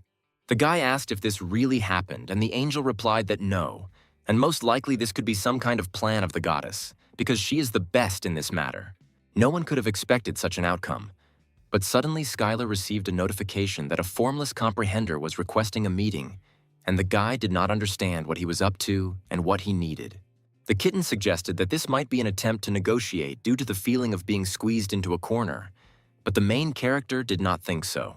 When Skylar and the Libra goddess arrived at the meeting place, she became suspicious of why the training avatar had sent him instead of coming in person. Skylar was not taken aback and replied that his constellation trusted him in many ways. At one point, the guy saw a huge rock, but it was a formless comprehender piercing everything, which greeted both constellations. The main character was not going to spare him since he gave up, because he was aware of the damage he caused to the Earth. The formless comprehender replied that he had no other choice to contact the constellations that had established themselves on Earth. He added that it was dishonest, because he was not the only one who planned all this, and the goddess of the scales screamed that it could not be that the monster did not do this alone. The main character asked who was in the deal with him, and the comprehender replied that he was not going to hide anything, and the collector of noble crowns persuaded him to do it. Everything became clear to Skylar, because he set him up big time in order to use him to anger other constellations. The comprehender replied that he had guessed so, and said that other constellations now did not speak to him, and began to beg the main character for help. Skylar thought that he was stupid, but was it related to the fact that he is a monster? But still, if the guy can take revenge on this collector, then it will be great, and the main character decided to help him with this, and then everyone around was shocked by this answer, because the goddess of Libra said that he didn't even need to help him, and if he got into a battle of constellations with a collector, then it would definitely not be better. But the guy replied that the goddess should not worry about it, because he was not going to participate in other people's battles. He added that he was going to ask a kitten he knew for help, and at that time the kitten, stunned, asked if it was really about him.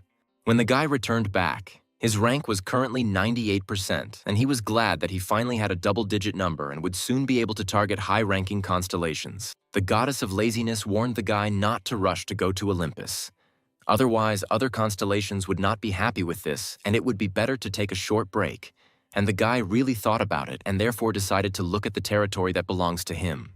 When the guy arrived in these territories, he was very surprised, because it seemed to him that a lot had changed here and immediately drew attention to the cow that he had brought. Suddenly, a chicken appeared that he had recently brought here, but they didn't even raise birds. The fantastic rock golem greeted the main character and said that he was glad to see him in this territory. Skylar replied that these territories had changed greatly, and was it really he who did all this? But the golem replied that it was not him, and most of it was done by the orcs. The guy had a hard time believing this, because honestly, if he had been told earlier that the orcs were an agricultural tribe, he would not have believed it. The orcs were very happy that their master had finally returned, and immediately offered to take a look at what they had achieved. The guy noted the orcs for their good work, because while he was flying here, he saw what a colossal job they had done. He also asked if they really raised the cows and chickens that he gave them, and everything was exactly right. The main character wanted to cook something out of them, but the orcs thought differently and raised them so that they would be strong and fit the main character's reputation.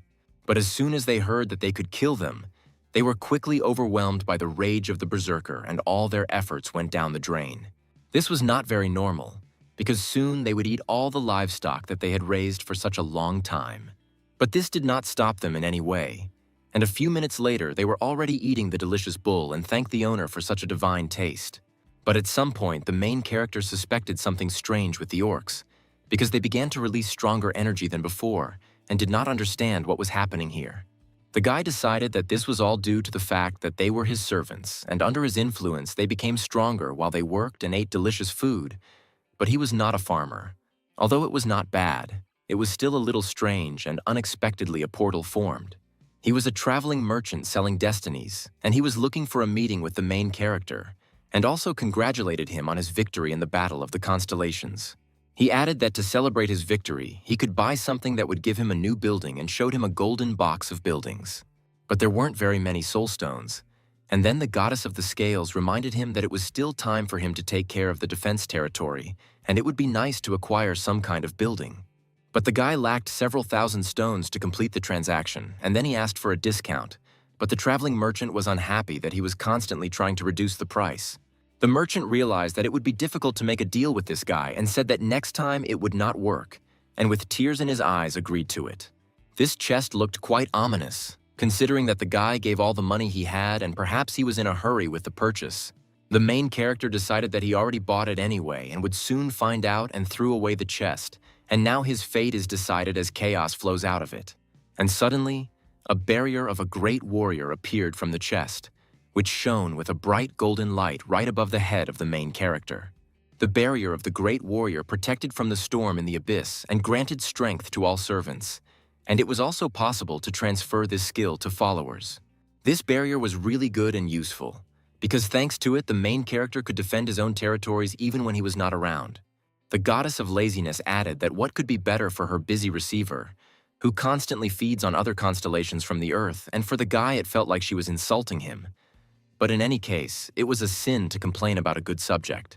At this time, Sam was sitting in the office and watched how the prices for kernels rose despite the fact that the prices of his shares sank quite so much because of the stupid slug. Skylar said that maybe this will calm him down, but now he is receiving the full benefit from other constellations. The main character helped him, but this is only because they are using the monster against the collector's constellation. The kitten, in shock, asked if the guy really believed that he was spreading these rumors. But the protagonist replied that the sudden attack at the core factory caused harm not only to the good constellations, but also to the demonic god constellation. Therefore, if rumors spread that the collector's constellation is behind all this, his position will definitely be shaken. And it all sounded like a great plan. But the kitten said that he got the idea, but didn't understand why exactly he had to do it. But Skylar said it's because the kitten is an expert gossip and he leaves it to him. The news broadcast urgent events that a moment earlier, A-rank hunter Joseph Grant had announced that he would participate in the campaign to the Abyss Gate. When Sam heard what this guy said, he was very indignant and the two of them began to watch the news. At this time, in the conference room, a man was talking about how for too long humanity had been under the control of the constellations of the Abyss, and they were constantly being attacked by monsters. The reasons for all this lie in the hands of the Abyss, and for quite a long time, out of fear, they avoided the truth by all means. But perhaps it was too late. But the guy decided to fulfill his own duty as a rank A hunter. At this conference, Joseph Grant stated that he was going to the gate, and of course, he would not be able to do it alone and therefore would need help from other hunters. He, along with other hunters of rank A and above, will fight, and the rest will be responsible for support. The man added that if someone has a sense of duty as a hunter, no matter what rank he is, then he asked to join him and liberate the land together. The guys replied that the guy was really passionate and Skylar didn't understand what the problem was, and Sam replied that he had always thought about something like that, but it was all a problem. The costs of all this were simply astronomical. It was necessary to hire civilian technicians to install the main objects in the Abyss and people to screen them, and there were just a lot of problems. But the biggest problem was that Joseph Grant was not the kind of A-rank hunter who would take care of civilians or low-rank hunters. In fact, he would rather use them as bait to achieve his personal goals. And Sam advised not to get involved in this matter, but the guy's eyes were already burning and it seemed that he was already about to do whatever came into his head. The guy thought that even though Joseph was an unpleasantly vile person, his success would be useful to absolutely everyone. Skylar reassured Sam by telling him not to worry and that he would take care of him if the man tried to be stupid. Joseph is driven by his personal goals, and the fact that he decided to take action only signified his confidence in this. All this was exactly so, but only this confidence had to have a reason. At this time, at the headquarters of the Parker Group, Joseph Grant was thanked for his good speech because he had blown up the press. But it turned out that some countries were unhappy that he would be the leader. But for the guy, it seemed completely unimportant because he was not going to take command of foreign hunters. The only thing that was important to him was that they join the raid and distract the enemies. And while they are busy with this, his master is a general of iron blood and he will carry out his plan. Parker Group Chairman Alex Parker said no investor would miss this opportunity. And in return, if there is something valuable in the raid, then its owner will share everything with Alex. The man called his son and asked Jacob to provide support this time and not think of it as a simple raid, because this battle would go down in history, and the guy replied that he would not let his father down. But while they are hanging around there, the man will think about what to do with that land and slowly make plans for it. At this time, the leadership headquarters was located next to the Abyss Gate. The main character said that he will not look after the clan of masters at all. But the masters unanimously shouted that all this does not matter, because wherever they go, they will fearlessly follow Skylar. The guy was satisfied with this answer, and then he decided to go there as a small group of elite hunters, and they went straight to the center of the portal to conquer the Abyss. The man at the entrance confirmed the identity of Skylar and the team of craftsmen and said they could enter. When they entered, they saw the first kingdom of the Abyss, where there was no maximum number of participants and no time left. Skylar told the guys not to worry. Since they trusted him and followed him, he would do everything to protect them.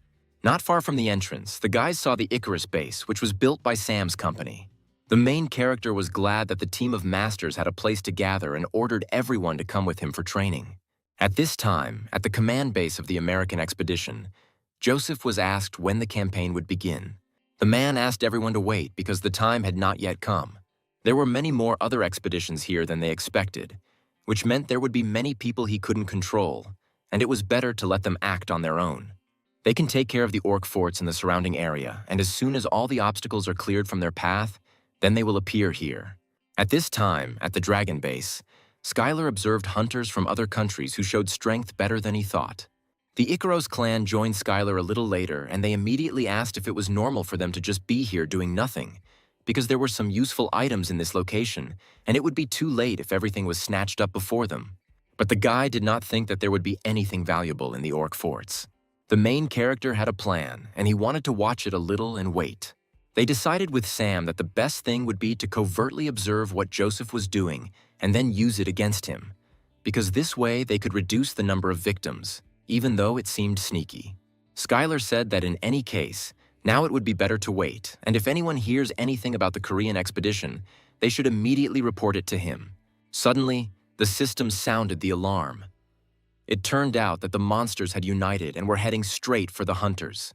Skylar couldn't just watch all this and ordered them to get ready to leave, because in times like these, they should help each other. When the hunters saw the horde of orcs, they shouted that all this was expected and everyone should get into formation and not panic. To begin with, they activated the magic of protection, and if the orcs get here, then there will be nothing left of their base.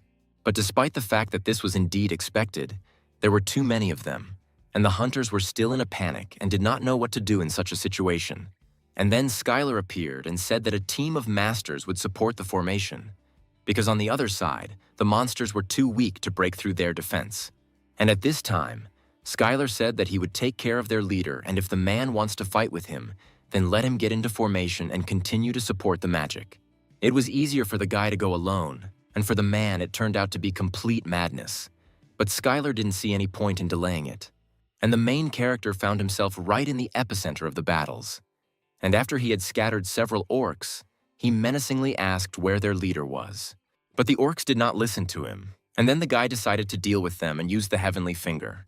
The guy decided to continue in the same vein and drive them into a corner and eventually find their leader. The warrior of madness and blood was impressed by how he dealt with his army. At that moment, the guy realized whose territory this was. Skylar came across a huge orc and asked him if he was the leader, because from his size, this could be understood. The main character praised the orc for his positive attitude to kill him, but unfortunately, it was not this time and he blew off his head. When 100 orcs saw their leader fall, they immediately began to run away from the guy, and only a column of smoke was visible from them. Skylar decided that that was it, and after that, it was up to others to take care of the rest. And in this case, he decided to look at the site of the Korean headquarters, where large-scale battles also took place. One of the A-rank hunters in Korea had already personally killed 100 enemies, and he didn't even have time to rest. At that moment, a huge orc with a powerful axe suddenly attacked him from behind, and he barely had time to block this blow. The man realized that since he was definitely stronger than the other monsters, he was their leader. The enraged orc shouted that he would kill him right now and raised his axe right above his head. He barely had time to take a few steps before Skylar's sharp sword struck him right from behind and killed him immediately. The hunter was happy when he saw Skylar, because the guy came to their aid to help deal with all this. And the hunters immediately entered the battle, because Skylar killed the leader of the orcs, and it should have been much easier with the rest. And all the hunters should have taken advantage of this moment and pushed the orcs back. After some time, Skylar successfully helped the Korean hunters in this location. The man generously thanked the main character and could not believe that he personally came to their aid. Soon the main character recognized this guy because he was part of the representatives of the fighting team in Korea, and he had already seen him before because he always got punched in the face. The Korean base was heavily damaged, but the hunter said it wasn't that bad and there was no need to worry about it. Suddenly, another hunter came running, who shouted that they now had a big problem, but the guy did not understand what problem they were talking about. Had they really found some other orcs who were hiding? But all this was not so. But to the great surprise of all of them, the gate of the abyss connected to the earth was completely blocked. Skylar could not understand how this happened, because when he tried to enter inside the portal, he was immediately pushed back. The Korean hunters suggested that, apparently, while the orcs were attacking their base, several of them secretly entered here and they cast some kind of spell. But Skylar couldn't believe that they had blocked the gates of magic and how it was even possible. And the goddess of laziness added that, of course, if this is temporary, then some magic can block them for quite a long period of time. The main character thought that a warrior of blood and madness was most likely involved here, and this definitely could not be ruled out. The guy believed that the warrior was just a fanatic obsessed with battle and did not think that he was capable of such tricks. The goddess of laziness said that it is also not worth using force to break through, because no one knows what could happen to the guy in this case, and in this case it is better to either defeat the creator of the spell or remove the warrior from this territory. After talking with the goddess, the guy decided to return back to the base to think it over, and when everything returned to normal, get together and solve this matter. At the dragon's base, the guy shocked everyone by the fact that the gate was blocked. Eliza was very surprised by this, The issue of food had to be resolved. After all, despite the fact that they had hunters here and too many technicians needed to be fed, the guy asked her not to worry about it, because since he was here, he was responsible for everything as a leader and would not allow his comrades to starve. And with the help of the portal, a mountain of provisions appeared in a second. The girl was shocked that he had been wearing this all this time, but the guy replied that cooking was his hobby. But carrying so many things for the sake of some hobby was a little strange. Skylar ordered the hunters, who had nothing to do, to move everything inside, and the technicians to start repairing the base. He also asked Eliza to warn the Korean Expeditionary Force and tell them that they could use their base while they were repairing their own. But the girl did not understand why they needed this. But the guy reminded that the Korean squad suffered the most from the attack, and since they are fighting together, they should help each other, because they are neighbors. The main character added that he knows that they will not do this, but if anyone dares to humiliate or bully Koreans, he will take it as disrespect for him, because he is also a Korean. But none of the hunters were going to discriminate against them and were willing to accept them with open arms, and there was no need to worry so much. When the Korean hunters arrived at their headquarters, they were greeted with balloons and a huge banner, and everyone hoped that they would get along until their base was restored. The hunters began to kindly offer fried rice with kimchi, packaged for consumption in the dungeons, and the hunters did not understand what all these joyful greetings were for and sincerely thanked them for everything.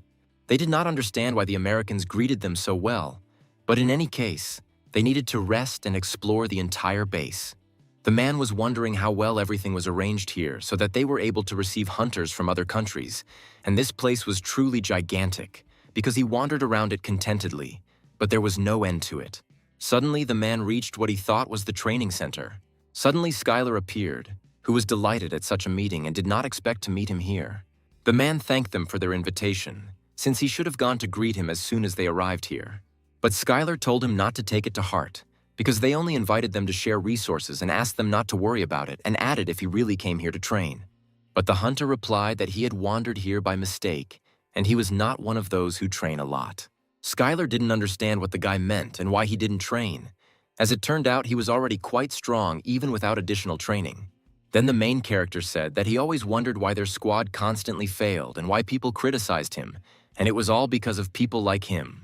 The guy grabbed the hunter by the clothes and said that right now he would go train with him and stop only when he allowed him to do so. At this time, at the American base, people looked at how insidious the orcs were. After all, they moved in small groups to steal supplies and were much smarter than usual, and at this rate the American hunters would very quickly run out of all provisions. Joseph then ordered the expeditionary force of each country to be contacted and informed of the proposal to begin preparing for the final attack on the organs. The man added that if they promised to carry out their orders during the operation, they would hand over all the supplies. It didn't matter to them at all, despite the fact that they themselves did not have enough supplies. But they needed to reduce the number of mouths in the form of low-ranking hunters and civilians. But they had one goal. As long as there was at least one worthy hunter, they were obliged to conquer the orc fort located in the center. At this time, Skylar was training the hunter. Did he really think that his opponent would just stand there and wait for his high-level magic to fly at him? The guy added that he should learn to force him open to keep his opponent under control. But the hunter had no experience in one-on-one fights, and the main character left him no choice. To train every day until they returned to Earth and undergo special training with him. Suddenly, Eliza ran into the training room with urgent news from the American base and was surprised what the two of them were doing here. The girl said that in order to receive supplies from them, they would have to join the final attack and unquestioningly follow their orders.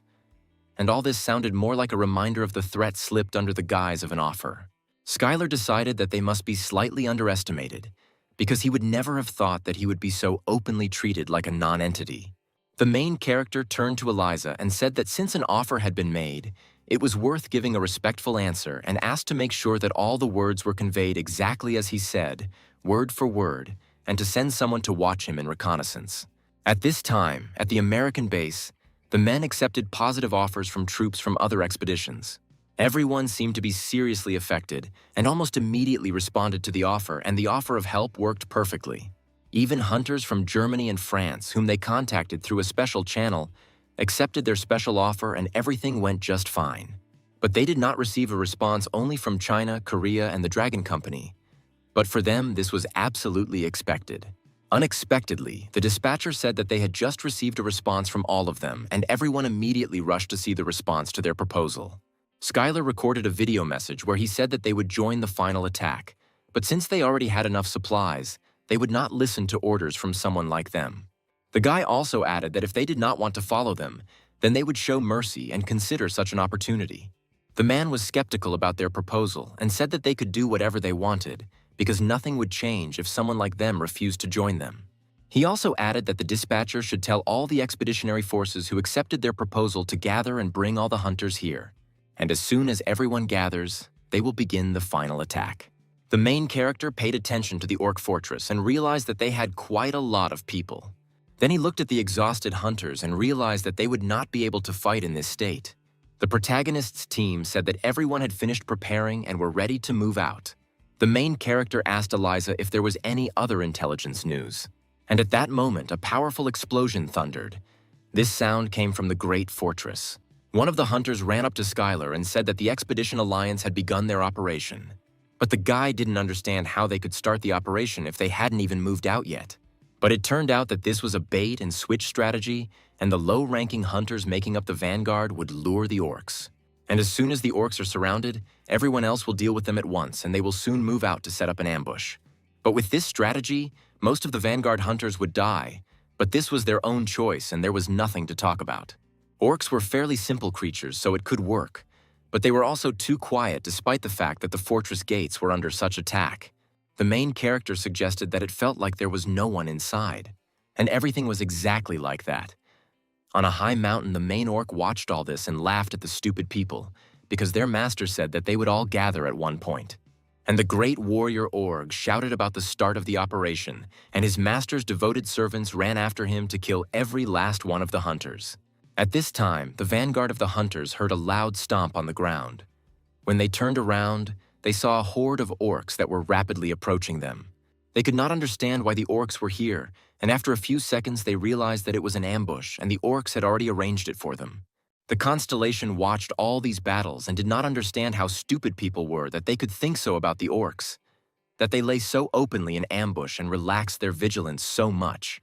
After all, no one could even guess that among them there were a bunch of spies from the constellation of warriors of blood and madness. But for the constellation, it was even better, because in any case, the more deaths they bring, the stronger he will become. Suddenly, another squad appeared among the crowd of people, which greatly surprised the god of blood and madness.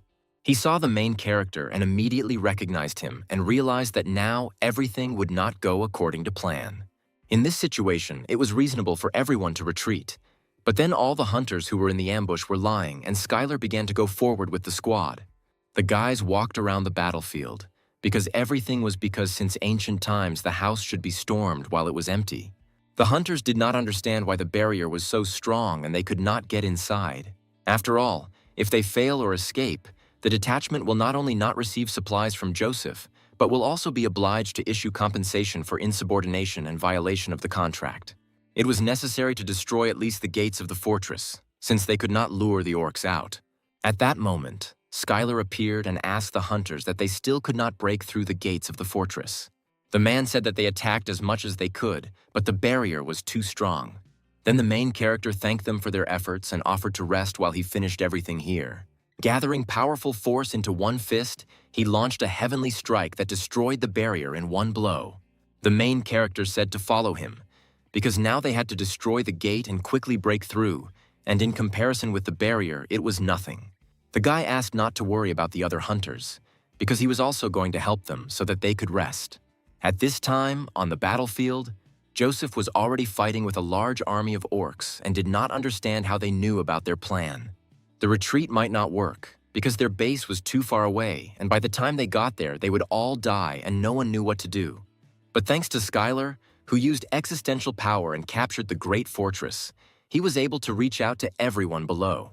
He shouted that those who wanted to live quickly ran to the fortress. The man couldn't understand what he was doing, and when he managed to get there because he wasn't even here. At this time, all the orcs were shocked by the conquest of the great fortress and were also slightly stunned. Then the leader of the orcs shouted that they should stop standing like a pillar, because they would easily win it back after killing several hunters. The orcs were not particularly smart and asked various questions about what they would do if the owner got angry because they gave up the fortress and what they should do. First, recapture the fortress or kill these people.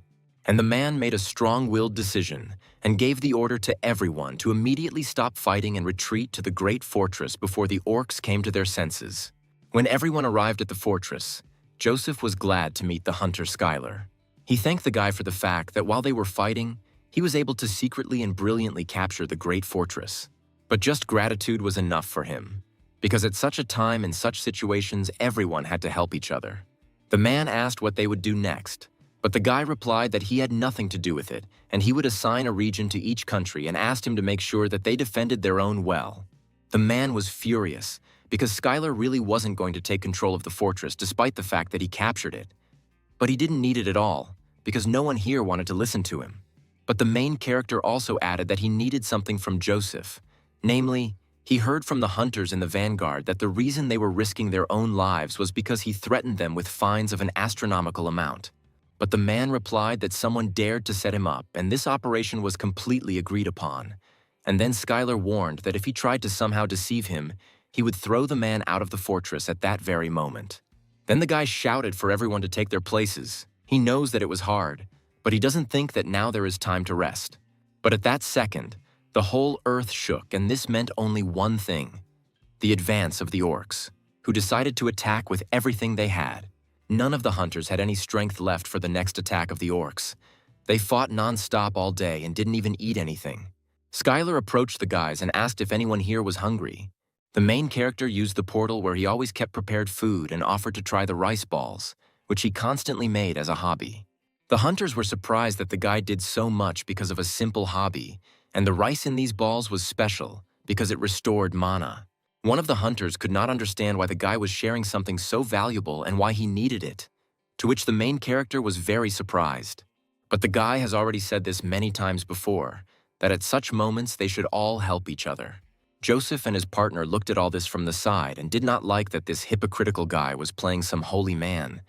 It seemed to them that he had lured people over to his side. But for them, everything went as it should have, because it was better while all the hunters' attention was focused on him. The man decided to quietly get closer to the other hunters with whom he had previously made a deal for priority in obtaining the reward in the dungeon and carry out the plan. And at this time, a huge crowd of orcs was still trying to break through to the fortress. Due to the great pressure, the barrier slowly began to fall and the command was given to everyone to focus. Anyone who could use defense magic had to go forward and do everything as Skylar said, and now they need to help each other, because everything will be over for them if the orcs break into the fortress. For the guys, the orcs turned out to be too ferocious, and looking at them how excited they were, one would think that they wanted to finish everything with one blow, because for them, they were like rats driven into a corner. But the guys were worried about the fact that all the orcs were moving too coordinated, although they never listened to anyone. The main character suggested that a warrior of madness and blood was behind all this. And in a special tent behind the army, there was a boss who received instructions from him. There was a constellation behind all this, and it was really difficult to get out of this mess. But Skylar decided to personally go and finish him off. Eliza thought this was stupid, because how can you go and kill the boss on your own? But the guy replied that it would be even better if he went alone. At that moment, the guy noticed how Joseph and other hunters ran out of the fortress, and it seemed to him that they were planning something again. At this time, the great leader of the orcs, Igor, rejoiced as the stupid people fought with them, because he understood that soon they would still dance to his master's tune. After all, as soon as they give up, he will personally break into the fortress and smear their heads, and thanks to this will increase the reputation of his master. When the constellation heard such words, it was once again convinced that making him the boss was a great decision. The constellation waited impatiently for the simple people to be precisely and completely defeated. At this time, Joseph was watching all this and saw how the orcs relaxed, as one person said. The man asked hunters from France, Adeline, and Germany, Ben, if they were ready for the attack. And everyone was extremely ready, and then they decided to go over the plan for the last time. As soon as the man gives the signal, Adeline, who is good at ranged magic, attacks the guards near the orc boss. After this, Ben, a melee fighter, quickly approaches him and uses force to detain him. And finally, Joseph will follow Ben and use the artifact he received from his owner and has the effect of instant killing. He uses extinction poison to suck the life out of him. Ben asked if one blow would be enough to defeat him, and the man replied that, of course, because this dagger is the same as the cloaks they received from the owner. It was a special cloak that allowed them to feel incredible power, and the stealth skill of this cloak was simply amazing. After all, thanks to him, they were able to make it all this way without using magic and were as if invisible. This artifact could not be revealed unless there was a constellation nearby, and the man was calm that the orc boss was definitely not him. This entire dialogue was heard by Skylar, who was on a tall tree directly above them. The main character did not think that Sam's plan would work, and he could not expect this even in his own dreams. The man reminded the other hunters that if the boss had the blessing of the constellation, he would see them if they approached him too quickly. If because of this they screw up, his security will be tightened, then they will no longer have a chance to kill him and the operation should be successful on the first try. And then they began the operation, and Adeline began the attack as planned with ranged magic. The orc boss was furious and did not understand what was happening here. He was informed that the people had decided to attack them on the sly. The next stage of the operation was up to Ben, who used a rocket dash and came close to the boss. When the guy approached him, a fight immediately began. He turned to the orc and said that he was wondering if he was really so strong and that's why he was here.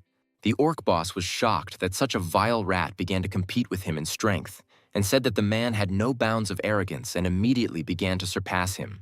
At that moment, Ben realized that despite the fact that he was under numerous enhancements of magic, the orc was much stronger than he expected, and if he did not end this now, it would be very dangerous later. And fortunately, Joseph jumped out from behind with a powerful blade, which was ready to attack the orc at that very second. When he plunged the blade straight into the back, the orc's strength began to slowly leave him, which meant that the poison had entered the body, and now he just had to wait for it to spread throughout it. When the constellation observed all this and saw the blade, it suspected that it was covered in disgusting existential power, and it must have belonged to the general of blood and steel. In the entire abyss, it was difficult to find such a monster that could withstand such poison, and most likely they could simply be counted on one hand. For him, it was surprising that a powerful constellation would give such a valuable item to an ordinary person. Could it be that this time the general decided to give it his all? But only the constellation knew that Igor was the strongest of that handful of monsters, and he was a warrior with the strongest life force. The orc grabbed Joseph by the throat and began to hold him in front of him and shouted that he was a servant of the warrior of madness and blood and would never lose until he died. He threw Joseph towards the hunters and they could not believe it, because they were confident of victory. Since the man said that he would die from one blow, then why is this monster still alive and full of energy? But his master told him so. Even for him, it was a big surprise, and he suggested it was better to run away from there. The orc boss Igor said that if this was the case, then it was time to pay for their stupidity, and now he would bring down even greater force on them and finish them all off.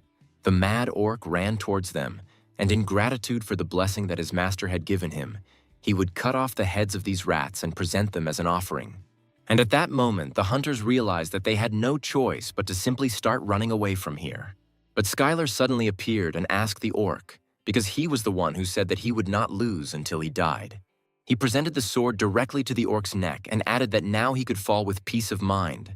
And for the orc, this was a great surprise, because the guy found himself behind him and he didn't even feel it. And in an instant, the main character blew off the head of the orc boss, which flew straight towards the fleeing hunters. Joseph, just like the constellations, were furious and did not understand why Skylar was here again and defeated this orc with ease. The great leader of the orcs, Igor, fell. The warrior of madness and blood lost this battle, and the first kingdom of the abyss became the territory of the earth. For the constellation, this was impossible, because all the orcs were expelled from this territory, and at that very second, this only meant victory for the people.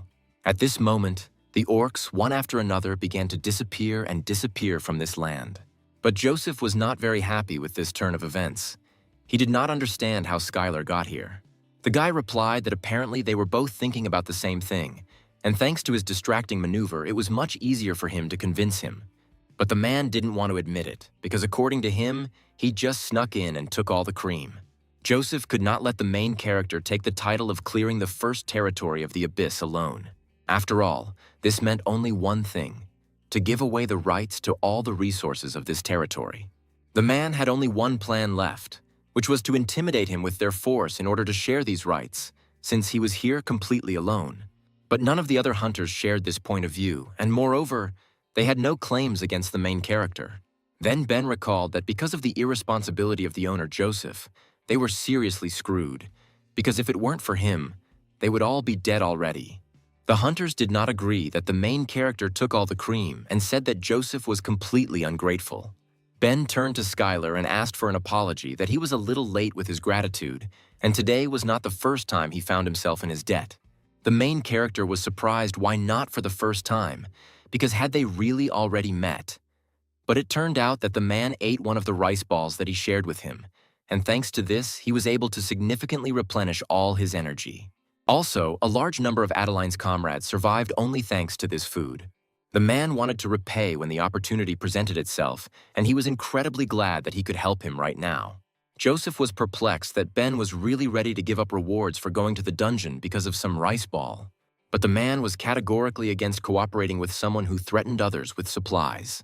He added that if Joseph was unhappy about something, then he should have prepared better for the boss fight instead of blaming others for it. The man couldn't believe that this whole game of kindness and mutual assistance was needed only for something more. It was up to that moment that he considered Skylar a cunning kid. The main character didn't understand why they were fighting with each other, but for him, everything went as it should. A few days later at the Icaros clan, Laura read a news report that Skylar had saved everyone in the dungeon, causing a lot of commotion around. When she entered the training room, she saw how the main character was training again, and not resting, because for him, training was already a rest.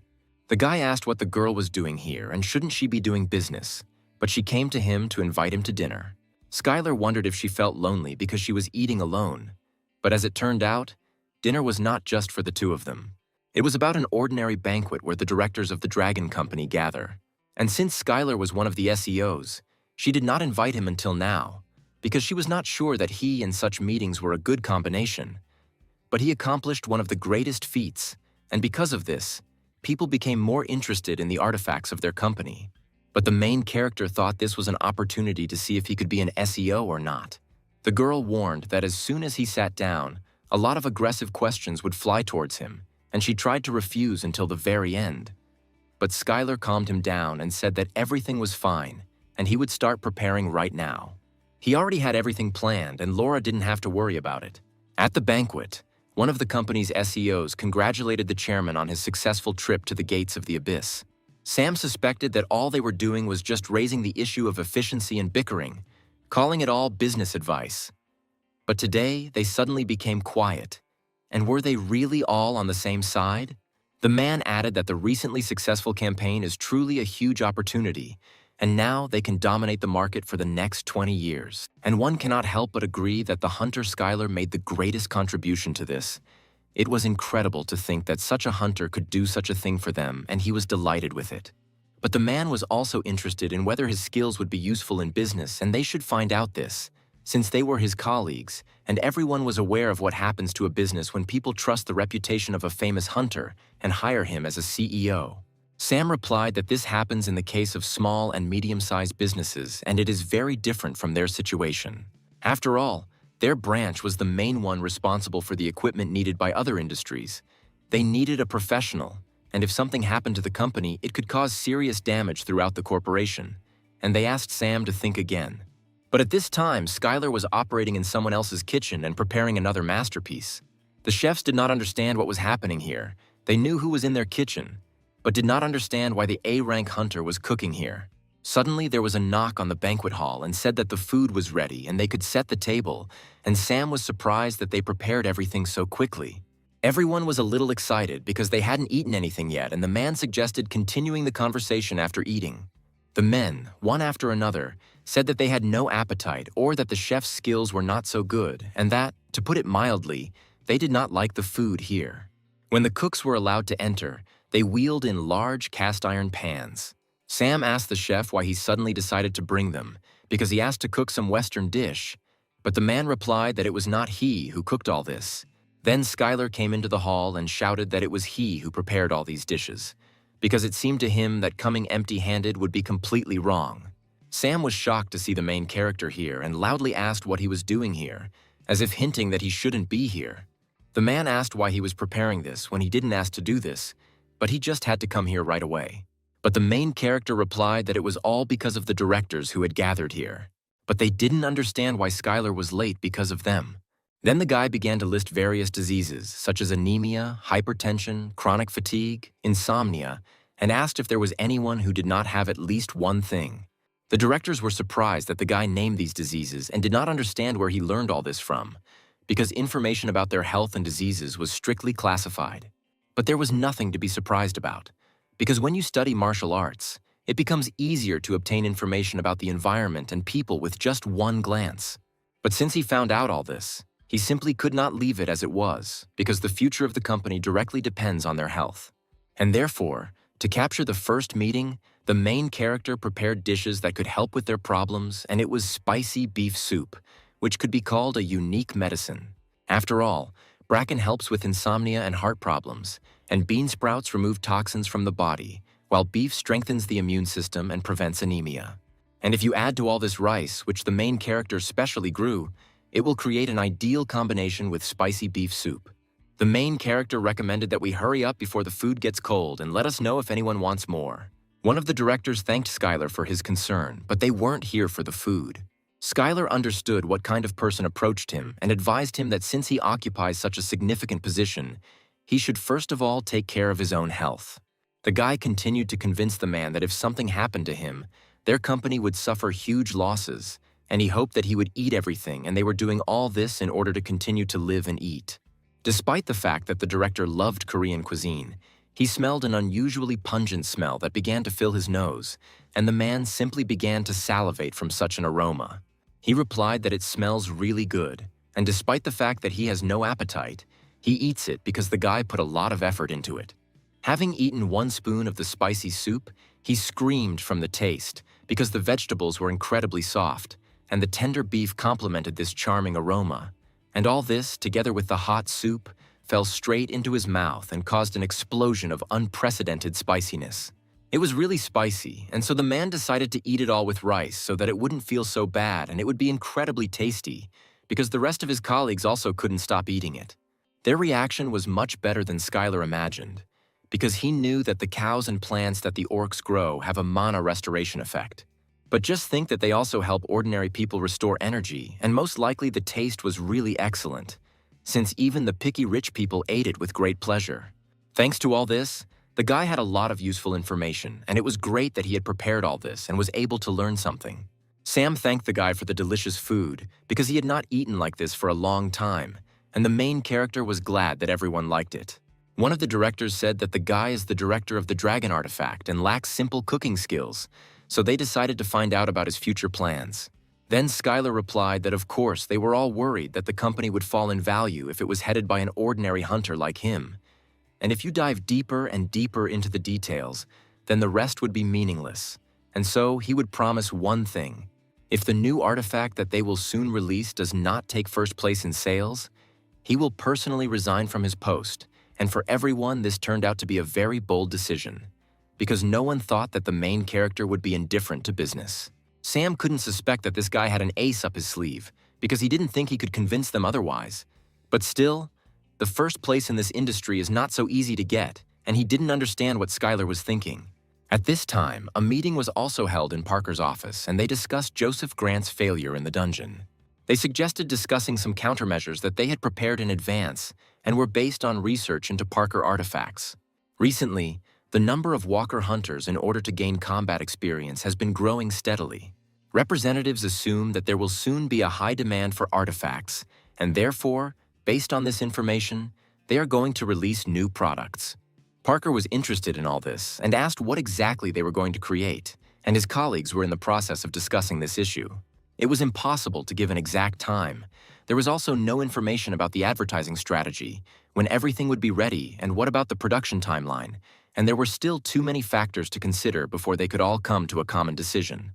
Then Parker could not stand it and asked that they were all idiots, because discussing the plan without a single detail was their countermeasures. The man no longer had the patience to listen to the others, since the plan of the one who volunteered to speak first was so bad. And with this, they ended the meeting and hoped to collect a little more of some valuable plans for the next meeting. Each of his colleagues knew what would happen if nothing worked out, and he immediately ordered everyone to get lost, because he no longer wanted to see anyone. All the directors did not understand why they had to take the rap, because the contract with Joseph was concluded by the chairman, and it now seems that the team from the artifacts of today will have to work night shifts, and they began to walk on thin ice. Suddenly, one of the men saw Odaigon, who asked him if the meeting really ended so quickly. The man asked why he was standing like that.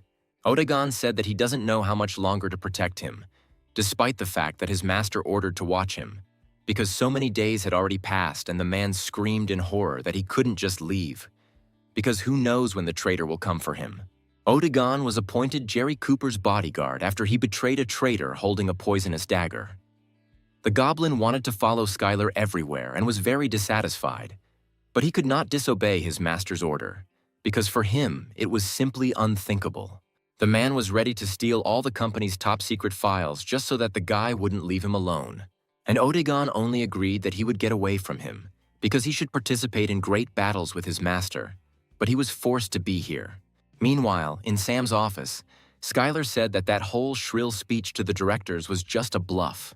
The guy simply shared his ambitions because he strives to become better, but he did not yet have a plan for this. But Sam was sure that this guy already had some sketches in his head, and he completely believed him and told him to do whatever he saw fit. But the only thing the guy thought about was that if nothing worked out, he would simply leave. But as you know, the main character was not completely new to creating objects and believed that something would come of it. Then they came to another topic, that many hunters began to visit the Abyss, and they had many opportunities. Because on Earth, they simply cannot get into the dungeon, and mostly people go there to increase their capabilities. But in the end, they get stuck there and die. On the other hand, there is an abyss in which the entrance is always open to them, so much so that they can only fight those monsters that they can handle. And this is the best environment for hunters to gain experience. And if they show their skills well, then they may even be noticed by some constellation. And not one ambitious hunter would refuse this.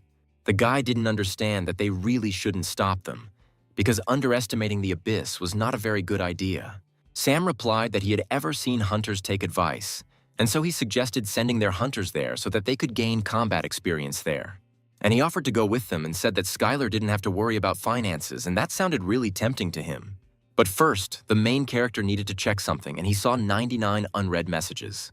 These were the messages where the warrior of madness and blood complained several times that he lost because of other constellations that taught people magic. The main character was wondering whether the constellation would be wary after his defeat, but it seemed they didn't care much.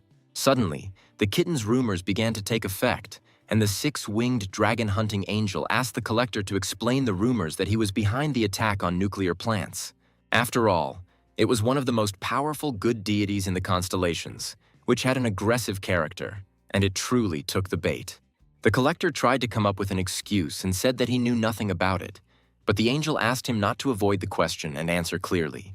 The main character was looking forward to them starting a fight, because at this rate the constellations would fight each other. And at that very moment, the angel said that he could no longer tolerate this and replied that he would immediately attack the collector's territory on Earth. The main character was surprised that he would attack his territory on the ground, which meant that their servants would fight right in the middle of the cities, and this was very bad. As Skylar expected, the war between the constellations had serious consequences, and, first of all, his shares fell in price again.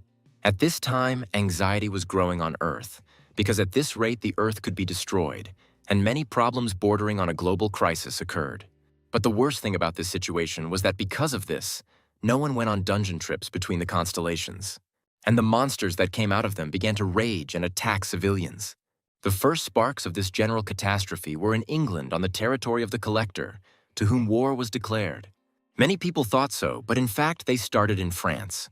At this time, the President of France could not understand what was happening here and why monsters emerging from the dungeons of England attacked their territory. He ordered the Minister of Defense to immediately explain himself, but judging by his analysis, the monsters felt threatened by the conflict between the two constellations and fled to the territories closest to them. That is why they sent all the hunters to the sea, and fortunately these monsters were all only C rank, and therefore it was not difficult for them to deal with them. But the problem was different, because they sent all the people there, and at the moment there was no one to defend the city. If a rank A monster appeared and broke through their line, then things would not go very well in such a situation. And so they contacted various clans abroad and asked them to send hunters to help with the defense of their territory, and to prepare for the worst, they also asked to send A-rank hunters out of the country. The president did not understand why they needed their help if they had 3 rank A hunters. The only one with whom they kept in touch was Adeline. These people lived in the most luxurious conditions for hunters, but at the same time, when necessary, it was impossible to contact them. Then the Minister of Defense delighted the president by saying that despite the fact that their hunters did not listen to them at all, one hunter did not refuse to help them and happily agreed. They received a report that he would arrive soon and happily agreed to help them.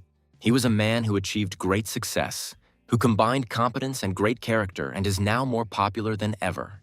At the airport, they waited impatiently for Skylar and thanked him for having come a long way, and he really got there comfortably, because he was paid for a business class ticket.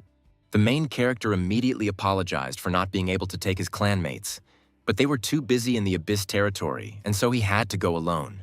But the guys were still incredibly glad that such a hunter like him came to their aid, and first they offered to stop at the hotel that they had prepared especially for him.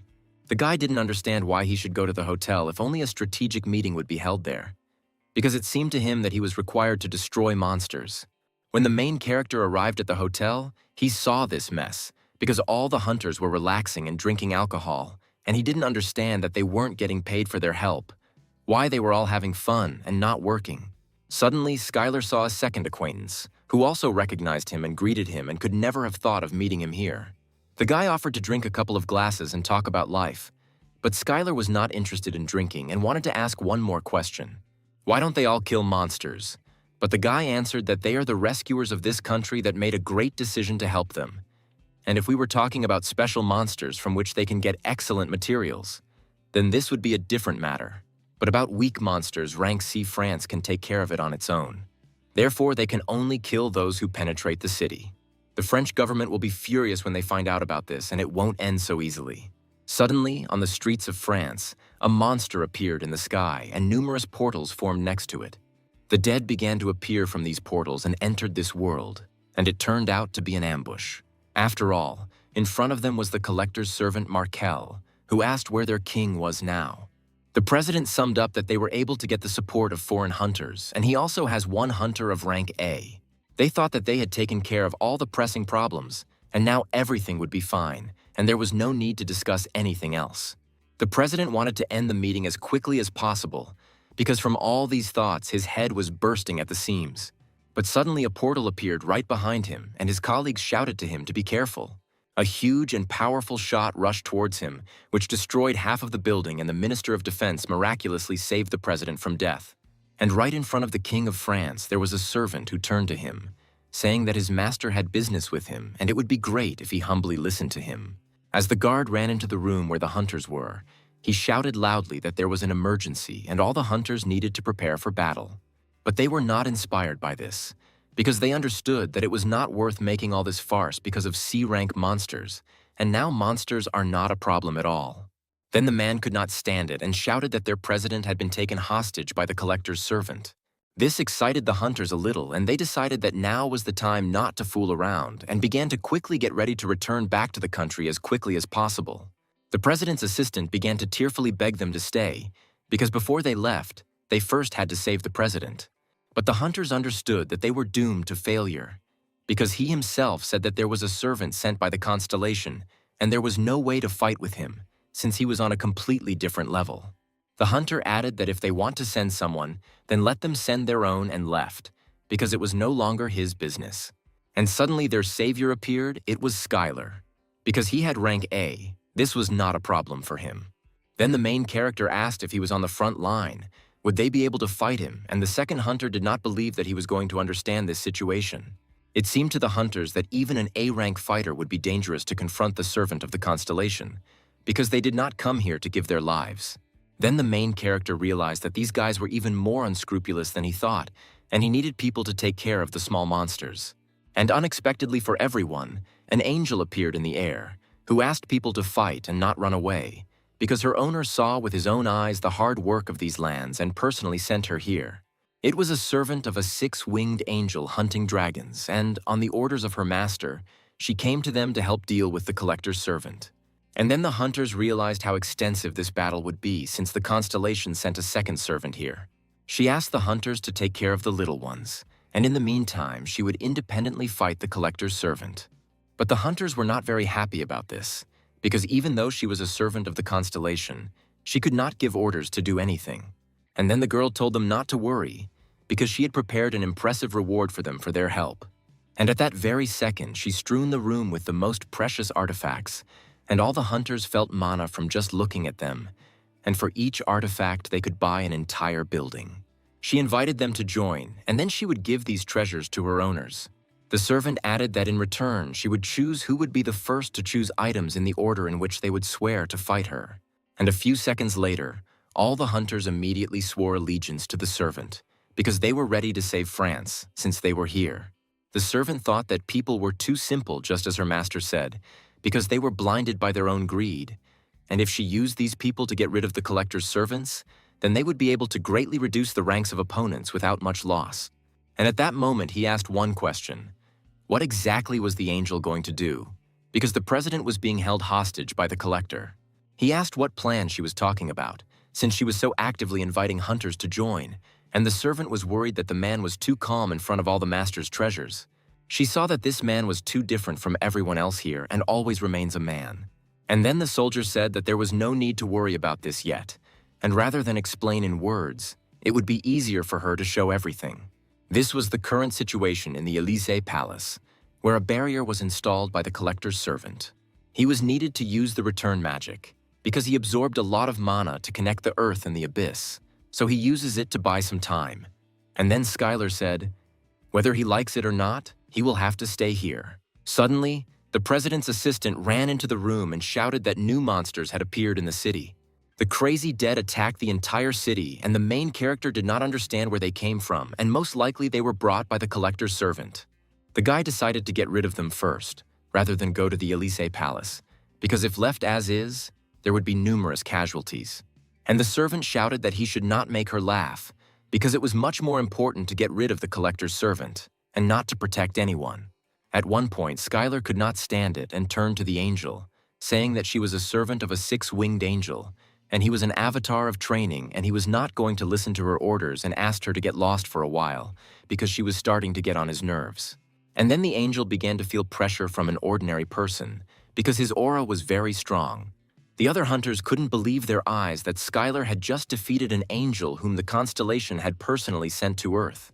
The main character asked everyone to get ready, because from now on the hunters will exterminate the dead in this area and move towards the Elysee Palace. The guy will distract the dead, and at this time others will just need to support him with magic. The hunters did not understand why an A-rank hunter had to do such a trivial job, but Skylar was one of those who hated people who shirked their own work. And he added that if someone suddenly thought of something like that, he advised them to quickly change their mind. The hunters immediately began to listen to him in everything and follow his commands, and the guy was glad that everyone decided to work together. Skylar yelled for them to take advantage of this moment and get this over with quickly. But the hunters had not yet managed to conjure an increase in magical power when the main character had already burst into battle. Skylar rushed past them like lightning, because these damn corpses should have stayed on the ground, and now it was their turn to go back to their own graves. At that moment, the main character was attacked by the local boss. It was a huge wolf, who immediately received a heavenly blow. After several minutes, all the opponents were ready, and although from the outside it looked like recklessness, Skylar defeated them all almost single-handedly. The hunters were inspired by this moment, quickly gathered and entered into battle to kill every last one of the dead. At this time, in the Elysee Palace, the servant believed that everything that people possessed was just low-grade garbage. But while he was collecting mana for the magic circle, this alcohol brought him true pleasure and people no longer seemed so bad. The servant rarely and not so often praised people so much, and they could consider it as something great that happened to them in life. The president of France shouted to the demonic god because he couldn't just leave after causing all this destruction in France, because they didn't deserve anything for him to do this to them. And then the servant replied that if he only wanted, he would take over their country, because they are pathetic people capable of maintaining their own autonomy only thanks to the generosity of his master. And how dare they show ingratitude and take the side of the good gods?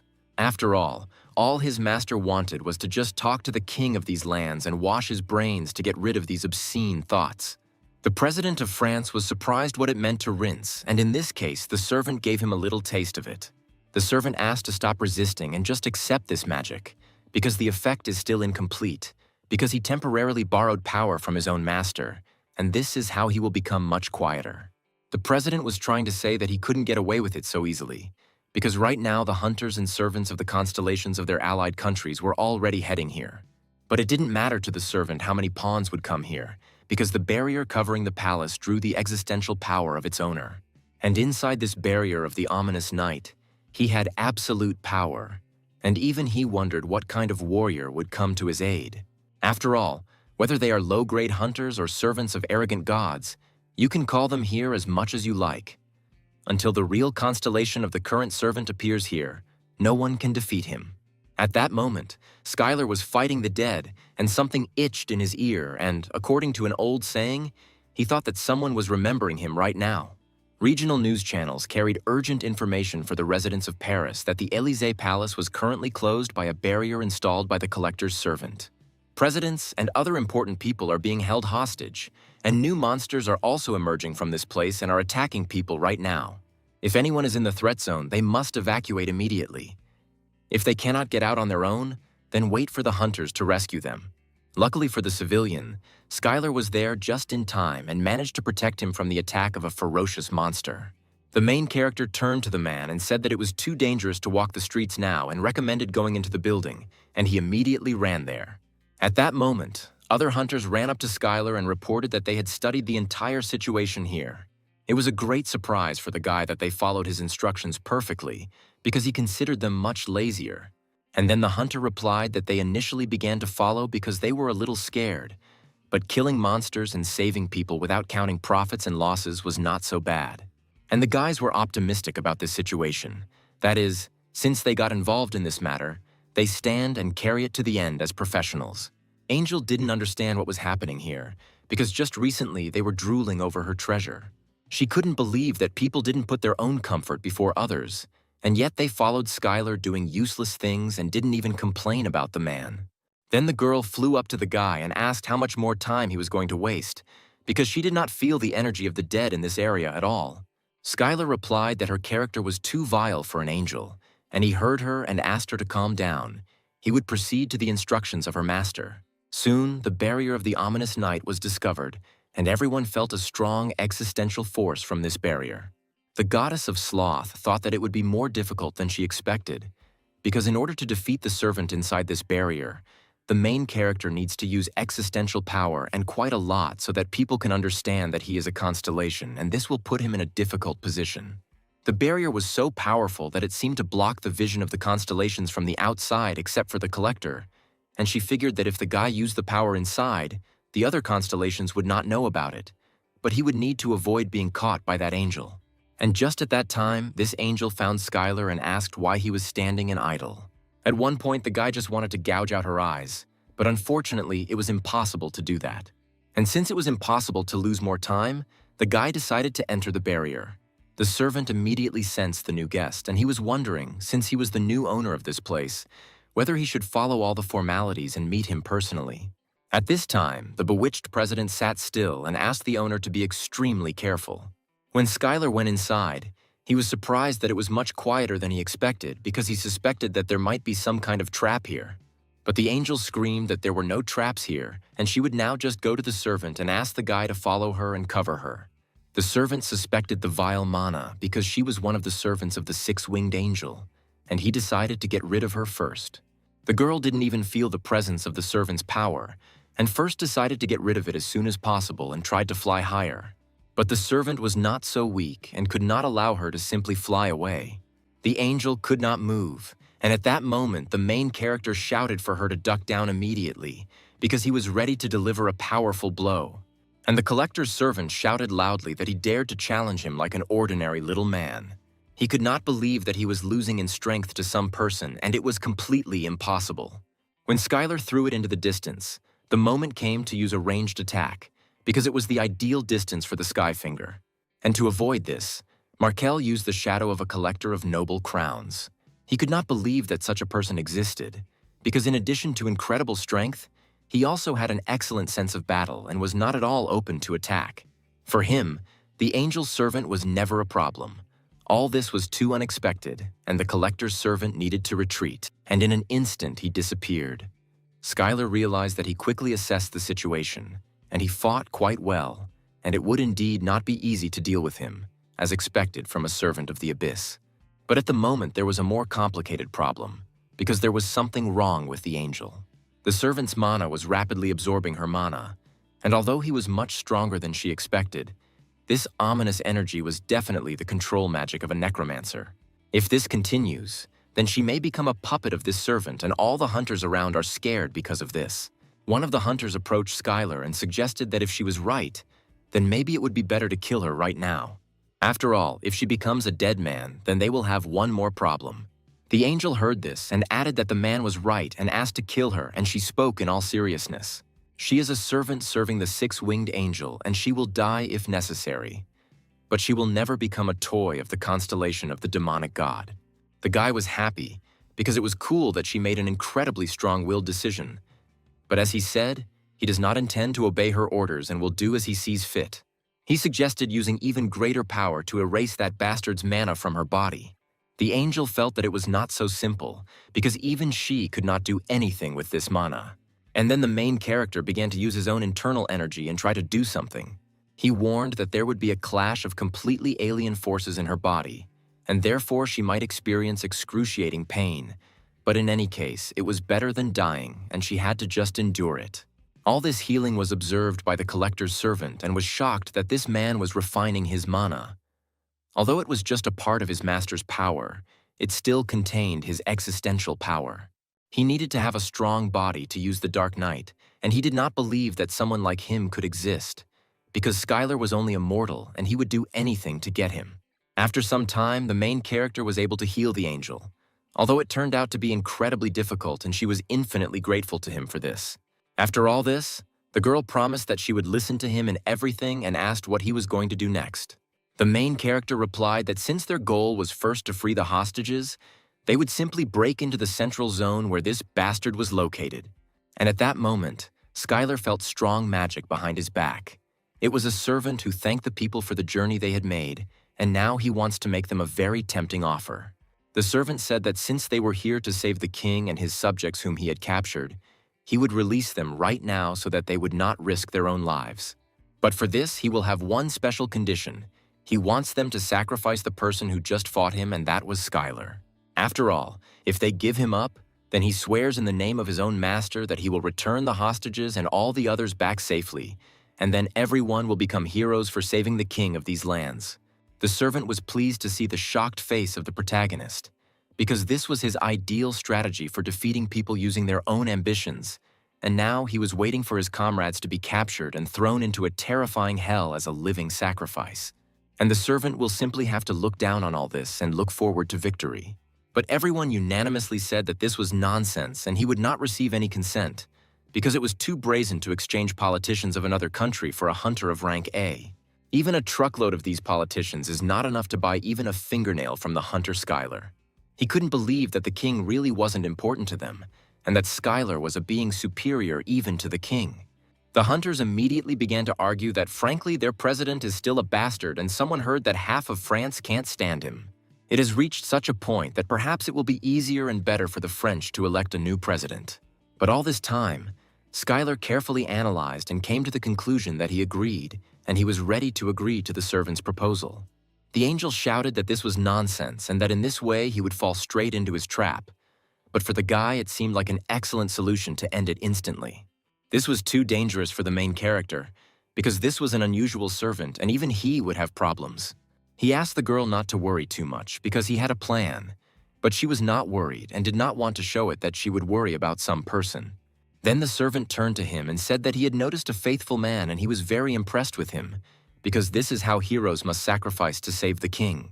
He hoped that he and Skylar could create a truly strong relationship and told him to apply for one of the symbols in the center, and after that, he would immediately meet with him. And he immediately, as promised, immediately freed the king of these lands and his subordinates. The main character did not think for a long time and stepped onto the circle, and the servant liked how quickly he acted. The main character turned back and confidently said that he would definitely return, and even if they didn't worry. And then Skylar appeared inside the core of the barrier, and although he expected it to exude darkness, it was only that much. Right behind him was a servant who turned to him and said that it was a little sad to hear him say this, because he had put a lot of effort into decorating this place. It seemed to him that despite the fighting skills of the main character, he was not getting enough in his body, but it didn't matter, because as soon as he made him a death knight, everything would be perfect. The guy was surprised that he was trying to turn him into a dead man, and that is why he brought him here, because initially the servant did not plan to turn people into death knights.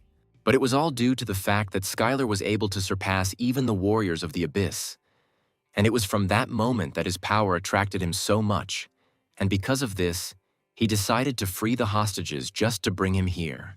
The servant hoped that the guy without tricks would become his soldier, because although he promised to free all the hostages, no one said that he could not capture them again.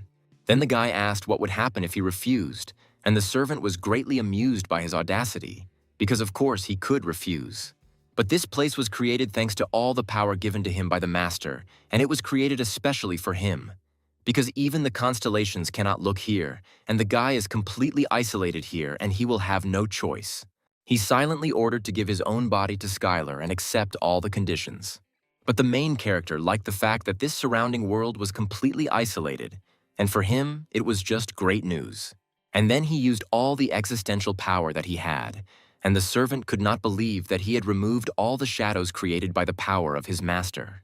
The main character was not going to explain to him how an ordinary person had so much existential power, because he would soon die anyway.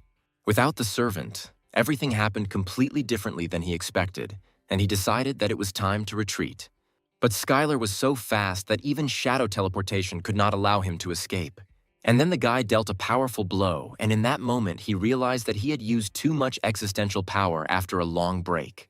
And the servant was still intact after all this, and then the guy decided to finish him off with the next attack. The servant's thoughts were that he could not cope with this hunter and that he could not even stop him. But there was only one way among the shadows that he could call upon, and it was the strongest shield that should stop him. The main character was surprised by this magic. He did not understand what the servant had pulled out this time. It seemed to him that he had one more trump card up his sleeve. And this trump card was an angel who suddenly appeared from the portal and suddenly began screaming in horror what was happening here. The girl couldn't understand how it all happened, but the guys really underestimated the servant's strength too much. But as it turned out, anyone who has ever touched his shadow will not be able to escape his submission. And the servant turned to the guy and told him to get out of here as soon as possible, otherwise his partner would end. Then the angel screamed loudly so that Skylar would never listen to him, because he already knew everything, because she was ready to die for the sake of her owner. And the main character is already very bored with these words because she's been dying like this all day. Then Skylar shouted that he understood her and would do everything in the best possible way. The guy quickly attacked the angel to punch him right in the face, but at one moment his fist stopped right in front of her eyes. The servant laughed loudly because he knew that the guy was just pretending to be tough, but in fact, he was a simple and weak person who controlled affection for his allies. And the demon again announced that he could still become his soldier, together with his partner. The guy turned to the angel and told her to hold on a little because now it would hurt a little. The main character began to use the celestial finger directly on his partner and energy was absorbed. And in addition, not only mana was depleted, but also the power bestowed by his owner. Skylar's energy was so powerful that he instantly absorbed all of his shadows, and the power of the Shadow Crown was also absorbed. And thanks to this, the guy managed to save the angel, and he also saw a message that he had absorbed the enemy using a shadow, that he had power, and the absorbed opponent became a devoted servant. And for this, the guy was very grateful to the demon for such a wonderful gift. But was it worth it now for Skylar to give something in return for such a generous gift? And it seemed to him that it was worth it. And he dealt a crushing blow directly to him, and the servant could no longer do anything without the power of his master, and did not have a single chance of victory. And then he decided that he needed to somehow escape from here and called upon the elite warriors of his shadow army from the portal. The servant ordered them to stop this brutal man who was threatening their master. But all this was useless, because it was just a pathetic attempt to gain some time to escape. And if the protagonist's assumption is correct, then he can no longer play master for them. The servant could not understand what the main character was talking about, because these were his soldiers who had just been called up. And at that very second, Skylar shouted for them to grab Markel, because it was he who was threatening their lives at this very moment. The servant could not understand what these scum were doing to him and tried to stop them in every way, but everything was absolutely useless because they were no longer under his control. Apparently, he did not fully understand the essence of his power given to him by his constellation. But everything was in the description, because when a skill is stolen, all subordinates also pass to the new owner. The main character asked Markel not to be too upset, because he didn't care much about his puppets and he was just going to finish him off along with them. At that second, he noticed that the angel was unconscious due to the art of absorption, and therefore there was no need to worry too much and use all the existential power. Markel screamed in horror, who was in front of him, and even the Lord of the Abyss did not have such power. And Skylar told him that he had already said in advance that he was not going to explain this to someone who was going to die anyway. And the owner of the power, Markel, was killed, and at that same moment the entire city began to be cleared of dark and gloomy shadows. Following this, the barrier of the ominous night also began to disappear. All the servants and monsters began to evaporate right before people's eyes.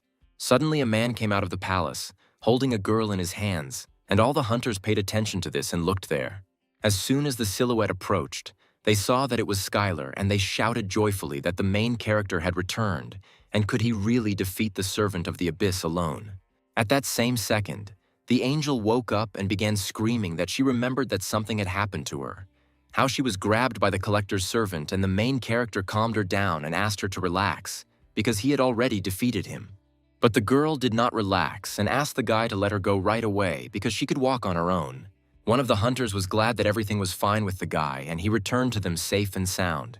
The main character reciprocated and asked if they had returned all the hostages, and the man replied that he kept his promise because it was quite unexpected for a servant of a demonic god. The hunter added that only the president was still in a strange state, but this was quite expected because he almost died. All this could not be denied because it was the greatest success. But the main character was worried about another question. What kind of nuclei lay all over the earth? These cores fell from the dead they killed while the main character was away. They didn't pick them up because of the commotion, so there should be a lot more of them there. The main character asked everyone to look for these cores for him, because even though they were of so-so quality, it was simply a shame to throw them away. Angel thought about why people are so greedy and they need these simple cores. And at that moment, when Skylar asked to find them and bring them to him, something seemed to click in her head. She snatched one cannonball right out of the hunter's hands and said that it belonged to her. It seemed to her that her body was moving of its own accord and did not obey her in any way. She approached the guy and offered to take this core, and the main character was very surprised that this was happening to her. Why was she giving it to him? Skylar was wary of this, because perhaps it was because of the power that he stole from that scumbag. But when Markel used it, the effect was not so strong. Then the goddess of laziness told the guy that this was all due to a change in the user's power level, and he had taken possession of a very useful power, and while she could not observe him from behind the barrier. Most likely, this contract worked at full power only when the constellations used it. This is probably why the collector tried to drag the president into the abyss, because brainwashing cannot be done through contract forces alone. His goal was to bring back the brainwashed president and use him to drag France into a war against the six-winged angel. But he could not imagine that in the end, Skylar would steal this power from him, and now he could only wait until this effect subsided. The goddess advised her to first take this core, and then the girl would come to her senses, because she had fulfilled his order. And at that same second, the angel seemed to wake up and ask the guy what it was just now. Skylar replied that all this was due to the fact that he absorbed his power, and in the process, power over her also passed to him, and in other words, her body was no longer hers, but his too. The angel was horrified by what she heard and asked her to stop it immediately. But the main character did not know how to remove this effect, because it can only go away with time, and asked her to calm down. And the girl immediately screamed for him to stop giving her orders and not force her to calm down. After that, the angel flew into the sky, because she could not believe that this man had seen her in all her worst states, and now he was also commanding her. Skylar watched as the angel moved further and further away from him, and thought that the distance between them was a great way to solve the problem, and they would definitely see each other again. At that moment, the president's advisor ran up to the main character and said that the president was behaving a little strange because he was collecting every core he came across. And it seemed to him that his behavior was similar to that of that angel. And he came to the conclusion that the servant of the demonic god could have done something to their president. And now the guy could control the president of France, and if he said something wrong, an international conflict could begin. And in order not to create problems for everyone, Skylar asked them not to worry, because everything would be fine, and he would just leave it a secret. The main character was not going to order the president to do anything, and therefore he should be fine, and this A-rank hunter should be trusted. Back then, Skylar had no idea that the Shadow Crown had an additional effect, and it created strong feelings around the user among her servants. And all this could become the starting point of unprecedented decisions that will go down in the history of France for a long time. A few days later, restoration of the building began at the Élysée Palace, and builders began to actively repair damaged areas. The president of France read the news that a true miracle had occurred, and there were only 0 deaths thanks to the achievement of the American hunter Skylar. This incident was very serious for this country, and everyone realized how useless the selfish hunters of France are. And all this time, the president said that it was pointless to be kind to hunters. The president's aide understood that he was starting to complain again about the uselessness of the hunters. But with every second, it was getting worse and worse. Although this made sense, considering that no one from the A-rank hunters appeared besides Adeline. The French president admired Skylar because he flew from another country to protect civilians and risked his life to defeat the servant of a demonic god and is a true hero. And so he ordered the preparation of France's most honorable medal, which will be higher than the Legion of Honor. Giving away a simple medal when he saved the president and representatives of the nation was a disgrace for all of France. At that moment, another assistant knocked on the door and said that all preparations for the medal ceremony had been completed and Hunter Skylar had already arrived at the scene.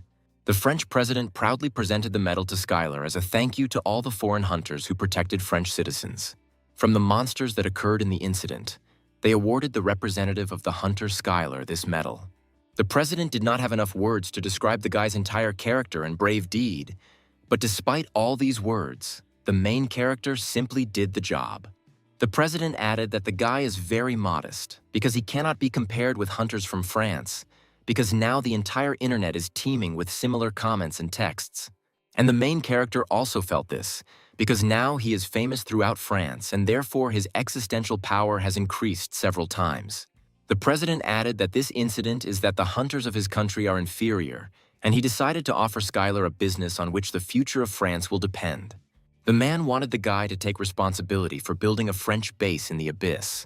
All the reporters and journalists were shocked by such a statement, because as a foreigner would be in charge of a base in the abyss, this was complete madness.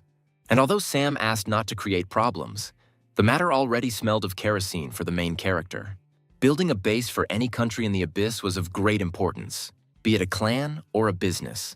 And all this not only because it required the best people and machines and guaranteed fabulous money, but also because those responsible for construction receive privileges for more convenient trips into the abyss. That is why bases in the abyss are always entrusted to national clans or enterprises to reflect the power of the nation. When Sam heard about this news, he realized that Skylar had destroyed this tradition and received a contract to build a French base in the abyss. And Sam liked this news very much, because he had done something that would bring so much profit.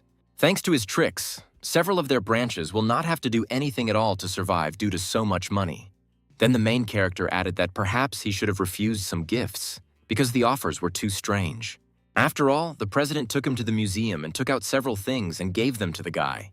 These were artifacts of the cultural heritage of Korea, to which France did not allow anyone to approach. Sam couldn't believe that the guy succeeded, because France believed that any cultural value was their property. In France, at the Louvre Museum, the director of the museum begged the president to leave treasures of immeasurable historical value.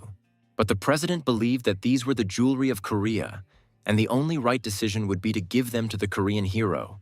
Even though Skylar was an American, he simply remained silent about this. When Sam began to look at the jewelry, his passion as a collector made his heart beat faster. And at that moment, the guy immediately stopped him, because he was going to return them to Korea to their rightful owner. And then Skylar had a great idea about what he could do with them.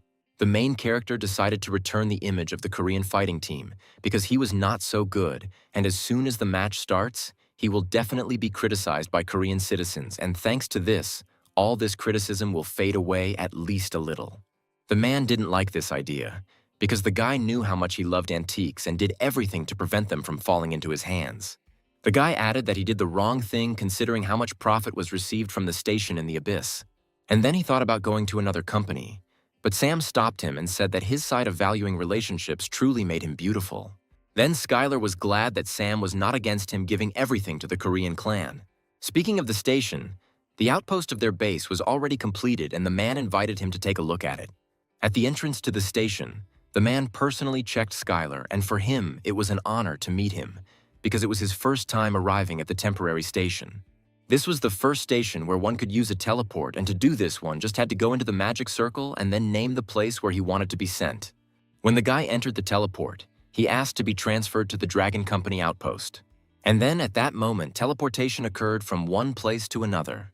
When the main character saw the new outpost, it reminded him more of a whole city. Elizabeth and the team of craftsmen were already here, and they greeted the hunter with pleasure. The main character asked why she was here and not with the Icaros clan. But as it turned out, others had gone to explore the territory and were already quite far from this place, and there was no one else here. So Elizabeth was in charge. This station was very cool. Especially everyone was impressed by the barrier that could constantly withstand defense and use the mana and company accumulator. The lava and magma kitten was impressed by the technology. They were truly amazing even for an abyssal blacksmith. The main character became interested in how strong the people here had become, and he noticed that the entire team was trying to become rank B hunters, and their internal energy had increased noticeably. Skylar expressed pride in them, because after training with him, they should have at least become stronger.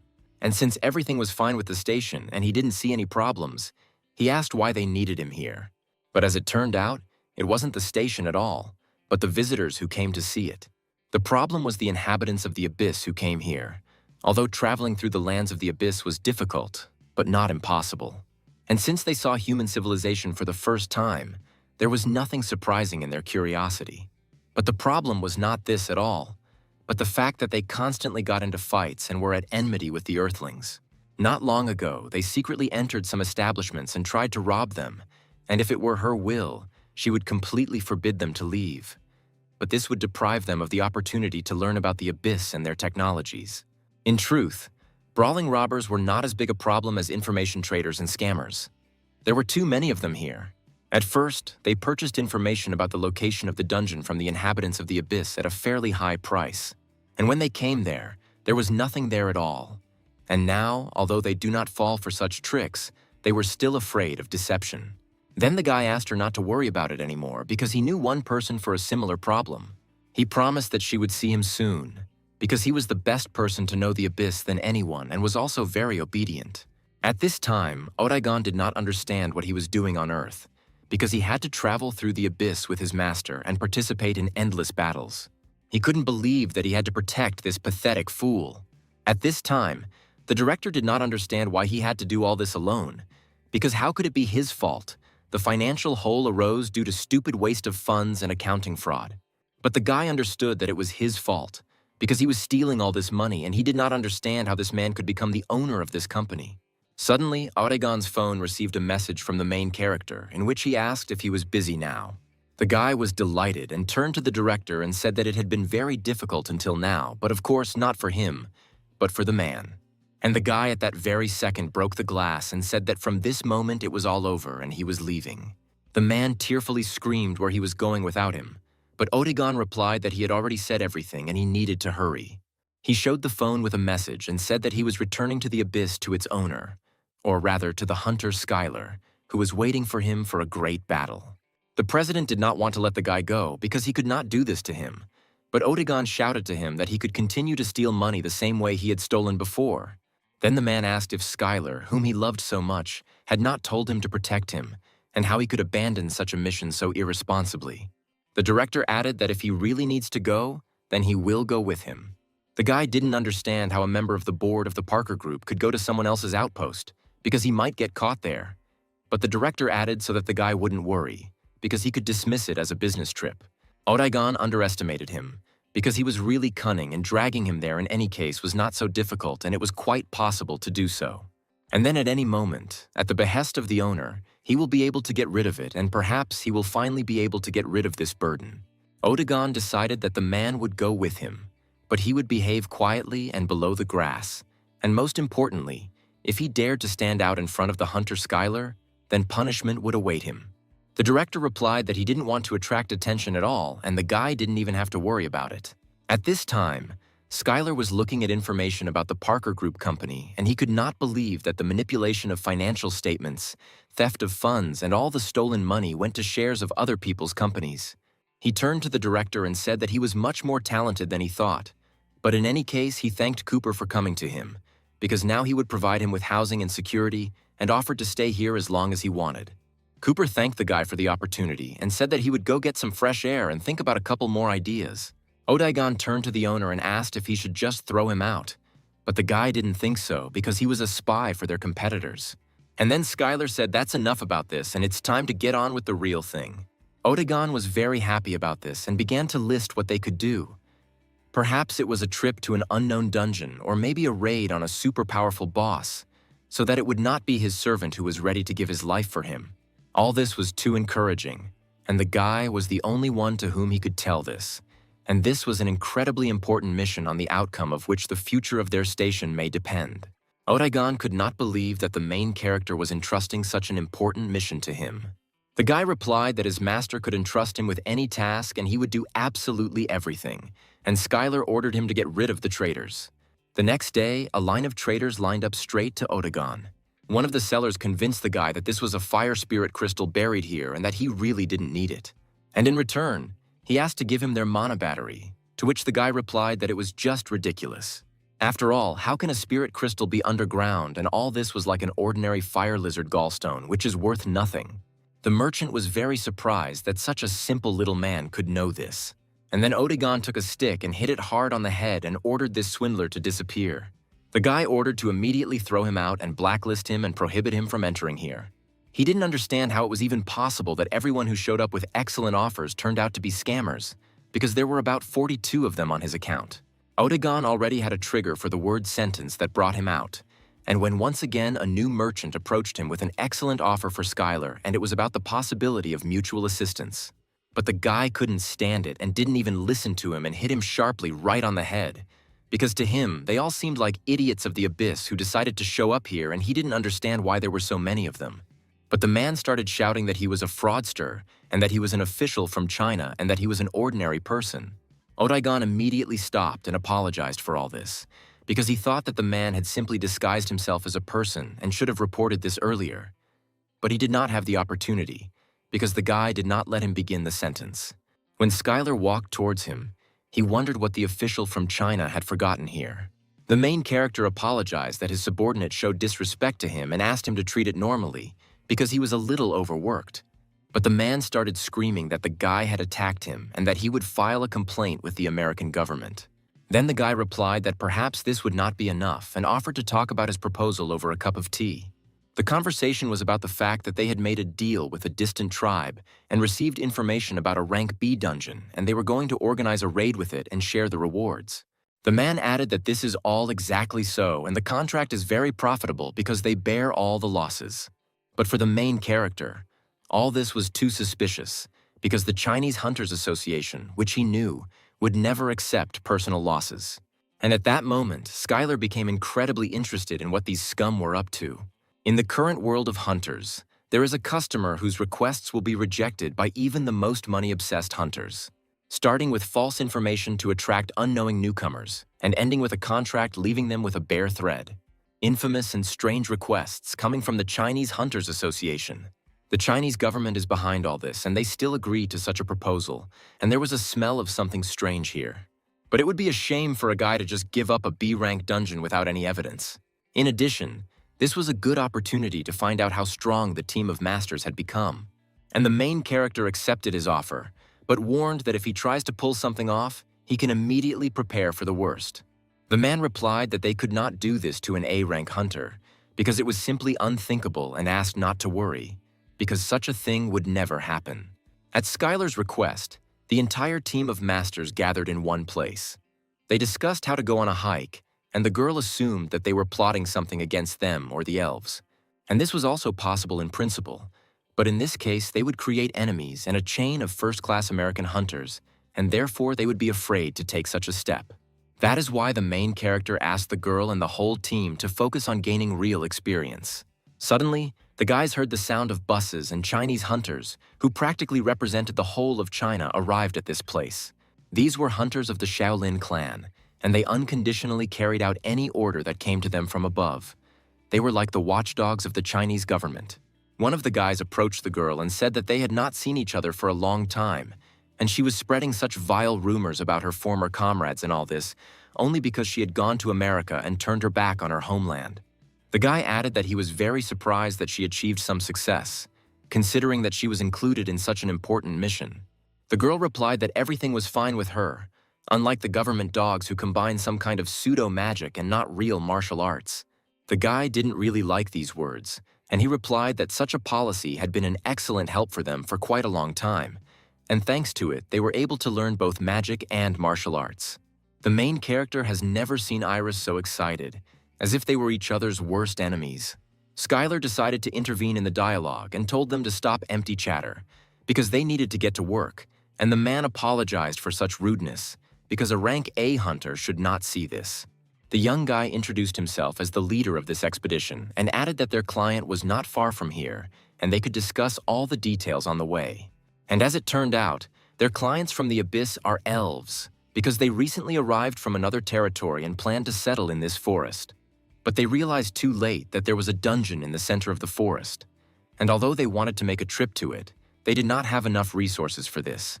But it was difficult for them to refuse such a good place, and they decided to hire them. For now, their camp has settled on the outskirts of the forest, because they have no access from the center and they want to complete the hike as soon as possible.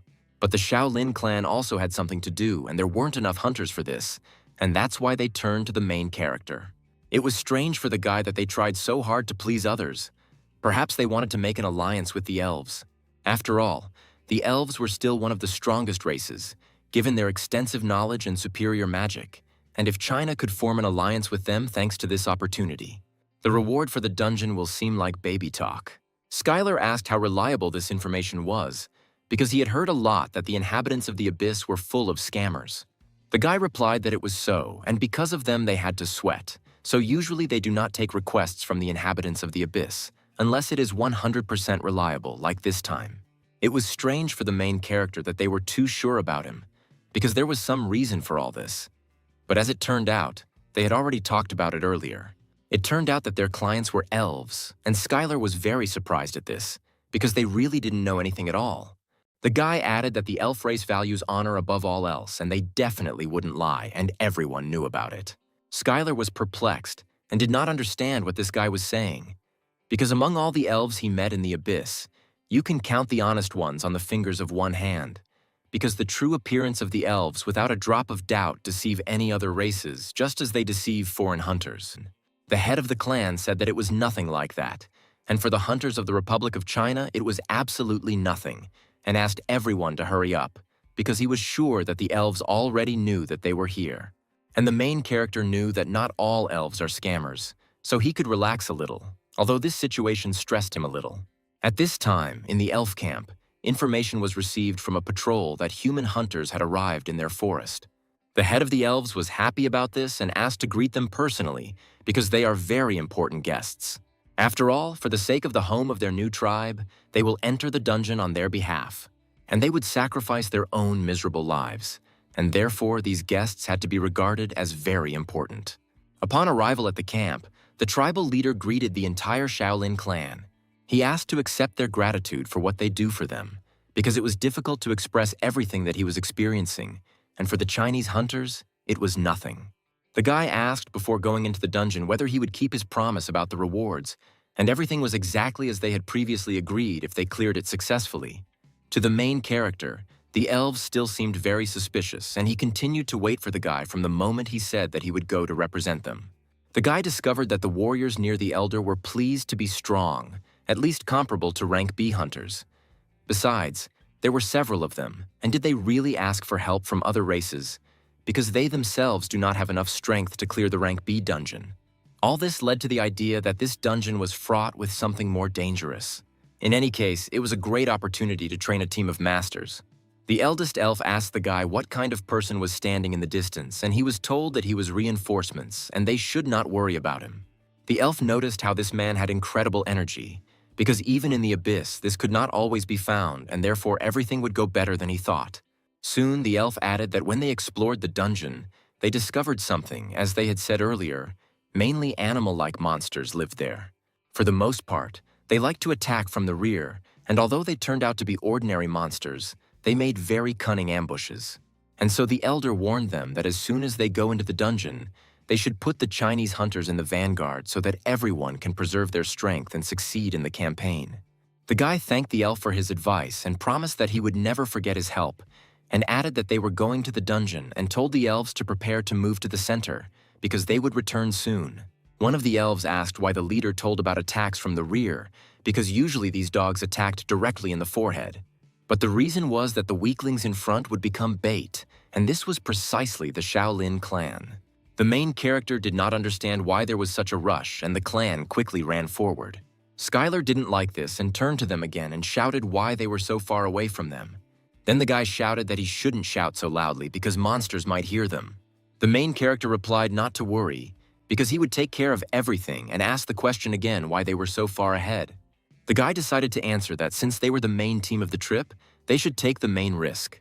Skylar was surprised that it was a sense of responsibility, but the girl added that it was definitely not, because they had no place for such sentimentality, and she was sure that the clan was up to something and there was an ambush somewhere at the end of the path.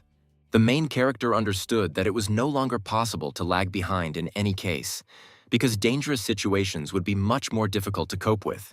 Skylar shouted for the clan to finish this and return to maintain the formation, but the guy shouted for the hunter not to cross the line because he had no right to order them. It seemed to him that since they proposed this campaign, they would command it. The main character couldn't believe that he was reacting this way when he simply suggested slowing down, and he no longer had the strength to argue with it, and he decided to let the clan do what it wanted.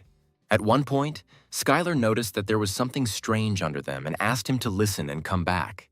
But the guy stood his ground and shouted that only he would give orders here, and he was not going to repeat this again. After these words, the main character could not stand it and began to run straight towards him.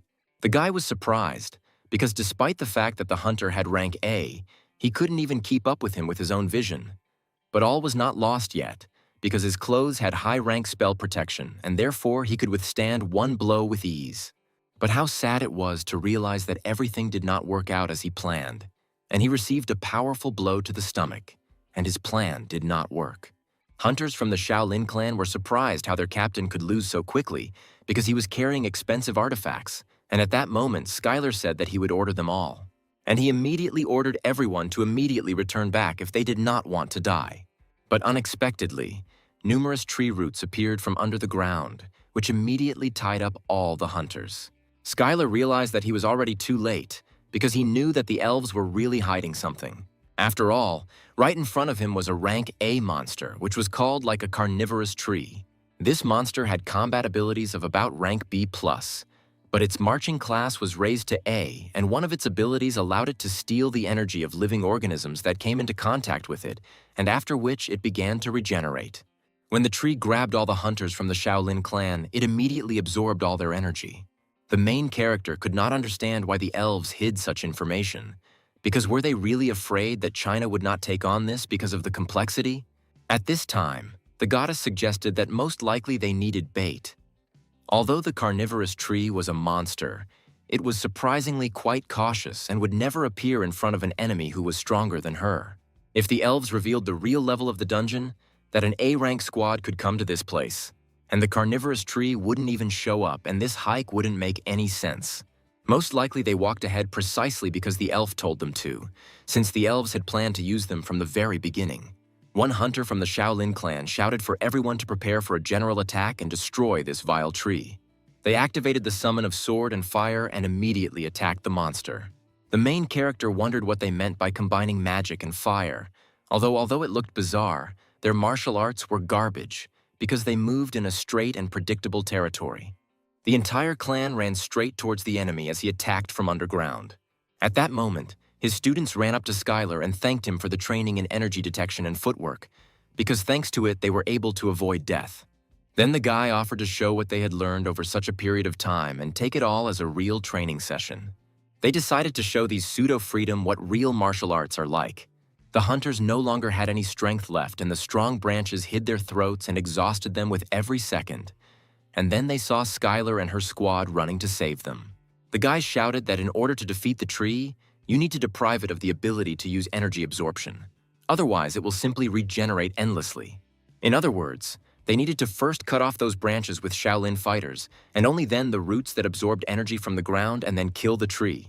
The main character ordered that as soon as they saved them, they waited for his signal, and the squad immediately made the construction of a jade sword and strengthened the user's internal energy several times. The fighters were too fast and unpredictable, and such tree attacks could only work on Shaolin boobies who couldn't even use their legs. Literally in an instant, everyone from the Shaolin clan was saved by a team of masters, and the girls screamed that the attack could be launched. And Skylar began the fight with enhanced sword energy and headed straight for the decaying tree. But the combination did not end there, and the next blow was a heavenly fist, with which he tore the tree from the root and it flew into the air. The guy immediately ordered everyone to finish him off as quickly as possible, because if he falls to the ground and takes root, he will quickly regain his health, and before this happens, it was necessary to chop him into pieces. And Skylar's clan successfully coped with this task, and this is what real martial arts were called. For the Shaolin clan, Skylar's team of masters was incredibly strong. They no longer believed that they would allow these traitors from the team of masters to take all the credit. And if their association found out about this, then they would all be finished and the guys did not know what to do. And everything would be fine. But in such situations, the leader should always take responsibility. But their leader lay unconscious. No one from the team of masters was injured in this battle. Everyone was ready for the next training, and they collected all the trees that were possible and loaded them onto their backs. At this point, they began to make their way back to their precious client, who had a lot of explaining to do. At the entrance to the camp, the elf greeted them joyfully and was glad that their heroes returned safe and sound, and apparently his prayers reached heaven. But unfortunately, one of the main hunters of the Shaolin clan was not in the best shape, but still he thanked the heroes for their help. The fighters did not understand this, because it was they who were trying to deceive them. But now their reaction turned out to be very sincere, and they suggested that perhaps the elves did not know about the carnivorous tree. Skylar couldn't believe that a bunch of hunters again fell for these words, and he understood why the elves decided to carry them out. But it was none of his business. The guy thanked the elder for such an emotional greeting and added that he would like to discuss the distribution of awards with him personally. He revealed that there were several amazing items of approximately S rank, and there were too many ears around to reveal such information about this. And he suggested that they and several members of the clan move somewhere more secluded. And then everyone moved to the elder's tent, because the magic of isolation was cast on it and a better place could not be found here. The elf was incredibly happy that they were not only able to clear the dungeon, but also got hold of S-rank treasures, and they had to make the most of this situation, leaving them with a couple of unnecessary treasures. When they entered the tent, the elf invited them to sit down at the table because the conversation was not going to be short. The elder was looking forward to how they would discuss S-rank treasures, but the guy interrupted him and said that he was lying about it. The main character immediately slammed the elf's head on the table and said that it was all a lie, just like the information about the dungeon that they gave them. Skylar knew that the elves knew that there would be a carnivorous tree in the dungeon, and therefore used them as bait and asked the elf to stop lying, because the slightest trick and he could say goodbye to his head. To which the elf replied that they knew about the existence of a carnivorous tree, but they used a Chinese hunter as bait, so he told them to go in the vanguard so that he could calmly finish the campaign. But the main character continued to be tormented by the question of how the elf had the courage to commit such a deception, because if the Chinese Association found out about this, they would definitely take revenge on him. But the elder was sure that they would not dare to break in here, because their warriors would quickly stop them using the advantages of the terrain. People are not adapted to moving through the forest, and they were confident that they could stop them no matter how many hunters came. But apparently the elf was not aware of how many fighters we were talking about, because he suspected that China was a fairly large country and assumed that there were a couple of juicy fighters, or at worst, 2,000.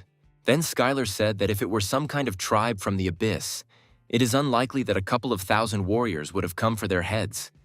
But the population density on Earth was completely different, especially in China, and amounted to more than 1 billion.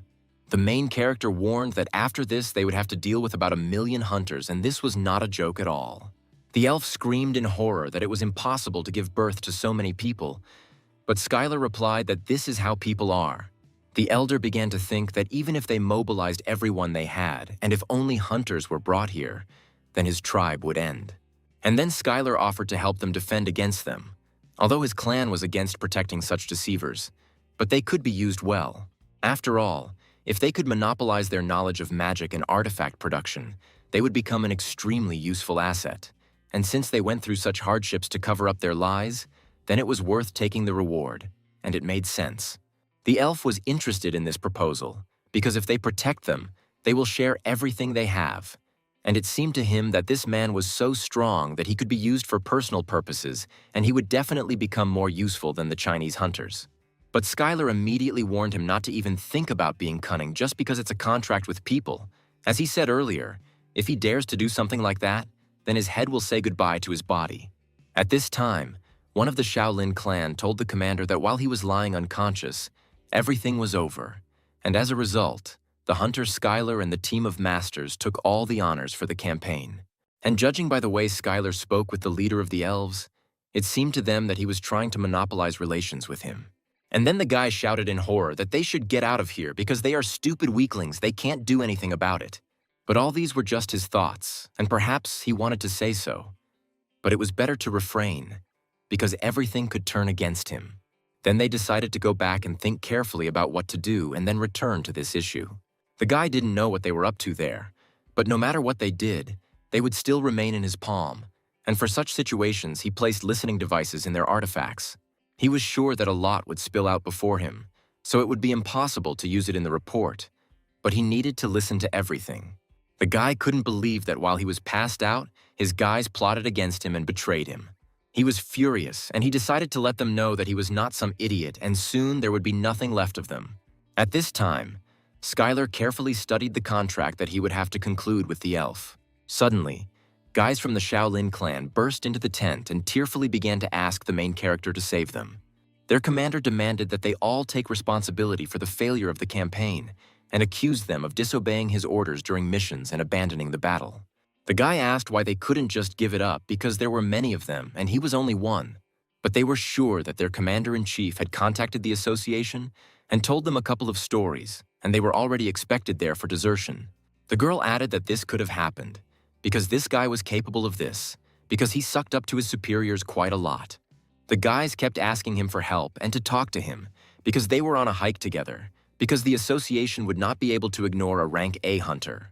The guy couldn't believe these words when these guys actually betrayed him, but pinning the responsibility for the campaign on them when they didn't make any decisions was clearly too much, and he agreed to help them. The hunters were very grateful that the main character would be able to help them and asked how much he would ask them for this. But Skylar had no self-interest and would simply tell the truth as it is.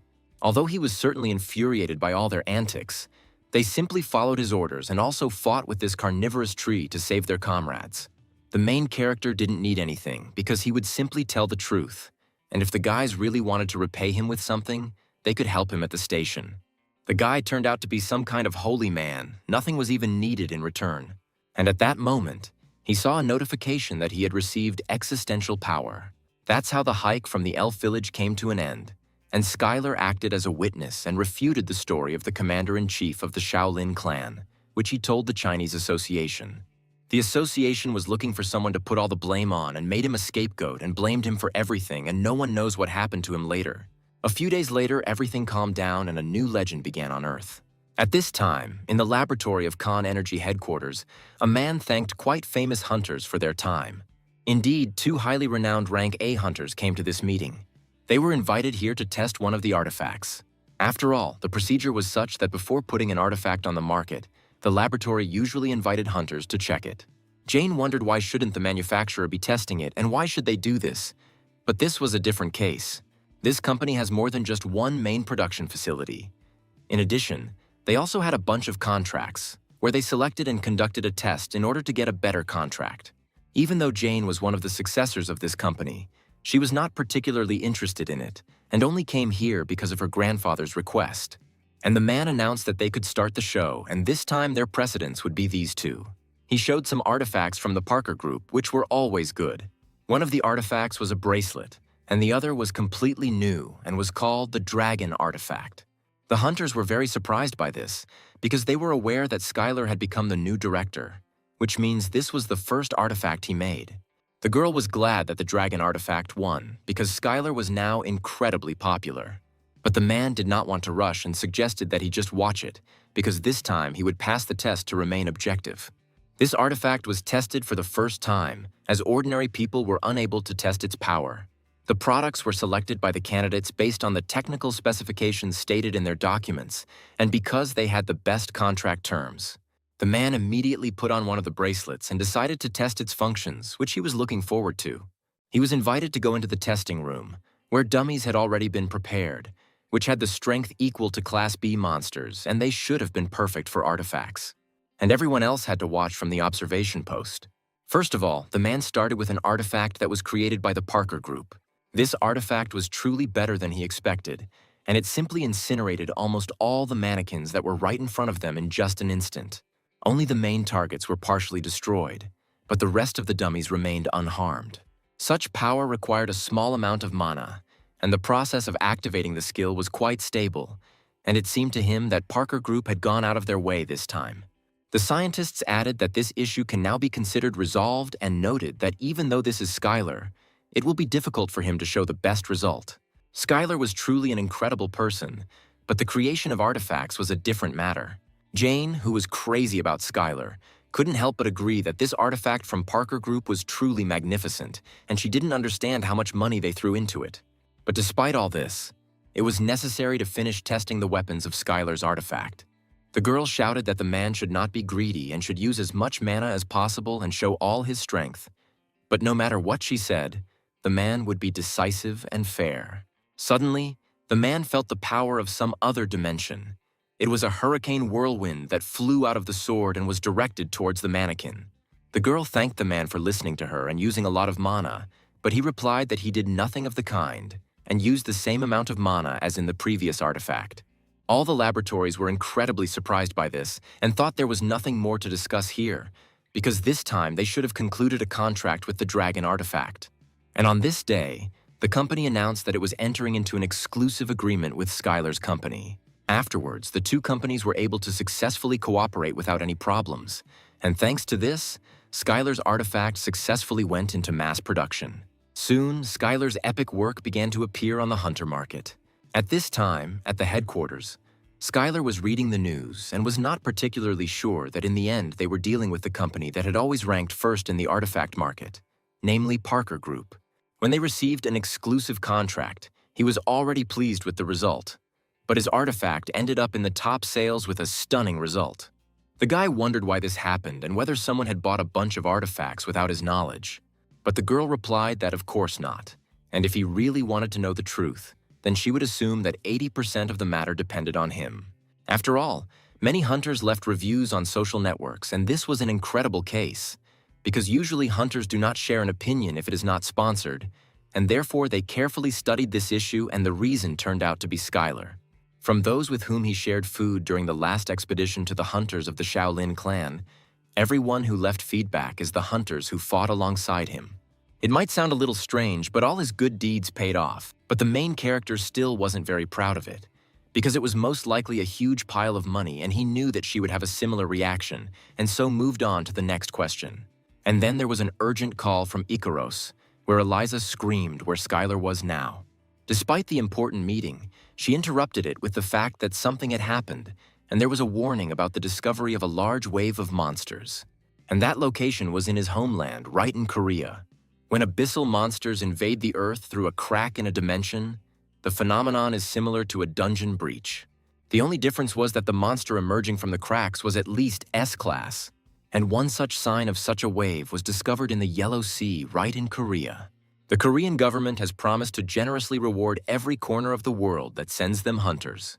All this only led to a huge wave of foreigners just because the monster showed up in Korea.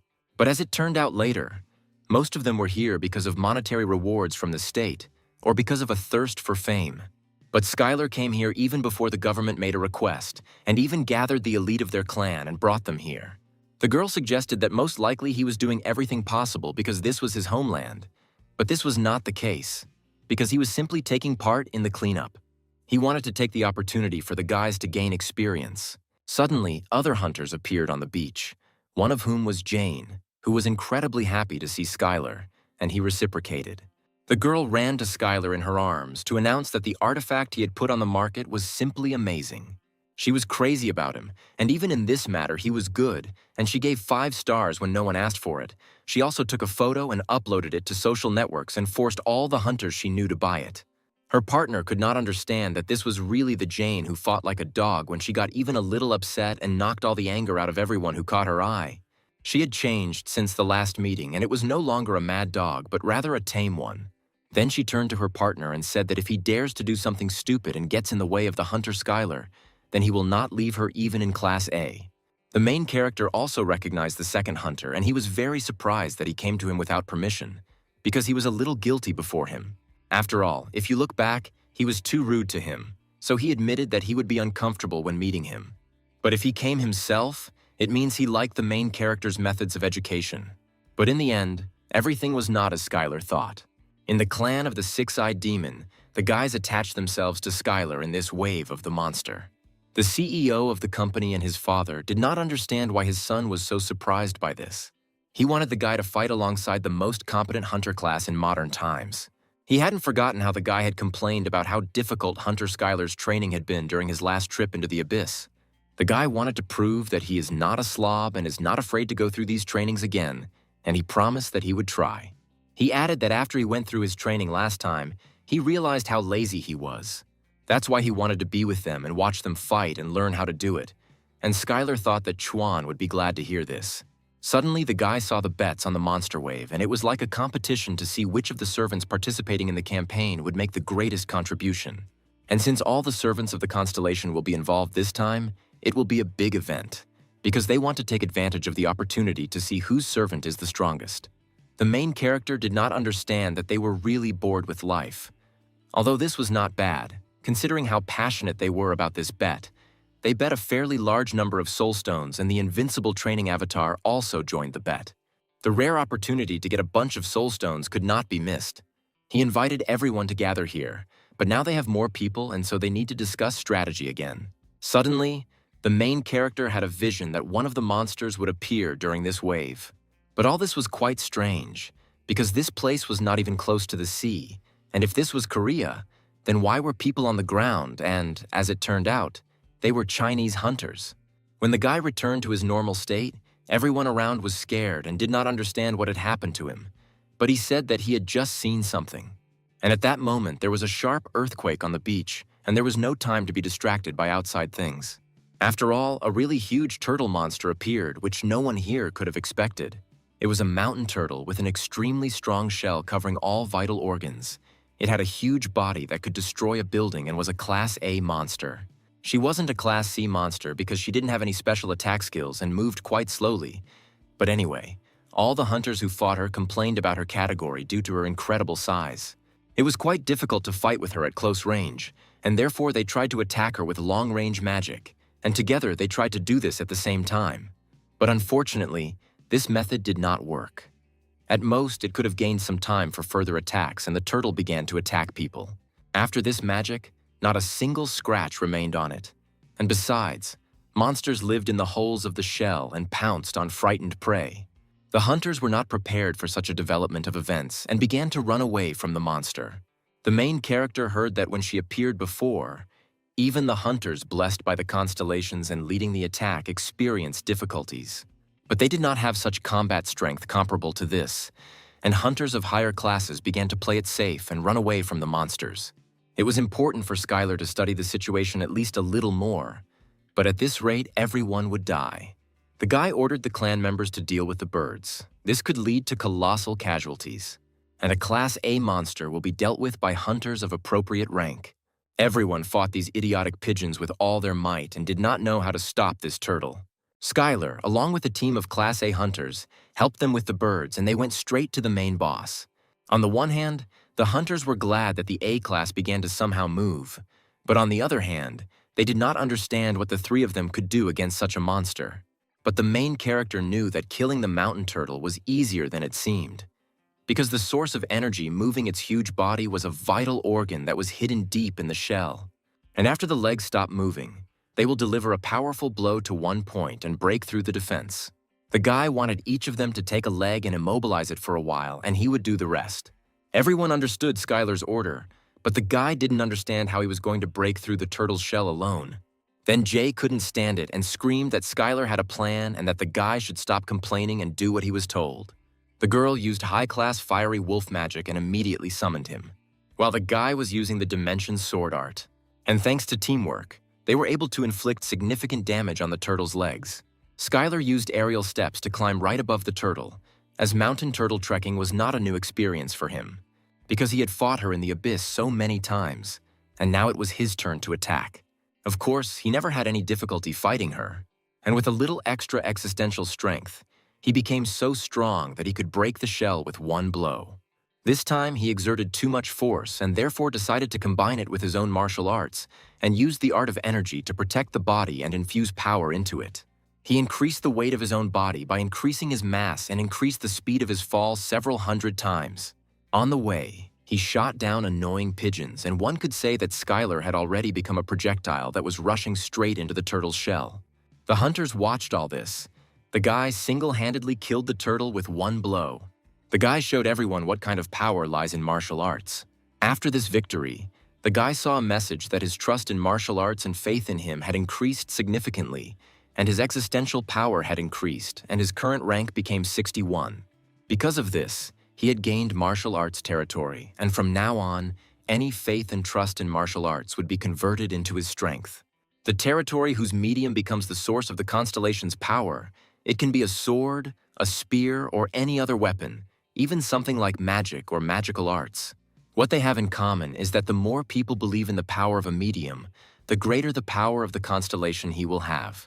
But the main character had no followers of martial arts or anyone interested in it, and therefore there was no territory for this. But this fight made a tremendous impression on everyone around, because they filmed it all on their phone cameras and admired the martial arts. And apparently, as the constellation seethed, the abyss also became interested in martial arts. And it was very strange that even the warrior of madness and blood expressed respect for him. And for Skylar, everything was not so bad. After the battle, Jane could not contain her emotions and immediately ran up to the main character and shouted that it was incredibly cool. Skylar thanked the guys for following his instructions and doing a great job. The guy was not going to come back because someone was still bothering him.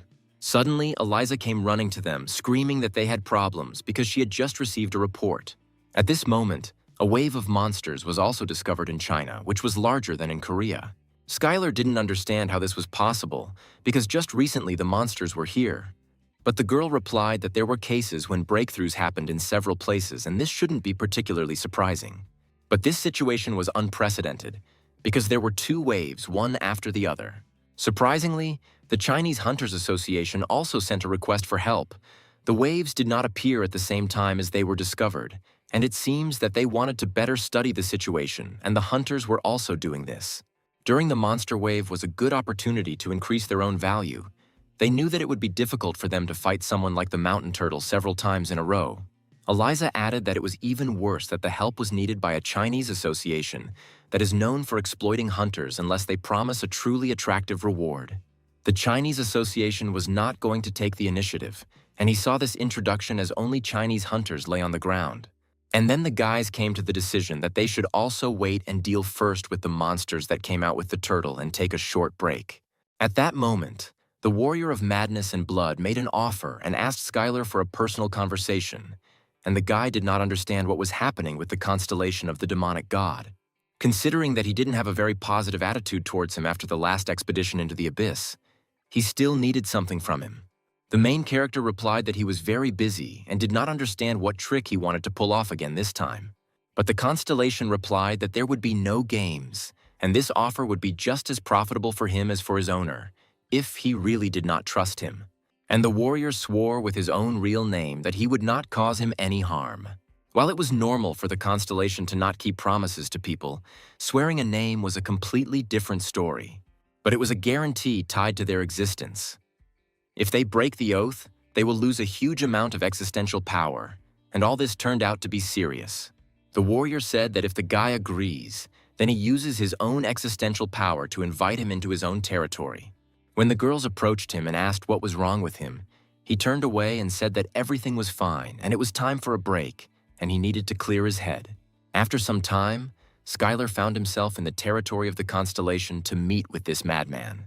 The demon god was quite pleased that they had finally met him in person, because what he had done the last time was truly magnificent. But Skylar didn't have so much time for idle chatter, and he immediately asked what proposal he had for him. The warrior was surprised that the guy was on his territory, but still remained arrogant and decided to get down to business. He proposed an alliance with his master, the invincible training avatar. His goal was that as long as he called it an alliance, they should only continue to punish the demonic gods as before. After all, after the Earth stole his territory, other constellations began to laugh at him, and the fact is that because of this, his followers on Earth began to leave for other demonic gods. Constellation was furious that the cunning demon gods dared to steal his followers while he was in decline, and took the opportunity to throw him out as the strongest in the abyss. And then the constellation decided that even if he united with his past enemy, he would destroy all the demonic gods who dared to interfere with him and return his own followers. And at that moment, the constellation showed the main character the first gift. It was the second territory that was connected to the Earth. After the Earth received the first territory in the abyss on the outskirts, another gate was discovered. Countries soon sent experts to analyze the energy of this gate. And a little later, they announced that the gate was another passage connected to another abyss territory, like the one on Earth. Because of this news, society wondered who would be sent to the territory first. As a result, the pioneers were those who were already in the abyss territory and observed the others, and no one dared to take the initiative into their own hands or act too aggressively. Because going into the abyss is not something so basic as to go there without having any information, and everyone has long since learned this well from the last expedition.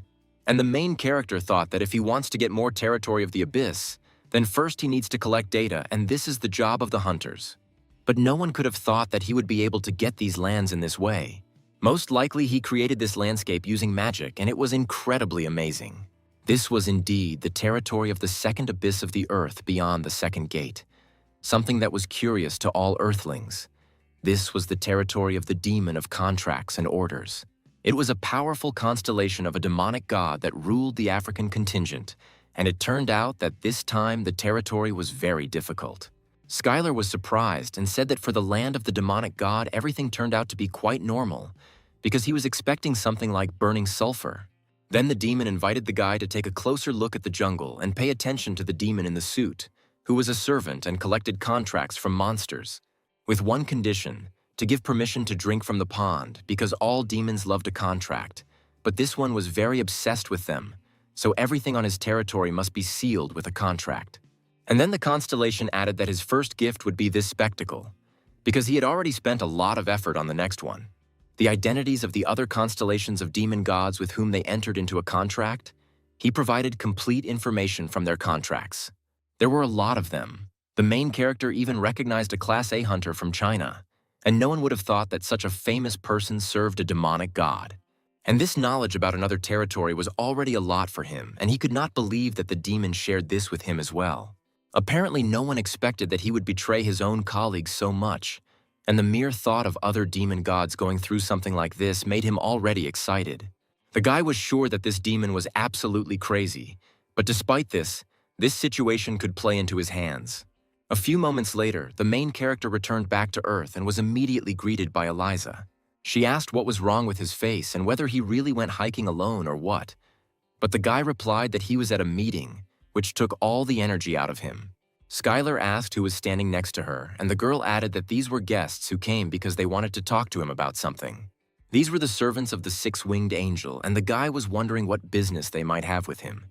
The guy asked what happened to Jane's hair. Did she really get chewing gum in her hair, and what was she doing here among them? But it turned out that it was her twin sister, a Class B hunter, Sayla. When the guy left, Jane was escorted out by hunters from the Korean government who called in all Class A hunters. Then Skylar apologized for this misunderstanding, but the girl replied that everything was fine. This happens from time to time, and suggested continuing. They came here because their master wanted to form an alliance with him and thereby gain some points. But technically, they were still rivals. But the man explained that in situations like a wave of monsters, forming an alliance would be much more effective. Moreover, now that he single-handedly killed the mountain turtle, it would be very difficult for them to become leaders. And in this situation, the gentleman decided that it was better for them to team up with the first number and guarantee second place, and added that the angel also trusted him and praised him very much. The main character was surprised that the cruel angel who took part in the French campaign suddenly praised him. She said that she wants and serves another master. She will gladly lend him her own shoulder in any battle. Then the guy replied that since they needed all the help they could, he believed that nothing bad would happen if they all united with a good god, and the man replied that this was truly a wise decision from the hunter. He said that in this case, they would create a patrol of 4 people and deal with the hidden monsters on the islands on the way to China. And all that remains is to wait until they receive information about the wave of monsters in China, and this plan sounded great and everyone supported it. Skylar needed everyone to communicate with each other to form squads because it was necessary. The guy brought him here to negotiate for him, but he turned out to be completely useless. There was nothing to be done, and when he asked questions to find out what topics would be interesting to her, she only nodded or shook her head, remaining silent. They had no choice if they continued to force her, because the situation could become even more awkward, and so they decided to forget about it. After the last meeting, Leia became much more capable, and the guy did not know who her master was, but he was probably very proud of her. She wanted to keep it a secret, so the guy didn't really inquire about what clan she was from. But the energy emanating from it did not look like it belonged to a demonic god, and therefore he was not entirely sure of it. But another ship began to sail to the same island, and the hunter was very surprised that they were late and asked the hunter Jerry what they should do. The man was very surprised that someone got to where he was going before him and ordered everyone to prepare for a fight. When the hunters began to approach the shore, they realized that, judging by the tower, it was a ship of the Icaros clan. The sponsors of their clan Parker groups were very upset when they lost the dragon artifact. If they defeat the scoundrels associated with them, then they will be in good standing with them. Then the guy asked what if the hunter Skylar was there, and Jerry immediately grabbed him by the throat. He was sure that he would never give in to this stupid jock. Jerry told the small hunter to shut up and do what he was told, and if he continued to get on his nerves, he would be sent to feed the fish. One of the hunters asked Skylar if they could move to another place, because it seemed to them that they were a little late here. But Skylar still felt the presence of many monsters here. Suddenly, the main character saw several ships that were about to land on the island. It seemed that there was a possibility that they would collide with their ships, and apparently these hunters were unfamiliar with the rules of hunting ground etiquette. These were the Western Shielders, a large American guild sponsored by the Parker Group and therefore often in conflict with them. And the one at their head was an A-class hunter, Jerry Gilbert. He was a highly skilled assassin with powerful enhancement and restoration skills. The man could control his colleagues with his own incredible support abilities, and was also notorious for forcing them to fight until they were on the verge of death, and this is why he was called the puppeteer of death. The guy asked the main character what they should do if they came into conflict with him, because it would be difficult with this guy, and first they decided to try to establish a dialogue with him. When the ship's crew landed on shore, Jerry immediately said that he knew that there was someone here, because there were ships off the shore, but he did not expect to meet such big shots. The man began to get acquainted with Skylar and began to introduce himself, but the main character asked without self-presentation, because he was not interested. He wanted to hear the reason why they landed on this shore, even though it was obvious that they were here. But Jerry replied that they didn't need reasons, because they were rivals and it was normal for them to intercept each other's prey. The man added that it would be nice if they crossed paths even by accident and they could contain them. Skylar asked what kind of trick this was, but Jerry asked not to worry, because they would just hold them, as he said, only until the monsters on the island were dealt with. They were only interested in the smallest things. They wanted to get all the points on this island. Although Skylar could have scattered them all, Jerry added that they were broadcasting live, which was transmitted directly to the headquarters, and if they attacked first, he would send this video to the media. They edit it very well so that no one will ever guess how everything really happened, and if this material is made public, the reputation of the main character will be tarnished and he will no longer be able to become a hero. The guys couldn't believe how this hunter dared to threaten them so dirty. They asked Skylar what they should do because he could very well do it, and then they would be at a disadvantage if they acted rashly. But the main character didn't think so, because they would end up in deep trouble if they did that. And at that very second, they began to attack the unfriendly clan. Hunter couldn't believe that Skylar didn't care what happened to his reputation. He replied that if they asked him, he would answer that he was dealing with the servant of the demonic god and his subordinates. But for the man, it sounded like some kind of nonsense. To the boss's surprise, their secret was revealed, and Skylar pointed to his partner, who was serving the demon. The hunter could not believe that he had been discovered, because he was sure, since the master told him that no one would ever guess. But fortunately, the main character had a bird who sang all about it to him. Although she was a little eccentric, her abilities were quite useful, and he even knew that his master was the greedy master of the treasury. It was a constellation that owned the territory of greed. However, after the abyss became connected to the earth, it absorbed the greed of the crowds of capitalist society and began to grow at an alarming rate, becoming a powerful demonic god constellation. Unlike other demonic gods who love destruction and dominance, this one preferred to wreak havoc on the world of money through economic crises and was also known as the constellation of capitalism. And after that, the guy realized that his way back was cut off, and he took out the magic sword of the fallen Avenger, because he had no other choice but to immediately begin executing the plan. And then the guys grouped up to turn on their defenses and fight this hunter. But to the surprise of the main character, this guy did not come for him at all, but for Jerry, and his commander was shocked by this outcome of events. The man didn't understand what was wrong with this bastard and what he was doing, because had the guy really forgotten how Jerry cared about him all this time? But the guy did not agree with this opinion, because he called it a concern that he forced him to work for him during the campaign without stopping. The hunter longed for only one thing, the death of Boss Jerry, and was already ready to launch a close attack with his sword. The main character did not understand what was happening here, but ordered the guy to stop it immediately. The guy was angry about this because Skylar got into their affairs, although he was aware that men were also his enemy. But the main character did not have a goal to help him, and he decided to simply subjugate the servant of the evil god standing in front of him. But the guy didn't care much about this, and for that matter, he unleashed all the power of the Lord of the Treasury directly on them. Skylar said that he received a lot from the master, but among these gifts, there were probably no artifacts that gave him extra life, and he immediately struck a heavenly blow. The rest of the hunters stood in horror, because the guy defeated this monster with one blow and no one even had time to stop him. At that moment, Jerry realized that he had disgraced himself in front of his own subordinates, and now he was completely helpless in comparison with him. The man was safe and sound, and he added that thanks to the main character they avoided a disaster, although of course he could have completely figured it out on his own, but he still thanked him. Hearing the words of gratitude, the guy was glad that everything went that way, and after that he told him to get lost, because this was their place, and threw him straight into the sea. Skylar turned to the other hunters and said that if they get in his way again, he will pull out all their brains, just as he did with their leader. The guy was glad that everything ended well for them, and his team thanked him that he had dealt with everyone cleanly again. The main character was interested in the question of whether Sayla was interested in how he saved them, but the hunter replied that not really. She only asked why he was helping these bandits. But when he threw Jerry away, it seems she was a little pleased, because when he helped them, she was very upset. But now she's feeling better. The guy knew that she didn't look like Jane, but they really were completely different.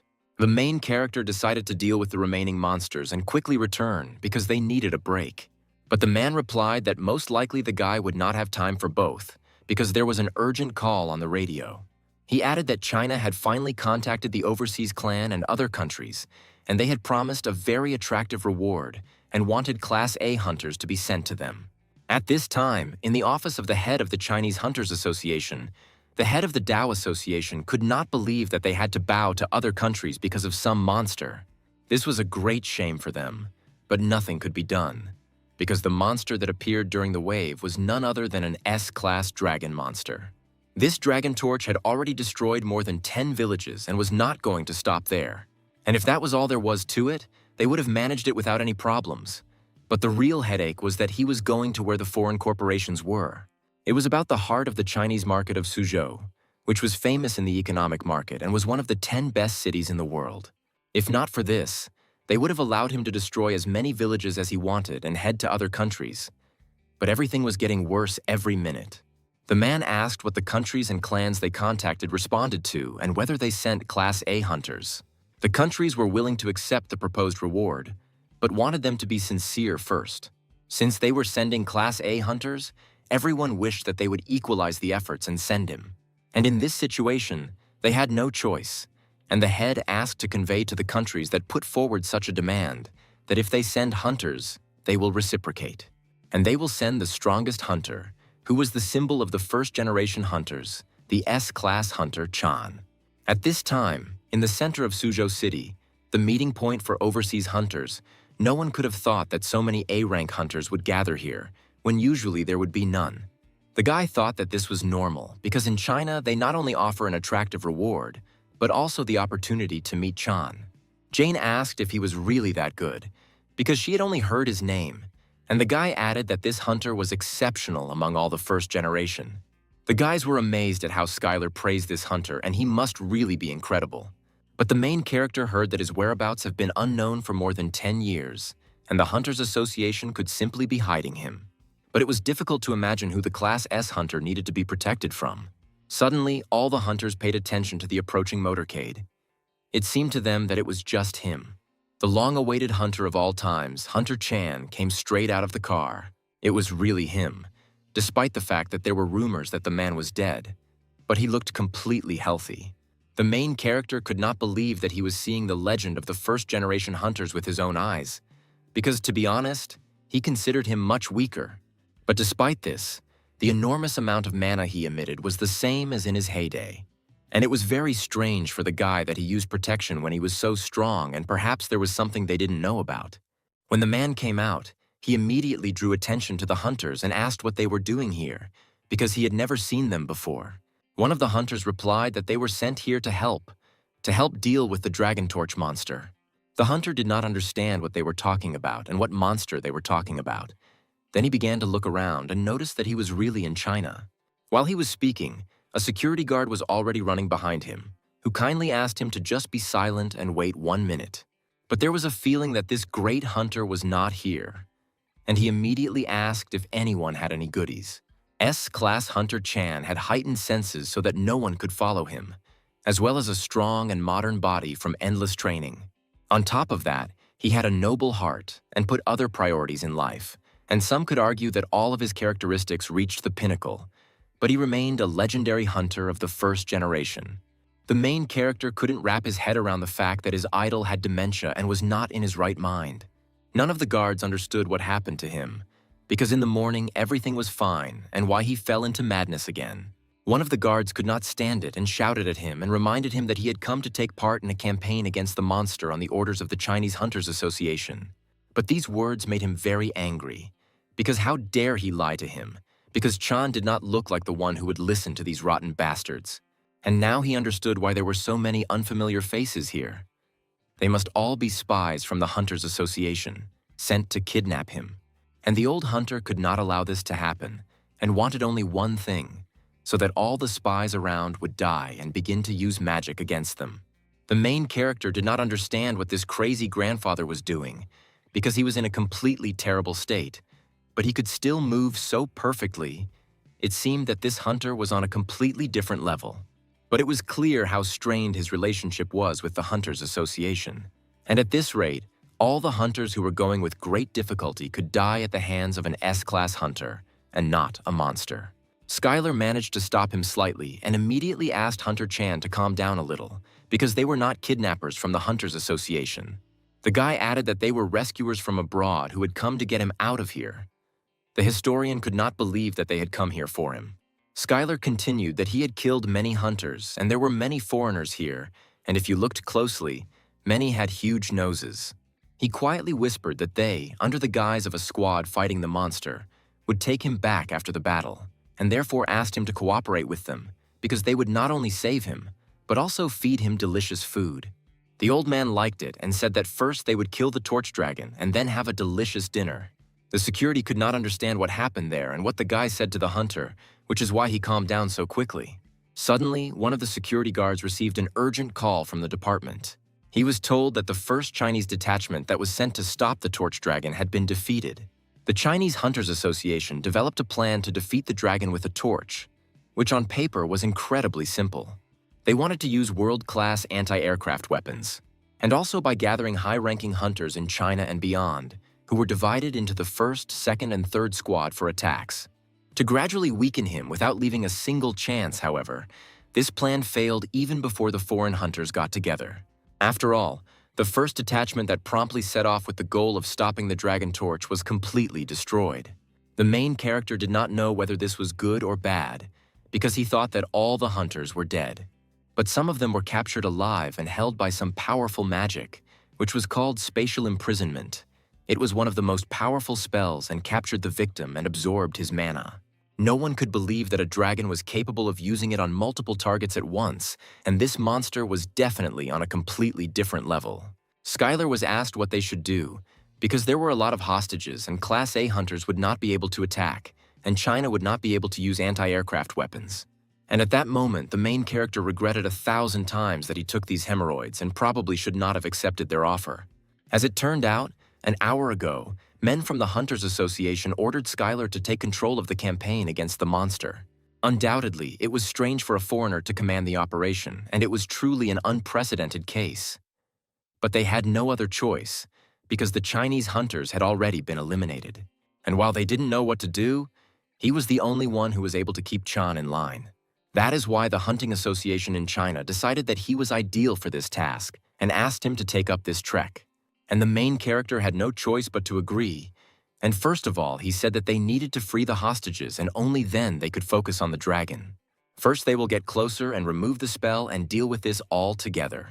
Hunter Chan was looking forward to this because as soon as they killed the worm, they could get out of this damned country. At that moment, Jane asked if they could really do it together, and Skylar asked her not to worry, because in such operations, when it is important to act quickly, the fewer people, the better.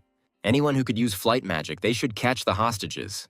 The two hunters went into battle using aerial steps and headed straight towards the dragon. And the monster immediately began to use a massive magical discharge, and the main character liked it, because this is exactly how a dragon should act. Skylar decided to strike back and use his divine finger, but Chan stopped him and said that he would take care of it. The main character was impressed, because Hunter Chan was simply incredible. And then he added that if a guy really wants to see something impressive, then it should at least be something like this. And he instantly, using his own unique style, struck a magical blow to the dragon and shouted for the guy to take the chance and get closer. The hostages could not believe that the great hunters had come to save them and that there were only two of them. Both hunters began to use divine finger magic and a great chain of mana, thanks to which they broke the shackles and were able to free the hunters. And as soon as they began to fall, they were immediately captured by Skylar's squad. And as a result, all the hunters were successfully caught and were safe. And then the hunter Chan used powerful magic and chained the earthworm. Directly above the monster was Skylar, who was curious, because the turtle that appeared with him was thrown back by one heavenly blow. But would he be able to withstand it now?